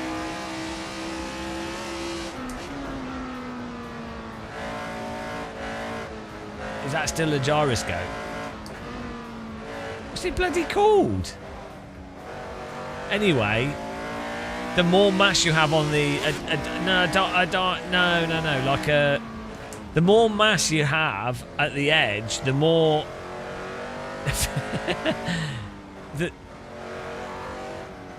no, not a generator. I think it's like a gyroscope. Basically, what you do is you put the mass closer to the outside edge. Because a flywheel, there you go. Because the further out the mass is, the more rotational inertia it has. Because it takes more leverage to get it going, I think. I don't know. I don't really understand physics. But basically, as you go faster, the further out, the more the magnification of the effect of the mass is, the more the centrifugal force acts on it.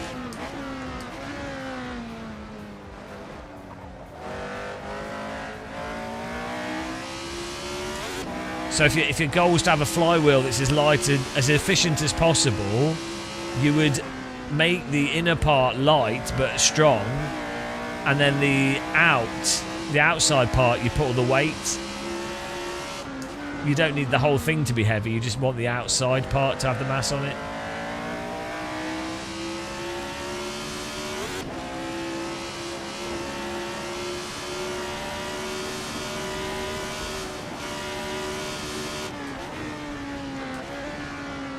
Oh yeah, that Tyrrell would be good. I've seen them in real life.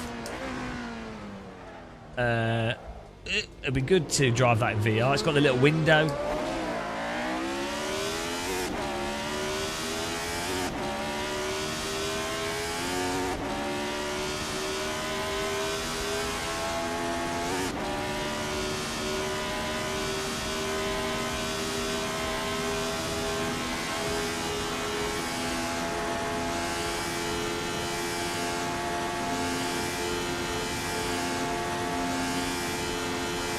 Yeah, so a smaller wheel will have it will cause less drag with the wind.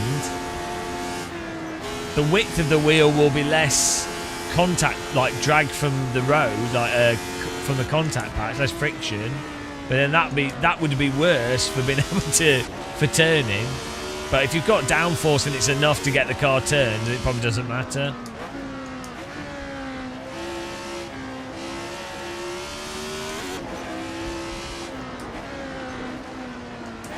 Oh yeah, you could probably smaller front wheels. You could probably have the front of the car lower, and if they're also less wide, then the front can be narrower than the rear. So I think that's what you're saying, Richard. So what would be a fun game? Like, I know there are some like casual games like this, but a sort of a sandboxy type racing game with like AC or better physics, but you legitimately can build the car, and then rather than it just being build the fastest car, it would be like you need to try and build a car that the components have a cost to them, and maybe you're actually trying to hit an average time rather than it just being the fastest car. So you have to use up the certain cost, and you need, you know. So it's more of a puzzle of, it's not just, I'll put the lightest thing on, you know.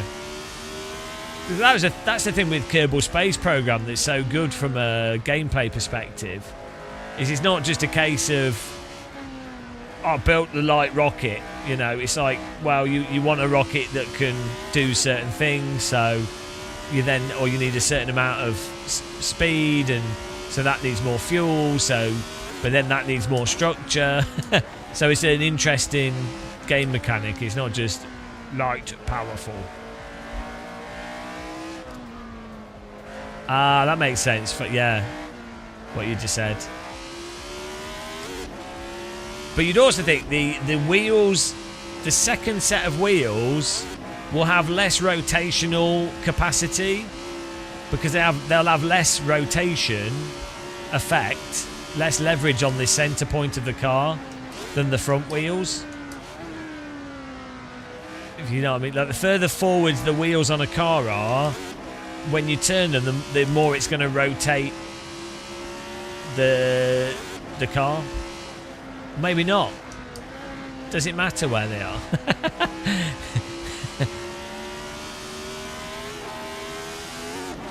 What if you put all four wheels really...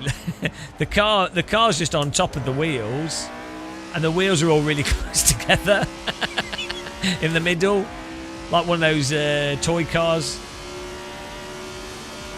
But yeah, that's perfect.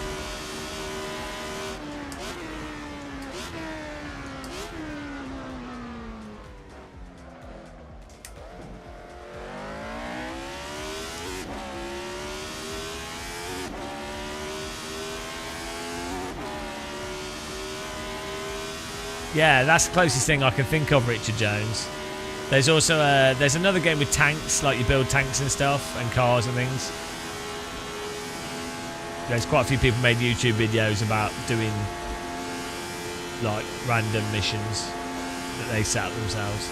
This car was terrible. This was like the worst. I don't think we'll drive this again.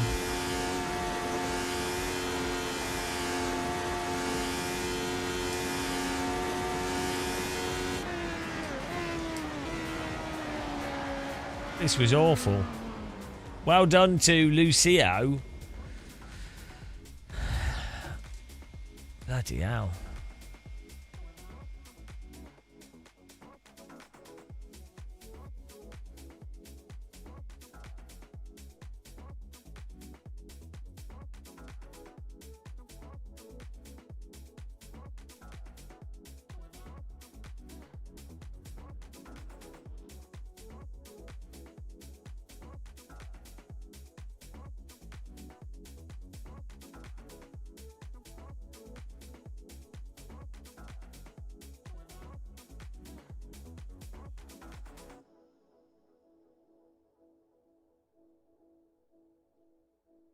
No result. Why does it say no result? Oh, do we have to close the game for it to come up? Ah, that needs to be changed. No, get a new track on, guys.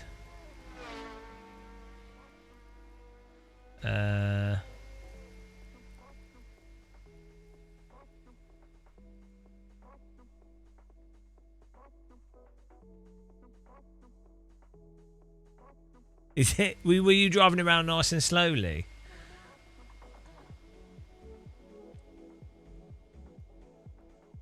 I'm just getting another track on, guys. Just.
I don't know why I can smell cut grass outside. Maybe I'm having a stroke.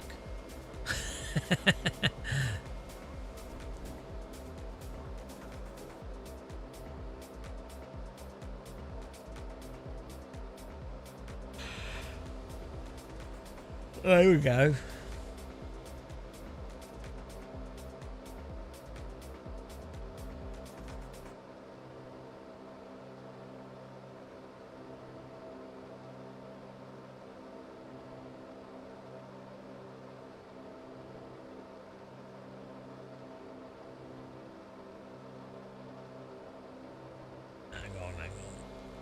Hang on.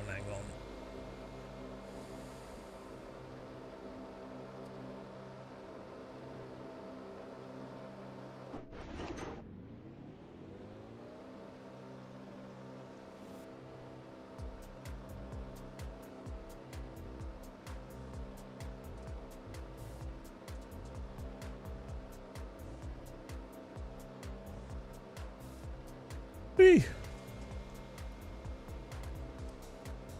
This was still a bit late in the day. Well, the time of day is a bit messed up in this.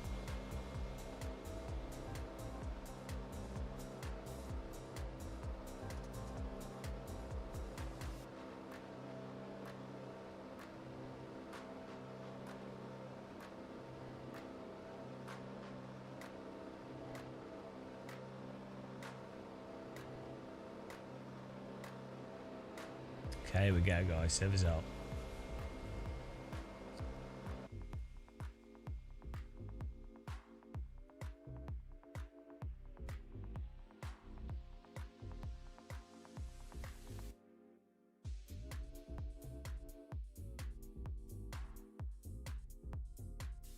get in there.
Hit it on me.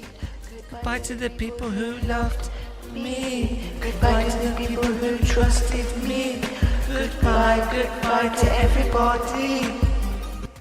Thanks, Cheddar. Good racing. Good racing. We'll see where you place on the Elo app. But yeah, good racing there. Appreciate it. Hopefully I'll see you soon. And I will be fast again. Today is International Game of Muscle Slow Driving Day, and I'm doing this just to make you guys feel good. Part of what I do. What a guy! What a legend! What a guy! Honestly, what a service! What a service that we produce and provide. One of the best, if not the best. I think.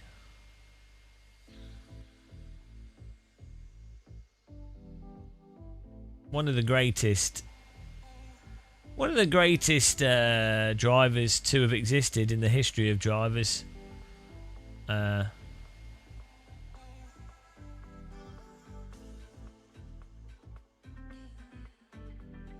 don't like ACC, but I do like the normal. The normal. But that is amazing. That is amazing. It's probably one of the. Maybe the best. One of the.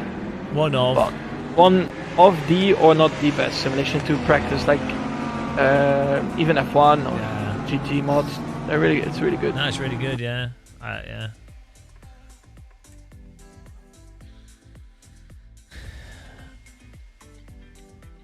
Yeah. Thanks for joining. Thanks for taking part.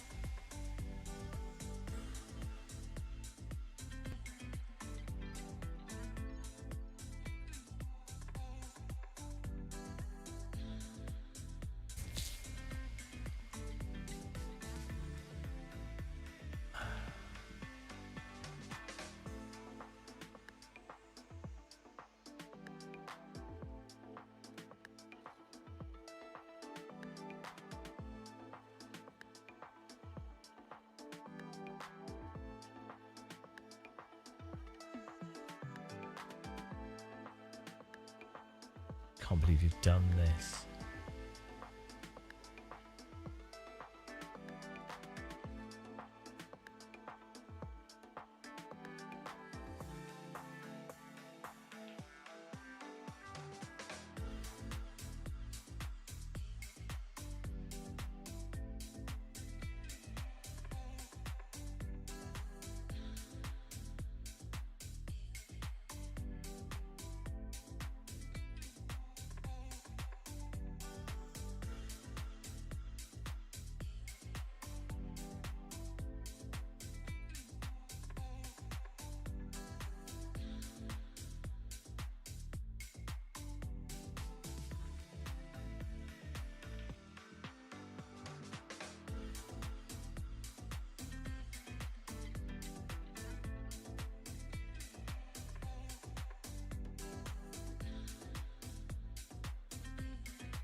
Oh, why are there flies on my legs?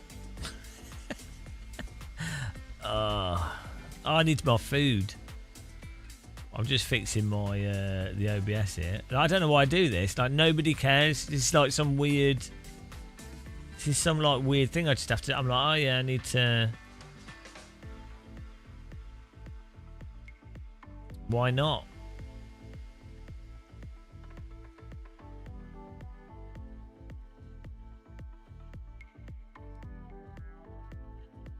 Do you think that's too small, the camera box? I think it might be. Now we need to scale everything up.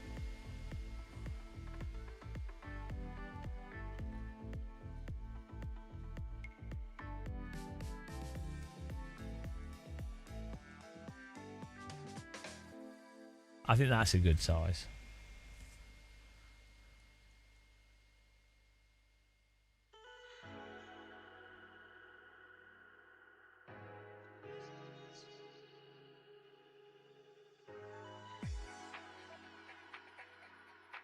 All right, Tayson. Night, night.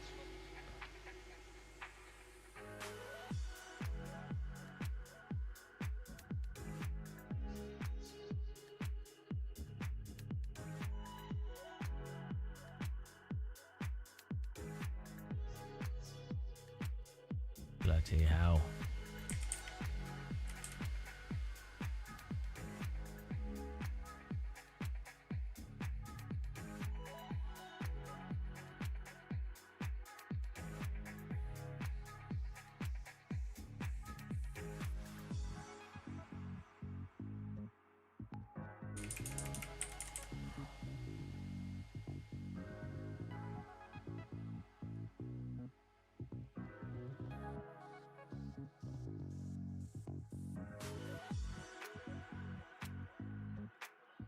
There we go, put that there.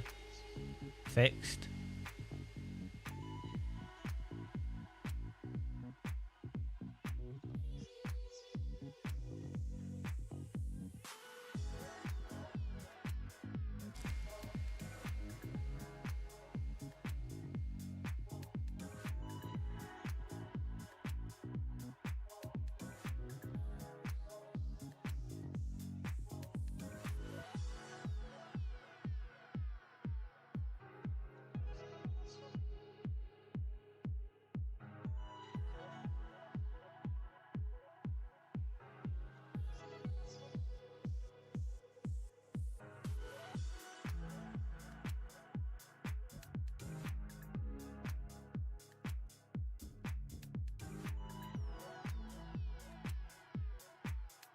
There we go.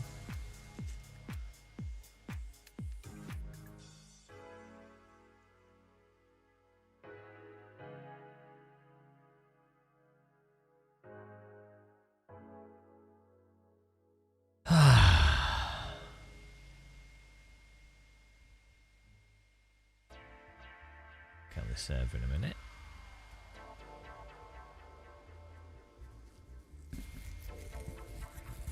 Fixing the ranking up.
Let's get my food.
can't use CSP preview.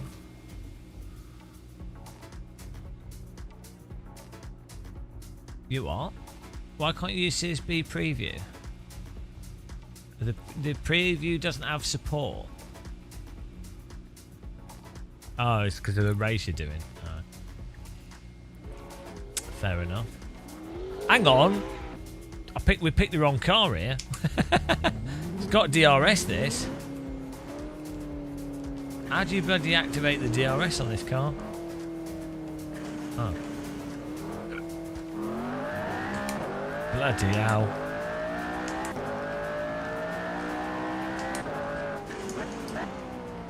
Oh my god, this is a spaceship.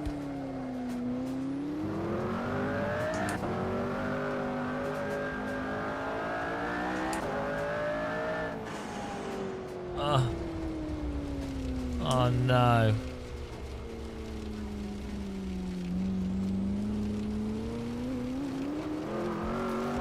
And it's got always available DRS.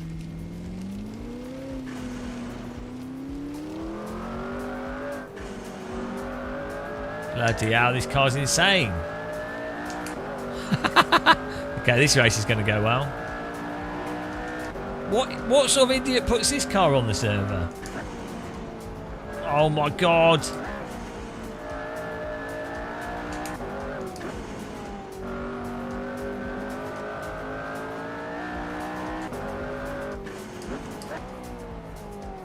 I don't have very good brakes.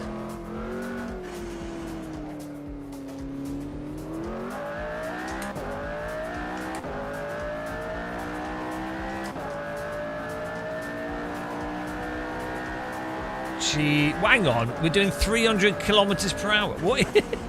What is this car?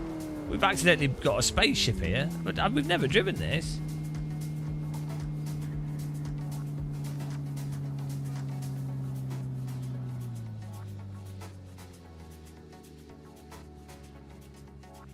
Might need a setup from you guys.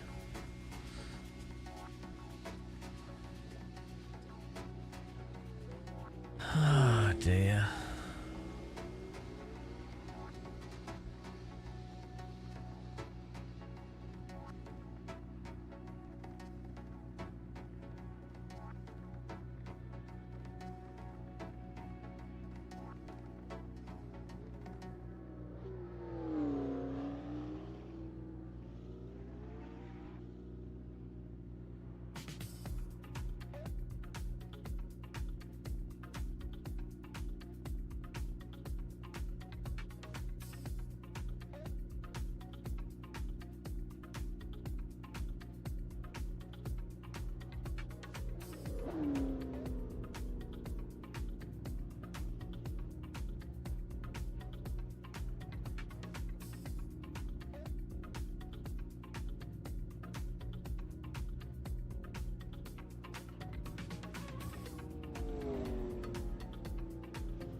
Fixing the leaderboard here. Who was it who wanted us to write a line?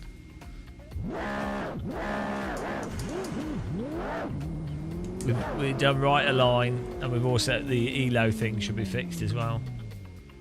Hopefully.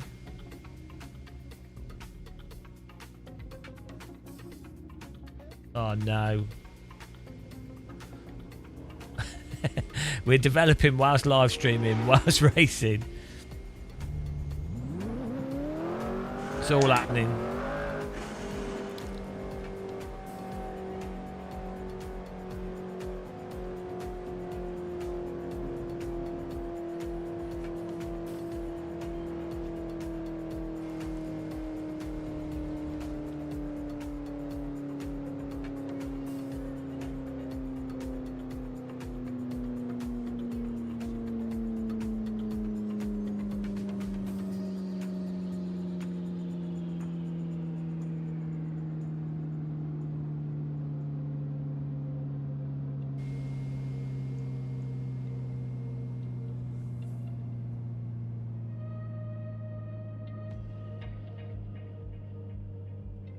Sky looks nice. This it could do. I mean, a little bit. Sun should be a little bit lower.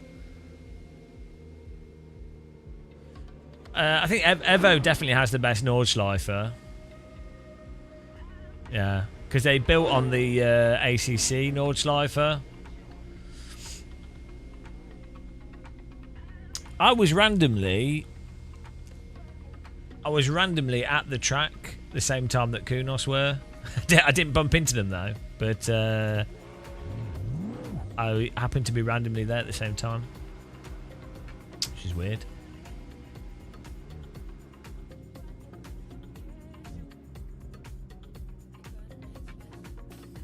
Don't know what they were doing.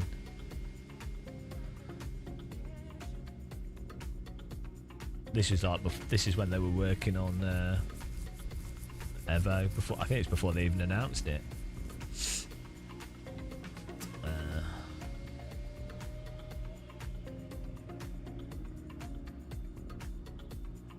Evo is the most graphically overrated sim. I know. I don't know. It's got really advanced graphics. The difficulty is you need a supercomputer to have it run well. That's the problem.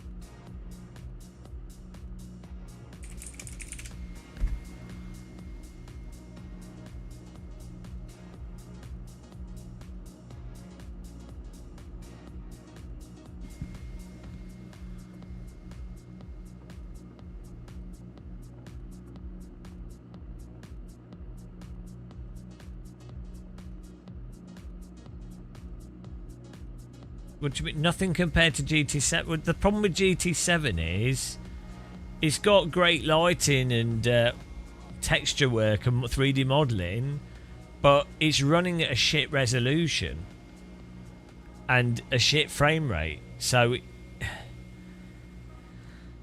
there's really good artistry and artwork that's in GT7, but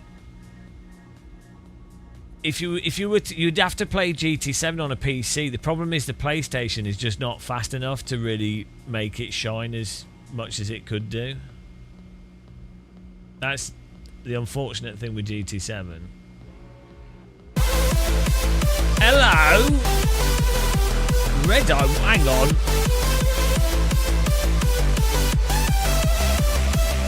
It's a bit early for Red Eye Warrior.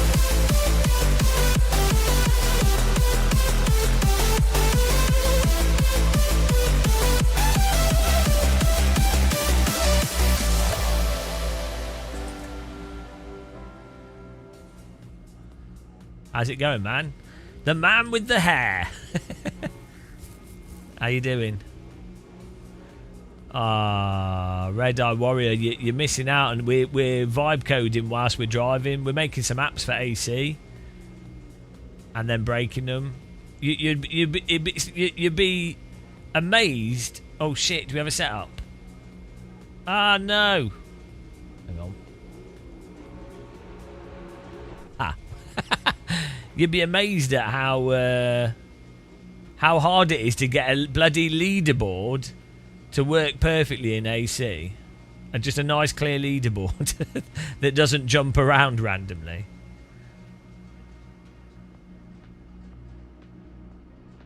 We're ready.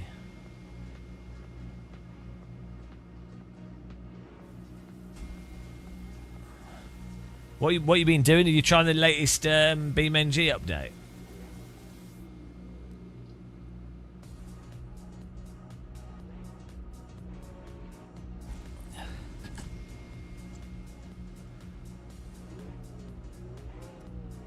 Yeah, that's it. Well, and also, why are you fit? Why it's early for you? You'd be just starting normally now.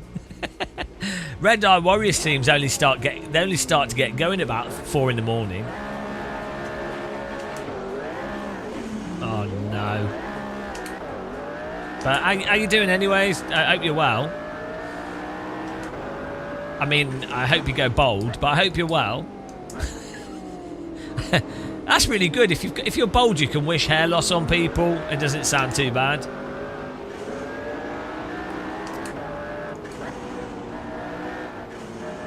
This car's crazy.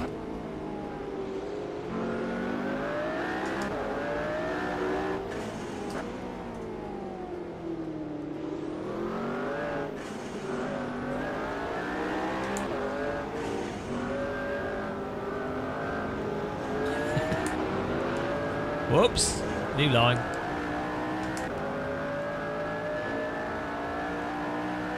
Have you driven this, Red? Oh my god. This car's insane. It's like, it drives a bit like a Project Cars 2 car, actually.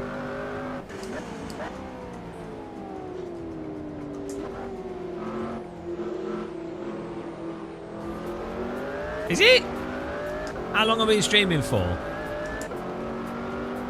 No. I don't know. Only like 8 hours or something.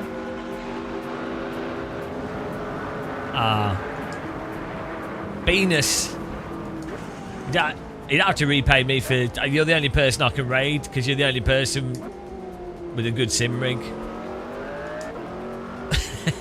I raid people based on how long their hair is, if they play AC, and if they have a sexy sim rig, and you like helicopters. To be honest, I'd sleep with you.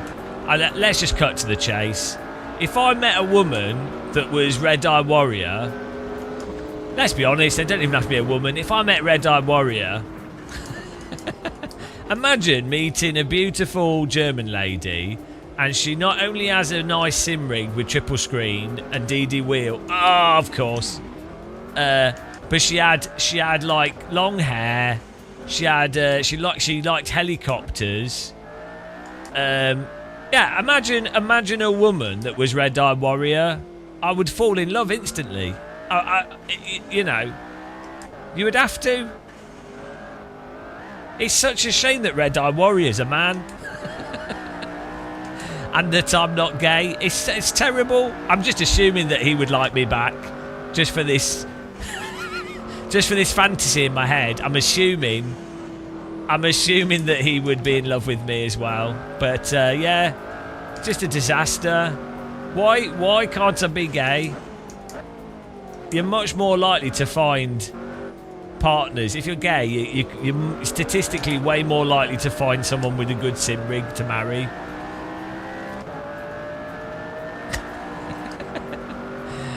I don't care about gender, but I'm not gay, so it's it's just a Debbie Downer.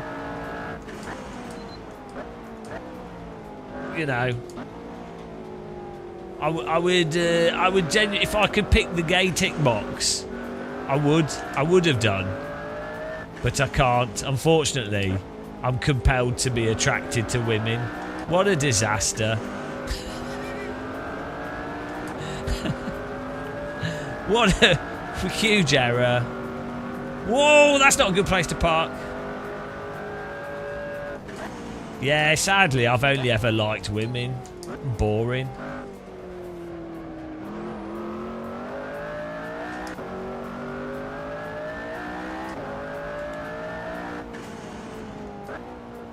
That's the bet. Yeah, if you could tick both boxes, it's sorted. I will be honest though, Red Eye Warrior, he's got hair, he's got a nice rig. Pretty much married, and he's good at, and he's an electrician. I mean, bloody hell, where does the talent stop? What can't he do? Apparently do cruising without driving into walls, but other than that, what can't he do? He doesn't even get affected by motion sickness. Oh, he's basically Jesus. He's there with his head tracking. If I had head tracking on, my head would fall off. Yeah, people are like, oh, Jesus walks on water. Red Eye Warrior might actually be Jesus. He's got hair. He doesn't get motion sick. He always sounds calm, suspiciously calm. I think he might be Jesus. Have you ever checked your Checked your hands to see if there's holes in them. It could be the first ever unbeknown Jesus. Whereabouts are you, Red? Yeah, I think he's in the north. I don't think he want. I'm not going to force myself on him. I would 100% meet up with Red Eye Warrior. I am. There's a few streamers and content creators that I'm secretly in love with. There's Rad Weasel from Portugal, and I get to hang out with him a few times a year, so that's nice. Random Call Sign's just sexy. I aspire to be that sexy, but it'll never happen. Sean Kohler, I want a candlelit dinner with. Oh, he's in bloody Wales. I mean, that means I have to go over hills and everything. I don't know if he's antisocial. I'm pretty antisocial. North Wales crew. I would live in Wales.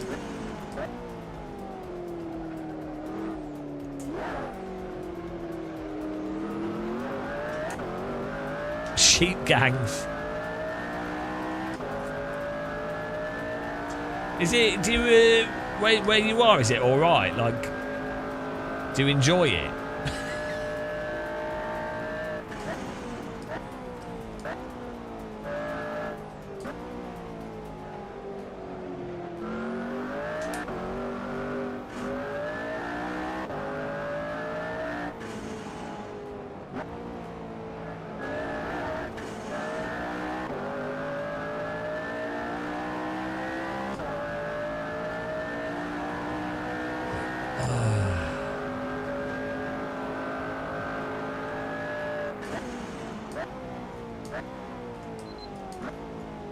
Oh, he's missed. This car's actually all right, you know. It's a totally bonkers vehicle. That's quite fun.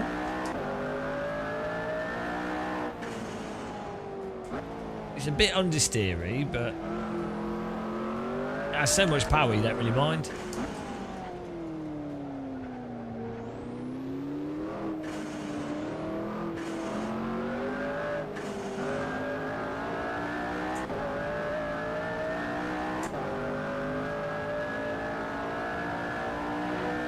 The lack of well, what activities do you need? This is what I find. Like, Wales has some amazing. Okay. Wales has some really good rivers for kayaking.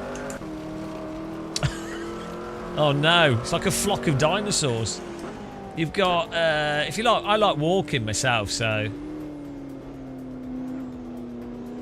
yeah. I'm a simple person. Like the 3 or 4 times a week at the moment, I'm going out and doing like 10-mile walks with my backpack to prepare for the grand crossing.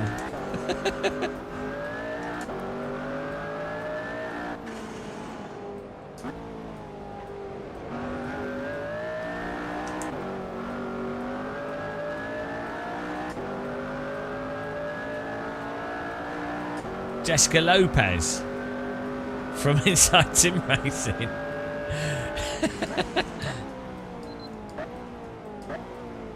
Oh dear.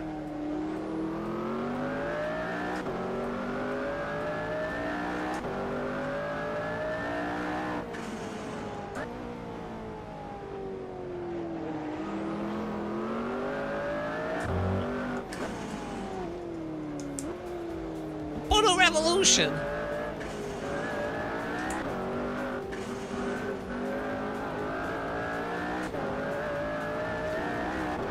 Whoa!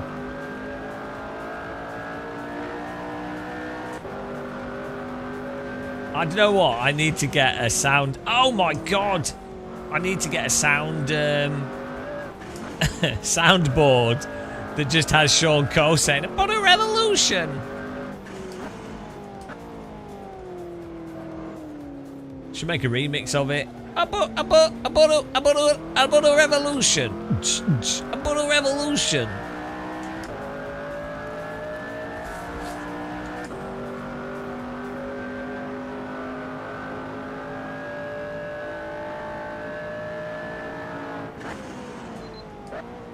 This car's insane.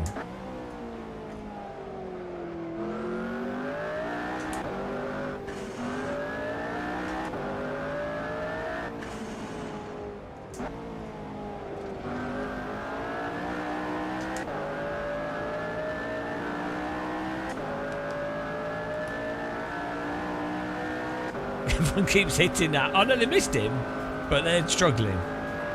Oh, we're finished. 6th place, yes. And we beat our rivals, yes. And did the ranking app pick up the players? No, it didn't. I don't know why. Hopefully this update that we've just pushed out, we'll do another race. Oh no. Oh no, no result. Why does it say no result?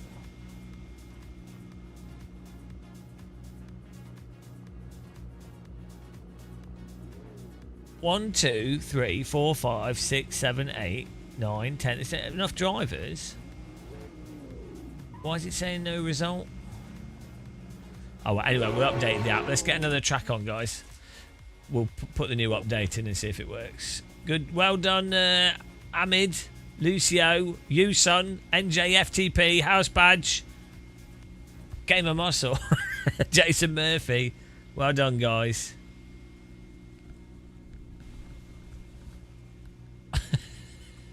Well done. Let's get another tracker. This is fun, isn't it? My simple leaderboard version 1.14.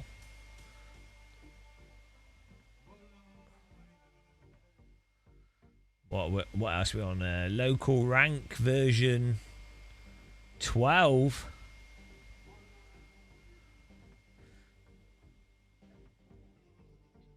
Get in there. Not enough vibe in that code. It's jibe code. I don't know what the word. What's the opposite of vibe? What's no vibe? A jibe? When you you know, if you derive code. I don't know. I don't know what I'm saying, guys. I'm getting my burrito. Burrito. Rito, do you want to talk Charkers? Oh, I need to fix my mute button as well. No, this is pre-recorded. I just felt like saying that right now, which is actually in the past. What should we drive, guys? What's a nice car? I was thinking one of the Lotuses that we haven't driven, like a Lotus Exige 420 Stage 3. It's got stage 3. I mean, that's the 3rd stage. It's got to be... well, the Lotus Exige 240R. It's got an R, so it's a race car. Let's try that. Let's change track. It's not. It's early times, early days. We've only been streaming for a few hours.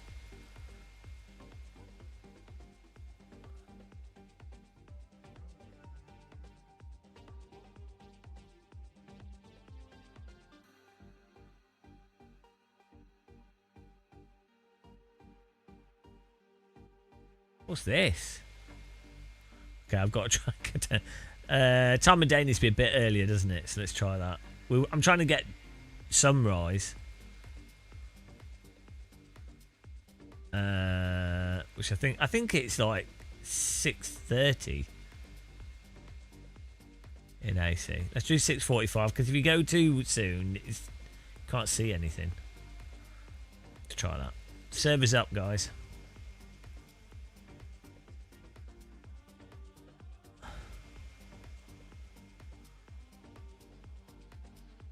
I've been on a racetrack with these in real life, and all the Lotus owners were really, really slow. They were like pottering around in their 80 to 120,000 pound cars. Actually, I don't know how much these are, but they're not cheap. Ah, well, I've picked this one, Richard. So that's what we're doing.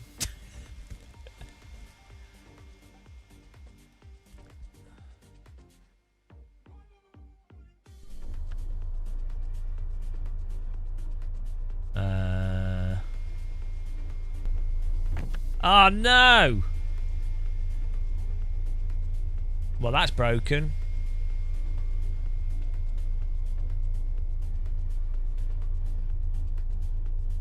Which app's this? Leaderboard app.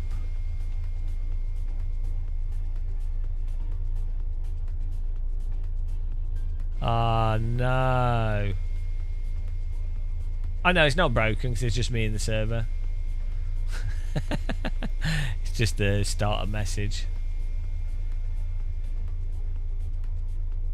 Here we go.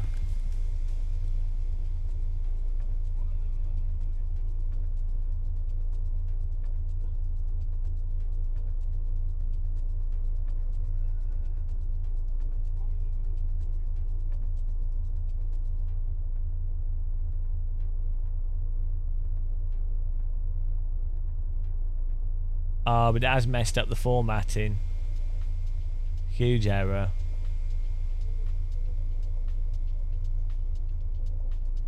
Oh, well.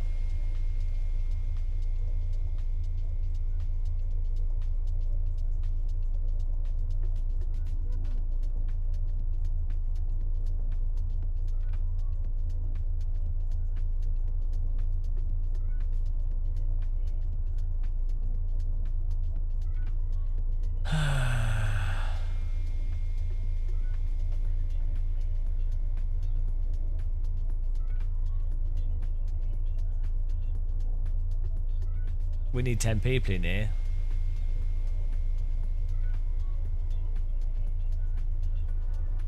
Three wide.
I just push random keys, yeah, and hope that I get the right thing.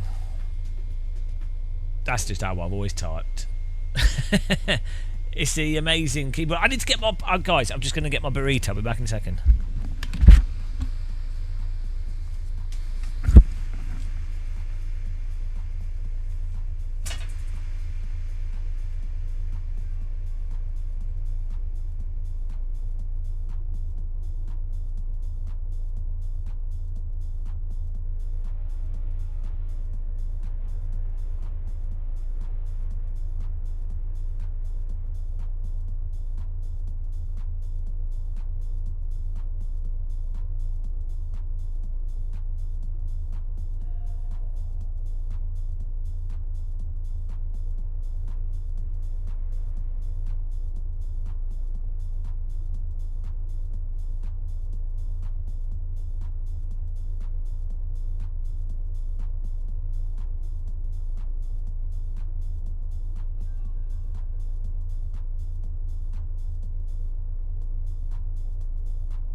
Smells like it's raining, which is nice.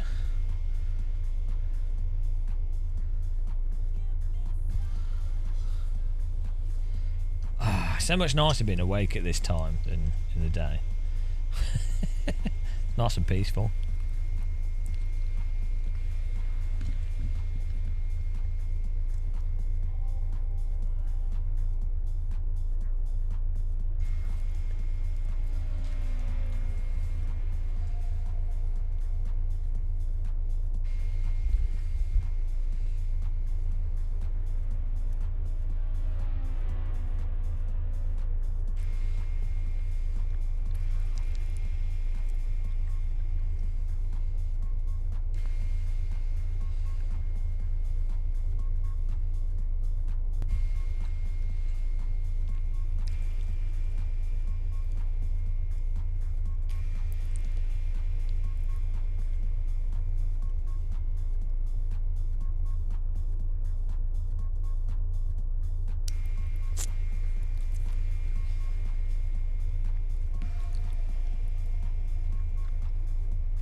I don't have any biscuits.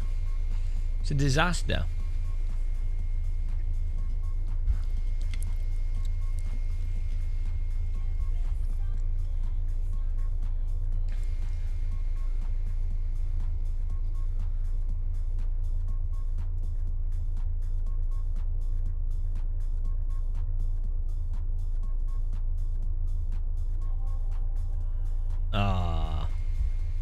My usage limit has been reached.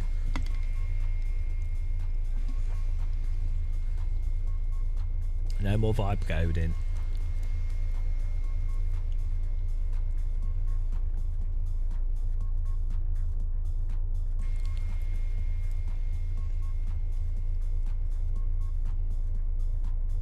The vibe, no more vibe.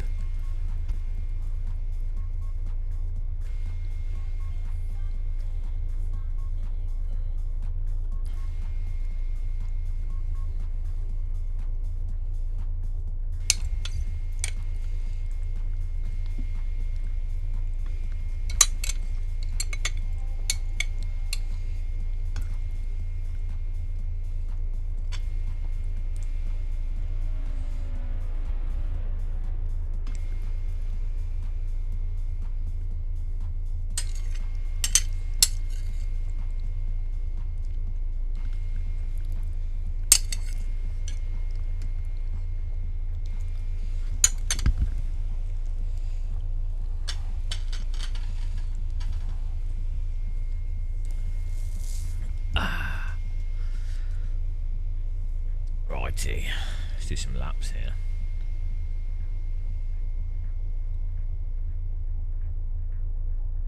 Why is it saying I'm second?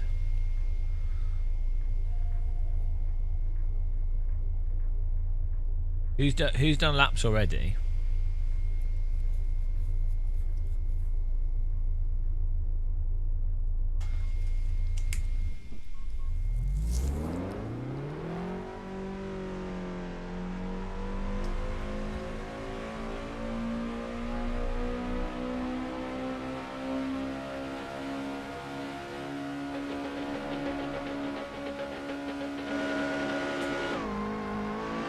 Has no one actually done a lap yet?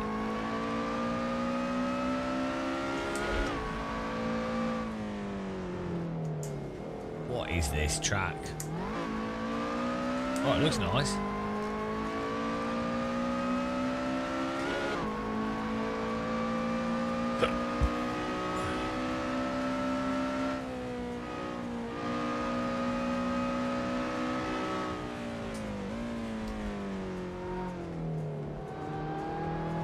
Look at these hills.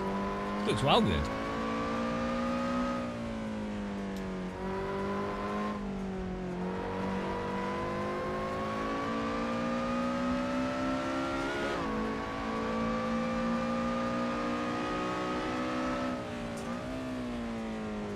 Is this track really bloody long?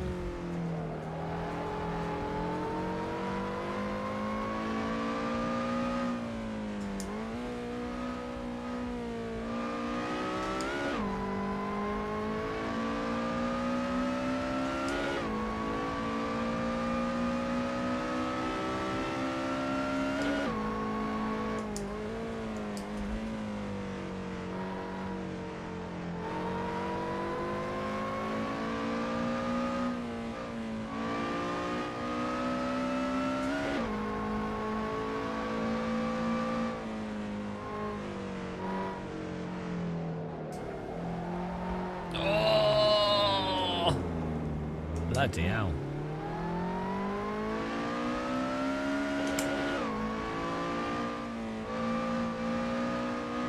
This is a maze.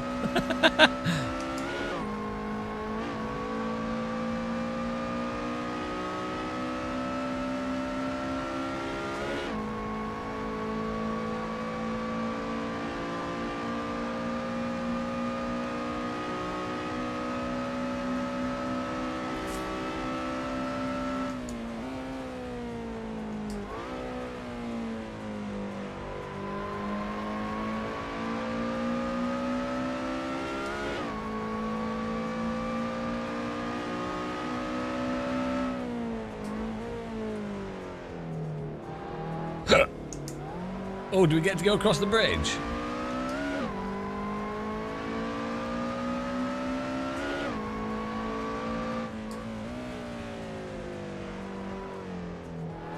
Woo, get to go across the bridge. Nice. This track's huge. No wonder no one's done a lap yet. This track's like 4,000 miles long. Looks like somewhere we go gliding.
I did a lap.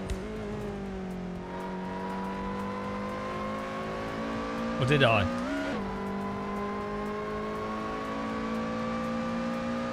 Why does it say second? Has anybody else done a lap yet? What is going on?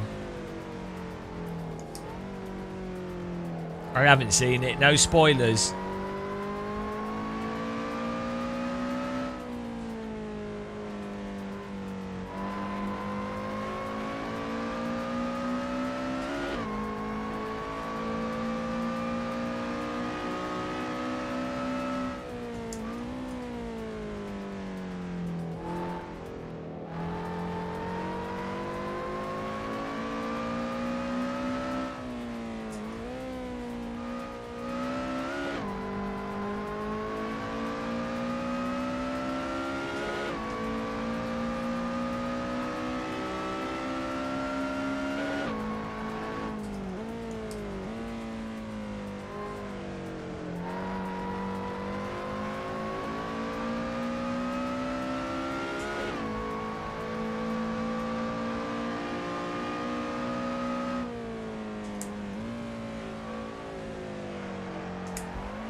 God, this car's annoying.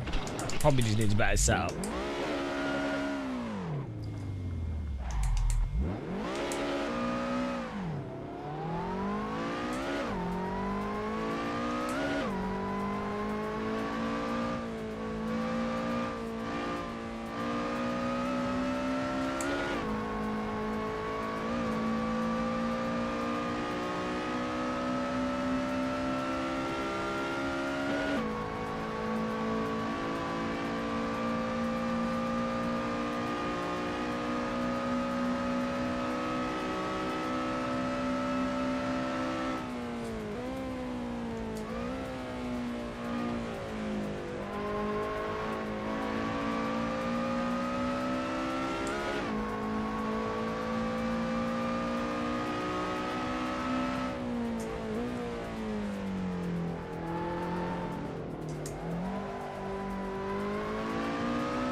Oh, bloody hell.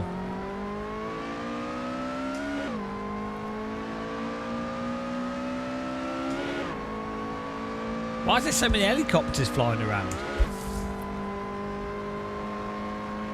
Get hot air balloons. It's all about the helicopters now.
What are these lines for?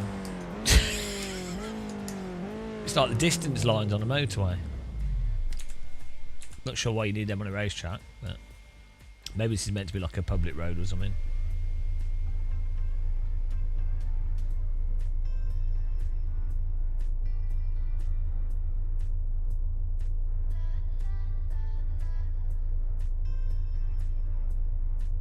Share your setup, guys, if you made a good setup.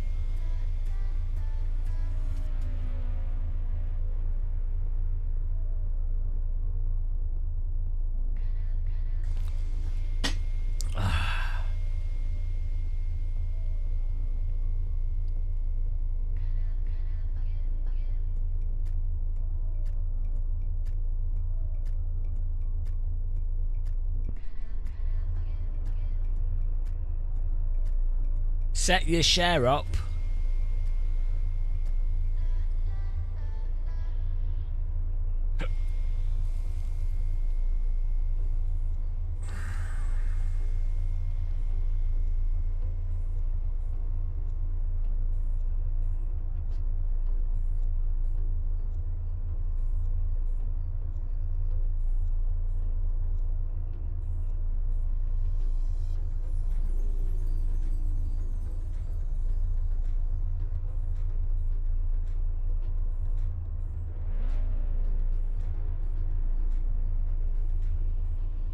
This totally balked.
No, I'm in the Shadow Realm.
This looks awesome.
No. This is AC. This is original Assetto Corsa.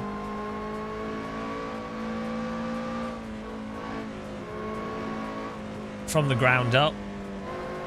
Oh, hang on, I meant ground up. It's been ground up.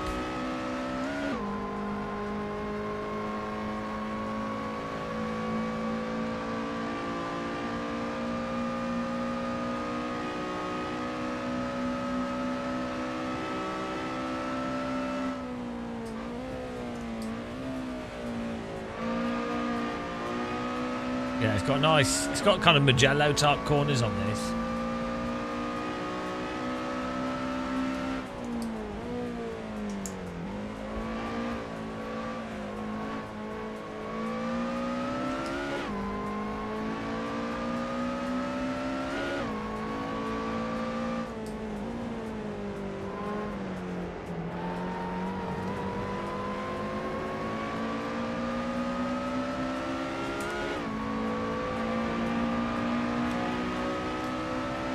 Looks well good.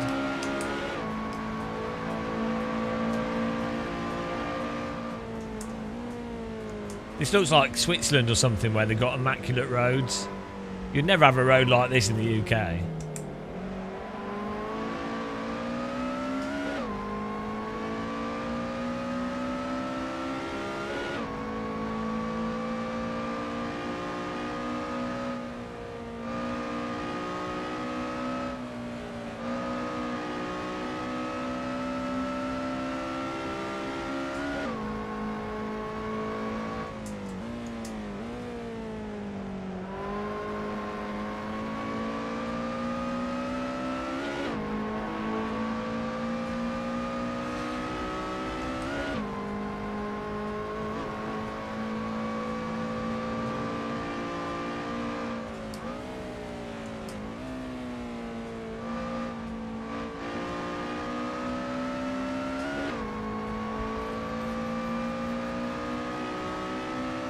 an absurdly big flag.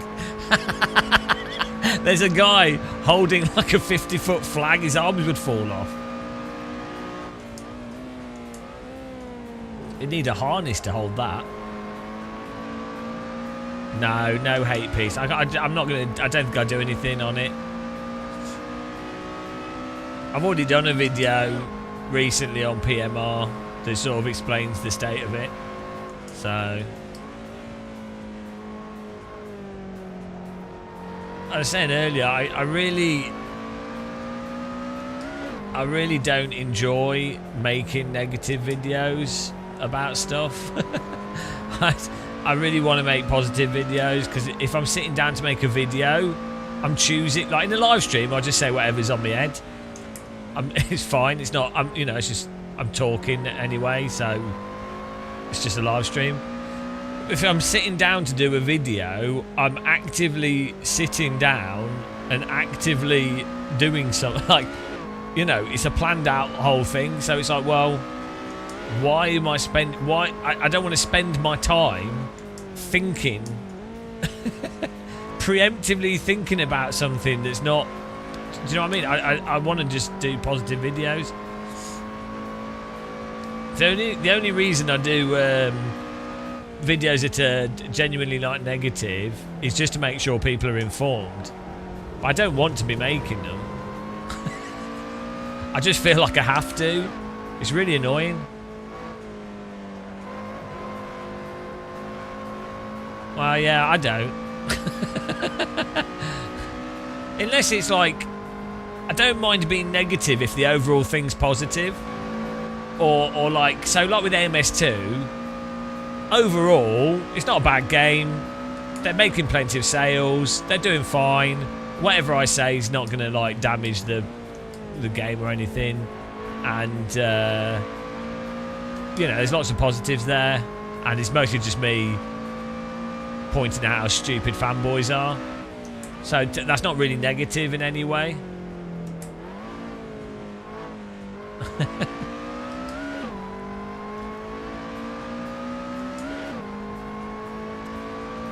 Yeah, the thing is, PMRs, I think it makes sense on console. It just doesn't make any sense on PC. That's it. Well, yeah, that's what I normally do with the videos. Is it's normally I say all the good things and then I say the bad things.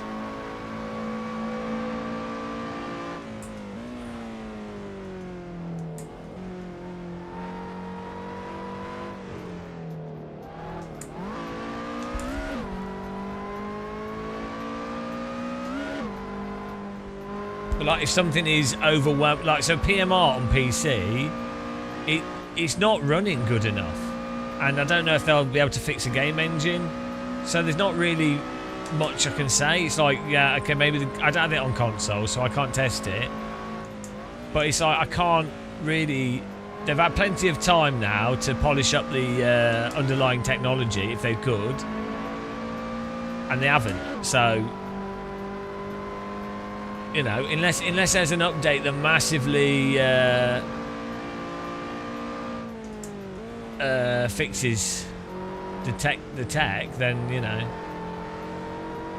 yeah. So the LMU thing is, I genuinely think that the LMU developers have done a really good job for the most part. As I said in the video, the Joker thing was just stupid. Like, it's so dumb, or the whole way it's done is stupid, but at least they're giving them to everybody now. I think it's important for that kind of stuff to be very clear.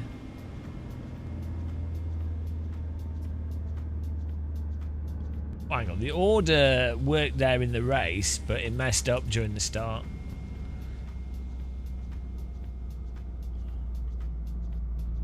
Oh well. Right, I think we've been streaming too long. I'm going to be wrecked tomorrow.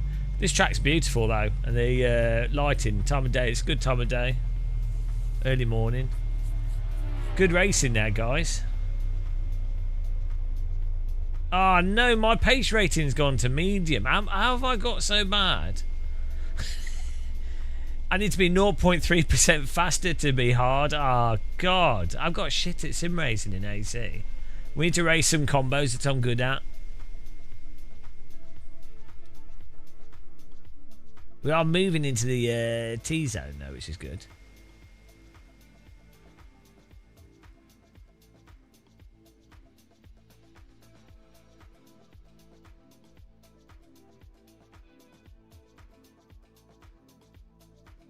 I think the PMR thing is, as the guy in chat said, it's a different...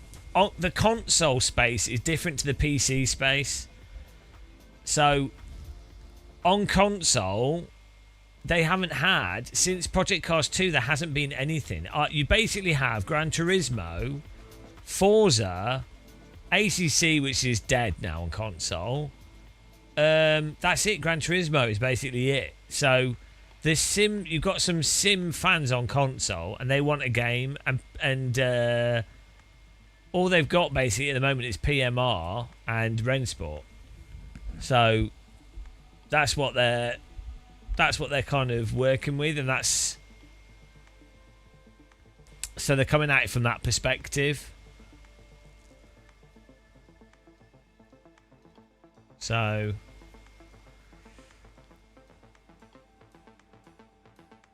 Not everybody, and then the PC gamers are mostly looking at it from the PC perspective, and so from that perspective it doesn't make any sense.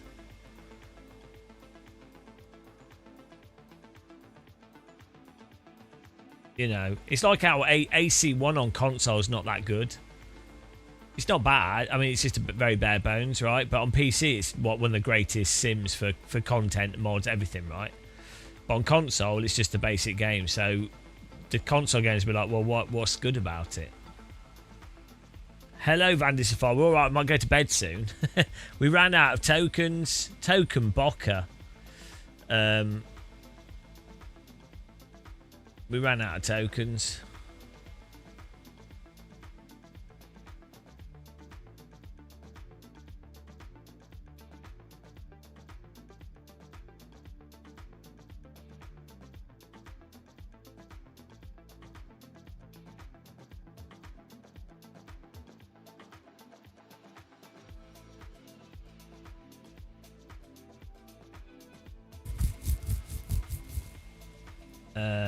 They should have just given AC1 a facelift. Right, yeah, no, I'm going to call it a night. Because we've been streaming for like 10 hours. I'll probably be knackered tomorrow. But it's good fun. Really fun stream. Really fun playing AC.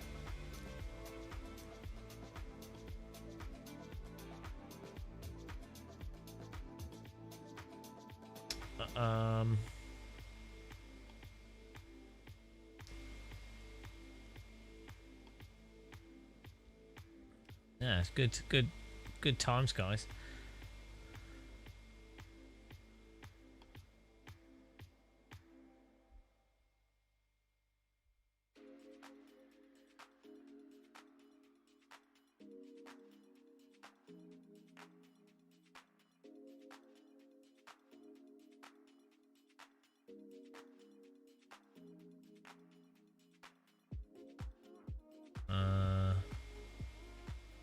Right, let me send you this. There's a guy doing some Euro Truck Sim. Looks fun. Yeah, thanks for watching, everyone. I'll catch you soon. We've got more vibe coding.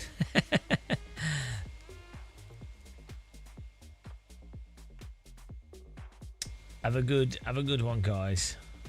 Thanks again as well to all the people that all the donors and supporters. Really appreciate it. We had some new members as well. Bye, guys. Bonne nuit.